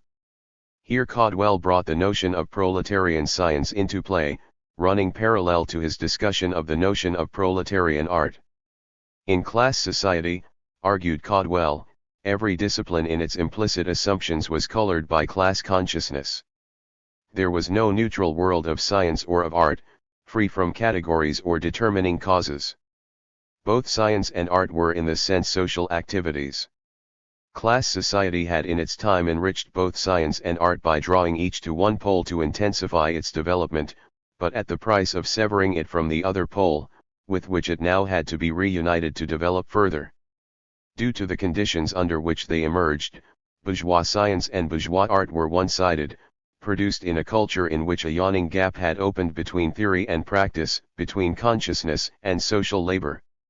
Thought had stiffened and broken apart in its separation from its organic nexus. Bourgeois science and art were in crisis, insofar as they were bound up with a culture that was dying. However, with the emergence of a distinctive proletarian class consciousness and with its fusion with a part of bourgeois consciousness separating itself out and adhering to the pole of the proletariat, the gap began to close as the new consciousness drew to itself the development of science and art, refashioning them and integrating them within a consistent worldview and within a healthy social force. At this period, something emerged that could be called proletarian science or proletarian art. It was a transitional stage in the development of science or art. It was the process of fusion in which all past knowledge was sifted through and reconstructed within a new philosophy. The new philosophy was not, of course, given, but emerged within this process and on the basis of concrete knowledge. There were certain criteria that needed to be fulfilled to make a philosophy adequate to its new tasks. 1. It needed to be able to explain all the scientific discoveries of its era within the one framework. Not one of the contending bourgeois philosophies was competent to do this. 2. It needed to include, as real and unified, all forms of experience, colors, sounds, values, aims, time, space, and change. 3. It needed to account for the historical evolution of all the various arts, sciences, and religions and to explain the evolution of their own explanations of themselves. 213. The process of striving to overcome intellectual disintegration and to integrate the sciences and all knowledge and experience in a unified philosophy ran parallel to the process of striving to resolve economic anarchy in collectivization of the means of production. The task of the reconstruction of science was hastened and intensified with the achievement of socialist revolution. It would proceed and be brought to a new level in and through the process of socialist construction, as the tunneling in from both sides and accelerated assimilation of scientific knowledge into the new consciousness continued. It demanded both that bourgeois scientists come to identify with the proletariat and its tasks and that the proletariat come to identify with science and its tasks. Both tasks required a complete refashioning of consciousness. The synthesis needed to come from both sides. The assimilation could not be achieved by one side alone. It was this emphasis that most distinguished Caldwell's position from that of Proletkult. With the achievement of a full assimilation, proletarian science became socialist science, in the course of the revolutionary social transformation in which the proletariat became no longer a specific class, having expanded to encompass the whole of concrete living, that is, in the course of the transition to a communist society. There could be classless science only in the achievement of a classless society. Until then, there could only be bourgeois science or proletarian science. It is an argument needing to be looked at freshly in the aftermath of the dismal and horrific episode surrounding Lysenko, in which the notion of proletarian science has left a bitter taste in everyone's mouth. It must be said emphatically that the notion of proletarian science does not stand or fall with Lysenko. Indeed, Lysenko represented the violation of the very process Caldwell was envisioning. For Caldwell, proletarian science was the integration of the sciences within an integrated worldview. Caldwell said quite firmly that it was not a matter of imposing the dictatorship of the proletariat on science. It was not a matter of the honest worker telling the scientist what was what in his laboratory or in his theory. Nothing was to be imposed on science. Nothing was to be imposed on the scientist, not even by himself. It was a matter of the assimilation of the scientist to the cause of the proletariat, to the construction of a new society, in which he played his full part within the process and as a scientist. Science was to be developed by scientists, but a new type of scientist, with his feet more firmly on the ground, with his mind more open to the whole, with his life and work more organically connected to the society of which he formed a part. The notion of proletarian science was, of course, fraught with dangers, as subsequent history has revealed in a most tragic way. Caldwell had no way of knowing what was happening in the Soviet Union even as he wrote, but it is clear what he would have thought. He believed that there was something terribly wrong with the society when it became coercive, rigid, and tremblingly alive to heresy. 214 The denunciation of genetics and the arrests of geneticists were the very negation of the process he insisted must be undertaken. So too were the forced and opportunist reconstructions of the sciences in terms of a superficial and dogmatic interpretation of dialectical materialism. Caldwell did anticipate that a certain crudity and clumsiness might be inevitable in the early stages, rather like what resulted when the proletariat occupied for the first time a role in administration, which hitherto had been peculiarly the prerogative of the bourgeoisie. At first, every mistake would be made, except the fatal bourgeois mistakes. Clearly, he did not see just how crude and how clumsy it could actually be, nor did he realize just how fatal proletarian mistakes could be. However, he firmly stated that what was required was a laborious refashioning, a careful, complex and protracted process, a process that was in fact disastrously short-circuited in the Soviet Union. The dangers Caldwell saw were more from the other side. He worried about scientists not committing themselves fully enough. His concern was over the bourgeois scientist, accustomed to the role of lone wolf, 215 who would be prepared to merge with the proletariat and accept its theory and organization in every field except his own. If he remained unintegrated and kept his science in a preserve apart from the development of Marxist theory, the result could only be a distortion of both science and Marxist theory. With the two in essentially separate compartments, either there was no interaction or politics burst into his science in the form of crude and grotesque scraps of Marxist terminology and his science burst into his politics in the form of gratuitous outbursts of bourgeois indiscipline, assertion of the independence of science or distortions of Marxist theory through the retention of bourgeois categories in his own discipline. If scientists, engineers, teachers, historians, economists, artists, soldiers, administrators all indulged the impulse to keep their own sphere separate and to assert its independence from the rest, there would be no revolutionary society at all. The independence of disciplines was bourgeois, the result of the fragmentation of bourgeois ideology, and it must not be carried over into the proletarian state. It was vital that the scientist not settle for the easy road and mechanically reshuffle the categories of bourgeois science or mechanically import categories from other spheres of proletarian thinking into science. What the proletariat asked of the scientist was that he take the difficult creative road, that he do his own thinking, that he refashion the categories of science, so that science could play its full part in the realization of the new worldview and indeed the new world. The scientist was not being asked to play fast and loose with experimental results, nor to apply dialectics to science, nor to fit the results of science into the categories of dialectics. He was being asked to look at his results rigorously but freshly and to take a broader view, that is, to examine their implications in terms of a worldview grounded in the most advanced science. The same applied to all intellectuals in the revolutionary movement and in the new society.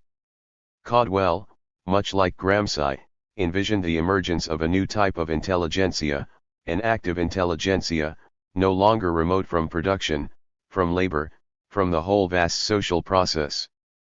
The new intellectuals would be rooted in the working class movement and develop the new consciousness that would express and carry forward the realization of its destiny. It is obvious that Caldwell was trying to do much the same as what earlier Comintern theoreticians were trying to do. Although he was unacquainted with the efforts of Lukács, Korsch, and Gramsci, as they were unknown in Britain at this time, he was much like them in his emphasis on revolutionary consciousness, that is, on the necessity of breaking radically with bourgeois thought patterns and evolving totally new ones. Like them, too, he underlined this enterprise with an epistemology emphasizing active subjectivity. Caldwell, however, was the most integrated, insofar as he understood the role of science within this enterprise. It is true that his achievement was largely programmatic and that much remained to be done. Nevertheless, given the chaos of conflicting theories on matters of fundamental orientation and given the fact that so little could be taken for granted at the programmatic level, even among the Marxists, his achievement was no small one. Korsch's merit was in calling attention to the neglect of the dimension of human subjectivity within Marxism and in defying authoritarianism in the communist movement, but in his constructive efforts he was woefully unsuccessful. Lukács went further along the way. Indeed, the parallels between himself and Caldwell are striking, the emphasis on proletarian class consciousness as the only force capable of achieving vision of totality, the determination to overcome the subject-object dichotomy, the stress on the active side of the knowing process. But the contrasts are just as striking. Caldwell was not only far clearer about the nature of class consciousness and the process of its emergence and development, but he was actually able to achieve a vision of totality. Lukács was not. He left far too much out of account, most notably nature, science, objectivity, determinism. Caldwell was able to hold together in one vision both man and nature, both revolution and science, both subjectivity and objectivity, both freedom and determinism. As for Gramsci, he came closest to a full synthesis, though he was epistemologically vague and remote from science. In Caldwell, the synthesis was more total, more tightly integrated, more firmly grounded in science. In terms of political strategy, on the other hand, Gramsci's analysis was more detailed and more refined. Naturally so, as he was far more politically experienced than Caldwell. It is the affinities that are most significant, however, most importantly, the realization of the fullness of the revolutionary process. Both saw revolution in terms of total transformation of thought and culture, a struggle for men's hearts and minds that was connected with, but not reducible to, the struggle for state power. Also, both were competent to come to terms with non-Marxist ideas in an appreciative but critical way, well able to move within a wider intellectual world, with a simultaneous stress on the integrity of Marxism and opposition to eclectic combinations of Marxism with non-Marxist ideas alien to its fundamental structure. Caldwell's importance in the history of Marxist philosophy has never been recognized. Such secondary literature as exists, and it is not much, has tended to concentrate almost exclusively on his contribution in terms of aesthetics and literary criticism. Such surveys of the history of Marxist philosophy as exist either ignore him altogether or give him only the briefest of passing mention. In Kolakowski's Main Currents of Marxism, for example, he is discussed in one paragraph out of 3 volumes, and the crisis in physics is rather unperceptibly described as a Leninist attack on idealism, empiricism, and indeterminism in modern scientific theory, 216, whereas Korsch is given an entire chapter. In most other surveys, Caudwell is not even mentioned. Even among British Marxists, Caudwell has been virtually forgotten and never really subjected to full-scale assessment in the first place. The major occasion on which it was attempted, the Caudwell discussion in Modern Quarterly in 1951, was a rather disgraceful affair, in which his philosophy was subjected to heavy-handed and ill-founded attack. Cornforth and Bernal in particular were extremely severe and even called his credentials as a Marxist into question, accusing him of a too favorable attitude to bourgeois intellectual trends, most notably those associated with Freud, Einstein, and modern geneticists. The discussion, which took place during the high tide of Lysenkoism in the world communist movement and the Soviet campaign against cosmopolitanism, revealed more about the state of British Marxism in its time under the pressure of these events than about Caudwell. Caudwell's emphasis on genetics was one of the reasons why he posthumously ran into so much trouble at this time. Even his most severe critics, however, could not help but acknowledge his originality and brilliance. In the course of the discussion, there were those who came to his defense. Various contributors, particularly George Thomson and Alick West, answered the attacks fairly capably. 217. However, even Caudwell's most devoted defenders, however appreciative of his insights and aware of his profundity, have tended to see his importance for them primarily as a home product and haven't fully grasped his importance within the development of Marxist philosophy as a whole. Those on both sides have made far too much of Haldane's quarry of ideas metaphor, probably far more than Haldane intended by it, missing Caudwell's essential contribution, which was a tightly constructed and unified analysis of the nature of bourgeois culture and the socialist alternative. He has been interpreted too randomly as a source of insights rather than as the bearer of a coherent worldview. The years have passed with his philosophical contribution falling into oblivion. Even in an article giving a rather astute analysis of the tradition of British Marxism in relation to science, which actually raps the knuckles of present-day British Marxists for their neglect of this tradition, Hillary and Stephen Rose never mention Caudwell. Calling for a revival of discussion of the theme of bourgeois versus socialist science, opened in Britain by Hesson and effectively closed by Lysenko, they actually state that British Marxists in the 1930s never unraveled the argument, obviously ignorant of Caudwell's contribution in this domain. 218. Now and then, someone remembers, but almost entirely in terms of literary theory. David Margolies' study of Caudwell's aesthetics is appreciative, though somewhat out of focus in giving the impression that the central focus of Caudwell was a theory of the social function of literature. 219. His central focus in fact was Weltanschauung, and his interest in literature fell into place around this. Francis Mulhern's analysis of Caudwell tries to see his literary theory more in terms of its underlying philosophy. Something of Caudwell manages sporadically to break though a screen of Althusserian misinterpretation, and what basically comes out of it is, Christopher Caudwell is an historicist, but not every historicist is Christopher Caudwell. 220. The New Left Review was to swing even wider off the mark with Terry Eagleton's passing dismissal of Caudwell, summed up in the conclusion that there is little, except negatively, to be learned from him. Caudwell's work is written off as Stalinist, idealist, speculative, erratic, bereft of a theory of the superstructure, punctuated by hectic forays into and out of alien territories, and strewn with hair-raising theoretical vulgarities. 221. A breath of fresh air has come with E.P. Thompson's attempt to settle his intellectual accounts with Caudwell. It is an extremely perceptive and constructive analysis of Caudwell's work as a whole, which says many things that have been crying out to be said. He seeks to highlight what were Caudwell's most central and creative preoccupations, which he rightly notes have been misunderstood by younger Marxists. Insisting that Caudwell's work was more significant than had been realized, with its impulse not yet exhausted, Thompson suggests a new way into the evaluation of Caudwell.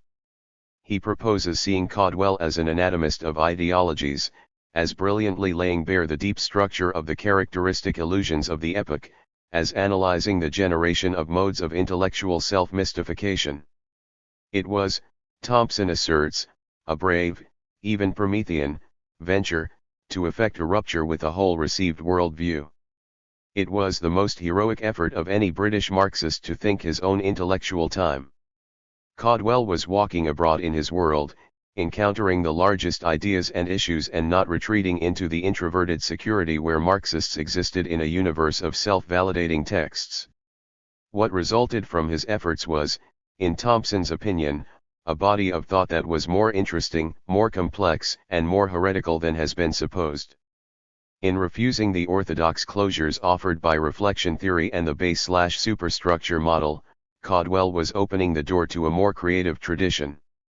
Thompson is far from uncritical of Caudwell, however, considering him to be impatient of mediations, to be over-ready to see everything in terms of binary oppositons, to give way to legions of logic, shifts, and jumps, to be uncritical of the Soviet Union.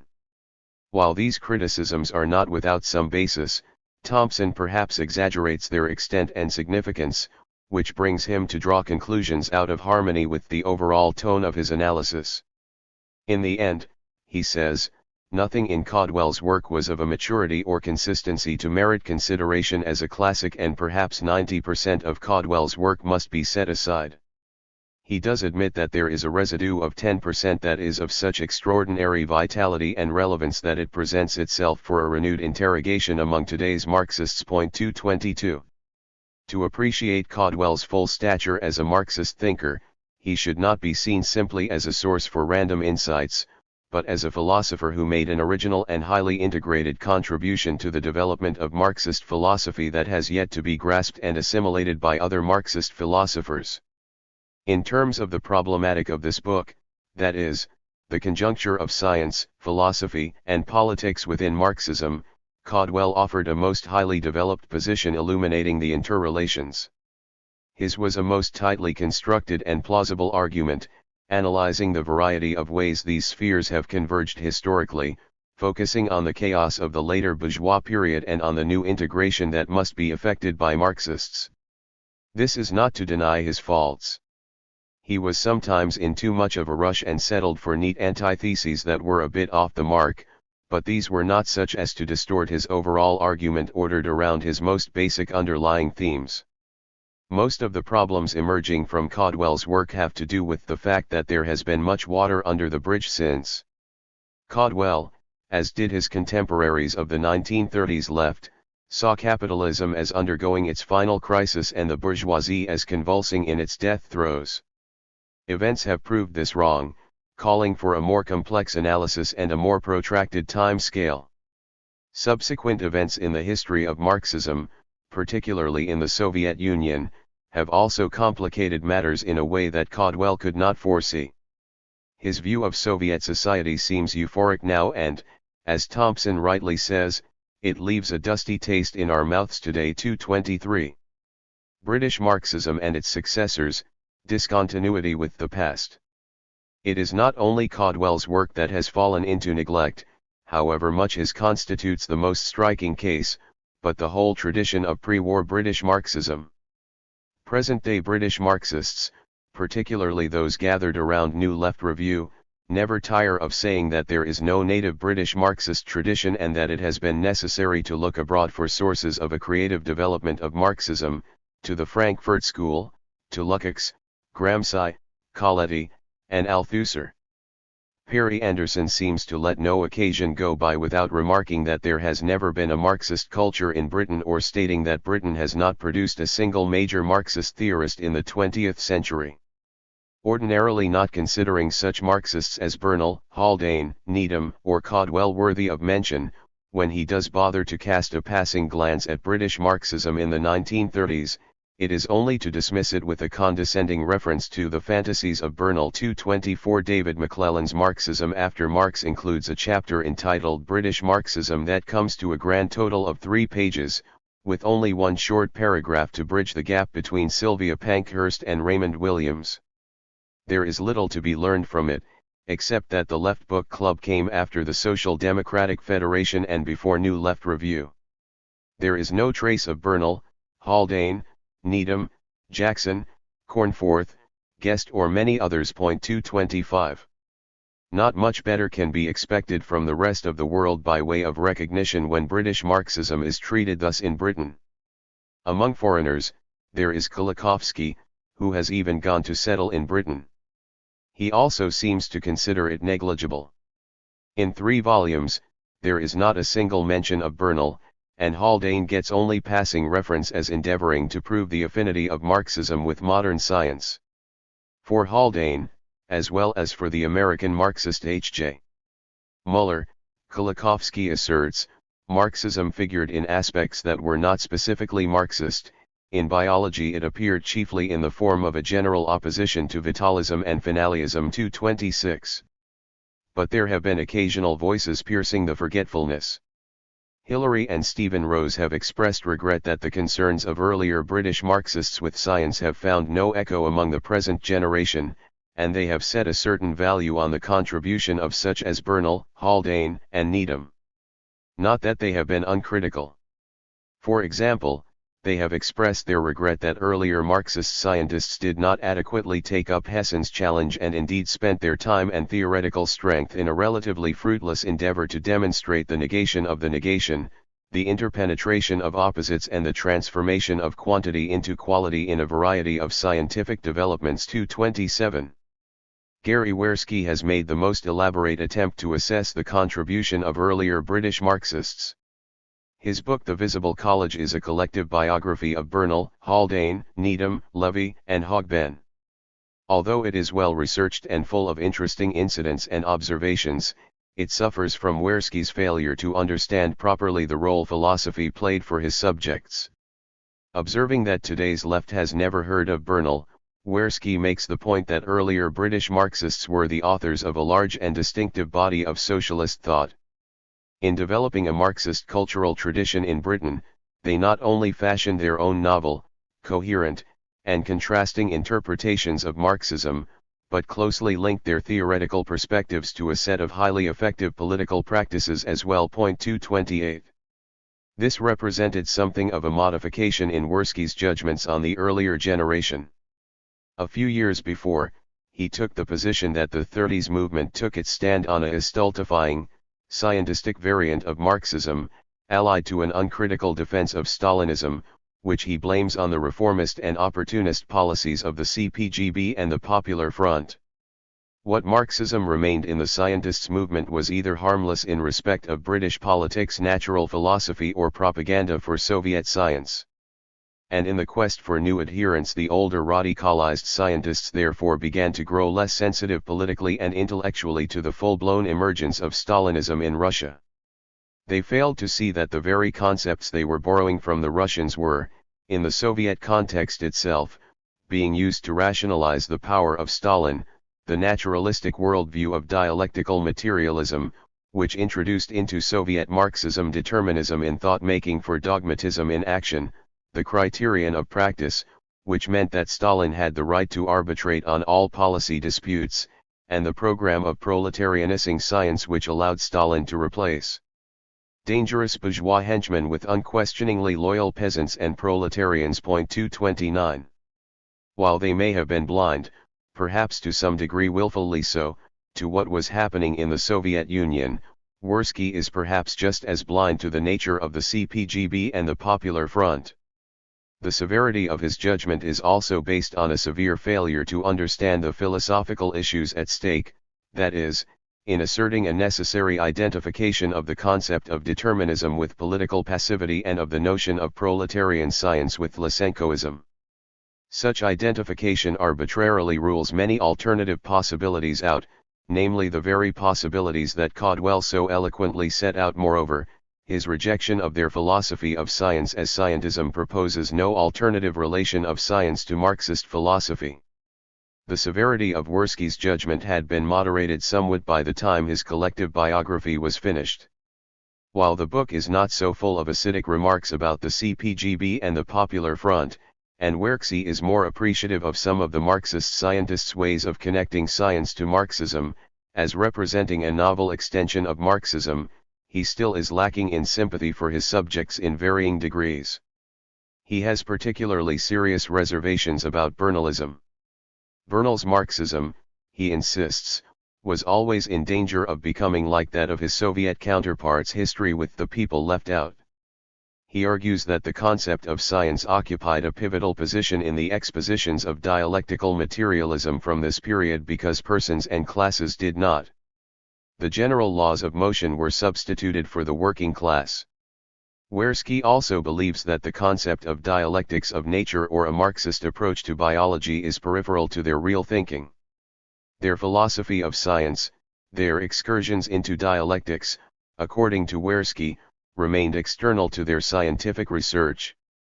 He insists that they in no way made their science and politics dependent on belief in dialectical materialism. As the conjuncture of science, politics, and philosophy was absolutely crucial to what they were about, it is a rather serious flaw in what is in many respects a very fine piece of scholarship that brings this trend in Marxism up for discussion again. French Marxism, a parallel development. French Marxism underwent a parallel development in the pre-war period. Only in the early 1930s did the Communist Party begin to overcome the obstacles to the spread of Marxism among the French intelligentsia. The Comintern's policy of Bolshevization, which discouraged emphasis on national characteristics and national intellectual traditions, repulsed the French intelligentsia, which was more than most inclined to a national traditionalism, even chauvinism, and resistant to foreign ideas in the best of circumstances. The centralized traditionalist and highly bureaucratic university system reinforced the wall of resistance. The situation was not helped either by the anti-intellectualist outbursts of the Comintern leadership on such occasions as the Fifth World Congress in 1924, which heard Zinoviev's condemnation of the professors and Clara Zetkin's warning against admitting too many intellectuals inconstant allies into the communist parties. The Congress also condemned Boris Severin, editor of El Humanite. El Humanite, naturally enough, was thrown into confusion and underwent a sharp transformation in which the La Vie Intellectuelle page abruptly disappeared.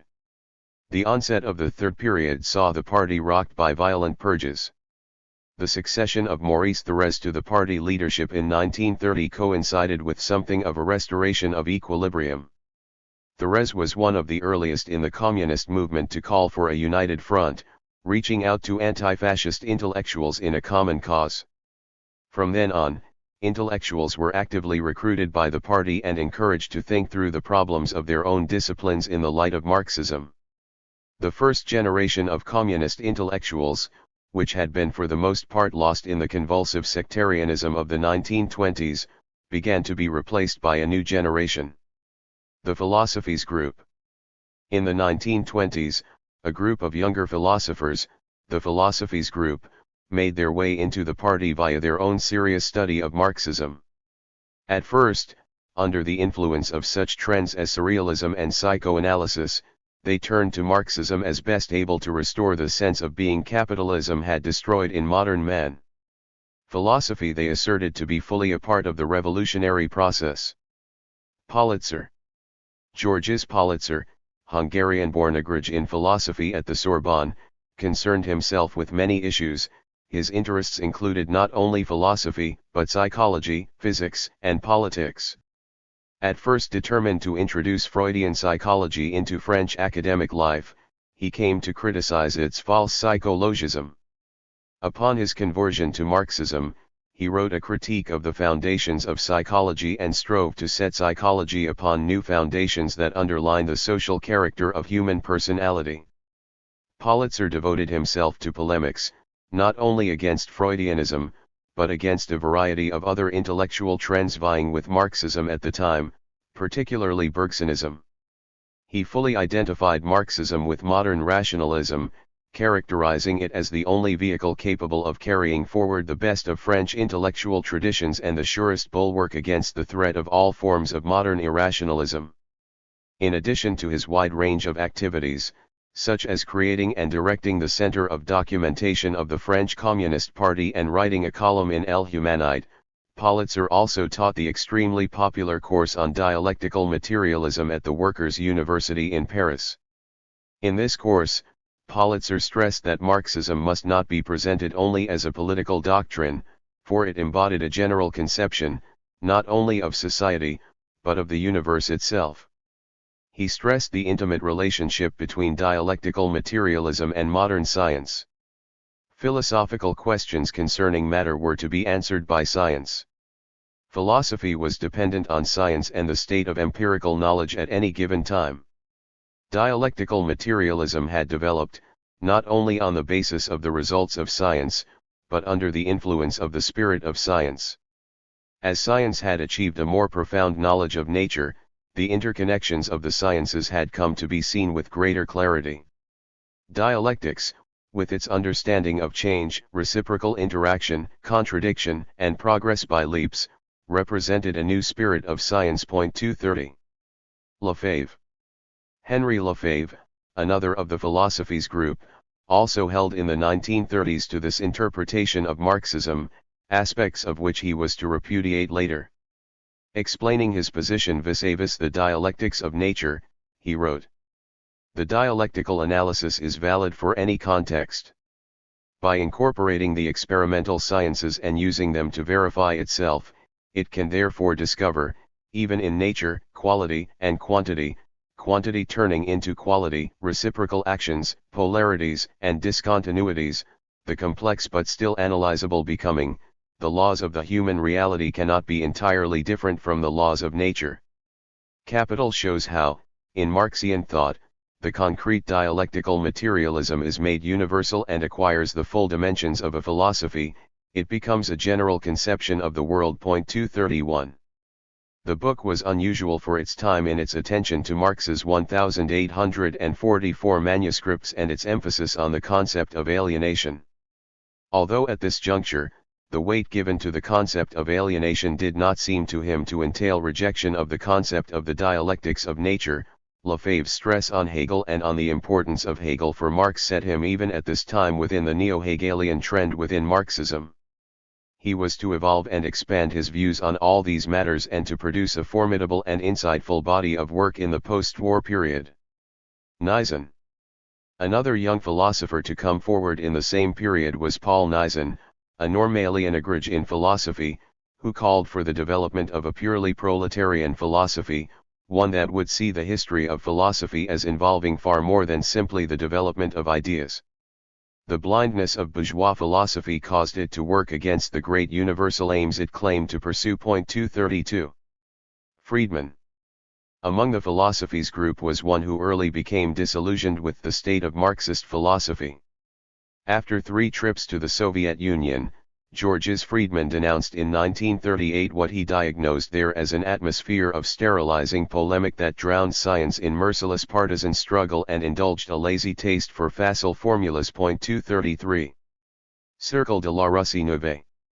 Most of the French Marxists interested in philosophy and science continued, however, to see the Soviet Union as a source of great inspiration to them in their own efforts, as the surest safeguard of the values of science and reason against the barbaric forces on the march to destroy everything connected with scientific rationality. This attitude among those concerned with history and philosophy of science was generated particularly by the influence of science at the crossroads. The Scientific Commission of the Cercle de la Russie Neuve was a focal point for discussion of the relevance of Marxism for the sciences. The first volume of essays, published by various of its members, à la lumière du marxisme, testified to the importance that was beginning to be attached to Marxism as a philosophy of science. References to Vavilov, Zavadovsky, Joff, and Hessen once again indicated the great influence of the Soviet delegation to the 1931 History of Science Congress upon their foreign contemporaries. The authors of this volume expressed their alarm at the situation of science in the bourgeois world. The economic anarchy of capitalism gave rise to narrow scholasticism in science. This tendency to exclusivism, over-specialization, intellectual cloistering, and severe isolation of disciplines brought about a profound disequilibrium that could not be solved by Bergsonian mysticism or any of the other variants of the bourgeois struggle against science.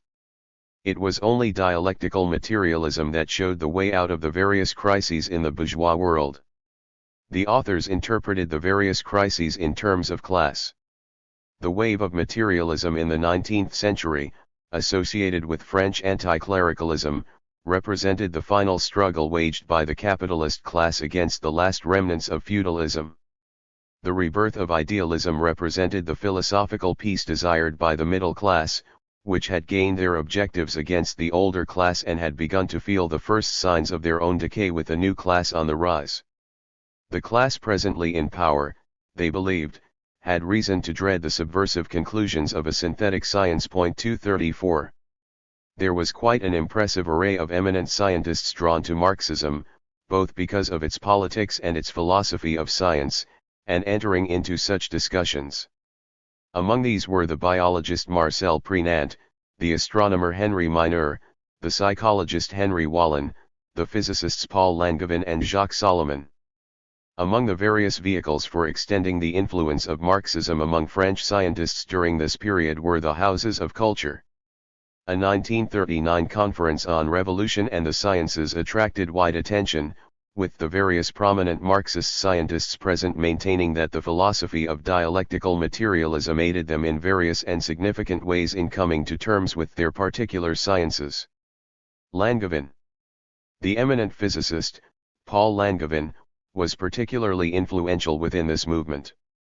Director of the École de Physique and a physicist of the most prestigious international reputation, he did not hesitate to give open expression to his views during the process of his gradual conversion to Marxism. In earlier days, he had been a member of the Ligue de Droit Stillhome and a supporter of Dreyfus. Later, he was a supporter of the October Revolution. Through his trips to the Soviet Union in 1928 and 1931, he came to extol Soviet science as a science that had put itself in the service of the intellectual and moral liberation of mankind. On a number of occasions, Langevin articulated the relationship of his growing commitment to Marxism to his thinking as a physicist. In 1938, he explicitly asserted, "The more I progress in my own science, the more I feel myself becoming a Marxist." In Marxism, in the writings of Marx and Engels and Lenin, Langevin said, "I have found the clarification of things that I would never have understood in my own science." 235. A few years earlier he had announced to his fellow physicists at an international scientific conference, "Whether you like it or not, there is no other way of understanding the development of the physics of the atomic nucleus in the 20th century than the way of dialectical materialism." 236. He also claimed that, upon grasping the fundamentals of dialectical materialism, he came to understand the history of science in a new way, to see that dialectical processes marked out all its essential moments. 237. In the first issue of La Pensée, a Marxist journal founded in 1939 to take up in France the tradition begun by Science and Society in the United States and by Modern Quarterly in Britain, Langevin undertook a philosophical analysis of the debate surrounding the concept of physical determinism. He took on those who had seized upon the overthrow of Laplacian determinism to speak of the free will of the electron, those like Eddington, who were proclaiming that religion had thus become acceptable to the scientific mind, those like Jordan, who were declaring the liquidation of materialism. What science was witnessing, he argued, was not a crisis in determinism, but an insufficiency in the microscopic realm of the conceptions that had succeeded in the macroscopic realm. The world was proving to be infinitely richer than Pascal had imagined. It was necessary to forge new notions, new instruments. Physics was emerging into a world of neutrons, mesotrons, and neutrinos. There had been many surprises and there were many surprises yet to come. However, none of the new discoveries gave any warrant for the proclamations of indeterminism. To renounce the concept of determinism, Langevin insisted, would be to abdicate. It would be to deprive science of what had always been its strength and its success, confidence in the intelligibility of the world. Nothing in the present difficulties called for such irrationalism as was coming forth. Indeed, man was standing at a particularly crucial point in the development of reason. Reason was not given a priori, nor had it the rigid limits some were setting on it. As knowledge progressed, so did human reason develop and so did the conception of determinism. Those who were proclaiming the bankruptcy of this concept might have been referring to modern science, but it was not from science that their ideas came. It was from an old philosophy hostile to science, which they then sought to reintroduce into science. When idealist philosophers referred to the ideas of idealist physicists, they were simply taking back from them the very ideas they themselves had given to them. 238. Solomon.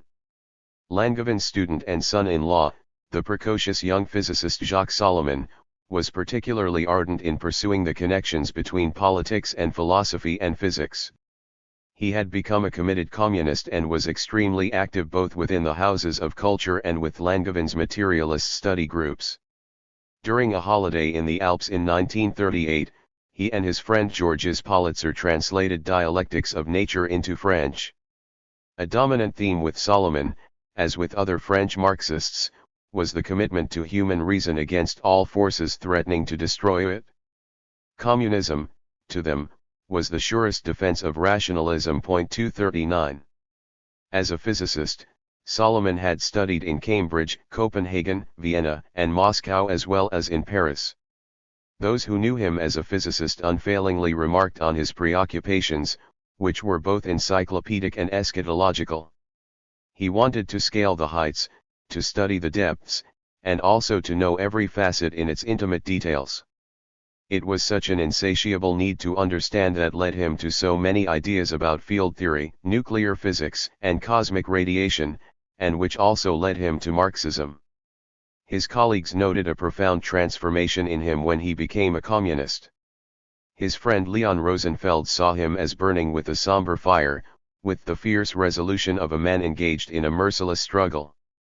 Years later, Rosenfeld admitted that, observing the maturity and outstanding productivity of Solomon's scientific thought, he had secretly regretted the overwhelming ascendancy of his political commitment.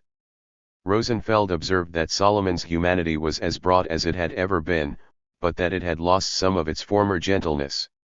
Even on a scientific or philosophical plane, Rosenfeld saw him as becoming harder and more cutting. 240. Prenant. Perhaps the most full-scale attempt to come to terms with the problems of a particular science on the part of a French Marxist was Marcel Prenant's Biology and Marxism. Prenant, professor of zoology at the Sorbonne, was a founder member of the French Communist Party and lectured weekly at the Workers' University in Paris. Prenant began his book by addressing himself to those who thought dialectical materialism to be separable from communism, strongly asserting their inseparability. He went on to note that dialectical materialism was associated in the minds of some with intellectual tyranny and was accused of destroying the objectivity of knowledge.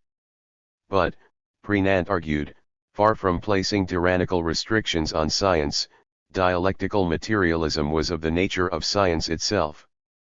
It was the experimental method continued without a break, not afraid to face its own consequences. The best empirical biologists were materialists and found themselves thinking dialectically in spite of themselves whenever they aimed at synthesis. But without a consciously dialectical and materialist philosophy, they did so only in flashes and failed to keep it up. Dialectical materialism, according to Prenant, was a comprehensive philosophy that strove to draw into its synthesis the totality of knowledge. It not only fit the facts of modern science as did other varieties of enlightened organicism, but it provided fruitful working hypotheses likely to lead to fresh advances in science. Laboratory experiments were the living sources from which Marxist science flowed. He strongly emphasized that the conclusions in his book were founded upon experiment. He warned against the danger of Marxists depending too heavily on quotes from the classics. In something of an unusual touch, he added an appendix with quotes from the classics to make the point that the Marxist classics were about more than the social sciences, but was at pains to make the point that his ideas were based on experiments. As to the mechanist-vitalist debate tearing at modern biology, Prenant argued that it must be transcended in a higher synthesis. In the field, there were two extreme points of view. One referred all phenomena of life to properties intrinsic to itself and ended up invoking some vital principle or entelecheia, whereas the other invoked the action of environment with its mechanical, physical, and chemical forces and tried to reduce the whole of life to phenomena of one order. Prenant agreed with Bergson against mechanism, but argued that an état vital was an easy way out. It was a mere phrase and an utterly sterile one. Vitalism attempted to establish indeterminism in biology, but determinism was indispensable to scientific progress. It was a lack of acquaintance with dialectics, in Prenant's opinion, that caused biologists to come to one-sided solutions. In a dialectical view of living matter, that comprehended the complex interrelations of the living being with its environment, there was no unbridgeable gulf between cause and effect, between quantity and quality. It was necessary not to deny causality, but to modify and extend it, adopting statistical or probabilistic methods. The recognition of the phenomenon of chance did not mean an absence of determinism, but corresponded to a summation of a number of distinct causalities that were too complex to be analyzed by present methods of scientific investigation. But mechanists were distrustful of probability and statistical methods for fear they opened the way to indeterminism and miracles. Mechanists were unwilling to admit either theoretical or practical limits to determinism. Moreover, they failed to understand the historical character of phenomena. Nor were they able to accept the occurrence of sudden change. The predispositions entailed the complete abandonment of the social sciences to idealism. Actually, the great majority of biologists were neither mechanist nor vitalist, but empiricist and agnostic. They claimed to stand on experiment alone, but in reality oscillated between one extreme and the other. Somehow, however, through it all, Prenant believed biology was approaching a dialectical and materialist outlook. All of its decisive advances involved the shedding of rigid concepts and diametrical oppositions under the pressure of experimental fact. Those who rose to a higher synthesis, based on experimental results, inevitably approximated dialectical materialism. The wider the synthesis, the more striking the approximation. An important feature of the book was its discussion of genetics. By 1937, it was clear to foreign communists that genetics was heavily under attack in the Soviet Union. This notwithstanding, Prenant was resolute in his defense of the science of genetics. His explanation of heredity was along uncompromisingly Mendelian Morganist lines. There could be little doubt, Prenant firmly stated, about the role played by chromosomes in the determination of heredity. He was, however, critical of the two extreme positions on heredity, both of which, he claimed, derived from a lack of dialectical insight. Heredity and evolution seemed to be antitheses, but were resolved in an experimentally based dialectical synthesis. He took issue with those geneticists who regarded the chromosome system as entirely independent of its surroundings and the genes as utterly disconnected particles that fell into juxtaposition. He also opposed extreme Lamarckists for whom the conception of heredity gave way completely before that of evolution and environmental determination. Prenant's position, a far cry from Lysenkoism, was that the inheritance of acquired characteristics had never been proven experimentally in any decisive fashion. Such experiments as had been done had been lacking in sufficiently strict controls. Sometimes what was at stake was really the inheritance of certain specialized genotypes selected by the environment, when the genotypes most frequent in the old environment proved incapable of surviving in the new. The external influences did not decide the mutations, but threw the cell into a state of crisis in which such mutations had a chance of taking place. The basic fact of organic evolution was that living matter changed, not as an expression of an internal law taking place independent of all outside, but as a result of interaction with its environment while retaining its own composition and structure. Mutation of itself could not explain the direction of evolution, but the selection of favorable mutations by the environment could. Thus, Prenant proposed to account for both evolutionary development and the relative autonomy and fixity of heredity. 241 Prenant continued in his opposition to Lysenkoism and argued in La Pensée in 1939 that true genetics was anything but racist. 242 French Marxism and its successors, a parallel discontinuity. All in all, pre-war French Marxism generated an interesting literature and a vital movement bringing together science, philosophy, and politics, comparable to that of pre-war British Marxism. This has been similarly forgotten by the present generation of French Marxists, particularly those of the Althusserian strand, who put a positive value on a lack of historical consciousness. Sartre was once stirred to remark that today's Marxists behave as if Marxism did not exist and as if each one of them, in every intellectual act reinvented it, finding it each time exactly equal to itself. 243. Those who have written of pre-war French Marxism have often done so quite dismissively. Typically, Jean Duvinaud takes figures such as Nizan, Politzer, and Lefebvre seriously until the moment of their joining the party. At that point, the story goes, they totally delegated to the party their right to think and criticize.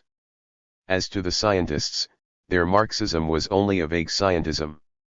They produced specialized work that, in reality, had no significance for Marxism. 244. Similarly, David Cott insists that neither the scientists nor the philosophers were really inclined to integrate Marxism with their creative work, whatever pious declarations they made to the contrary. He is convinced that Marxism had nothing to do with any actual scientific research. He simply cannot imagine what Marxism could possibly have to do with microbes, the orbit of Venus, calculus, the sexual impulse, or the population patterns of the North Canadian rabbit. 245. Those who have attempted to see the relationship between Marxism and science have always been subjected to such caricatures. While some writings have drawn the connections in a way that has been superficial and forced, the writings of such French Marxists as Prenant and Langevin show that something much more integral has been involved. The French Marxists of the pre-war period believed that Marxism had to do with everything, and those not themselves inclined to such a maximalist approach cannot possibly comprehend those who were. There is no doubt, however, that party membership could create difficult intellectual and moral tensions, but only willful blindness could write off the Marxism of such as Langevin and Prenant as being of negligible value. Crisis and war, the fate of French Marxists. But tensions there were. One casualty was Paul Nizan. In 1939, another shift in Comintern policy threw many a communist into a seemingly irresolvable dilemma. The world was once again at war. The armies of the Third Reich were rampaging their way through Europe. Then, at the very moment it mattered most to the world, the Comintern abruptly withdrew its commitment to a united front against fascism. The Nazi-Soviet Pact of 1939 came as a terrible shock to communists everywhere. Support for the phony war policy was rigidly enforced on all foreign communist parties. The PCF in particular was convulsed by the new policy. El Humanite was banned, even while still calling for national defense. With the party towing the Comintern line, and France at war, communists appeared truly treasonous. Even communist deputies broke with the party in the early days of the war. Numerous other party members left. Paul Nizan, who was mobilized and killed at Dunkirk, was one of them. In die-stiffing, but typical Comintern style, he was accused of being a police informer. Times were very bad indeed for French communists. In a purge of the Chamber of Deputies, communists were deprived of their seats for propagation of slogans of the Communist Third International, which now constituted a crime against the state. In March 1940, 42 communist deputies were brought to trial in camera. Langevin, even though he had opposed the Nazi-Soviet Pact, came to their defense. Trying to break what was being claimed as a necessary link between patriotism and anti-communism, Langevin declared that the communists stood for a superior form of life. Nevertheless, 32 deputies were sentenced to 5 years in prison, fined, and deprived of all civil rights, while others, including Maurice Thérèse, were similarly sentenced in their absence. The PCF was forced underground. Meanwhile, the distant gunfire and rumble of cannons came closer and closer. Holland and Belgium had fallen, and it became clearer and clearer that soon it would be proud France. Through its roads poured streams of stunned, exhausted, beleaguered humanity. In the early hours of June 14, 1940, the Wehrmacht entered Paris. The swastika was draped over the Chamber of Deputies and the Eiffel Tower. In the afternoon, The Reichswehr made its triumphant entry with tanks and goose-stepping troops, heightening the humiliation and despair. The fifth columnists came out of the wood and entered into full collaboration. The Communists began organization of resistance with great heroism. The resistance was carried out on all fronts, from the military to the industrial to the cultural. It was as dangerous to be discovered standing at a clandestine printing press as with arms in hands. Some carried out sabotage. Others considered every poem an act of war. In fact, the resistance brought forth a great cultural renaissance, bursting like a bright rationalist flame, penetrating the irrationalist darkness.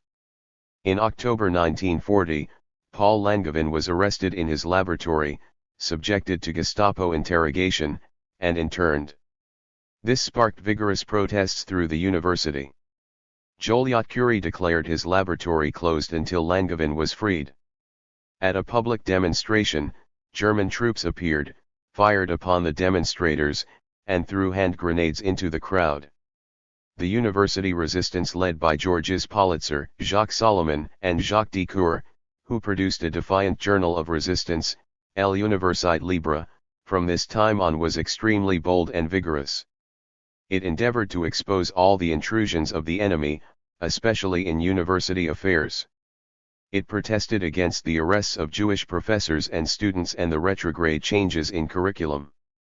It served also to spark active resistance in the schools and colleges. In May 1941, even before the phony war turned again into an anti-fascist war for the communists and the ambiguities of Comintern policy dissipated with the Nazi invasion of the socialist homeland, the Central Committee of the French Communist Party issued a manifesto calling for the formation of a national front against fascism and for the liberation of France.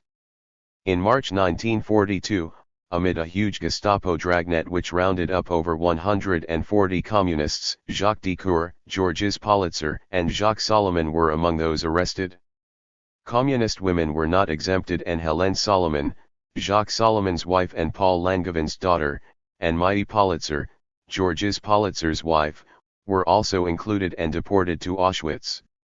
Jacques Decour, Georges Politzer, and Jacques Salomon were tortured in Gestapo custody. Upon refusal to give information or to promise to collaborate, they were executed on May 23, 1942. Once again, politics took a heavy toll on science and philosophy. The execution of Jacques Salomon and the deportation of Helene Salomon shook Joliot-Curie and Langevin very deeply. Joliot-Curie had been arrested in 1941. After his release, he became even more active in the resistance as president of the National Front in the occupied zone. He decided to join the Communist Party. "If I should be seized and shot," reasoned Joliot-Curie, "I wish to die a communist." 246, a party member from 1942, his party membership was not, however, made public until after the liberation. Langevin, released from prison in 1940, was arrested again in 1942, and worked during his periods of freedom in the resistance with every ounce of his energy. In 1944, at the age of 72, he too joined the Communist Party. His daughter, Helene Salomon, survived Auschwitz and became a communist deputy after the liberation. For his part, Marcel Prenant was a partisan leader during the occupation. His views on genetics were not only an affront to Lysenkoism, but to Nazism as well. His insistence that genetics did not support racism and his further statement that there were not pure races made him a most dangerous enemy. He too was arrested and narrowly escaped death in a Nazi concentration camp. At the end of the war, he was among those liberated from Nouadhibou and returned to Paris. All in all, fascism took an exceedingly heavy toll of communist lives, among them its most courageous, its most promising, its most gifted theoreticians. Italian fascism had taken Gramsci. Spanish fascism had taken Caudwell and Guest. Now German fascism had taken Politzer and Salomon. The exiles to the West, German and Austrian Marxists after the rise of fascism. The war wreaked havoc also in the lives of those who survived. The onward march of fascism scattered the forces of progress to the four winds, underground, into camps, into prisons, and into exile. As the Wehrmacht consolidated and extended itself, everything else dispersed. As Brecht put it, all choose the hurricane rather than the Germans. 247. But there were Germans and there were Germans, as Brecht, who saw both the dramatic contrasts and the disturbing similarities, knew well. Brecht. Such contrasts. In the homeland of Einstein, the books were burning. From the laboratories, from the libraries, from the lecture halls, the scientists, the philosophers, the poets went forth, changing our countries more often than our shoes. 248. The brightness of knowledge gave way before a ruthless and rampaging darkness. The blackness seemed to cancel out all else. In Brecht's words, truly I live in dark times. A guileless work is folly. A smooth forehead. Beethoven's insensitiveness. He who laughs has not yet heard the terrible news. 249. And yet, in exile, Brecht laughed not light-heartedly, to be sure, but ironically. The irony had its source in his reflections on Marxist philosophy, on dialectics, materialism, and the German character. In his Flüchtlingsgespräch 250, written in Finland in 1941, Brecht set the scene with the chance meeting of two refugees from Nazi Germany in a railway station in Helsinki. Ziffel, a physicist, and Kahl, a metal worker who had been in a concentration camp, consider the meaning of the term German, deciding it meant being thorough, in agriculture as well as in the extermination of Jews. The German, it was often said, had a natural bent for a professorship of philosophy. And it was said with a soulful, bloodthirsty expressiveness. Pursuing the theme. The Germans have no aptitude for materialism. When they do have materialism, they immediately make an idea out of it. A materialist is then someone who believes that ideas come from material circumstances and not the reverse, and after that matter does not appear again. One might as well imagine that in Germany there are only two sorts of people, priests and opponents of priests. The upholders of the here and now, lean and pale figures, who know all the philosophical systems, the upholders of the beyond, corpulent gentlemen, who are connoisseurs of wine. The conclusion, a good beef stew comports well with humanism.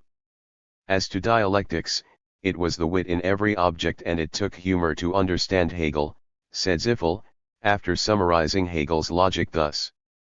It treats of the habits of ideas, those slippery, unstable, irresponsible entities, how they abuse each other, and fight with knives, and they sit down to dinner together as if nothing had happened.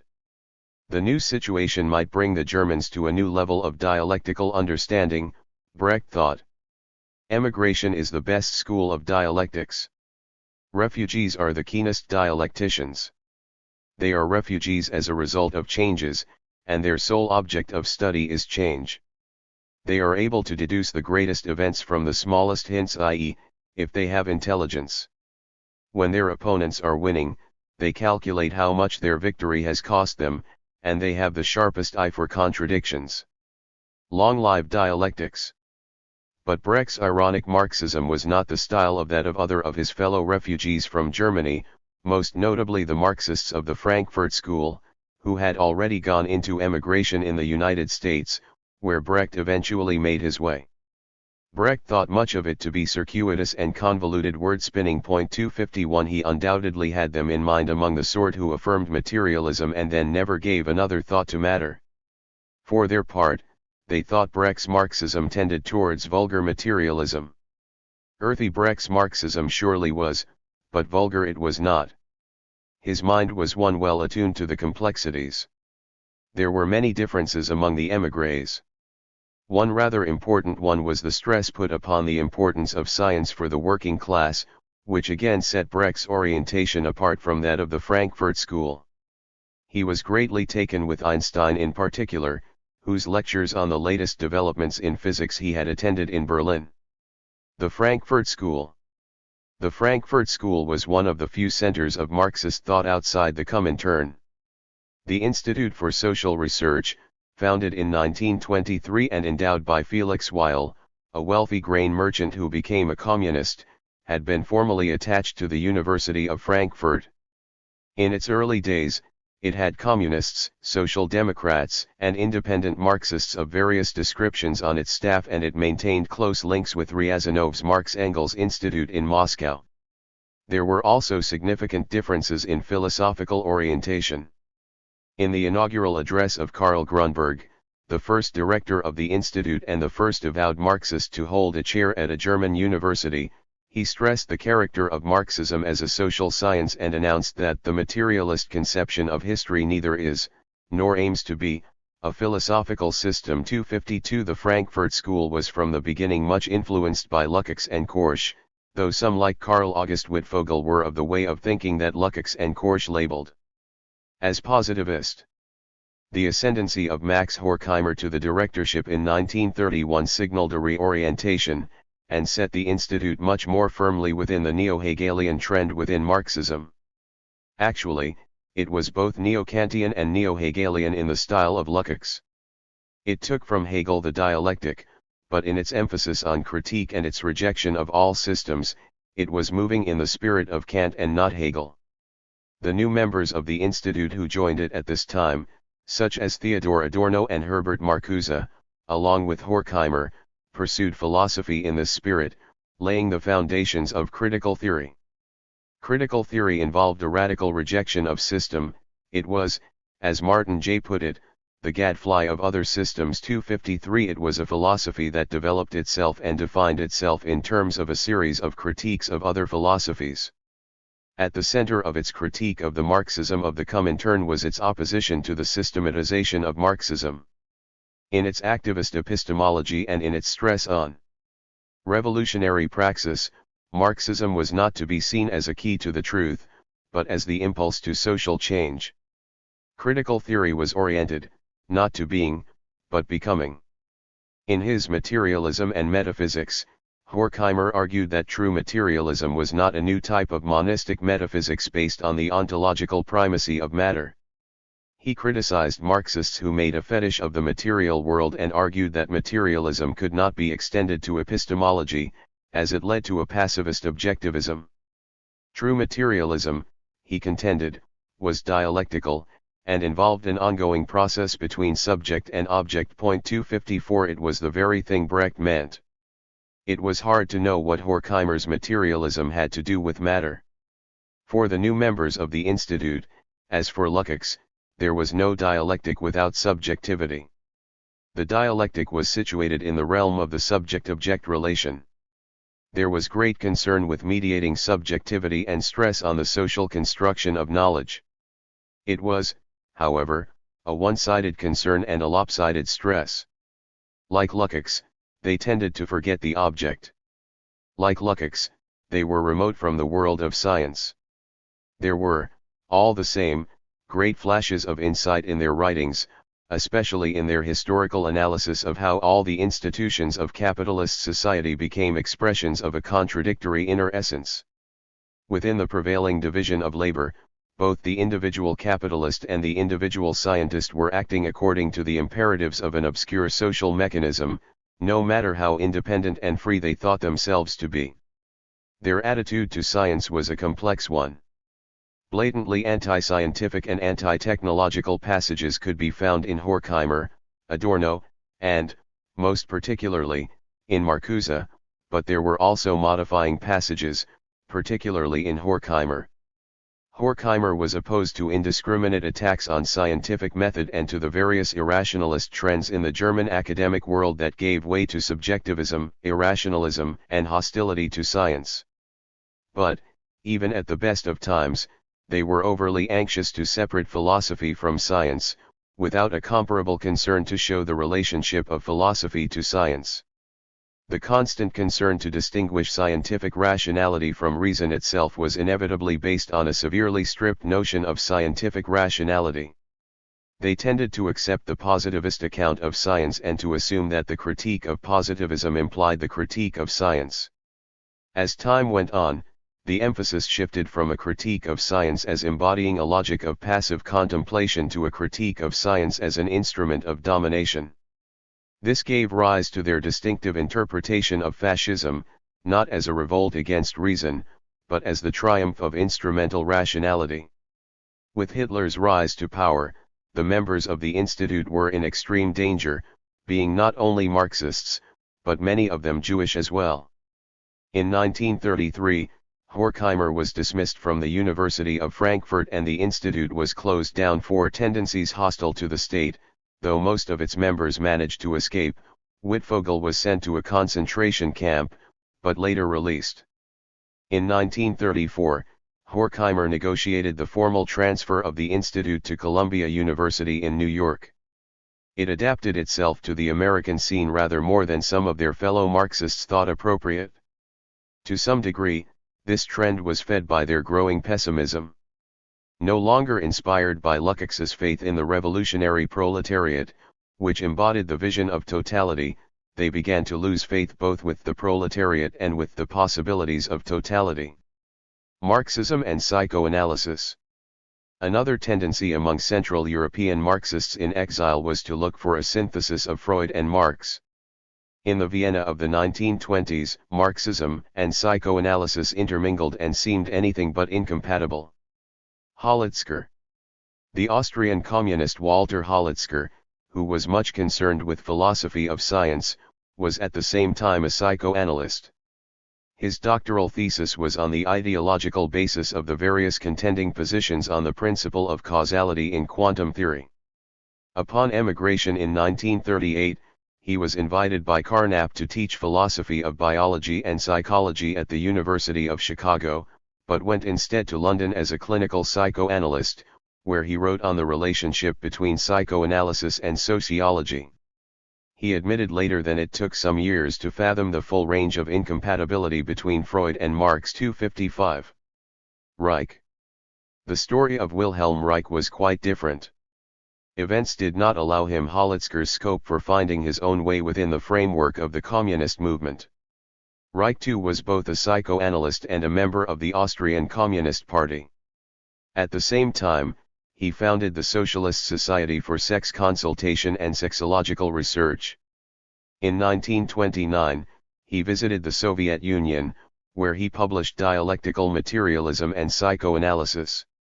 In 1930, he moved to Berlin, where he became a member of the KPD and founded the German Association for Proletarian Sexual Politics. In 1933, he published The Mass Psychology of Fascism. His attempted reconciliation of Marxism and psychoanalysis assumed that the oppression of the masses by the ruling classes could not be explained simply in terms of material power. The ruling classes were successful in control of the masses, because bourgeois society created a submissive character structure in them and trained them to suppress natural instinctual energies. Society was not derived from character structure, but character structure was derived from society.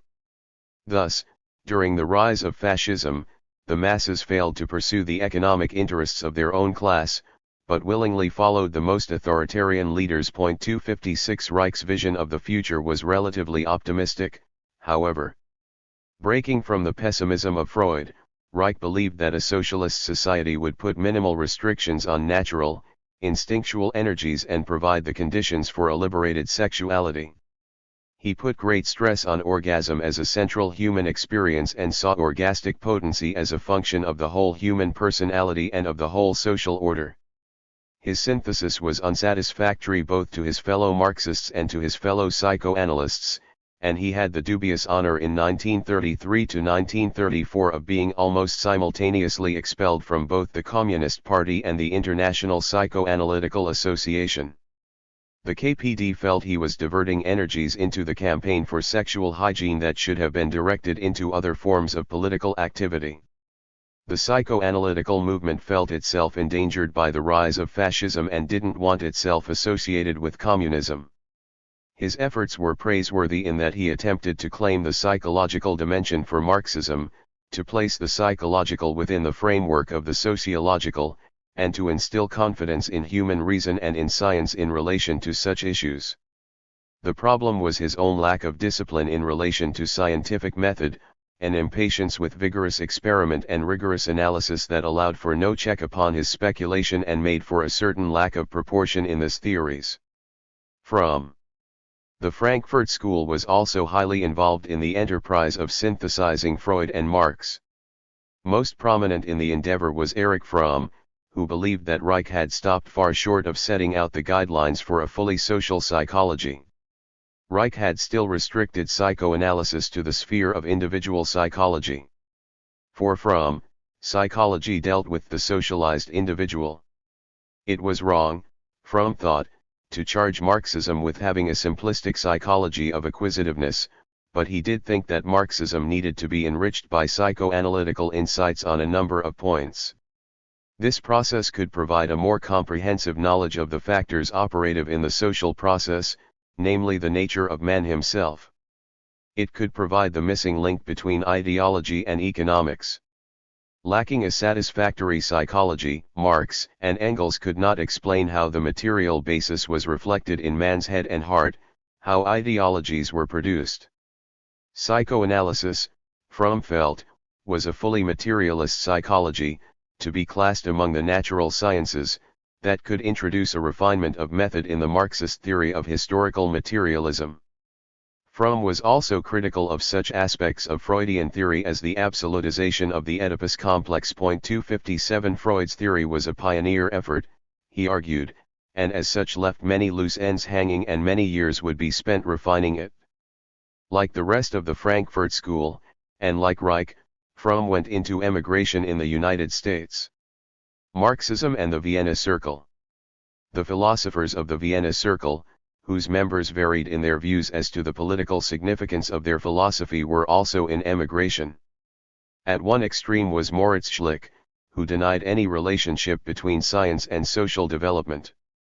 At the other extreme was Otto Neurath, who considered himself to be a Marxist and asserted a logical connection between Marxism and logical empiricism. It represented yet another variation on the Machist trend within Marxism. It was at the opposite extremity from that of the Marxism of the Frankfurt School, which was derived from the traditions of classical German philosophy. The Vienna Circle represented a radical break with all such philosophical traditions. It saw reason as being threatened by dark forces, and it was a progressive movement. Reason was identified utterly and completely with scientific rationality, and nothing was considered to be outside its scope. It sought to bring science to bear upon the whole of reality. Its scientific world conception admitted only empirical statements of verifiable observation and analytic statements of logic and mathematics. Traditional philosophical questions were ruled out of court. Such questions as the reality or non-reality of the external world led to statements that were unverifiable and therefore meaningless. Its great goal was the unity of science, leading to the search for a neutral system of formulas, and for a formal symbolism freed from the slag of historical languages, for a total system of fundamental concepts. Starkly it declared, neatness and clarity are striven for, and dark distances and unfathomable depths rejected. In science, there are no depths, there is surface everywhere.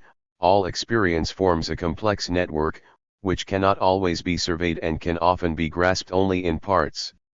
Everything is accessible to man, and man is the measure of all things. Here is an affinity with the Sophists, not with the Platonists, with the Epicureans, not with the Pythagoreans, with all those who stand for earthly being and the here and now. 258. Neurath. Neurath saw the philosophy of science as directly connected to politics.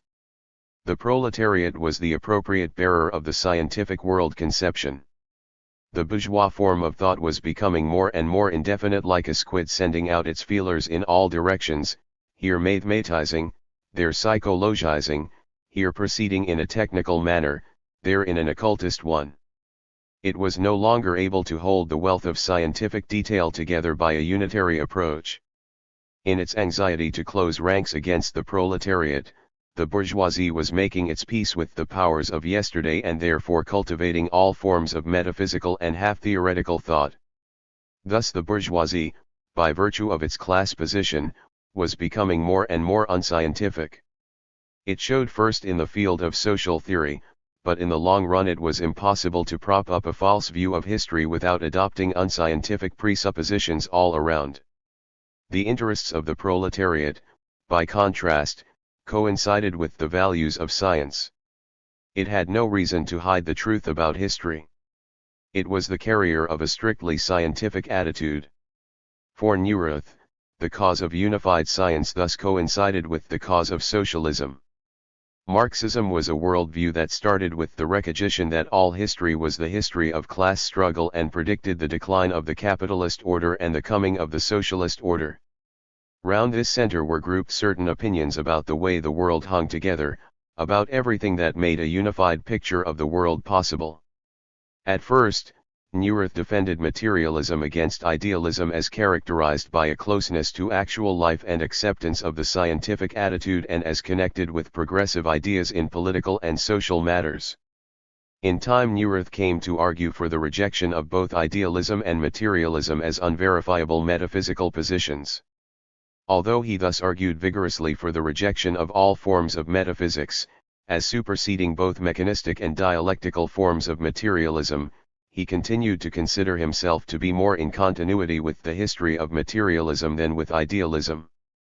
This expressed itself particularly in his preference for the physicalist as opposed to the phenomenalist tendency within positivism. 259 Neurath emigrated in 1934 to Holland, where he devoted himself to the unity of science movement, and, pushed further by the Nazi advance, went on to England. He died in Oxford in 1945. Neurath's Marxism, refreshing though it was in its determination to subject all to the bright and purifying light of reason and to leave no corner impenetrated by the liberating force of science, suffered from a stripped conception of reason and a severely truncated view of science. The story of the rise and fall of logical positivism and its principle of verification is well known. Having tied his conception of Marxism to it, Neurath's Marxism stood or fell with it. A strict monism was a sound enough methodological principle, but it could not maintain itself from an emaciated base. A rather critical appreciation of logical positivism on the part of an American Marxist from this period, V.J. McGill, was to the point. Though it must show itself in the end a two-edged sword, and quite incapable of coping with the heavy artillery of its enemies, the resistance it offers to reaction should be recognized. 260. American Marxism. In America, where many exiles found themselves, there were other debates revolving around a variety of interpretations of Marxist theory and its relation to science, largely outside the confines of the Comintern. Look. The discussions of the 1930s revolved largely around the views of Sidney Hook. Hook was a professional philosopher, trained in the tradition of American pragmatism, whose conversion to Marxism naturally led him to look for the common ground between Marxism and pragmatism. After receiving his Ph.D., he went abroad, pursuing his studies in Berlin, Munich, and Moscow. In 1932, he supported the presidential campaign of the Communist Party in the United States. In 1933, he published Towards the Understanding of Karl Marx, hailed as a revolutionary interpretation of Marx, and in 1934, he published From Hegel to Marx, expanding on his distinctive interpretation of Marxism. Essentially, Hook was counterposing Marxism as critical historicism to Marxism as deterministic materialism. Influenced by Lukács and Korsch as well as by James and Dewey, the center of focus was the concept of revolutionary praxis. Rejecting the legacy of Engels, as based upon a monistic system rather than a unified method, his was a radically antimonist and antideterminist position. His criticism of orthodox Marxism centered around its neglect of the activist and critical dimension of Marxism, in favor of a positivist and scientistic Weltanschauung. He was, needless to say, highly critical of the objectivist epistemology of materialism and empirio-criticism. He echoed Lukács's objections to the dialectics of nature and yet criticized Lukács for his extreme anti-naturalism. A characteristic feature of Hook's Marxism of these years was the attempt to balance the dialectical side of Marxism with the naturalistic side of pragmatism. Hook saw Engels's concept of the dialectics of nature as both undialectical and anti-naturalistic. Marxists created great confusion in their ambiguous way of using the term dialectical. Sometimes it meant no more than the commonplace fact that change was observable in all fields of thought and activity. Sometimes it meant that every account of physics had to operate with contrasting and complementary principles in order to do justice to the polarities and oppositions in the structure of nature.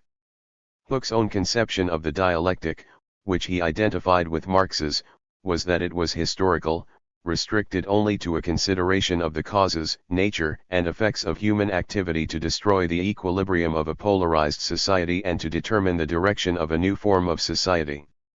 The dialectic was the principle of social activity and the medium of class struggle.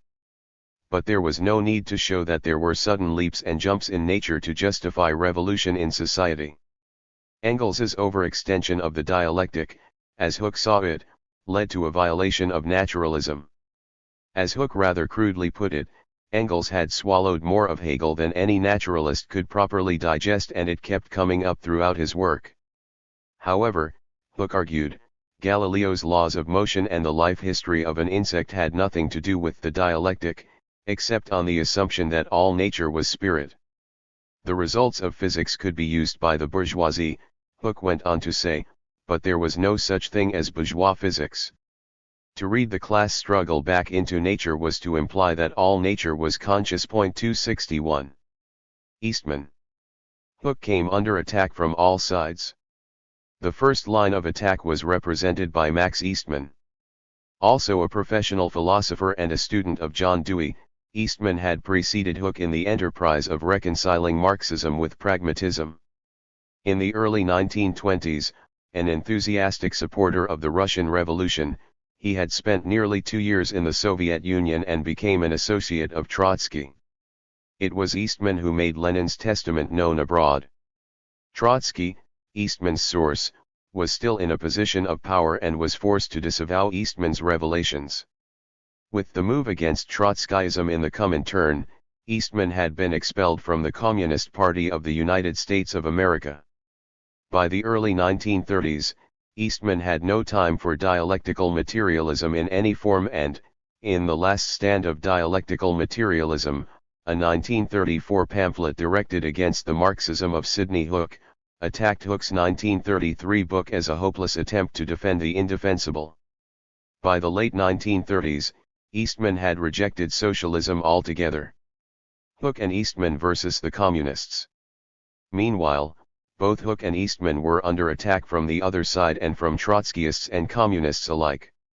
In 1933, with John Dewey considered a social fascist philosopher, the communists were not predisposed to be sympathetic to any attempt to reconcile Marxism with pragmatism. Party leader, Earl Browder, duly came forward in polemic in The Revisionism of Sidney Hooke, published in the Communist. 262. A later issue carried an exceedingly harsh polemic against Hooke from the pen of Ladislas Rudas, whom Hooke had attacked as the embodiment of Stalinist ideology in his Why I Am a Communist, Communism Without Dogmatism, in the 1934 symposium sponsored by the Modern Monthly, in which John Dewey, Bertrand Russell, and Morris Cohen had contributed articles under the heading Why I Am Not a Communist. 263. Hooke and Eastman versus the Trotskyists. Trotskyists, committed to the defense of dialectical materialism, also polemicized against Hooke and Eastman, particularly in the pages of New International. From France, the Trotskyist Pierre naively criticized Hooke's critique of dialectical materialism. And from exile in Turkey, Trotsky himself wrote a letter to the nation taking Hooke to task for undermining the philosophical foundations of Marxism, and casting doubt on the scientific character of Marxism. 264. Upon his arrival in Mexico, Trotsky expressed to the American Trotskyist George Novak his anxiety over Eastman's repudiation of dialectical materialism and urged Novak to struggle resolutely against pragmatist incursions on Marxist philosophy. 265. Debates among American Trotskyists. Soon, however, Trotskyists were debating among themselves on the validity of dialectical materialism and its relevance to the revolutionary struggle. In 1939 to 1940, the U.S. Socialist Workers' Party broke into a bitter factional dispute. The great debate that split the Trotskyist movement worldwide broke out over the nature of the Soviet Union and the necessity of defending it against imperialist attack. The majority, led by James Cannon and supported by Trotsky, held that the Soviet Union was a degenerate workers' state and must be defended against its enemies without making any concessions to Stalinism. The breakaway group, led by Max Shachtman and James Burnham, repudiated this position. The Soviet Union was simply a bureaucratic collectivism unworthy of such defense. This debate then brought other issues to the surface, most notably the philosophical one. James Burnham, like Hooke, a professor of philosophy at New York University, held that the notion of dialectics was meaningless and was in any case without any necessary connection to politics. Trotsky's open letter to Comrade Burnham argued vigorously against any move to divorce politics from philosophy and again came to the defense of dialectical materialism as essential to the revolutionary struggle. Marxism without dialectics, Trotsky argued, was like a clock without a spring. 266 This polemic, George Novak said, brought him to appreciate fully the importance of a correct philosophical method and the grave political consequences implicit in departures from it. In the party discussion in New York City that wound up the furious faction fight, Novak debated with Burnham on the philosophical issues involved. From this came the first of his many works on Marxist philosophy, An Introduction to the Logic of Marxism, based on talks given to Socialist Workers' Party members in 1942 in defense of dialectical logic and of the objectivity of contradictions. 267. Hooke and Eastman, The Break with Marxism. Meanwhile, both Hooke and Eastman had taken leave of Marxism altogether in an unqualified return to American pragmatism, and accepted not only Dewey's epistemology but his social and political philosophy as well. It was the same eventually with Burnham.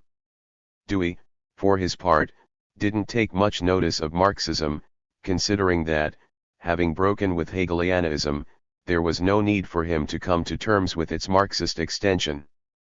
Marxism was one more form of the absolutism he had left behind. In presiding over the International Commission of Inquiry investigating the Moscow trials, he had occasion to associate with Trotsky and Trotskyists and to pay closer attention to Marxism. In announcing the Commission's verdict that the trials were judicial frame ups in 1937, he took the opportunity to repudiate the ideas of both Stalin and Trotsky. Hooke's break with Marxism, a break that would harden with the years into a more and more vicious form of anti-Marxism, was marked by his reason, social myths, and democracy. Eastman's 1941 backward look Marxism, Is It Science? Was an explicit attack on dialectical materialism as a philosophy of science. Marxists, he argued, wished to see the world as an escalator. Although Marxists professed to reject religion in favor of science, they cherished the belief that the external universe was evolving in exactly the same direction as they wanted it to go. It was a revival of religious certainty against scientific skepticism. They could not face a struggle to build a communist society in a world indifferent to them. Thus, they saw themselves as traveling on a moving stairway taking them the way they walked. Their enemies were on the same stairway, but walking in the wrong direction. The dialectic was a bold maneuver in the defense of animism against science. Dialectical materialism was against science. The pretense of Marxism to objective analysis was a bluff. In Lenin's Russia, Eastman said, a whole coterie devoted themselves to the enterprise of translating all modern science into the terms of the Marxist dialectic, producing a continual stream of abstruse volumes of the highest technicality. It was difficult to imagine, Eastman asserted, a more futile employment of the human mind than this restating of every finding in the form of an analogy to the proletarian revolution. All this incredible professorial hocus-pocus was the result of fear, although Lenin at least had not been inclined to leave to the dialectical universe the tasks that belonged to himself. 268. Wilson. Another work that engaged in the same sort of critique of dialectical materialism and its relation to science, one inspired by the works of Hooke and Eastman, was Edmund Wilson's To the Finland Station of 1940. Described on its cover as the classic study of the origins of communism, its chapter on the myth of the dialectic took up the theme of the dialectic as a religious surrogate. Marx and Engels, he argued, had been led astray by the abstractions of classical German philosophy, by its great nouns with their capitalized solidity. From the moment that Marx and Engels admitted the dialectic into their semi-materialist system, they had admitted an element of mysticism. There was in the dialectic, he insisted, a large element of pure incantation. Addressing himself to the examples of dialectics in science given by Bernal and Haldane, Wilson argued that they were dramatic formulas for the dynamics of certain social changes and that they lacked universal application. Mendeleev's periodic table owed nothing to the antithesis and synthesis. In the Freudian theory of repressed desires, the dialectical cycle was far from inevitable. The transformation of ice into water had nothing to do with the dialectical trinity.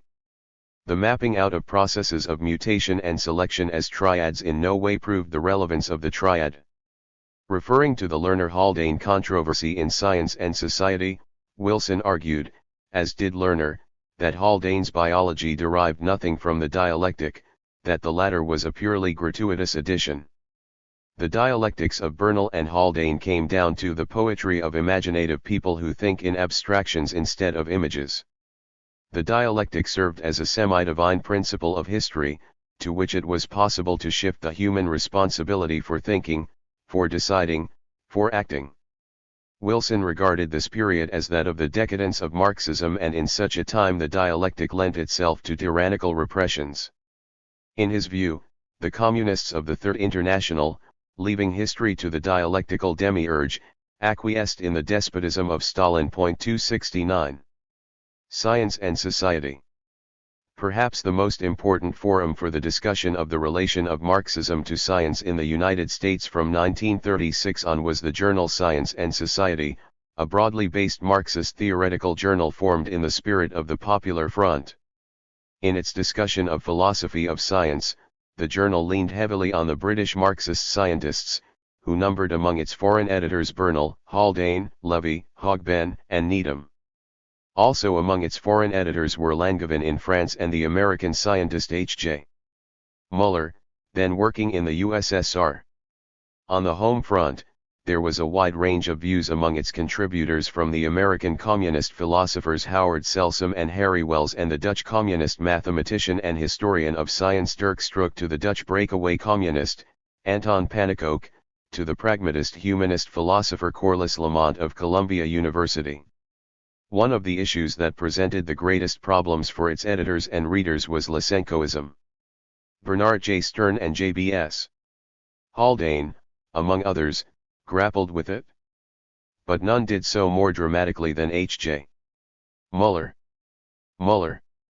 The story of Hermann Muller is one more story of a committed intelligent Marxist pushed away by the far less intelligent and less committed powers that were on the rise in the communist movement. A pioneering geneticist, a student of Th. Morgan early in the century, and discoverer of the mutagenic capacities of X-rays, which later won him a Nobel Prize, Muller was from an early age a Marxist both in his politics and in his science. He saw in socialist society the best hope for science. He first went to the Soviet Union in 1922 and returned there to work in its Institute of Genetics at the invitation of Vavilov in 1933. Muller claimed that his scientific thinking was tightly bound up with his Marxism. An article published in the Soviet Union in 1934 and suppressed for many years shows Muller a devoted exponent of the unity of Marxism and science, especially as it applied to his own science of genetics.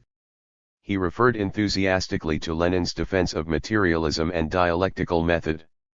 He elaborated in great detail on the various trends in genetics and analyzed them in terms of a range of philosophical assumptions that were holding back the advance of the science of genetics. Dialectical materialism, Muller insisted, was the key to the dilemmas facing geneticists. It kept science close to the evidence, but to the evidence as a whole, not just a restricted section of it, and it opposed the static, cut and dried mechanistic attitude that neglected complicated processes and their interrelations with other processes in favor of a more dynamic and synthetic approach. Such an approach would keep scientific energy from being misspent, from being blocked by the veiled anti-materialism that surrounded the gene with vagueness, and by anti-dialectical antitheses between Mendelism and Darwinism. The article also put forward a hard-hitting attack on the inheritance of acquired characteristics.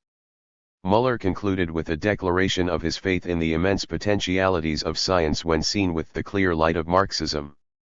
Capitalist society, with its idealist and religious background, would naturally shrink before such revolutionary implications, but for Marxist-Leninist dialectical materialism, in consideration of the facts of genetics, it is one of the logical phases of the world movement, and only in a society freed from the prejudices and conflicts of class, race, and sex, and from the encumbrances of religious superstitions and customs, can an effectual attack be made upon this hitherto impregnable recess of nature, this last stronghold in which the gods of the past still find some refuge. With socialist enthusiasm, however, this hidden way can be opened up to furnish a new avenue of unending victory for the triumphant workers. 270. But Muller fell foul of Lysenko. His opposition to Lysenkoism at the 1936 conference was resolute, spirited, and vigorous. In 1937, he, like his friend Haldane, went off to Spain during the Spanish Civil War and then back to the United States. He never returned to the Soviet Union. With the increasing assaults on the science of genetics and with the deaths of his friends and colleagues Gogol, Levitt, and Vavilov, Muller grew quite bitter and became a sharp critic of the Soviet Union. And the Soviet Union became a sharp critic of Muller and all such Mendelist Morganists. But Muller remained a Marxist. Marxism and pragmatism. The relationship between Marxism and pragmatism was a recurring theme in the discussions of American Marxism. It is a theme that has by no means played itself out, indeed a theme within a larger theme that has far from played itself out, that is, the relationship of Marxism to non-Marxist philosophies. The debate within American Marxism over pragmatism highlighted the problems. The central and recurring problem was the tendency for both sides to harden so as to prevent a sufficiently fruitful interaction. As on so many other occasions in the history of Marxism, those who sought to open Marxism to another philosophy they had good reason to take seriously, didn't always do so in the most competent fashion, or with sufficient clarity about what was of greatest value in the other philosophy and about what was crucial to the integrality and distinctiveness of Marxism. Ultimately, the criterion had to be what best made sense of experience, but there was also the question of what justified calling any given position Marxist. In Hooke's case, for example, a call for the recovery of neglected subjectivity and emphasis on revolutionary praxis was one matter, but whether experience justified the rejection of monism and determinism and whether there was enough left to justify calling such a position Marxist were very different matters. The response of his opponents, reasserting the very formulations objected to, which were often genuinely problematic, did not help in sorting out these questions. It might have been far better for someone to have looked to the radical contextualism, to the processive naturalism of American philosophy, rather than to its pluralism and instrumentalism. It certainly would have been better for other Marxists to have been genuinely open as to what might come of such probing. Another problem has been the strong element of a caricature in such debate. There was far more involved in the Marxist affirmation of an ontological continuity between the spheres of history and nature than was allowed for in Eastman's and Wilson's identification of dialectical materialism with surrogate religion. There were many alternatives between Eastman's escalator and Wilson's dialectical demiurge on the one hand and a universe unpredictable and utterly alien to human purposes on the other. On the question of the dialectic, there were many possible positions between incantation on the one hand and the objectivity of Hegelian contradictions on the other. Those who affirmed the integral connection between politics and philosophy were surely right to do so, but perhaps without sufficient insight into the complex and subtle character of the various mediations. Yugoslav Marxism. Another center of particularly sharp debate was Yugoslavia. Intense controversy over reflection theory, socialist realism, and modern science burst into the open in Zagreb in 1938. It began with a group of communist writers and artists associated with the journal Pekat, who defended the autonomy of art against political subordination. Closely connected with them was a group of intellectuals, who sought to bring Marxism into accord with quantum mechanics, relativity theory, psychoanalysis, and genetics. In the many articles and several books that emerged in the next 2 years, more and more left-wing intellectuals were drawn into struggle, for or against these trends, which were branded as revisionism. In the collective work Njizovnsvesk published in 1940, various prominent communist leaders castigated the revisionists. Milovan Djilas, in due course to be branded a revisionist himself, accused the revisionists of this day of Bukharinism. Edward Cardinal castigated them as attempting to disarm the working class.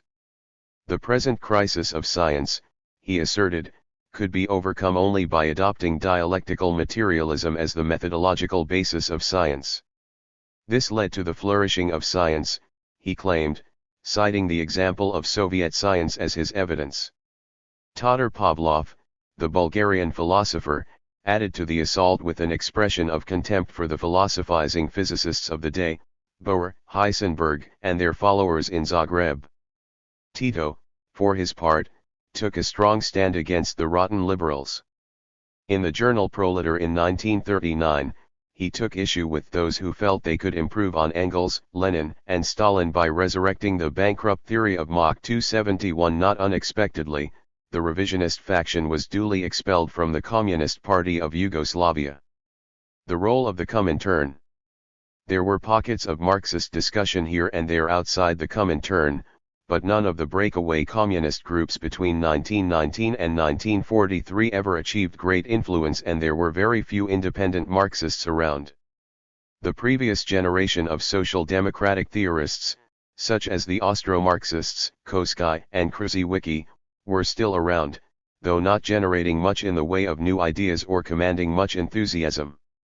Really, the Comintern was at the center of Marxist discussion during the period of its existence for mixed reasons, perhaps the best and the worst of reasons.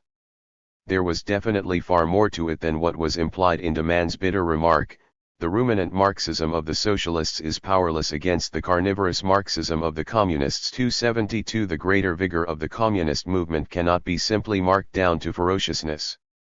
How to assess the Comintern and the fate of Marxist theory within it? It is a complex matter, for it had its moments both of glory and of shame. But existing accounts of it speak only of the glory or only of the shame. Communists themselves have been singularly reluctant to look fully into the dark recesses. A quick glance, immediately covered by some formula about distortions occurring during the period of the cult of personality, is generally as much as can be borne. But the rest is generally left to the anti-communists, who reduce the whole thing to the dark corners of it. But the darkness weighs heavily upon it. The attempt to assess it both sympathetically and honestly can be the most searing of tasks. For the questions must be squarely put: did the Comintern justify the fervent hopes it aroused? Or did it amount to a false dawn of history, a misfired renaissance? 273 Was the Comintern a glittering citadel for outsiders and a death trap for those within its walls? 274 Was Moscow, at the center of it, a matriarchate which practiced infanticide? 275. There is, unfortunately, much to support the worst that can be said about it. As other revolutions failed to follow upon the Russian one, the Soviet Party came to dominate the Comintern, at first through its prestige as the only party that had successfully carried through a socialist revolution. However, as time went on, this prestige was more and more abused. Soviet domination became more and more institutionalized into the very mode of existence of the Comintern, and the other communist parties came to be more and more subordinate to the interests of whatever forces were dominant in the CPSU. The sharp shifts in policy emanating from Moscow often reflected far more about the nature of the internal power struggles within the CPSU than about the rhythms of the class struggle in the countries where they had to be unquestioningly applied. Not only the internal but the external affairs of the Soviet Union became the overriding factors, with the Comintern becoming more and more the instrument of Soviet foreign policy. It was not only that the Soviet Union used the Comintern apparatus to recruit Soviet intelligence agents. This at least was understandable. Foreign communists felt a great loyalty to the Soviet Union and gladly acted in the interests of the proletarian revolution abroad as opposed to the interests of their own ruling classes at home. What was almost impossible to understand, and foreign communists simply could not see it, was that the Soviet Union did not feel the same loyalty to them. Many aspects of the relation of the Soviet Union to the Comintern involved an astonishing callousness, even manifest betrayal, towards those whose loyalty they inspired.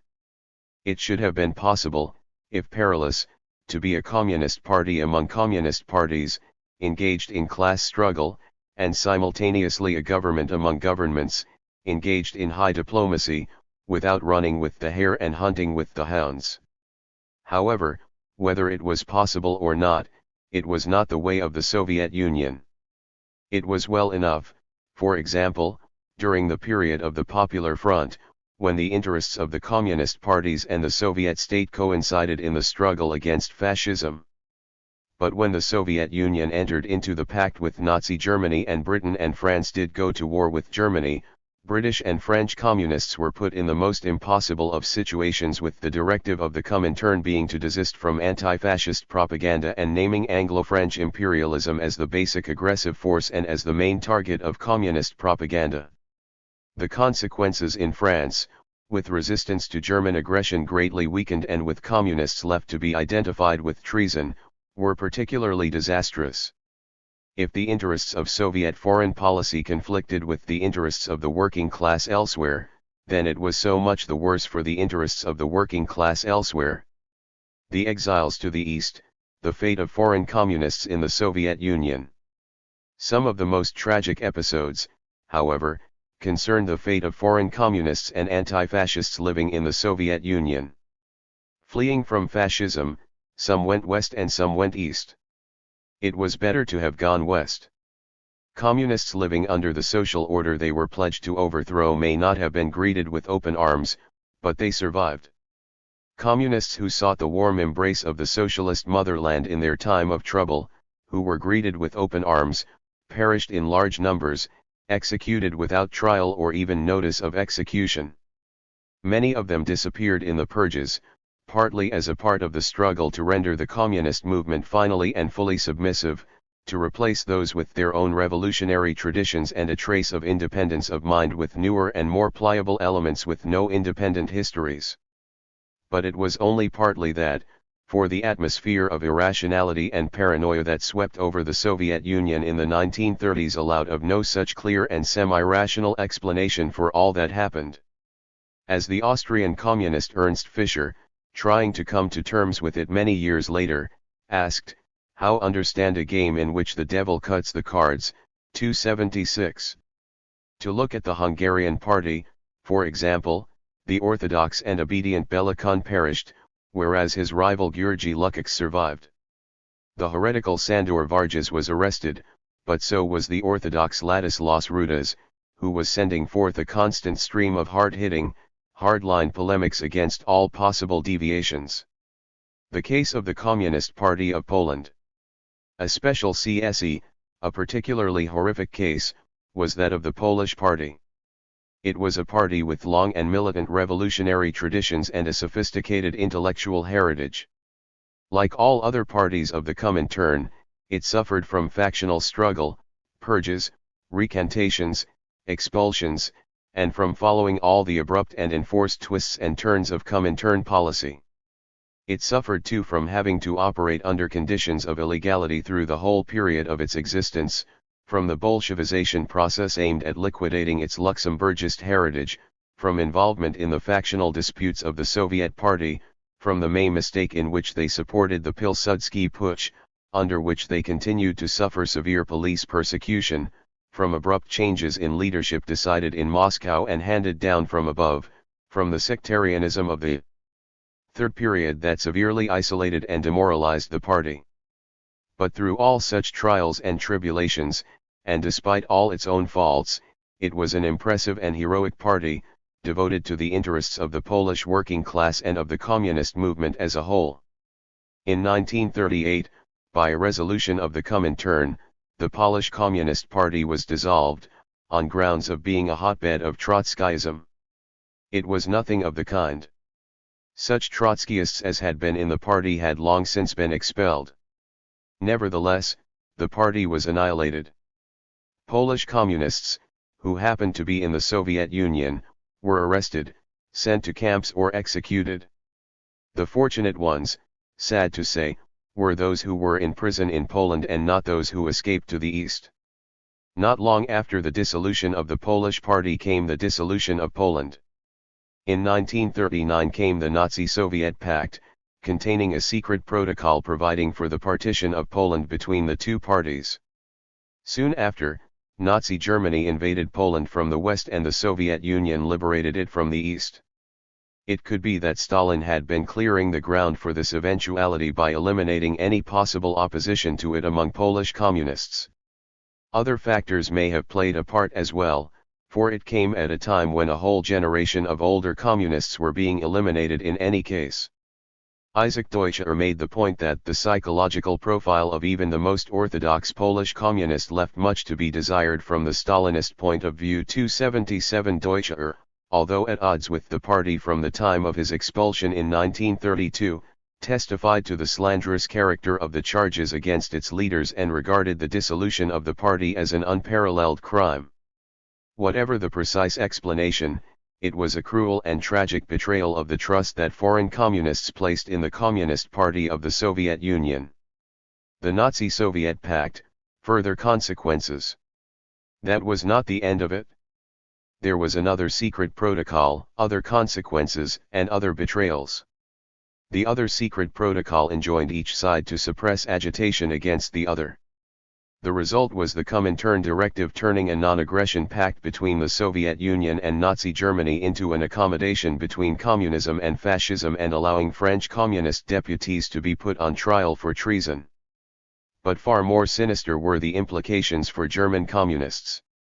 In 1938, certainly a part of the overall process of the massive purge, but also possibly once again to prepare the way for the pact, over 800 German communists and anti-fascists, who had sought asylum in the Soviet Union, were arrested and imprisoned, including leaders of the KPD. Eberlein, KPD delegate to the founding Congress of the Comintern, held a press conference denying reports in the Swiss press that he had been arrested, only to be arrested the next day. Some were actually seized in the house of political émigrés in Moscow. Some who had been tortured by the Gestapo were tortured again by the NKVD. Their institutions, such as the Liebknecht School and the Thalmann Club, were closed down. But worst of all was the almost unbelievable, and certainly unforgivable, fact that after the pact, German, Austrian, and Hungarian communists and anti-fascists were handed over by the NKVD to the Gestapo. Of these many were Jews, who went on to ghetto uprisings, concentration camps, and gas chambers. Among them were the German physicists Alexander Weisberg and Friedrich Haut-Hermans, who had been working in the Soviet Union. Appeals for their release, after their arrests in 1937, by Irena and Frederick Joliot-Curie, Paul Langevin, Albert Einstein, PMS. Blackett, and J.D. Bernal were to no avail. Appeals from Hitler and Ribbentrop obviously carried greater weight. Whatever arguments can be put forward with regard to the necessity of the non-aggression pact, there can be no justification for the secret protocols with their dire consequences for Comintern policy, for Poland, and for communists and anti-fascists in exile. And to the fellow traveling intellectuals in the West, who searched their souls and said that this was simply too much, refusing to parrot the hollow explanations and to abide the hypocritical talk of higher laws of history, the response of the PUSA was typical. Why do many intellectuals retreat at sharp turns in history? They are impotent subjectivists. Don Quixotes, 278. War and the dissolution of the Comintern. In 1941, after the Nazi invasion of the Soviet Union, communists were free to be anti-fascists again, although in truth the overwhelming majority of them always were. Communists distinguished themselves in their heroic resistance. Indeed, French communists already had, in the year preceding the new shift in Comintern policy, The Polish Party was reconstituted, and such Polish communists as were left, in spite of all they had endured, reformed themselves and fought courageously in the underground of Nazi-occupied Poland. In 1943, in the midst of Stalin's negotiations with Churchill and Roosevelt, the Comintern was abruptly dissolved, as it served the interests of Soviet foreign policy to dissociate itself from revolutionary activity in the West. Marxism and the Comintern, balancing the accounts. However, the Comintern must not only be remembered by its official policies, by its intrigues, by its betrayals. It must be remembered too by its brave struggle against the powers of reaction, by the noble commitment of its members to building a new world, by the earnest probing of its theoreticians to work out a new worldview. It is true that much of what was noblest and most creative was often stifled, and what was most base was most encouraged, but the fact remains that, through it all and in spite of all the obstacles placed in its way, the Comintern was still able to inspire noble commitment and creative thinking. It is true, too, that the figure of Stalin looms uncommonly large over it all and casts a dark shadow over the history of the Comintern, but the Comintern belonged to the hundreds of thousands of men and women who believed ardently and worked unflinchingly, who knew nothing of the intrigues or the cynical manipulation of their efforts. The Comintern may have been the instrument for sending hundreds of communists to their death at the hands of other communists, but it was also the context in which communists went generously to die in the international brigades, risked their lives daily in the underground of Hitler's Germany, formed the backbone of the resistance to Nazi occupation, refused to speak under torture, or simply carried on thinking, writing, struggling as their circumstances allowed, for a new social order. The communist historian, Erich Hobsbawm, who has not been one to shy away from the difficulties, has nevertheless made the point that it is necessary to resist the temptation to dismiss the Comintern en bloc as a failure or as a Russian puppet show. Unless certain factors are taken into account, Hobsbawm insists, it is simply impossible to grasp what the Comintern was about, to understand the sense of total devotion that motivated party members. It is vital to recapture a sense of the immense strength that they drew from the consciousness of being soldiers in a single international army, following a single grand strategy of world revolution.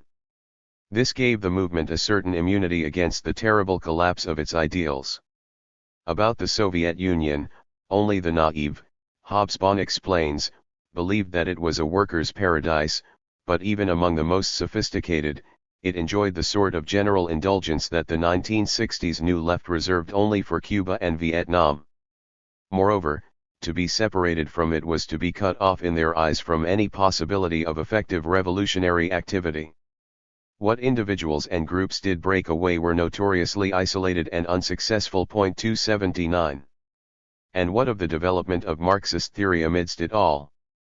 How to balance the accounts with regard to the conjuncture of politics, philosophy, and science in and through the Comintern? There was, to be sure, much counting against both the healthy development of revolutionary theory and the constructive pursuit of revolutionary practice. For some, it was simply more than could be borne. In bitterness and despair, many turned away and told their stories. Ignazio Silone, the Italian communist leader involved in the high politics of the Comintern, told of various incidents that were symbolic of the prevailing atmosphere that reflected and shaped communist thinking. One took place at a meeting of a special commission of the Comintern executive discussing the ultimatum issued by the British TUC ordering the disbanding of the Communist Party-led minority movement under threat of expulsion. The representative of the CPGB gravely explained the dilemma: liquidation or expulsion. A Russian communist, however, wondered what all the fuss was about and put forward what seemed to him the obvious solution: declare submission and do exactly the opposite, to which the British communist replied, but that would be a lie. Loud laughter rang through the room and then spread all through Moscow, the like of which had perhaps never been heard before. To Silone, the Englishman's short simple sentence outweighed all the long, heavy, oppressive speeches of his years in the Comintern and became a symbol for him. A second incident involved the return of the French communist Jacques Doriot to Moscow from a special mission in China. He gave his friends an extremely disturbing account of the blunders of the Comintern in the Far East. The next day, speaking before a full session of the Comintern executive, he said exactly the opposite.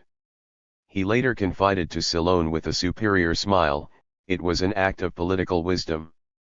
A third incident involved the demand of the Soviet Communists that the Comintern endorse a document proclaiming the condemnation of Trotsky without reading it. Any remarks as to the inappropriateness of approving a document unread were met with utter hostility. Salone experienced on a number of occasions what he considered to be the utter incapacity of Russian communists to be fair in discussing opinions conflicting with theirs. The adversary, simply for daring to contradict, at once became a traitor, an opportunist, a hireling. An adversary in good faith was something inconceivable to them. 280. Arthur Kestler, a member of the KPD during the last days of the Weimar Republic and then an associate of Willy Munzenberg in the organization of Popular Front activities in Paris, indicated the way Marxist philosophy was sometimes brought to bear in the day-to-day life of the party. When faced with the sudden, sharp, and seemingly arbitrary shifts of Comintern policy, which often involved an abrupt change of slogans from one day to the next with the new ones completely contradicting those of the day before and with the real reasons for the change concealed, a party member might remark on the contradiction. The reply inevitably was, "But you are not thinking dialectically, comrade." Gradually, said Kestler, I learned to distrust any mechanistic preoccupation with facts and to regard the world around me in the light of the dialectical interpretation. It was a satisfactory and blissful state. Once you had assimilated the technique, you were no longer disturbed by facts. When someone he recruited had a crisis of conscience and wrote a report of their joint activities, Kestler told of his reaction, "I could not face reading in black and white the factual record of actions which I insisted on regarding through a haze of dialectical euphemisms." Kestler regarded the dialectical tightrope acts of self-deception, sometimes performed by men of goodwill and intelligence, as more disheartening than the barbarities committed by the simple in spirit. Eventually, he came to see the dialectic as the rationalization of a pathological species that had completely severed relations with the subconscious. It initiated a way of thinking that made the monstrous acceptable, the necessary lie, the necessary slander, the necessary intimidation of the masses to preserve them from short-sighted errors, the necessary liquidation of oppositional groups and hostile classes, the necessary sacrifice of a whole generation in the interests of the next. 281. Another set of incidents and observations stemming from experience within the KPD has come from Rosa Levine-Meyer. Hers is very much a widow's account, having seen things very much in and through her two husbands, Eugene Levine and Ernst Meyer, both leaders of the KPD. Nevertheless, some interesting stories are told and some valuable perceptions break through. She told how Karl Radek had justified his cowardice, dissociating himself from his admired friend Rosa Luxemburg during the drive against Luxemburgism, by declaring it was a historic necessity. She told how a crushed Gerhard Eisler insisted to her, "If you cannot lie and swindle in favor of the Soviet Union now, you have never been a communist." He advised her, "Don't fight. It will lead you nowhere. The time will come when historic truth will be restored. It does not matter now, everything must be done in favor of the Soviet Union." She testified as to how easily the corruption set in, describing an article on the 5-year plan she wrote herself as 24 pages of lies which read in retrospect like the ravings of a lunatic, and noting that it was amazing what could be done starting off from a tiny twist of conscience. As to the effect of it all, she judged. The moral decline inevitably brought a harrowing decline in theoretical standards. 282. About this she was surely right. All of these things infected the prevailing atmosphere in the Comintern, the deliberate deceit, the unconscious self-deception, the high-handed authoritarianism, the degrading servility, justified in terms of a primitive, semi-mystical schematization of history with a capital H, history with the people left out, that came to overshadow all perceptions of actual facts and experiences of living persons. It often began in innocence, posed as the sacrifice of some perhaps laudable principle for some supposedly necessary gain in the interests of the class struggle. but the erosion of rationality and morality, the entrenchment of the habit of lying, the destruction of trust, and the sheer human degradation outweighed any gains made by such methods. The end did not justify the means. Unfortunately, even the best often reason as did Lukács. Marxism knows that small villainies can be performed with impunity when great deeds are being achieved. The error of some comrades is to suppose that one can produce great results simply through the performance of small villainies. 283. About this, Lukács was quite wrong.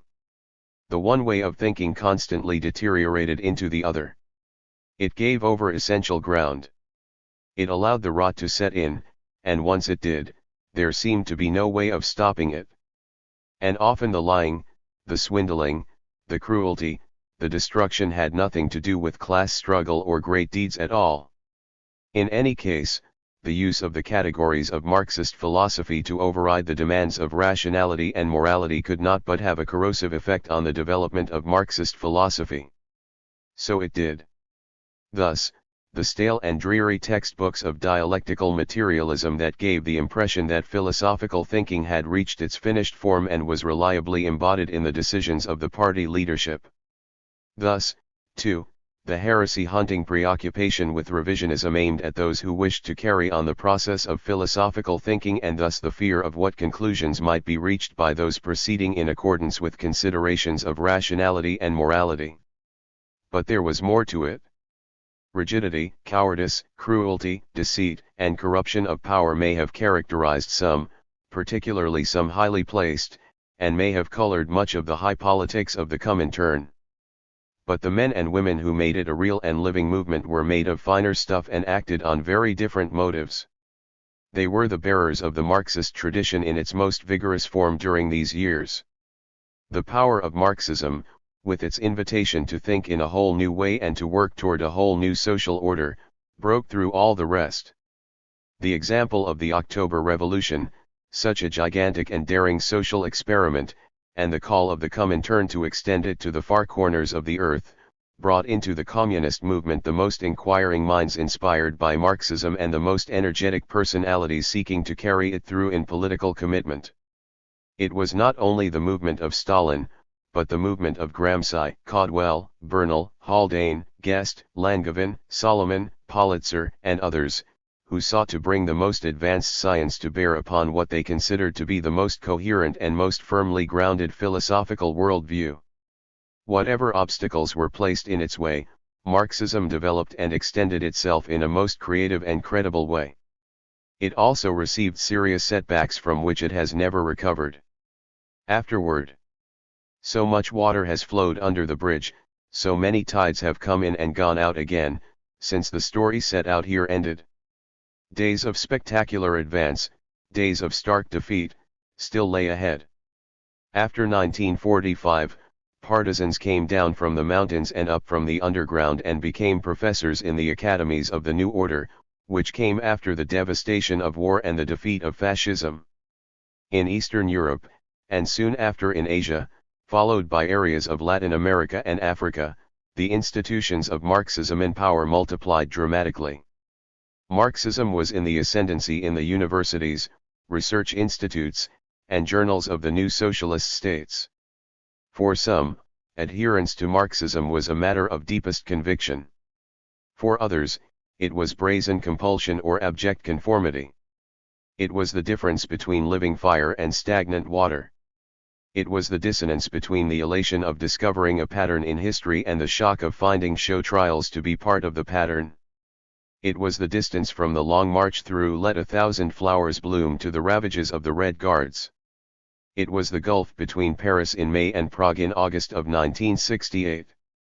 The contradiction between the two forces played itself out over and over in a continuing drama, one that could only end in tragedy. The codes and procedures of the one-party state could never be the dynamism of a vibrant intellectual force. In the end, socialism could only be built upon consent. Such consent could not be enforced by constitutional provision or policed by a state security apparatus. In fact, it proved altogether antithetical to such measures. However, through all the purges of institutes and editorial boards, Through all the Politburo decrees and dogmatic denunciations, there was still something vital there struggling for life. There was more even to Zdanovism than the policing of intellectual life. It was an assertion of the ideological character of all knowledge, all art, all science. It was a belief that philosophy was a fundamental force in the social order. It often had farcical consequences, to be sure, lysankoid falsification of experimental results, preparation of delegations to international philosophical congresses as if for Warsaw Pact maneuvers, barbarous editing that made every text sound exactly the same, equally dead and equally deadening. So many stories, so many intricate biographies, shaped in such complex ways by this turbulent history, come rushing through me, as I try to convey something of my sense of this period and to break the hold of the clichés of the prevailing view of it. The philosophers and scientists, whom I came to know, were troubled true believers, as well as cynics, cowards, careerists, and conformists. Their different fates will haunt me to the end of my days. Wolfgang Herrick, defending his own imprisonment to me, Rado von Richter, leading reformer, then leading normalizer, fearful, compromised, embodying a tortured ambiguity, knowing better than what he did, Adam Schaff, Svetozar Stojanovic, and Mihailo Markovic, in their quite different ways both loyal and dissident and always lucid others, such as Herbert Hortz, managed to live and work, even high up in the structures of political academic power, without such sharp conflicts. They were not all of the sort who predominate in any society, that is, those who serve not truth, but power. Some managed to serve truth as well as power, at least for a time. There was enlightened and honorable work done in philosophy and science. It is important to say so now, as hardly anyone will say it, but it is nonetheless true. There were controversies continuing from the pre-war period, and there were new ones too, all of them rooted in efforts to work out the most appropriate lines of connection between philosophy, politics, and science and to come to terms with the times. New interpretations of Marxism, coinciding with contemporary philosophical currents, struggled for ascent. There came existentialism, phenomenology, neopositivism, post-structuralism, postmodernism, and finally post-Marxism.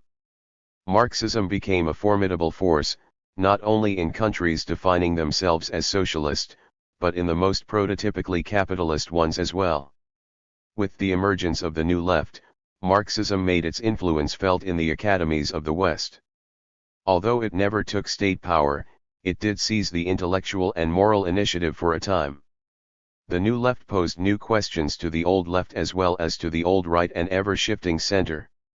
Eurocommunism represented a merging of Old and New Left currents, which promised much in its moment. The most vibrant debates of the day were conducted within the arena of Marxism. This text is a product of that period. Reading it again, I have been glad to rediscover and reappropriate it. I stand over it unreservedly, more than ever confirmed in my rejection of the corrupting pressures bearing upon me at the time I wrote it, whether from east or west, from left or right. I have left the text as it was, except for typographical corrections and references to a second volume covering the post-war period, which will not now be written by me, because of complex circumstances and shifting priorities in my own work.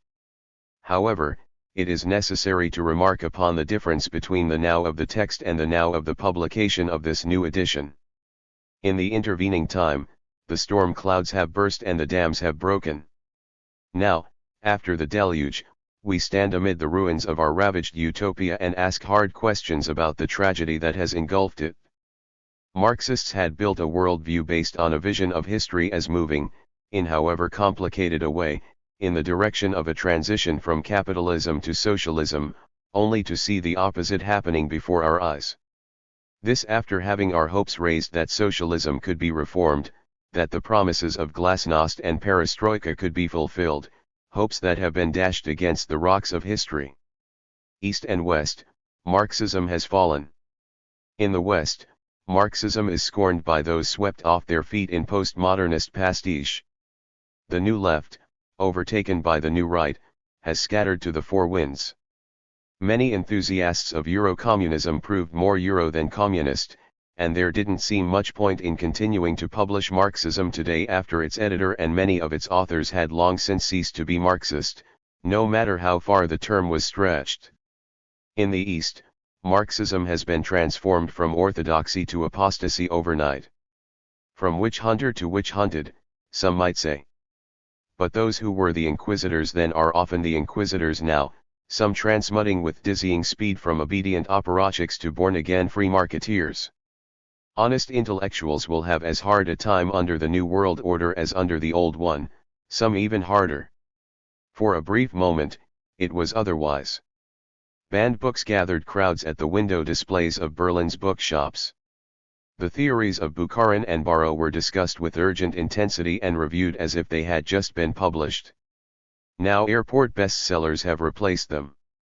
Those who had breathed the air of the Prague Spring lifted their heads in the sun once more, only to be cast aside again. World Marxist Review suddenly went from being mind-numbingly boring to amazingly stimulating, just before the political base sustaining it collapsed. Everything opened up, just before closing down again. Marxism has perhaps never been at such a low ebb. It is generally thought at present to have an inglorious past and no future. This text, however, is testimony to the glory, as well as the terror, of its past. It will not do to dismiss it. Nor will it do to appeal to a pure, unadulterated Marxism untouched by all this tragedy, to touch the totems of its classical texts as if they were Platonic forms, to rescue Marx from Engels, Lenin, Stalin, and finally from Gorbachev. Whatever Marxism is, it is in and through the whole bloody, messy, human process that is its history. At all times, there was intelligence and integrity in it, even if mixed with stupidity and treachery all along the way. It is a rich and complex story, and I am proud to tell it here. As to its future, we shall see. Despite such devastating disaffection and desertion and denunciation, I do not believe that it will disappear. Despite everything, it still has an explanatory and ethical power persisting through all its problems and cutting through all the confused and craven chatter surrounding it. Questions of worldview cannot be settled by majority vote. The problems that gave rise to it have not yet been solved. All is not well in contemporary intellectual life, any more than in any other area of contemporary life. The battle of ideas has not yet been won. Arguably, Marxism is still the only mode of thought capable of coming to terms with the complexities of contemporary experience. It is still unsurpassed in its capacity for clarity, coherence, comprehensiveness, and credibility. Within its resources are perhaps the only possibilities for penetrating the meaning even of events that its previous adherents never anticipated.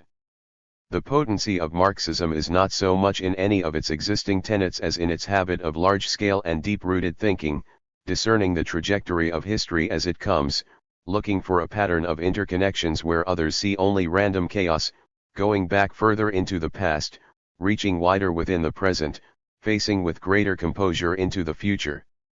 Marxism may be rejected, but it has not been refuted. It still needs to be seriously studied and critically considered. Books such as this still deserve to be read and the story they tell to be reassessed and reappropriated. Marxism may be repudiated, but it resonates nevertheless. Helena Sheehan. Dublin, 1992. Afterward. History has continued rushing onward with dramatic and sometimes startling results. In marking the time of the story told in this text and the time of this new edition, there was first a flourishing followed by a fall in the fortunes of Marxism. The last years of the socialist experiments in Eastern Europe brought renewed interest in the critical traditions of Marxism and raised hopes in a more democratic and efficient socialism. The demise of these experiments had many unforeseen and unintended consequences. Many of those who took to the streets were hoping for a better form of socialism and were shocked to see all that they had so laboriously built being so rapidly and ruthlessly expropriated. Others did seek a capitalist road, but it was a romanticized dream of democracy and prosperity that never came to pass. Instead, public property was privatized, production plummeted, and people were plunged into poverty. Compounding the tragedy, people who had lived together in peace and purpose turned on each other as they splintered in murderous many ethnicities. The institutional bases of Marxism were decimated in that part of the world. Some of those who once defended Marxism responded to the new reality by renouncing it. Some seemed to have suffered amnesia regarding their own former lives. Others believed what they said they believed and lost their jobs for it and were moreover marginalized in myriad modes. Every outdated or newfangled belief found desperate and often incoherent adherents. The loss of worldview and its sustaining social order manifested many pathological symptoms. There were some positive phenomena too. Freedom to speak, to trade, to travel, and to contest elections were welcome and overdue. The attendant opening of archives and the revelation of hidden truths has been of great value, although this thrived more in the glasnost perestroika period than after it. With respect to research relevant to this book, there were sources I would have used if they had been available at the time. However, as far as I am aware, nothing has been revealed to negate, or even to undermine, either the narrative or the arguments of this book. Nevertheless, some interesting and significant material has emerged. A major discovery came with the revelation that Nikolai Bukharin, major player in the story set out in this book, wrote 4 book-length manuscripts while imprisoned in the Lubyanka awaiting his death. One of these was a remarkable autobiographical novel entitled How It All Began. The introduction was written by Stephen Cohen, Bukharin's biographer, whose determination played a part in unearthing these pages from deep in a Kremlin vault. There was also a philosophical text entitled Philosophical Arabesques. I was honored to be asked to write the introduction to this. The most amazing thing about this text was that it was written at all, that its author was not totally debilitated by despair, seeing what had been so magnificently created being so catastrophically destroyed. The revolution in which he so ardently believed was not only condemning him to death but slandering his life. His name was expunged from the books telling of the history he had participated in making and only reappeared decades later when there was brief Bukharin revival under Gorbachev. In this interval, the story of the revolution was retold in a society where the story crucially mattered just before the society collapsed and was replaced by a society where it was either retold in a hostile way or no longer mattered to many. Bukharin was the personification of a path not taken, primarily politically and economically, but also philosophically and scientifically. He stood for what he called socialist humanism, socialism with a human face, socialism with an open mind, socialism with an honest voice, socialism with an outstretched hand. He advocated a more evolutionary path to socialism, an opening of a process where a society would grow into socialism, where those who questioned might be persuaded and not necessarily coerced or executed, where theoretical questions were settled by theoretical debates and not by accusations of treason, purges of editorial boards and disappearances in the night. In philosophy, he was inclined to stress grounding in the natural sciences and to be wary of Hegelian panology, although he did take seriously the roots of Marxism in the whole history of philosophy. Philosophical Arabesques was an ambitious systematic work of philosophy exploring the contours of this. This approach to philosophy set Marxism not only within the whole history of philosophy, but also within the whole battle of ideas of world culture of his times. It was a highly polemical text, engaging seriously with virtually every major intellectual trend of its times. It displayed an astute knowledge of the intellectual life of the epoch and the world historical context from which it emerged. He saw the grain of truth in every previous philosophy and saw Marxism in continuity with the centuries-long struggle to conceptualize the universe. He acknowledged the partial perspectives in each of the contemporary trends contending with Marxism and argued that Marxism superseded every one-sided view of the world to bring philosophy to a higher synthesis than had ever been achieved. It was an integrative and grounded way of thinking that offered a fresh way into the complex new problems of the era. This was in contrast to the approach to Marxism that prevailed in the Soviet Union at that time, isolating it from all outside forces, shutting down all internal debate, reducing it to a simplistic scheme where canonical formulations were recited repetitively, presenting all philosophical questions as basically settled. It was in that atmosphere that Lysenko and Lysenkoism were thriving. In all the years since its rise and fall, there have been constant references to it and diverging interpretations of it. This book put much emphasis on this controversy and took a strong interpretative stance. The predominant position of seeing it simply as a morality tale warning against ideological interference in science has continued, but more complex analyses have found their place in this literature too. The best have been those addressing it within the whole nexus of debates about nature and nurture, about heredity and environment, about genetics and evolution, and doing so in light of advances in science as well as socio-historical context. The most significant development on this terrain has been a resurgence of belief in inheritance of acquired characteristics, these days scientifically called epigenetic transgenerational inheritance and often referred to as neo-Lamarckism. This has brought the Lysenkoism controversy to the surface again. A knowledgeable examination of the scientific theories and their complex political contexts has appeared in Lauren Graham's Lysenko's Ghost, Epigenetics and Russia. Graham has also published an engaging and experiential account of his years of research into science in the USSR and the Russia succeeding it in Moscow stories. Perhaps the most interesting of these stories was his encounter with Lysenko, whom he had tried unsuccessfully to interview on several occasions, but took advantage of a chance encounter when he saw him eating alone in an Academy of Sciences dining room. Lysenko told Graham that he knew his work and believed that it misrepresented him, denying any responsibility for the deaths of Vavilov and other Soviet scientists. In speaking to Graham when I was writing this book, I had remarked on how significant were many of his experiences in the course of writing his books and wrote in my book about an important conversation that he had with A.I. Oparin about the Haldane-Oparin thesis on the origin of life. I have often wished that more authors would publish the stories behind the stories of their research.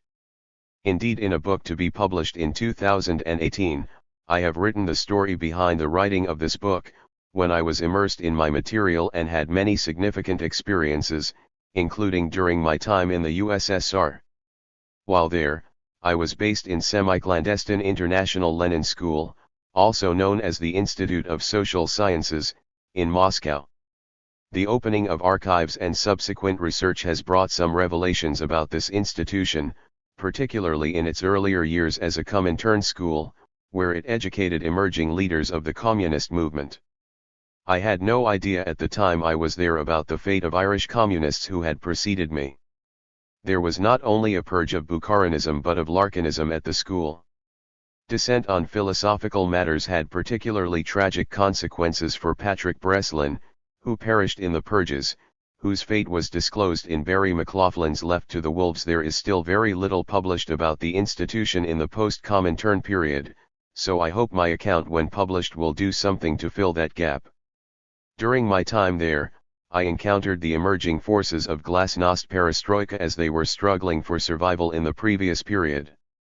Other new sources of insight into the history unfolded here have come in various biographies and autobiographies, both adding detail and nuance to the picture of figures directly profiled here and into the wider fate of Marxism in the historical process. There have been several biographies of J.D. Bernal, for instance, a major figure in this history. The Verso 1, consisting of chapters by different authors dealing with different aspects of his work, was sympathetic to his Marxist convictions, whereas the Brown 1, while valuable in its massive research, tended to be admiring of his scientific contribution, bemused by his sexuality, condescending to his philosophy and hostile to his politics. It was widely reviewed in a manner that endorsed this view of Bernal. I took issue with this at a conference dedicated to assessing the legacy of Bernal in Limerick in 2006, at which Andrew Brown also spoke, making a critical defense of Bernal's political and philosophical position.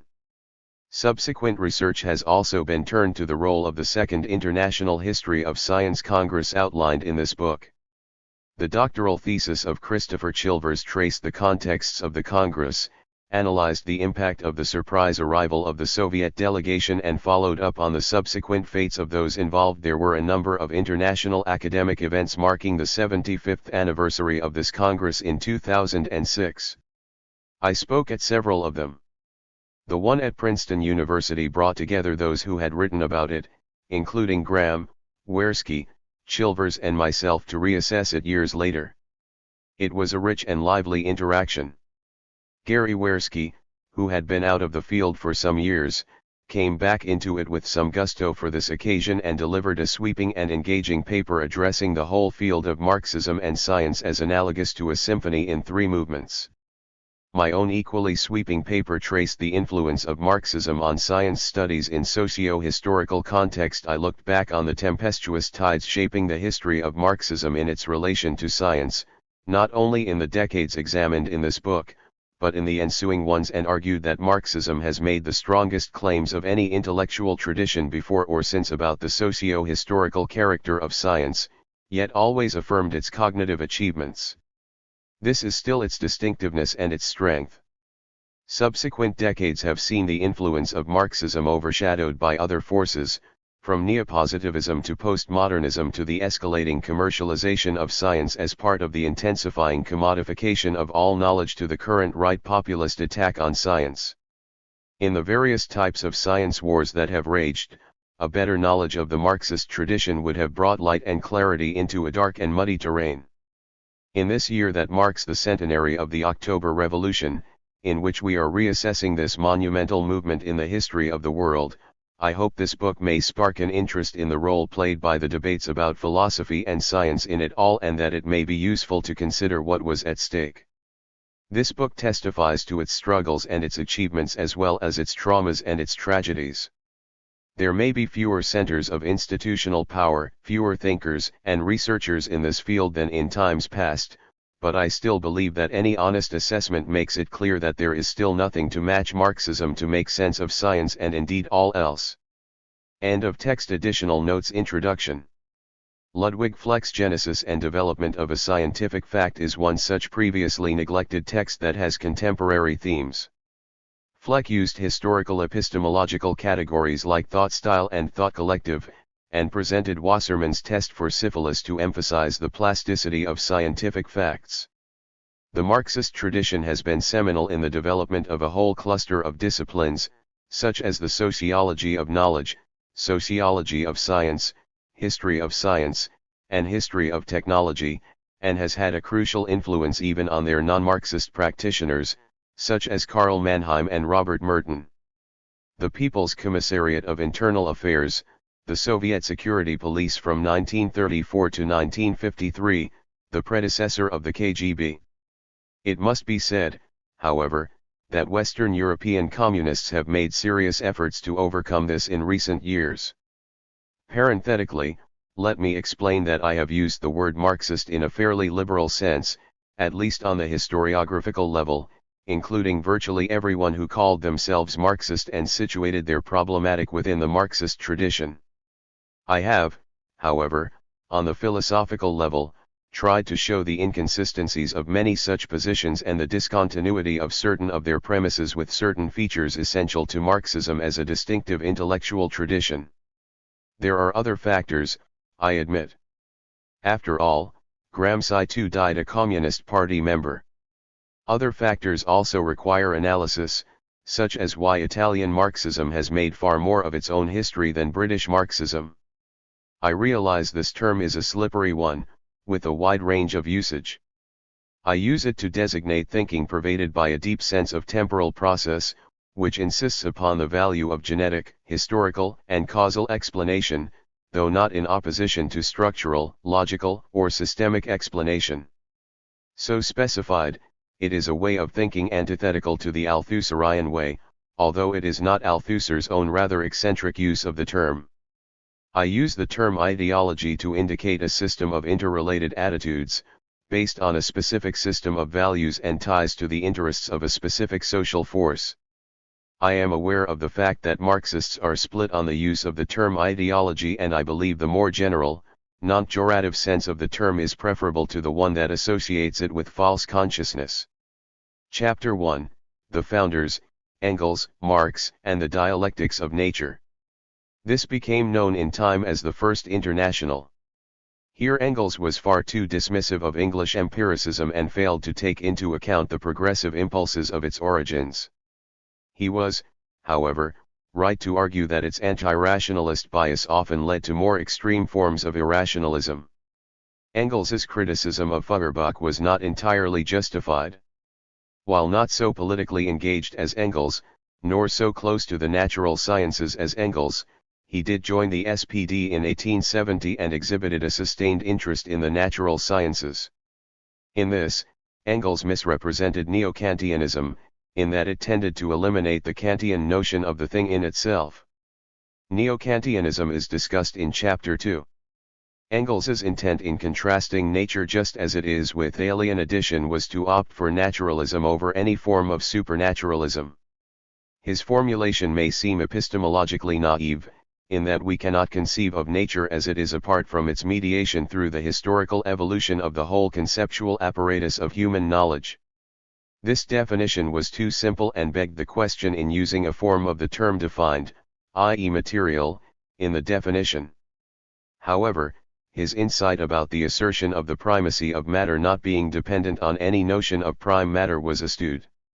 Not that all have done so uncritically.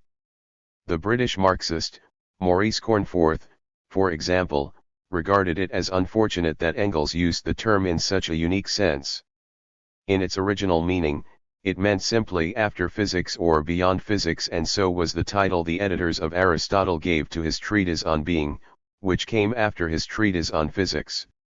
In his opinion, there was no real basis for the use of the word metaphysics to denote the antithesis of dialectics. Despite his reservations, Cornforth concluded that the use of the term in this way had become so entrenched in the discussion of dialectics that there was no ready alternative. Nina Helena has broken with this convention, using metaphysics in the broadest sense as a theory of being. Some non-Marxist philosophers have used the term metaphysics in a pejorative sense. Example, in the modern period both positivists and existentialists have denounced metaphysics in favor of a return to concrete experience. However, recently there has been a reappraisal of metaphysics, with many, even in the Anglo-American tradition, reaffirming continuity with the metaphysics of the ancients, while denying that it can proceed by the deductive method, and affirming that it must be grounded in the concrete situation. The term metaphysics is coming to be used as world hypotheses based on root metaphors or as a general view of the scope of human knowledge. For an indication of the terms of this discussion, cf. Kenish and Lazarowitz, Metaphysics, Readings and Reappraisals, Englewood Clips, N.J., 1966, D.F.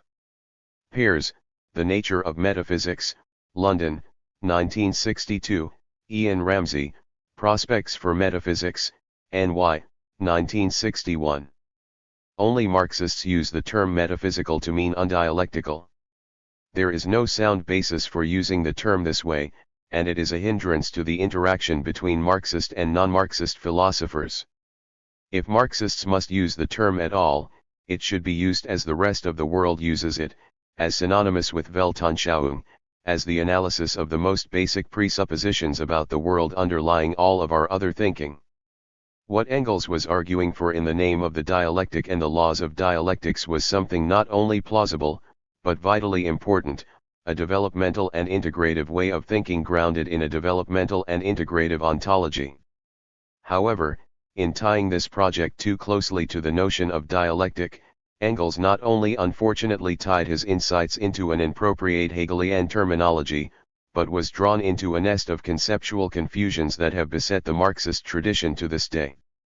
The Hegelian terminology of quantity, quality, contradiction, and negation has obscured the explanation of such processes as evolution and revolution, emergence of novelty, tension, reciprocal interaction, internally generated motion, transformation, and synthesis.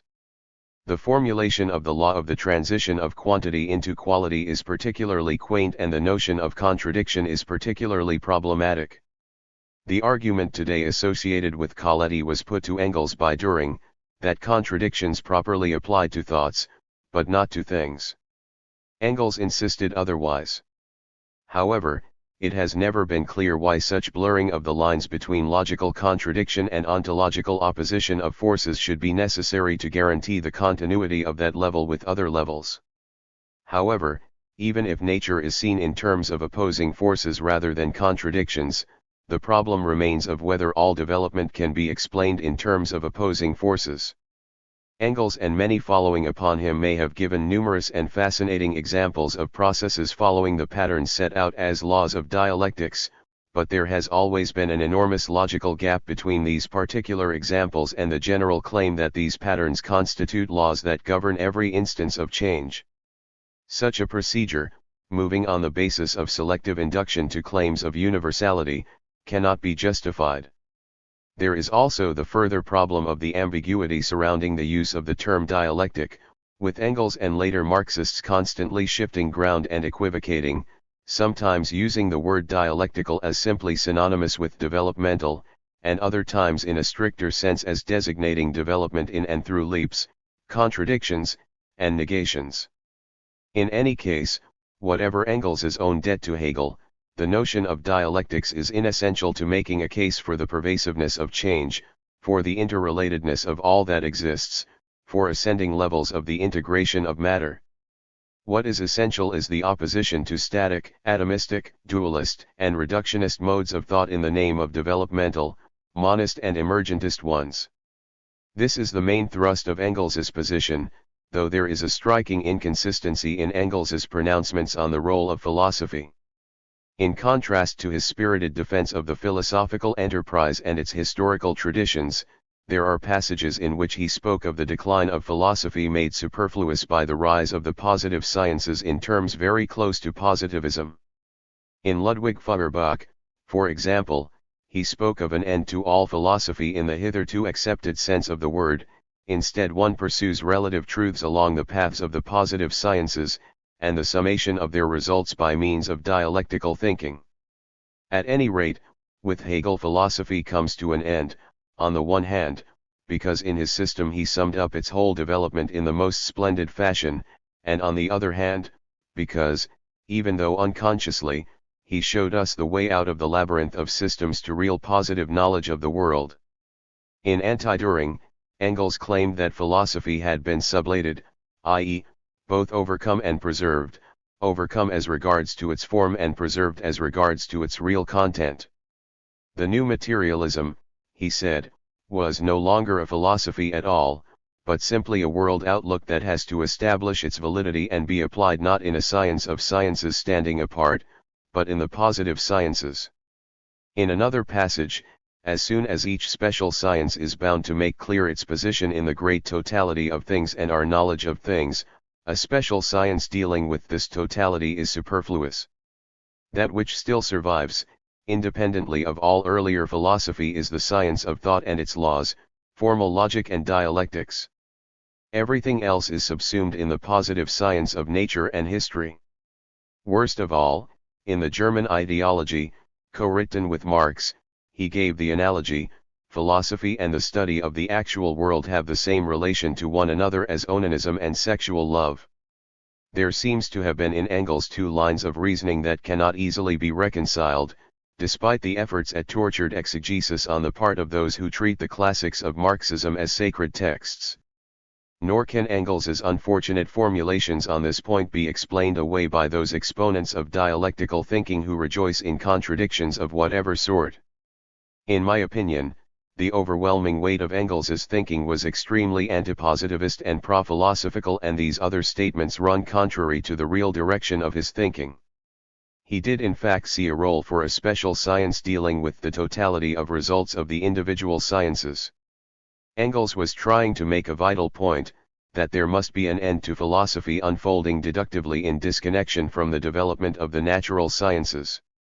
This must, of course, be read as an expression of faith, of imaginative vision, and not as a matter of scientific prediction, of deterministic necessity, despite Engels getting carried away with such terms as certainty, iron necessity, must, and will.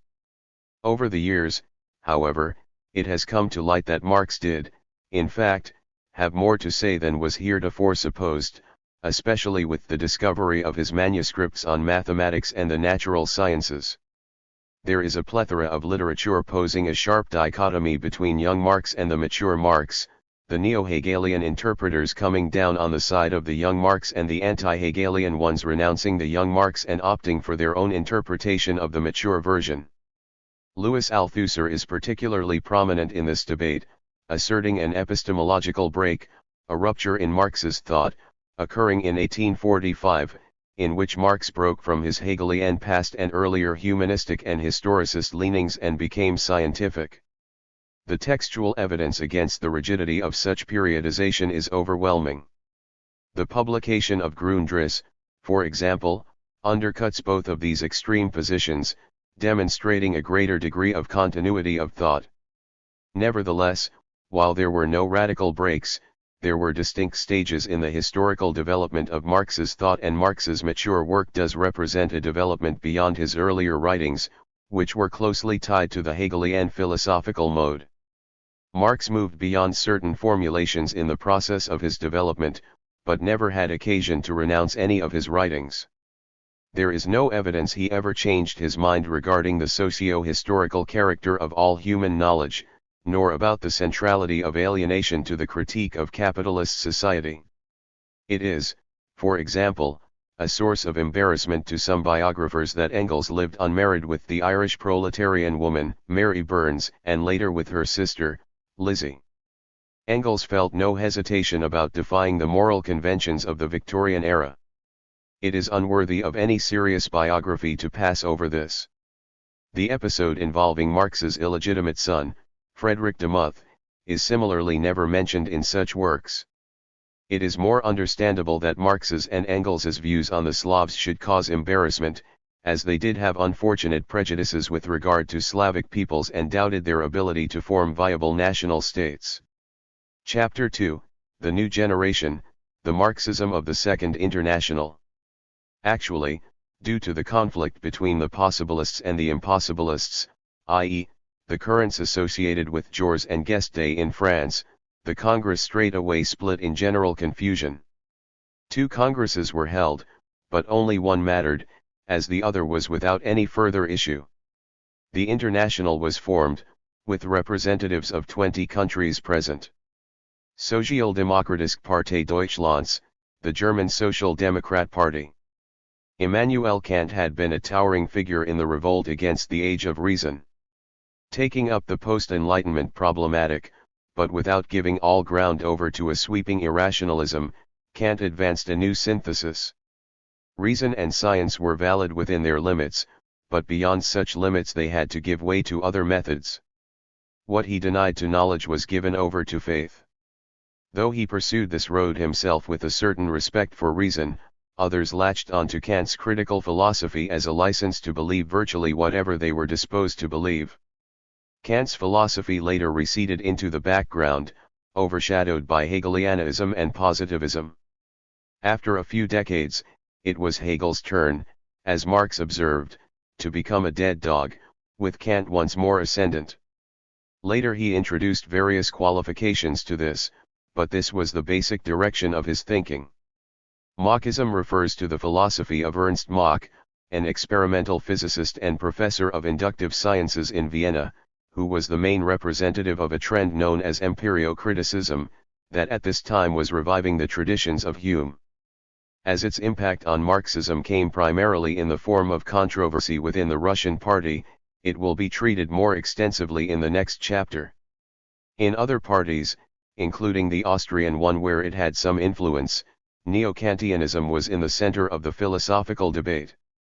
The term was coined, during this period, by the American socialist Louis Boudin, who maintained an association with this group of thinkers over many years. The PPS was the Polish Socialist Party, which could only be considered Marxist in the loosest sense. The SDKPL, the Social Democratic Party of the Kingdom of Poland and Lithuania, co-founded by Rosa Luxemburg, professed its adherence to Marxist orthodoxy. Among all the trends of the Second International, this strand in Russian Marxism was most influential in giving rise to a new line of development.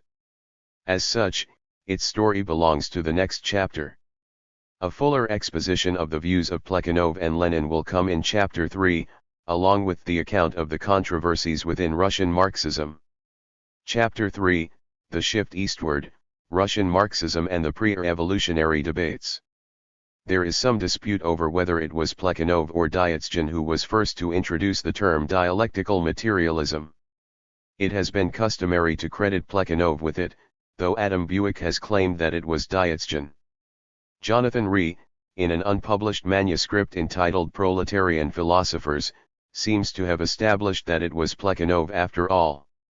Whatever the facts are, it was Plekhanov who brought the term into general use in the movement as the designation of the Marxist position in philosophy.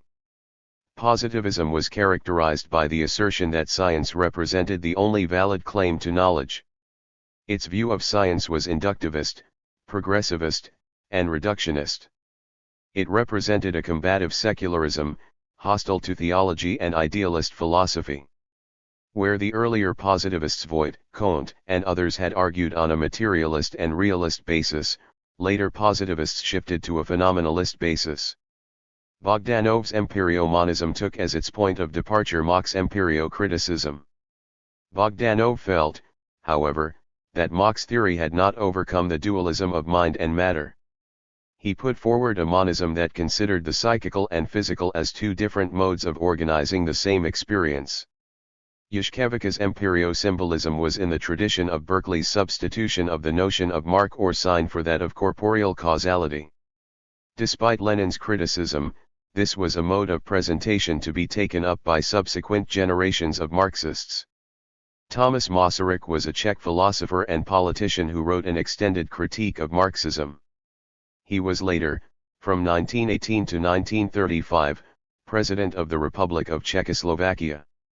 He was a serious thinker, who deserved better than Plekhanov's flippant exposition and critique of his views. Lenin referred to his opponents as wretched eclectics, pettifoggers, fleacrackers and buffoons of bourgeois science.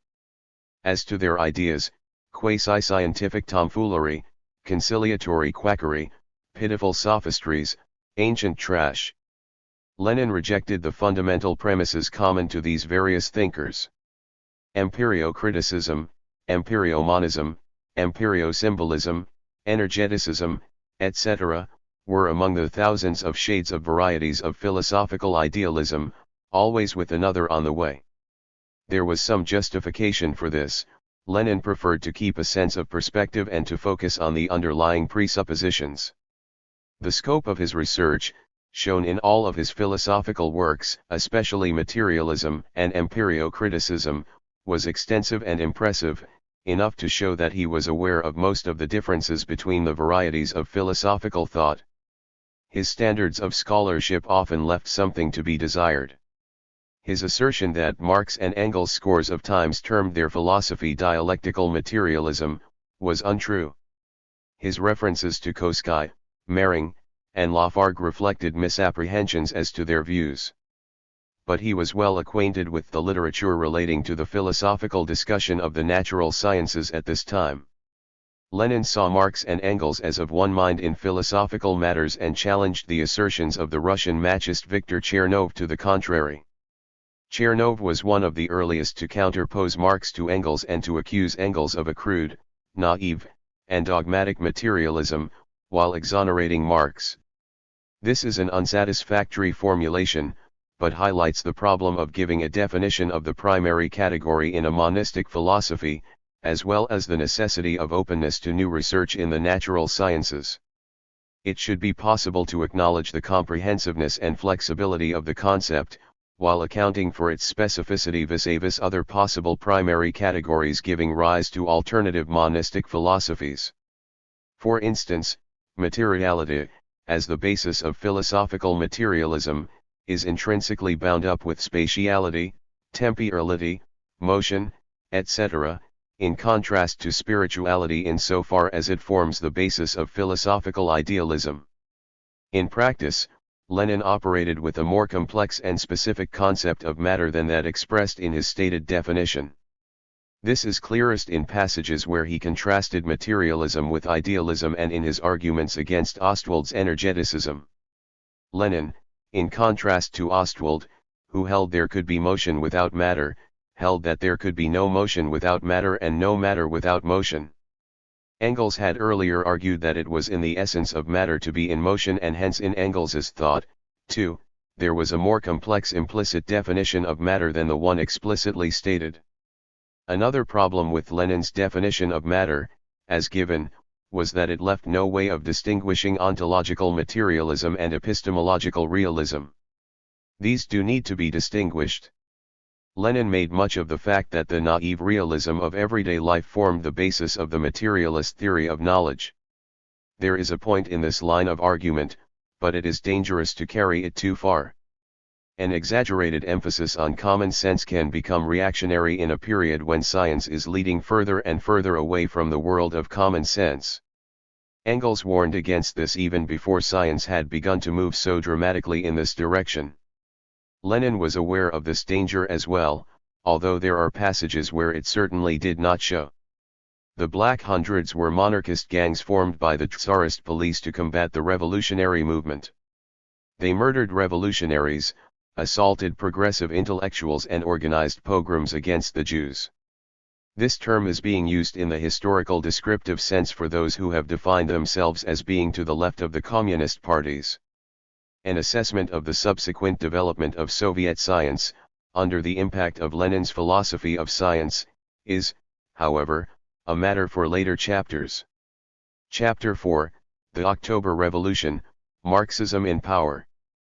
Proletkult was a movement for proletarian culture. A section on its ideas and its fate follows.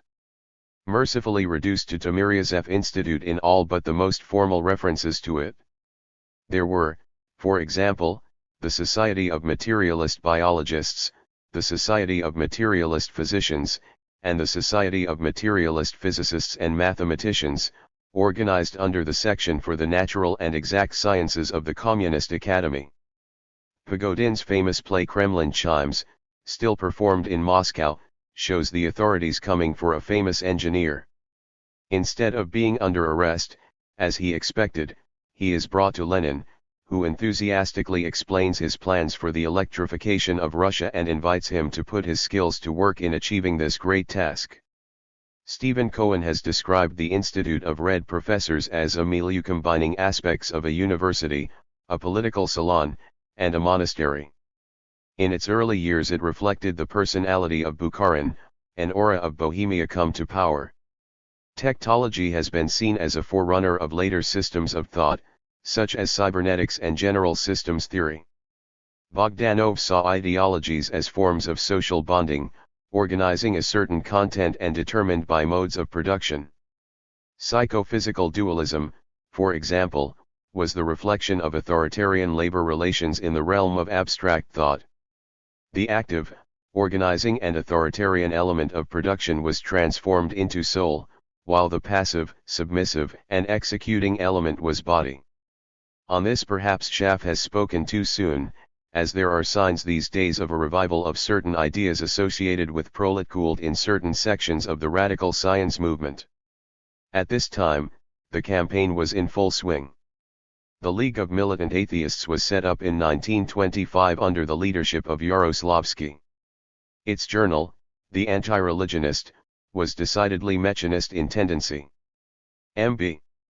Maidan, a student of Deborin's at the Institute of Red Professors and soon to become famous as Deborin's main opponent, told me that at this time they all thought Deborin to be Engels's heir on earth. The Deborinite drafting committee, however, eliminated from the latter the implied criticism of themselves in his thesis concerning philosophers underrating positive knowledge. In 1927, the number was raised from 45 to 70. In 1928, it was raised again from 70 to 85. When the elections took place in 1929, there were 42 new academicians to be elected. Among the new academicians elected at this time were Bukharin, Deborin, Ryazanov, Mitkovic, Pokrovsky, Pryashnikov and N.I. Vavilov. For a detailed account of events relating to the Academy of Sciences at this time, see Lauren Graham, the Soviet Academy of Sciences and the Communist Party. In a long interview with M.B. Maidan devoted to a discussion of the events of this time, Meidan claimed that Deborin and the others were obstructing the younger philosophers in their work and they were finding their situation intolerable. A variation on this theme is taken up in S. Taliagambe, Scientia, Filosofia, Politica in Union Sovietica 1924-1939, which interprets the implications differently from Graham. Ludovico Guilleminot reviewed the work, A New Interpretation of the Cultural Conflict in Post-Revolutionary Russia in Scientia. Taliagambe describes Mechanists as reducing historical materialism to a general conception that tightly bound the progress of the superstructures to the development of the productive forces and as tending to resolve all historical explanation on the basis of unidirectional causation. He characterizes the dialecticians as emphasizing the relative autonomy of the superstructures and the specificity of their manifestations. The dialecticians, he contends, were guided by a greater respect for the autonomy of scientific research and a more genetic conception of knowledge. He contrasts the intellectual pluralism of the 1920s with the ideological pragmatism of the 1930s that brought the sphere of culture to bear upon the forced march being imposed upon the development of industrialization and collectivization of agriculture. Disagreeing with those who take Marxist philosophy to task for the distortion of Soviet science, Taliagambe argues that it is not philosophy, but the philosophical vacuum produced by Stalinist pragmatism that is to blame for the violence inflicted on science. Taliagambe openly defends the dialecticians. He denies any accord between the Stalinist conception of science and the philosophy of dialectical materialism, but affirms a strong connection between Stalinist pragmatism and both Bogdanovian subjectivism and mechanistic materialism. This point was made to me on several occasions. Nevertheless, the inhibiting factors against forthright discussion among communists, which I have discussed elsewhere, are operative here and continue to prevent them from fully coming to terms with their history. To reinforce the point, there were, between 1928 and 1931, a series of public political trials, opening in 1928 with the Shukti affair, involving mining engineers accused of wrecking. In 1929, there was a trial of Ukrainian nationalists charged with forming a secret alliance with Poland. In 1930 came trials of the Toiling Peasant Party, on charges of sabotage and espionage in the food supply system, and of the Industrial Party, of technical specialists accused of wrecking, subversion, espionage, and sabotage in industry. In 1931, there was the trial of the Union Bureau of the Central Committee of the Menshevik Party for wrecking within the system of economic planning. One lesson that was supposed to be taken from all this, as the prosecutor V. Jashinsky made clear at the Shukti trial, was that the bourgeois specialists were no longer to be trusted. He elaborated on these ideas on a number of other occasions. In an interview with John Somerville in 1937, he remarked that it was a false conception of the relation of theory and practice that led him to misconceive the relation between Lenin and Plekhanov. In 1961, he published a collection of his old articles with a new foreword analyzing what he saw as the errors in his early work. The circumstances surrounding this case were somewhat complex. In the trial of the Union Bureau of the Central Committee of the Menshevik Party, I.I. Rubin, a research worker at Ryazanov's institute, testified against Ryazanov. Rubin's sister later testified that her brother had been forced to give false testimony against him and Ryazanov regarding Menshevik documents being kept at the institute. It seems clear that Stalin had a strong antipathy to Ryazanov. It was organized by the International Academy of the History of Science and held from June 29 to July 3. A special Saturday session was added to accommodate the Soviet delegation. The first Congress, in Paris, was in 1929. The term was not invented by Louis Althusser. In fact, it was used by Marx. L.S. Vygotsky was a particularly important thinker.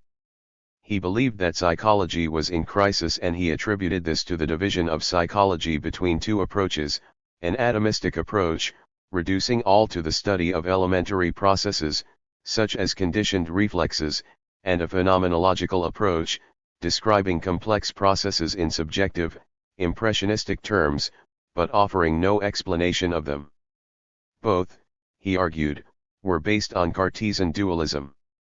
Opposing this dichotomy of mind and body, he proposed a psychological monism. He also stressed a materialist explanation of higher mental processes and the necessity of understanding such processes as the product of both biological development and socio-historical evolution. Genetics was in its formative stages as a science in the early 20th century and was based on the experiments of scientists including Gregor Mendel, August Weismann, and Th. Morgan. It located the transmission of heredity in the gene's particulate, material, self-reproducing, intracellular units. Mutations occurred spontaneously by random selection. It thus accounted for both the relative stability and the variability of species. Lamarckism came to stand for the belief that the evolution of species occurred as the result of many individuals simultaneously adapting to common environmental stimuli.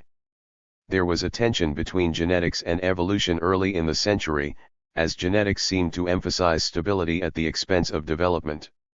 However, as the science developed and as the process of mutation became clearer, its explanatory power broadened. Kammerer accepted the post.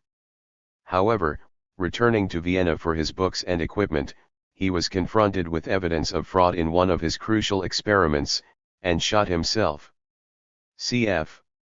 Arthur Koestler's biography of Kammerer, The Case of the Midwife Toad. In an article entitled Science and Values, the Eugenics Movement in Germany and Russia in the 1920s, Graham shows that there were in the 1920s Marxist eugenists and Marxist Lamarckists, as well as anti-Marxists among both groups. A decade later, eugenic theories were linked to conservative political views and Lamarckist theories were linked to left-wing political views. Interestingly, Lysenko was never a member of the Communist Party. Vavilov was posthumously rehabilitated by the USSR Supreme Court in 1955, before the 20th Congress of the CPSU. Lysenkoism peaked in 1948, with the official endorsement of Lysenko's views and repression of geneticists. Within a few years, the struggle resumed again. It was a protracted episode in Soviet history, with complex political, scientific, and philosophical issues coming into play. The most notable accounts are, David Jorovsky, The Lysenko Affair, Jaris Medvedev, The Rise and Fall of T.D. Lysenko, Lauren Graham, Genetics, in Science and Philosophy in the Soviet Union, Dominique Lecourt, Proletarian Science. The Case of Lysenko, Richard Lewontin and Richard Levins, The Problem of Lysenkoism, in the Radicalization of Science and Bob Young, Getting Started on Lysenkoism, Radical Science Journal 6/7. My view is that Lysenkoism cannot be understood simply as a story of personal opportunism and political terror, nor as a cautionary tale against the dangers of bureaucratic interference in intellectual life or of ideological distortion of science. These are elements of an analysis, but it is vital to see the emergence of Lysenkoism as no historical accident, as no imposition of alien elements upon science.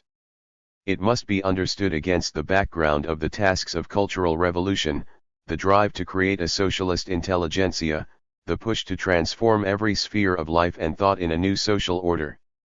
Such tasks naturally involved struggling with such issues as the ideological character of science, hereditarian versus environmentalism, determinism versus voluntarism, the relationship of philosophy to biology, the relationship of biology to agronomy, and so on. The proper procedures for coming to terms with such complex issues were short-circuited by grasping for easy slogans and simplistic solutions and imposing them by administrative fiat. It was a tragedy parallel to other tragedies in Soviet life at this time, rooted in the tensions between the monumentally advanced tasks undertaken in Soviet political life and the persisting cultural underdevelopment of Soviet society, and this in conditions of hostile encirclement. The sorts of conclusions to be drawn are, that there are no shortcuts in dealing with such intricate issues, that a certain cultural level is required to deal with them competently. The sorts of conclusions not to be drawn are, that science must be kept free from philosophy and from politics, that science is in essence non-ideological and that ideology is necessarily antithetical to science. One Soviet philosopher, prominent during the period, remarked that it functioned as a collection of military rules. At the All-Union Conference of Historians in December 1962, it was announced that a re-examination of the materials relating to the Moscow trials had proven that the accusations were false. Pospelov, a Central Committee member, stated unequivocally that Bukharin was no terrorist or spy. However, the verdicts have not been formally annulled. There is at the present time an international campaign for the rehabilitation of Bukharin.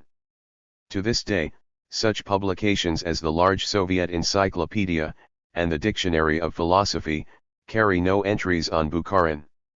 I once inquired about why there was no entry on Bukharin in the Dictionary of Philosophy at a meeting with Soviet philosophers at the Institute of Philosophy in Moscow. The reply was, he has not been rehabilitated. Not until the 20th Party Congress was it revealed that Kirov, and not Stalin, had been elected General Secretary at the 17th Party Congress. Before the end of the decade, not only Kirov, but the majority of delegates to that Congress had paid with their lives. Maidan told me that, although there were repressions, they were not along philosophical lines, but with philosophy tied so directly to politics, this point loses much of its force. Y.P. Sitkovsky, a contemporary of Maidan's at the Institute of Red Professors, told me of an incident in which Maidan, when in Stalin's study and upon noticing on his desk books written by Razumovsky and Raltsevich, remarked on the fact that both writers were in prison. Stalin is said to have drily replied, "Well, it is not because of their philosophy." Sitkovsky was himself a victim. A member of the editorial board of Podznamenem Marxism, and orthodox both in philosophical and political terms, he was arrested and sent to a labor camp, because of an editorial mistake made in the production of the journal. He was subsequently released. In those days, the smallest miscalculation by a technician or the slightest misprint in a publication could result in arrests. Chapter 5, The Comintern Period, The Dialectics of Nature Debate. Independent Social Democratic Party of Germany. In his Memoirs of a Revolutionary, Victor Serge conveys the atmosphere in the Comintern in those days and of what its activists, particularly in Central Europe, felt about what it meant to be a communist. Events continued to overwhelm us. Even where they took place at a distance, I find it hard to separate them from my personal memories. All we lived for was activity integrated into history, we were interchangeable. None of us had, in the bourgeois sense of the word, any personal existence. We changed our names, our posting, and our work at the party's need. We were not interested in making money, or following a career, or producing a literary heritage, or leaving a name behind us. We were interested solely in the difficult business of reaching socialism. Another factor was the tendency to workerism in the labor movement, leading to periodic outbursts of anti-intellectualism and bullying proletarian chauvinism, typified by Clydeside Revetter in Sunday Worker. Fortunately, there has always been a countervailing tendency in the movement, displayed by a correspondent who protested that this workerism amounted to acquiescence in the cultural disinheritance which the bourgeoisie had imposed on the working class. Russell denied that there was any necessary connection between philosophy and politics, insisting that the mixture damages both philosophy and politics. He argued that there was no logical connection between philosophical materialism and historical materialism. This culture tended to a maximalist approach and had affinities with the impossibilist trend in France and the proletkult movement in Russia. The journal was closed down by order of the Comintern executive in 1921. Council communism was an anti-parliamentarian and anti-trade unionist movement, advocating direct workers' control and denouncing the socialist and communist parties as counter-revolutionary. I argued in Chapter 1 that the pronouncements of Marx and Engels on the end of philosophy ran counter to the basic thrust of their thinking on the status of philosophy. Actually, it was the second Russian edition of the book. An earlier translation, published by Naga without commentary, had appeared in 1924. Soon, however, the October of the Spirit Publishing House in Moscow came out with another edition, accompanied by Bammel's commentary. This called into question how many of them had actually read the book. Actually, Lukács was not at this time a professor. Korsch was professor of law at the University of Jena. The fall of Fischer and Maslow in Germany coincided with the fall of Zinoviev and Kamenev in the Soviet Union. After Zinoviev was expelled from the Politburo of the Russian Party, he was also removed from his post as president of the Comintern. In October 1926, Bukharin succeeded to the post. It might not have been a fair criticism of Lenin, but with regard to later Leninists, his remarks proved very prophetic indeed. In The Young Lukács and the Origins of Western Marxism, Andrew Anato and Paul Brains rather colorfully refer to Lukács-Lenin as a virtual zeitgeist in a sealed train and argue that it amounted to an implicit critique of the official Leninist Lenin. Blum was Lukács' pseudonym within the party. Serge in his Memoirs of a Revolutionary ascribes this conversation to Vienna in or about 1926. Michael Lowy, however, on the basis of textual and historical evidence convincingly argues that it must have been in Moscow in 1929. Professor Boris Kuznetsov, a Soviet philosopher and historian of science, famous for his writings on the theme of non-classical science, recalls an exchange with Lukács at the Communist Academy during Lukács's years in the Soviet Union, in which he argued that Lukács had not grasped the concept of non-classical science and was trying to pour new wine into old wineskins. In time he would learn what it was like to be an enemy and would undergo considerable transformation in his way of linking politics to science and philosophy. One of the saddest comments about Gramsci has been made by Eric Hobsbawm, that Gramsci was saved from Stalin by Mussolini. Others have made the point that Gramsci was saved to the communist movement only by his imprisonment. Had he gone into exile, he could have been an outcast of the Comintern. If he had gone into exile in Moscow, he could have met his death there. In an article on Gramsci and Marxism, Victor Kiernan makes the point that Gramsci could not know whether anything would come of his prison toil, a world of ideas hung by a thread, like Catulus's poems surviving for centuries in a single copy in a monastic vault. This would seem to concur, at least to some extent, with Lukács's own later judgment. In the 1971 New Left Review interview devoted to his life and work, he remarked that in the 1920s, he, Korsch, and Gramsci tried to come to grips with the problems facing Marxism at the time, but we all went wrong, though Gramsci, he said, was perhaps the best of them.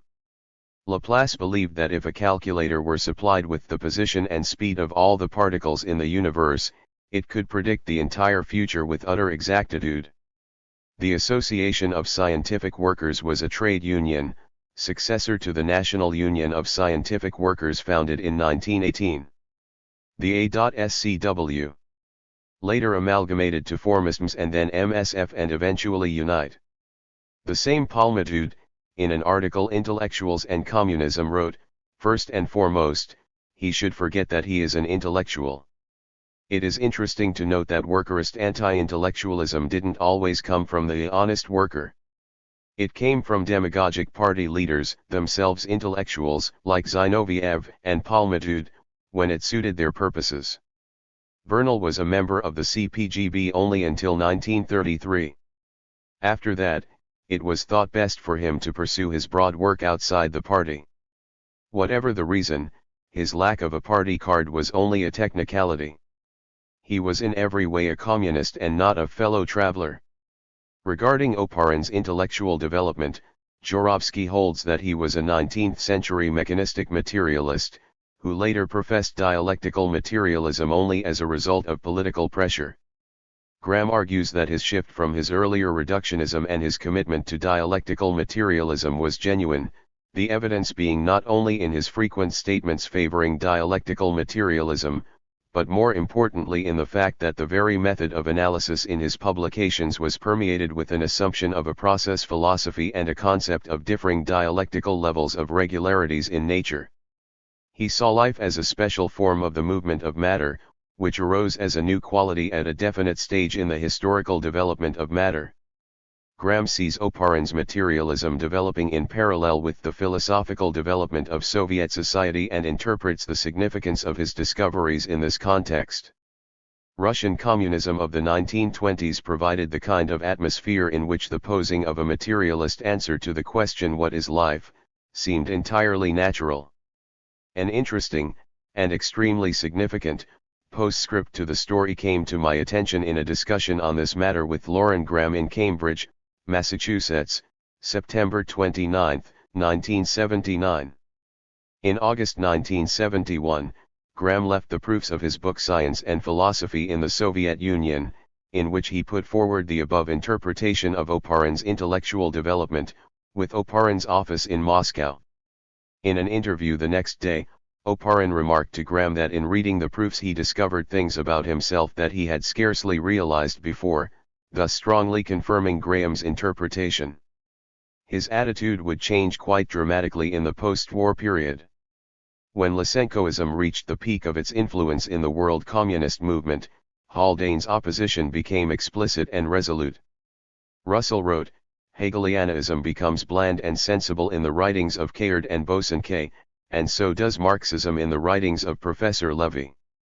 The English, when they have been aware of the existence of the Germans, have, either, treated them with contempt, or they have edited them and Baudelarized them until their system seemed compatible with common sense." There was an ensuing polemic between Levy and Russell in subsequent issues. Caudwell, however, had a somewhat more complex position than the rest, neither in favor of an objectivist dialectics of nature, nor on the side of the usual arguments against it.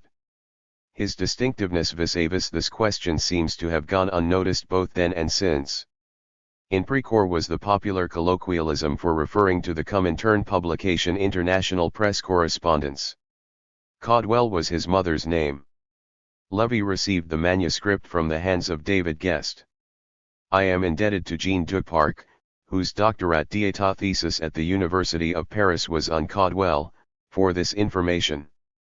Determinism, as it emerged at the end of the crisis in physics, is the more general category.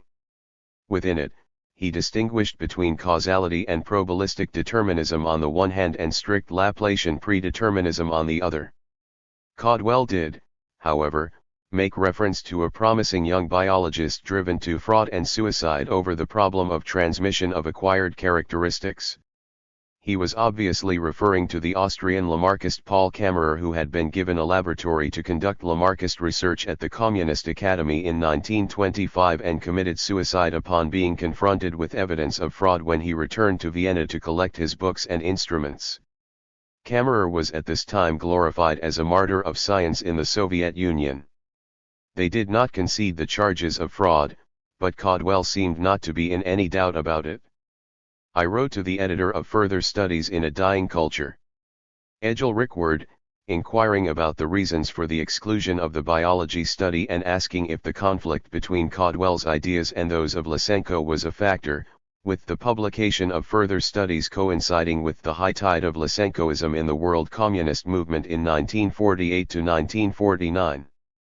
Rickword replied that the essay was quite long and that it had been decided that further studies should not exceed studies in length. He added that a third series had been envisaged, but gave no explanation of why it never appeared. Caudwell's analysis included various types of outsiders to the bourgeois worldview, including members of oppressed races and nationalities. His sensitivity to the experience of women as aliens within the bourgeois worldview was extraordinary. He showed how the dominant worldview was based on the male experience of life and how the first stages of rebellion took the form of demanding women's rights in male terms and in a male world. He traced the stages of development of women's consciousness as at first partial, inchoate, and non-cognitive, as a result of exclusion from control of the economy and the cognitive apparatus of society. He believed that a fusion of male and female experience would occur in the course of the revolutionary process, resulting in the transformation of both in a new and higher synthesis. Caudwell had read Marx, Engels, Lenin, Plekhanov, Stalin, Bukharin, Deborin, Jackson, Levy, Bernal, Needham, Haldane, and probably much else besides. His friend Paul Beard told me he knew exactly how heretical he was. Elizabeth Beard told me that, when Sprigg spoke of Marxism, he used to say that some of it was outmoded. She stressed quite emphatically that no one could tell him what to think. His comrade from Popular Days, Nick Cox, spoke of discussions into the night about all the world in which Sprigg would often take a highly innovative approach. He was always cogent and avoided jargon, cliché, and shortcuts. On occasion he expressed hard-hitting differences of opinion with other comrades. Since writing this, Stuart McIntyre's book A Proletarian Science has appeared. It is a well-researched account and extremely fair assessment, both critical and sympathetic, of British Marxism in the period between 1917 and 1933. Among the communists was Richard Zarga, fated to become one of history's famous spies. Head of a Soviet spy ring in Japan, he was executed by the Japanese during the war. See the introduction for an analysis of the relation between Marxism and pragmatism with regard to the philosophy of science. Among those expelled was Ivan Supek, a physicist who had studied under Heisenberg and supported the Copenhagen interpretation of quantum mechanics. In April 1981 in Dubrovnik, Professor Supek gave me an account of the 1938 to 1940 debate and its aftermath. Expulsion for him entailed repeated attacks from the party and attempts to isolate him within the partisan movement during the Nazi occupation. After liberation, the ideological conflict continued and the revisionists were again condemned. At the First Congress of Croatian Cultural Workers in 1944, when Supek delivered a report on science, he was branded as anti-Marxist and counter-revolutionary by the communists. Western European communists, however, have in recent years done much to break through the syndrome. Lukács's own arrest in 1941, during the period of the Nazi-Soviet Pact, may have been connected to the emphasis he had always put on the struggle against fascism. Michael Lowy provides evidence for this explanation. A political autobiography covering the period to April 1941 in the Lukács archives in Budapest, probably written on the order of the NKVD as the basis for his interrogation, made no mention of the struggle against fascism, which he had previously insisted to be central to his political commitment.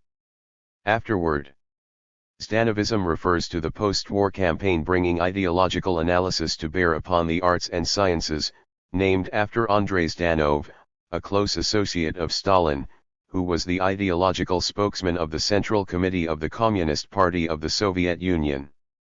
I once got drawn into a Kafkaesque dispute with a Soviet editor in Prague, Ivan Frolov, which resulted in a text published in my name, which bore almost no resemblance to anything I had written, even expressing views contrary to my own in several places.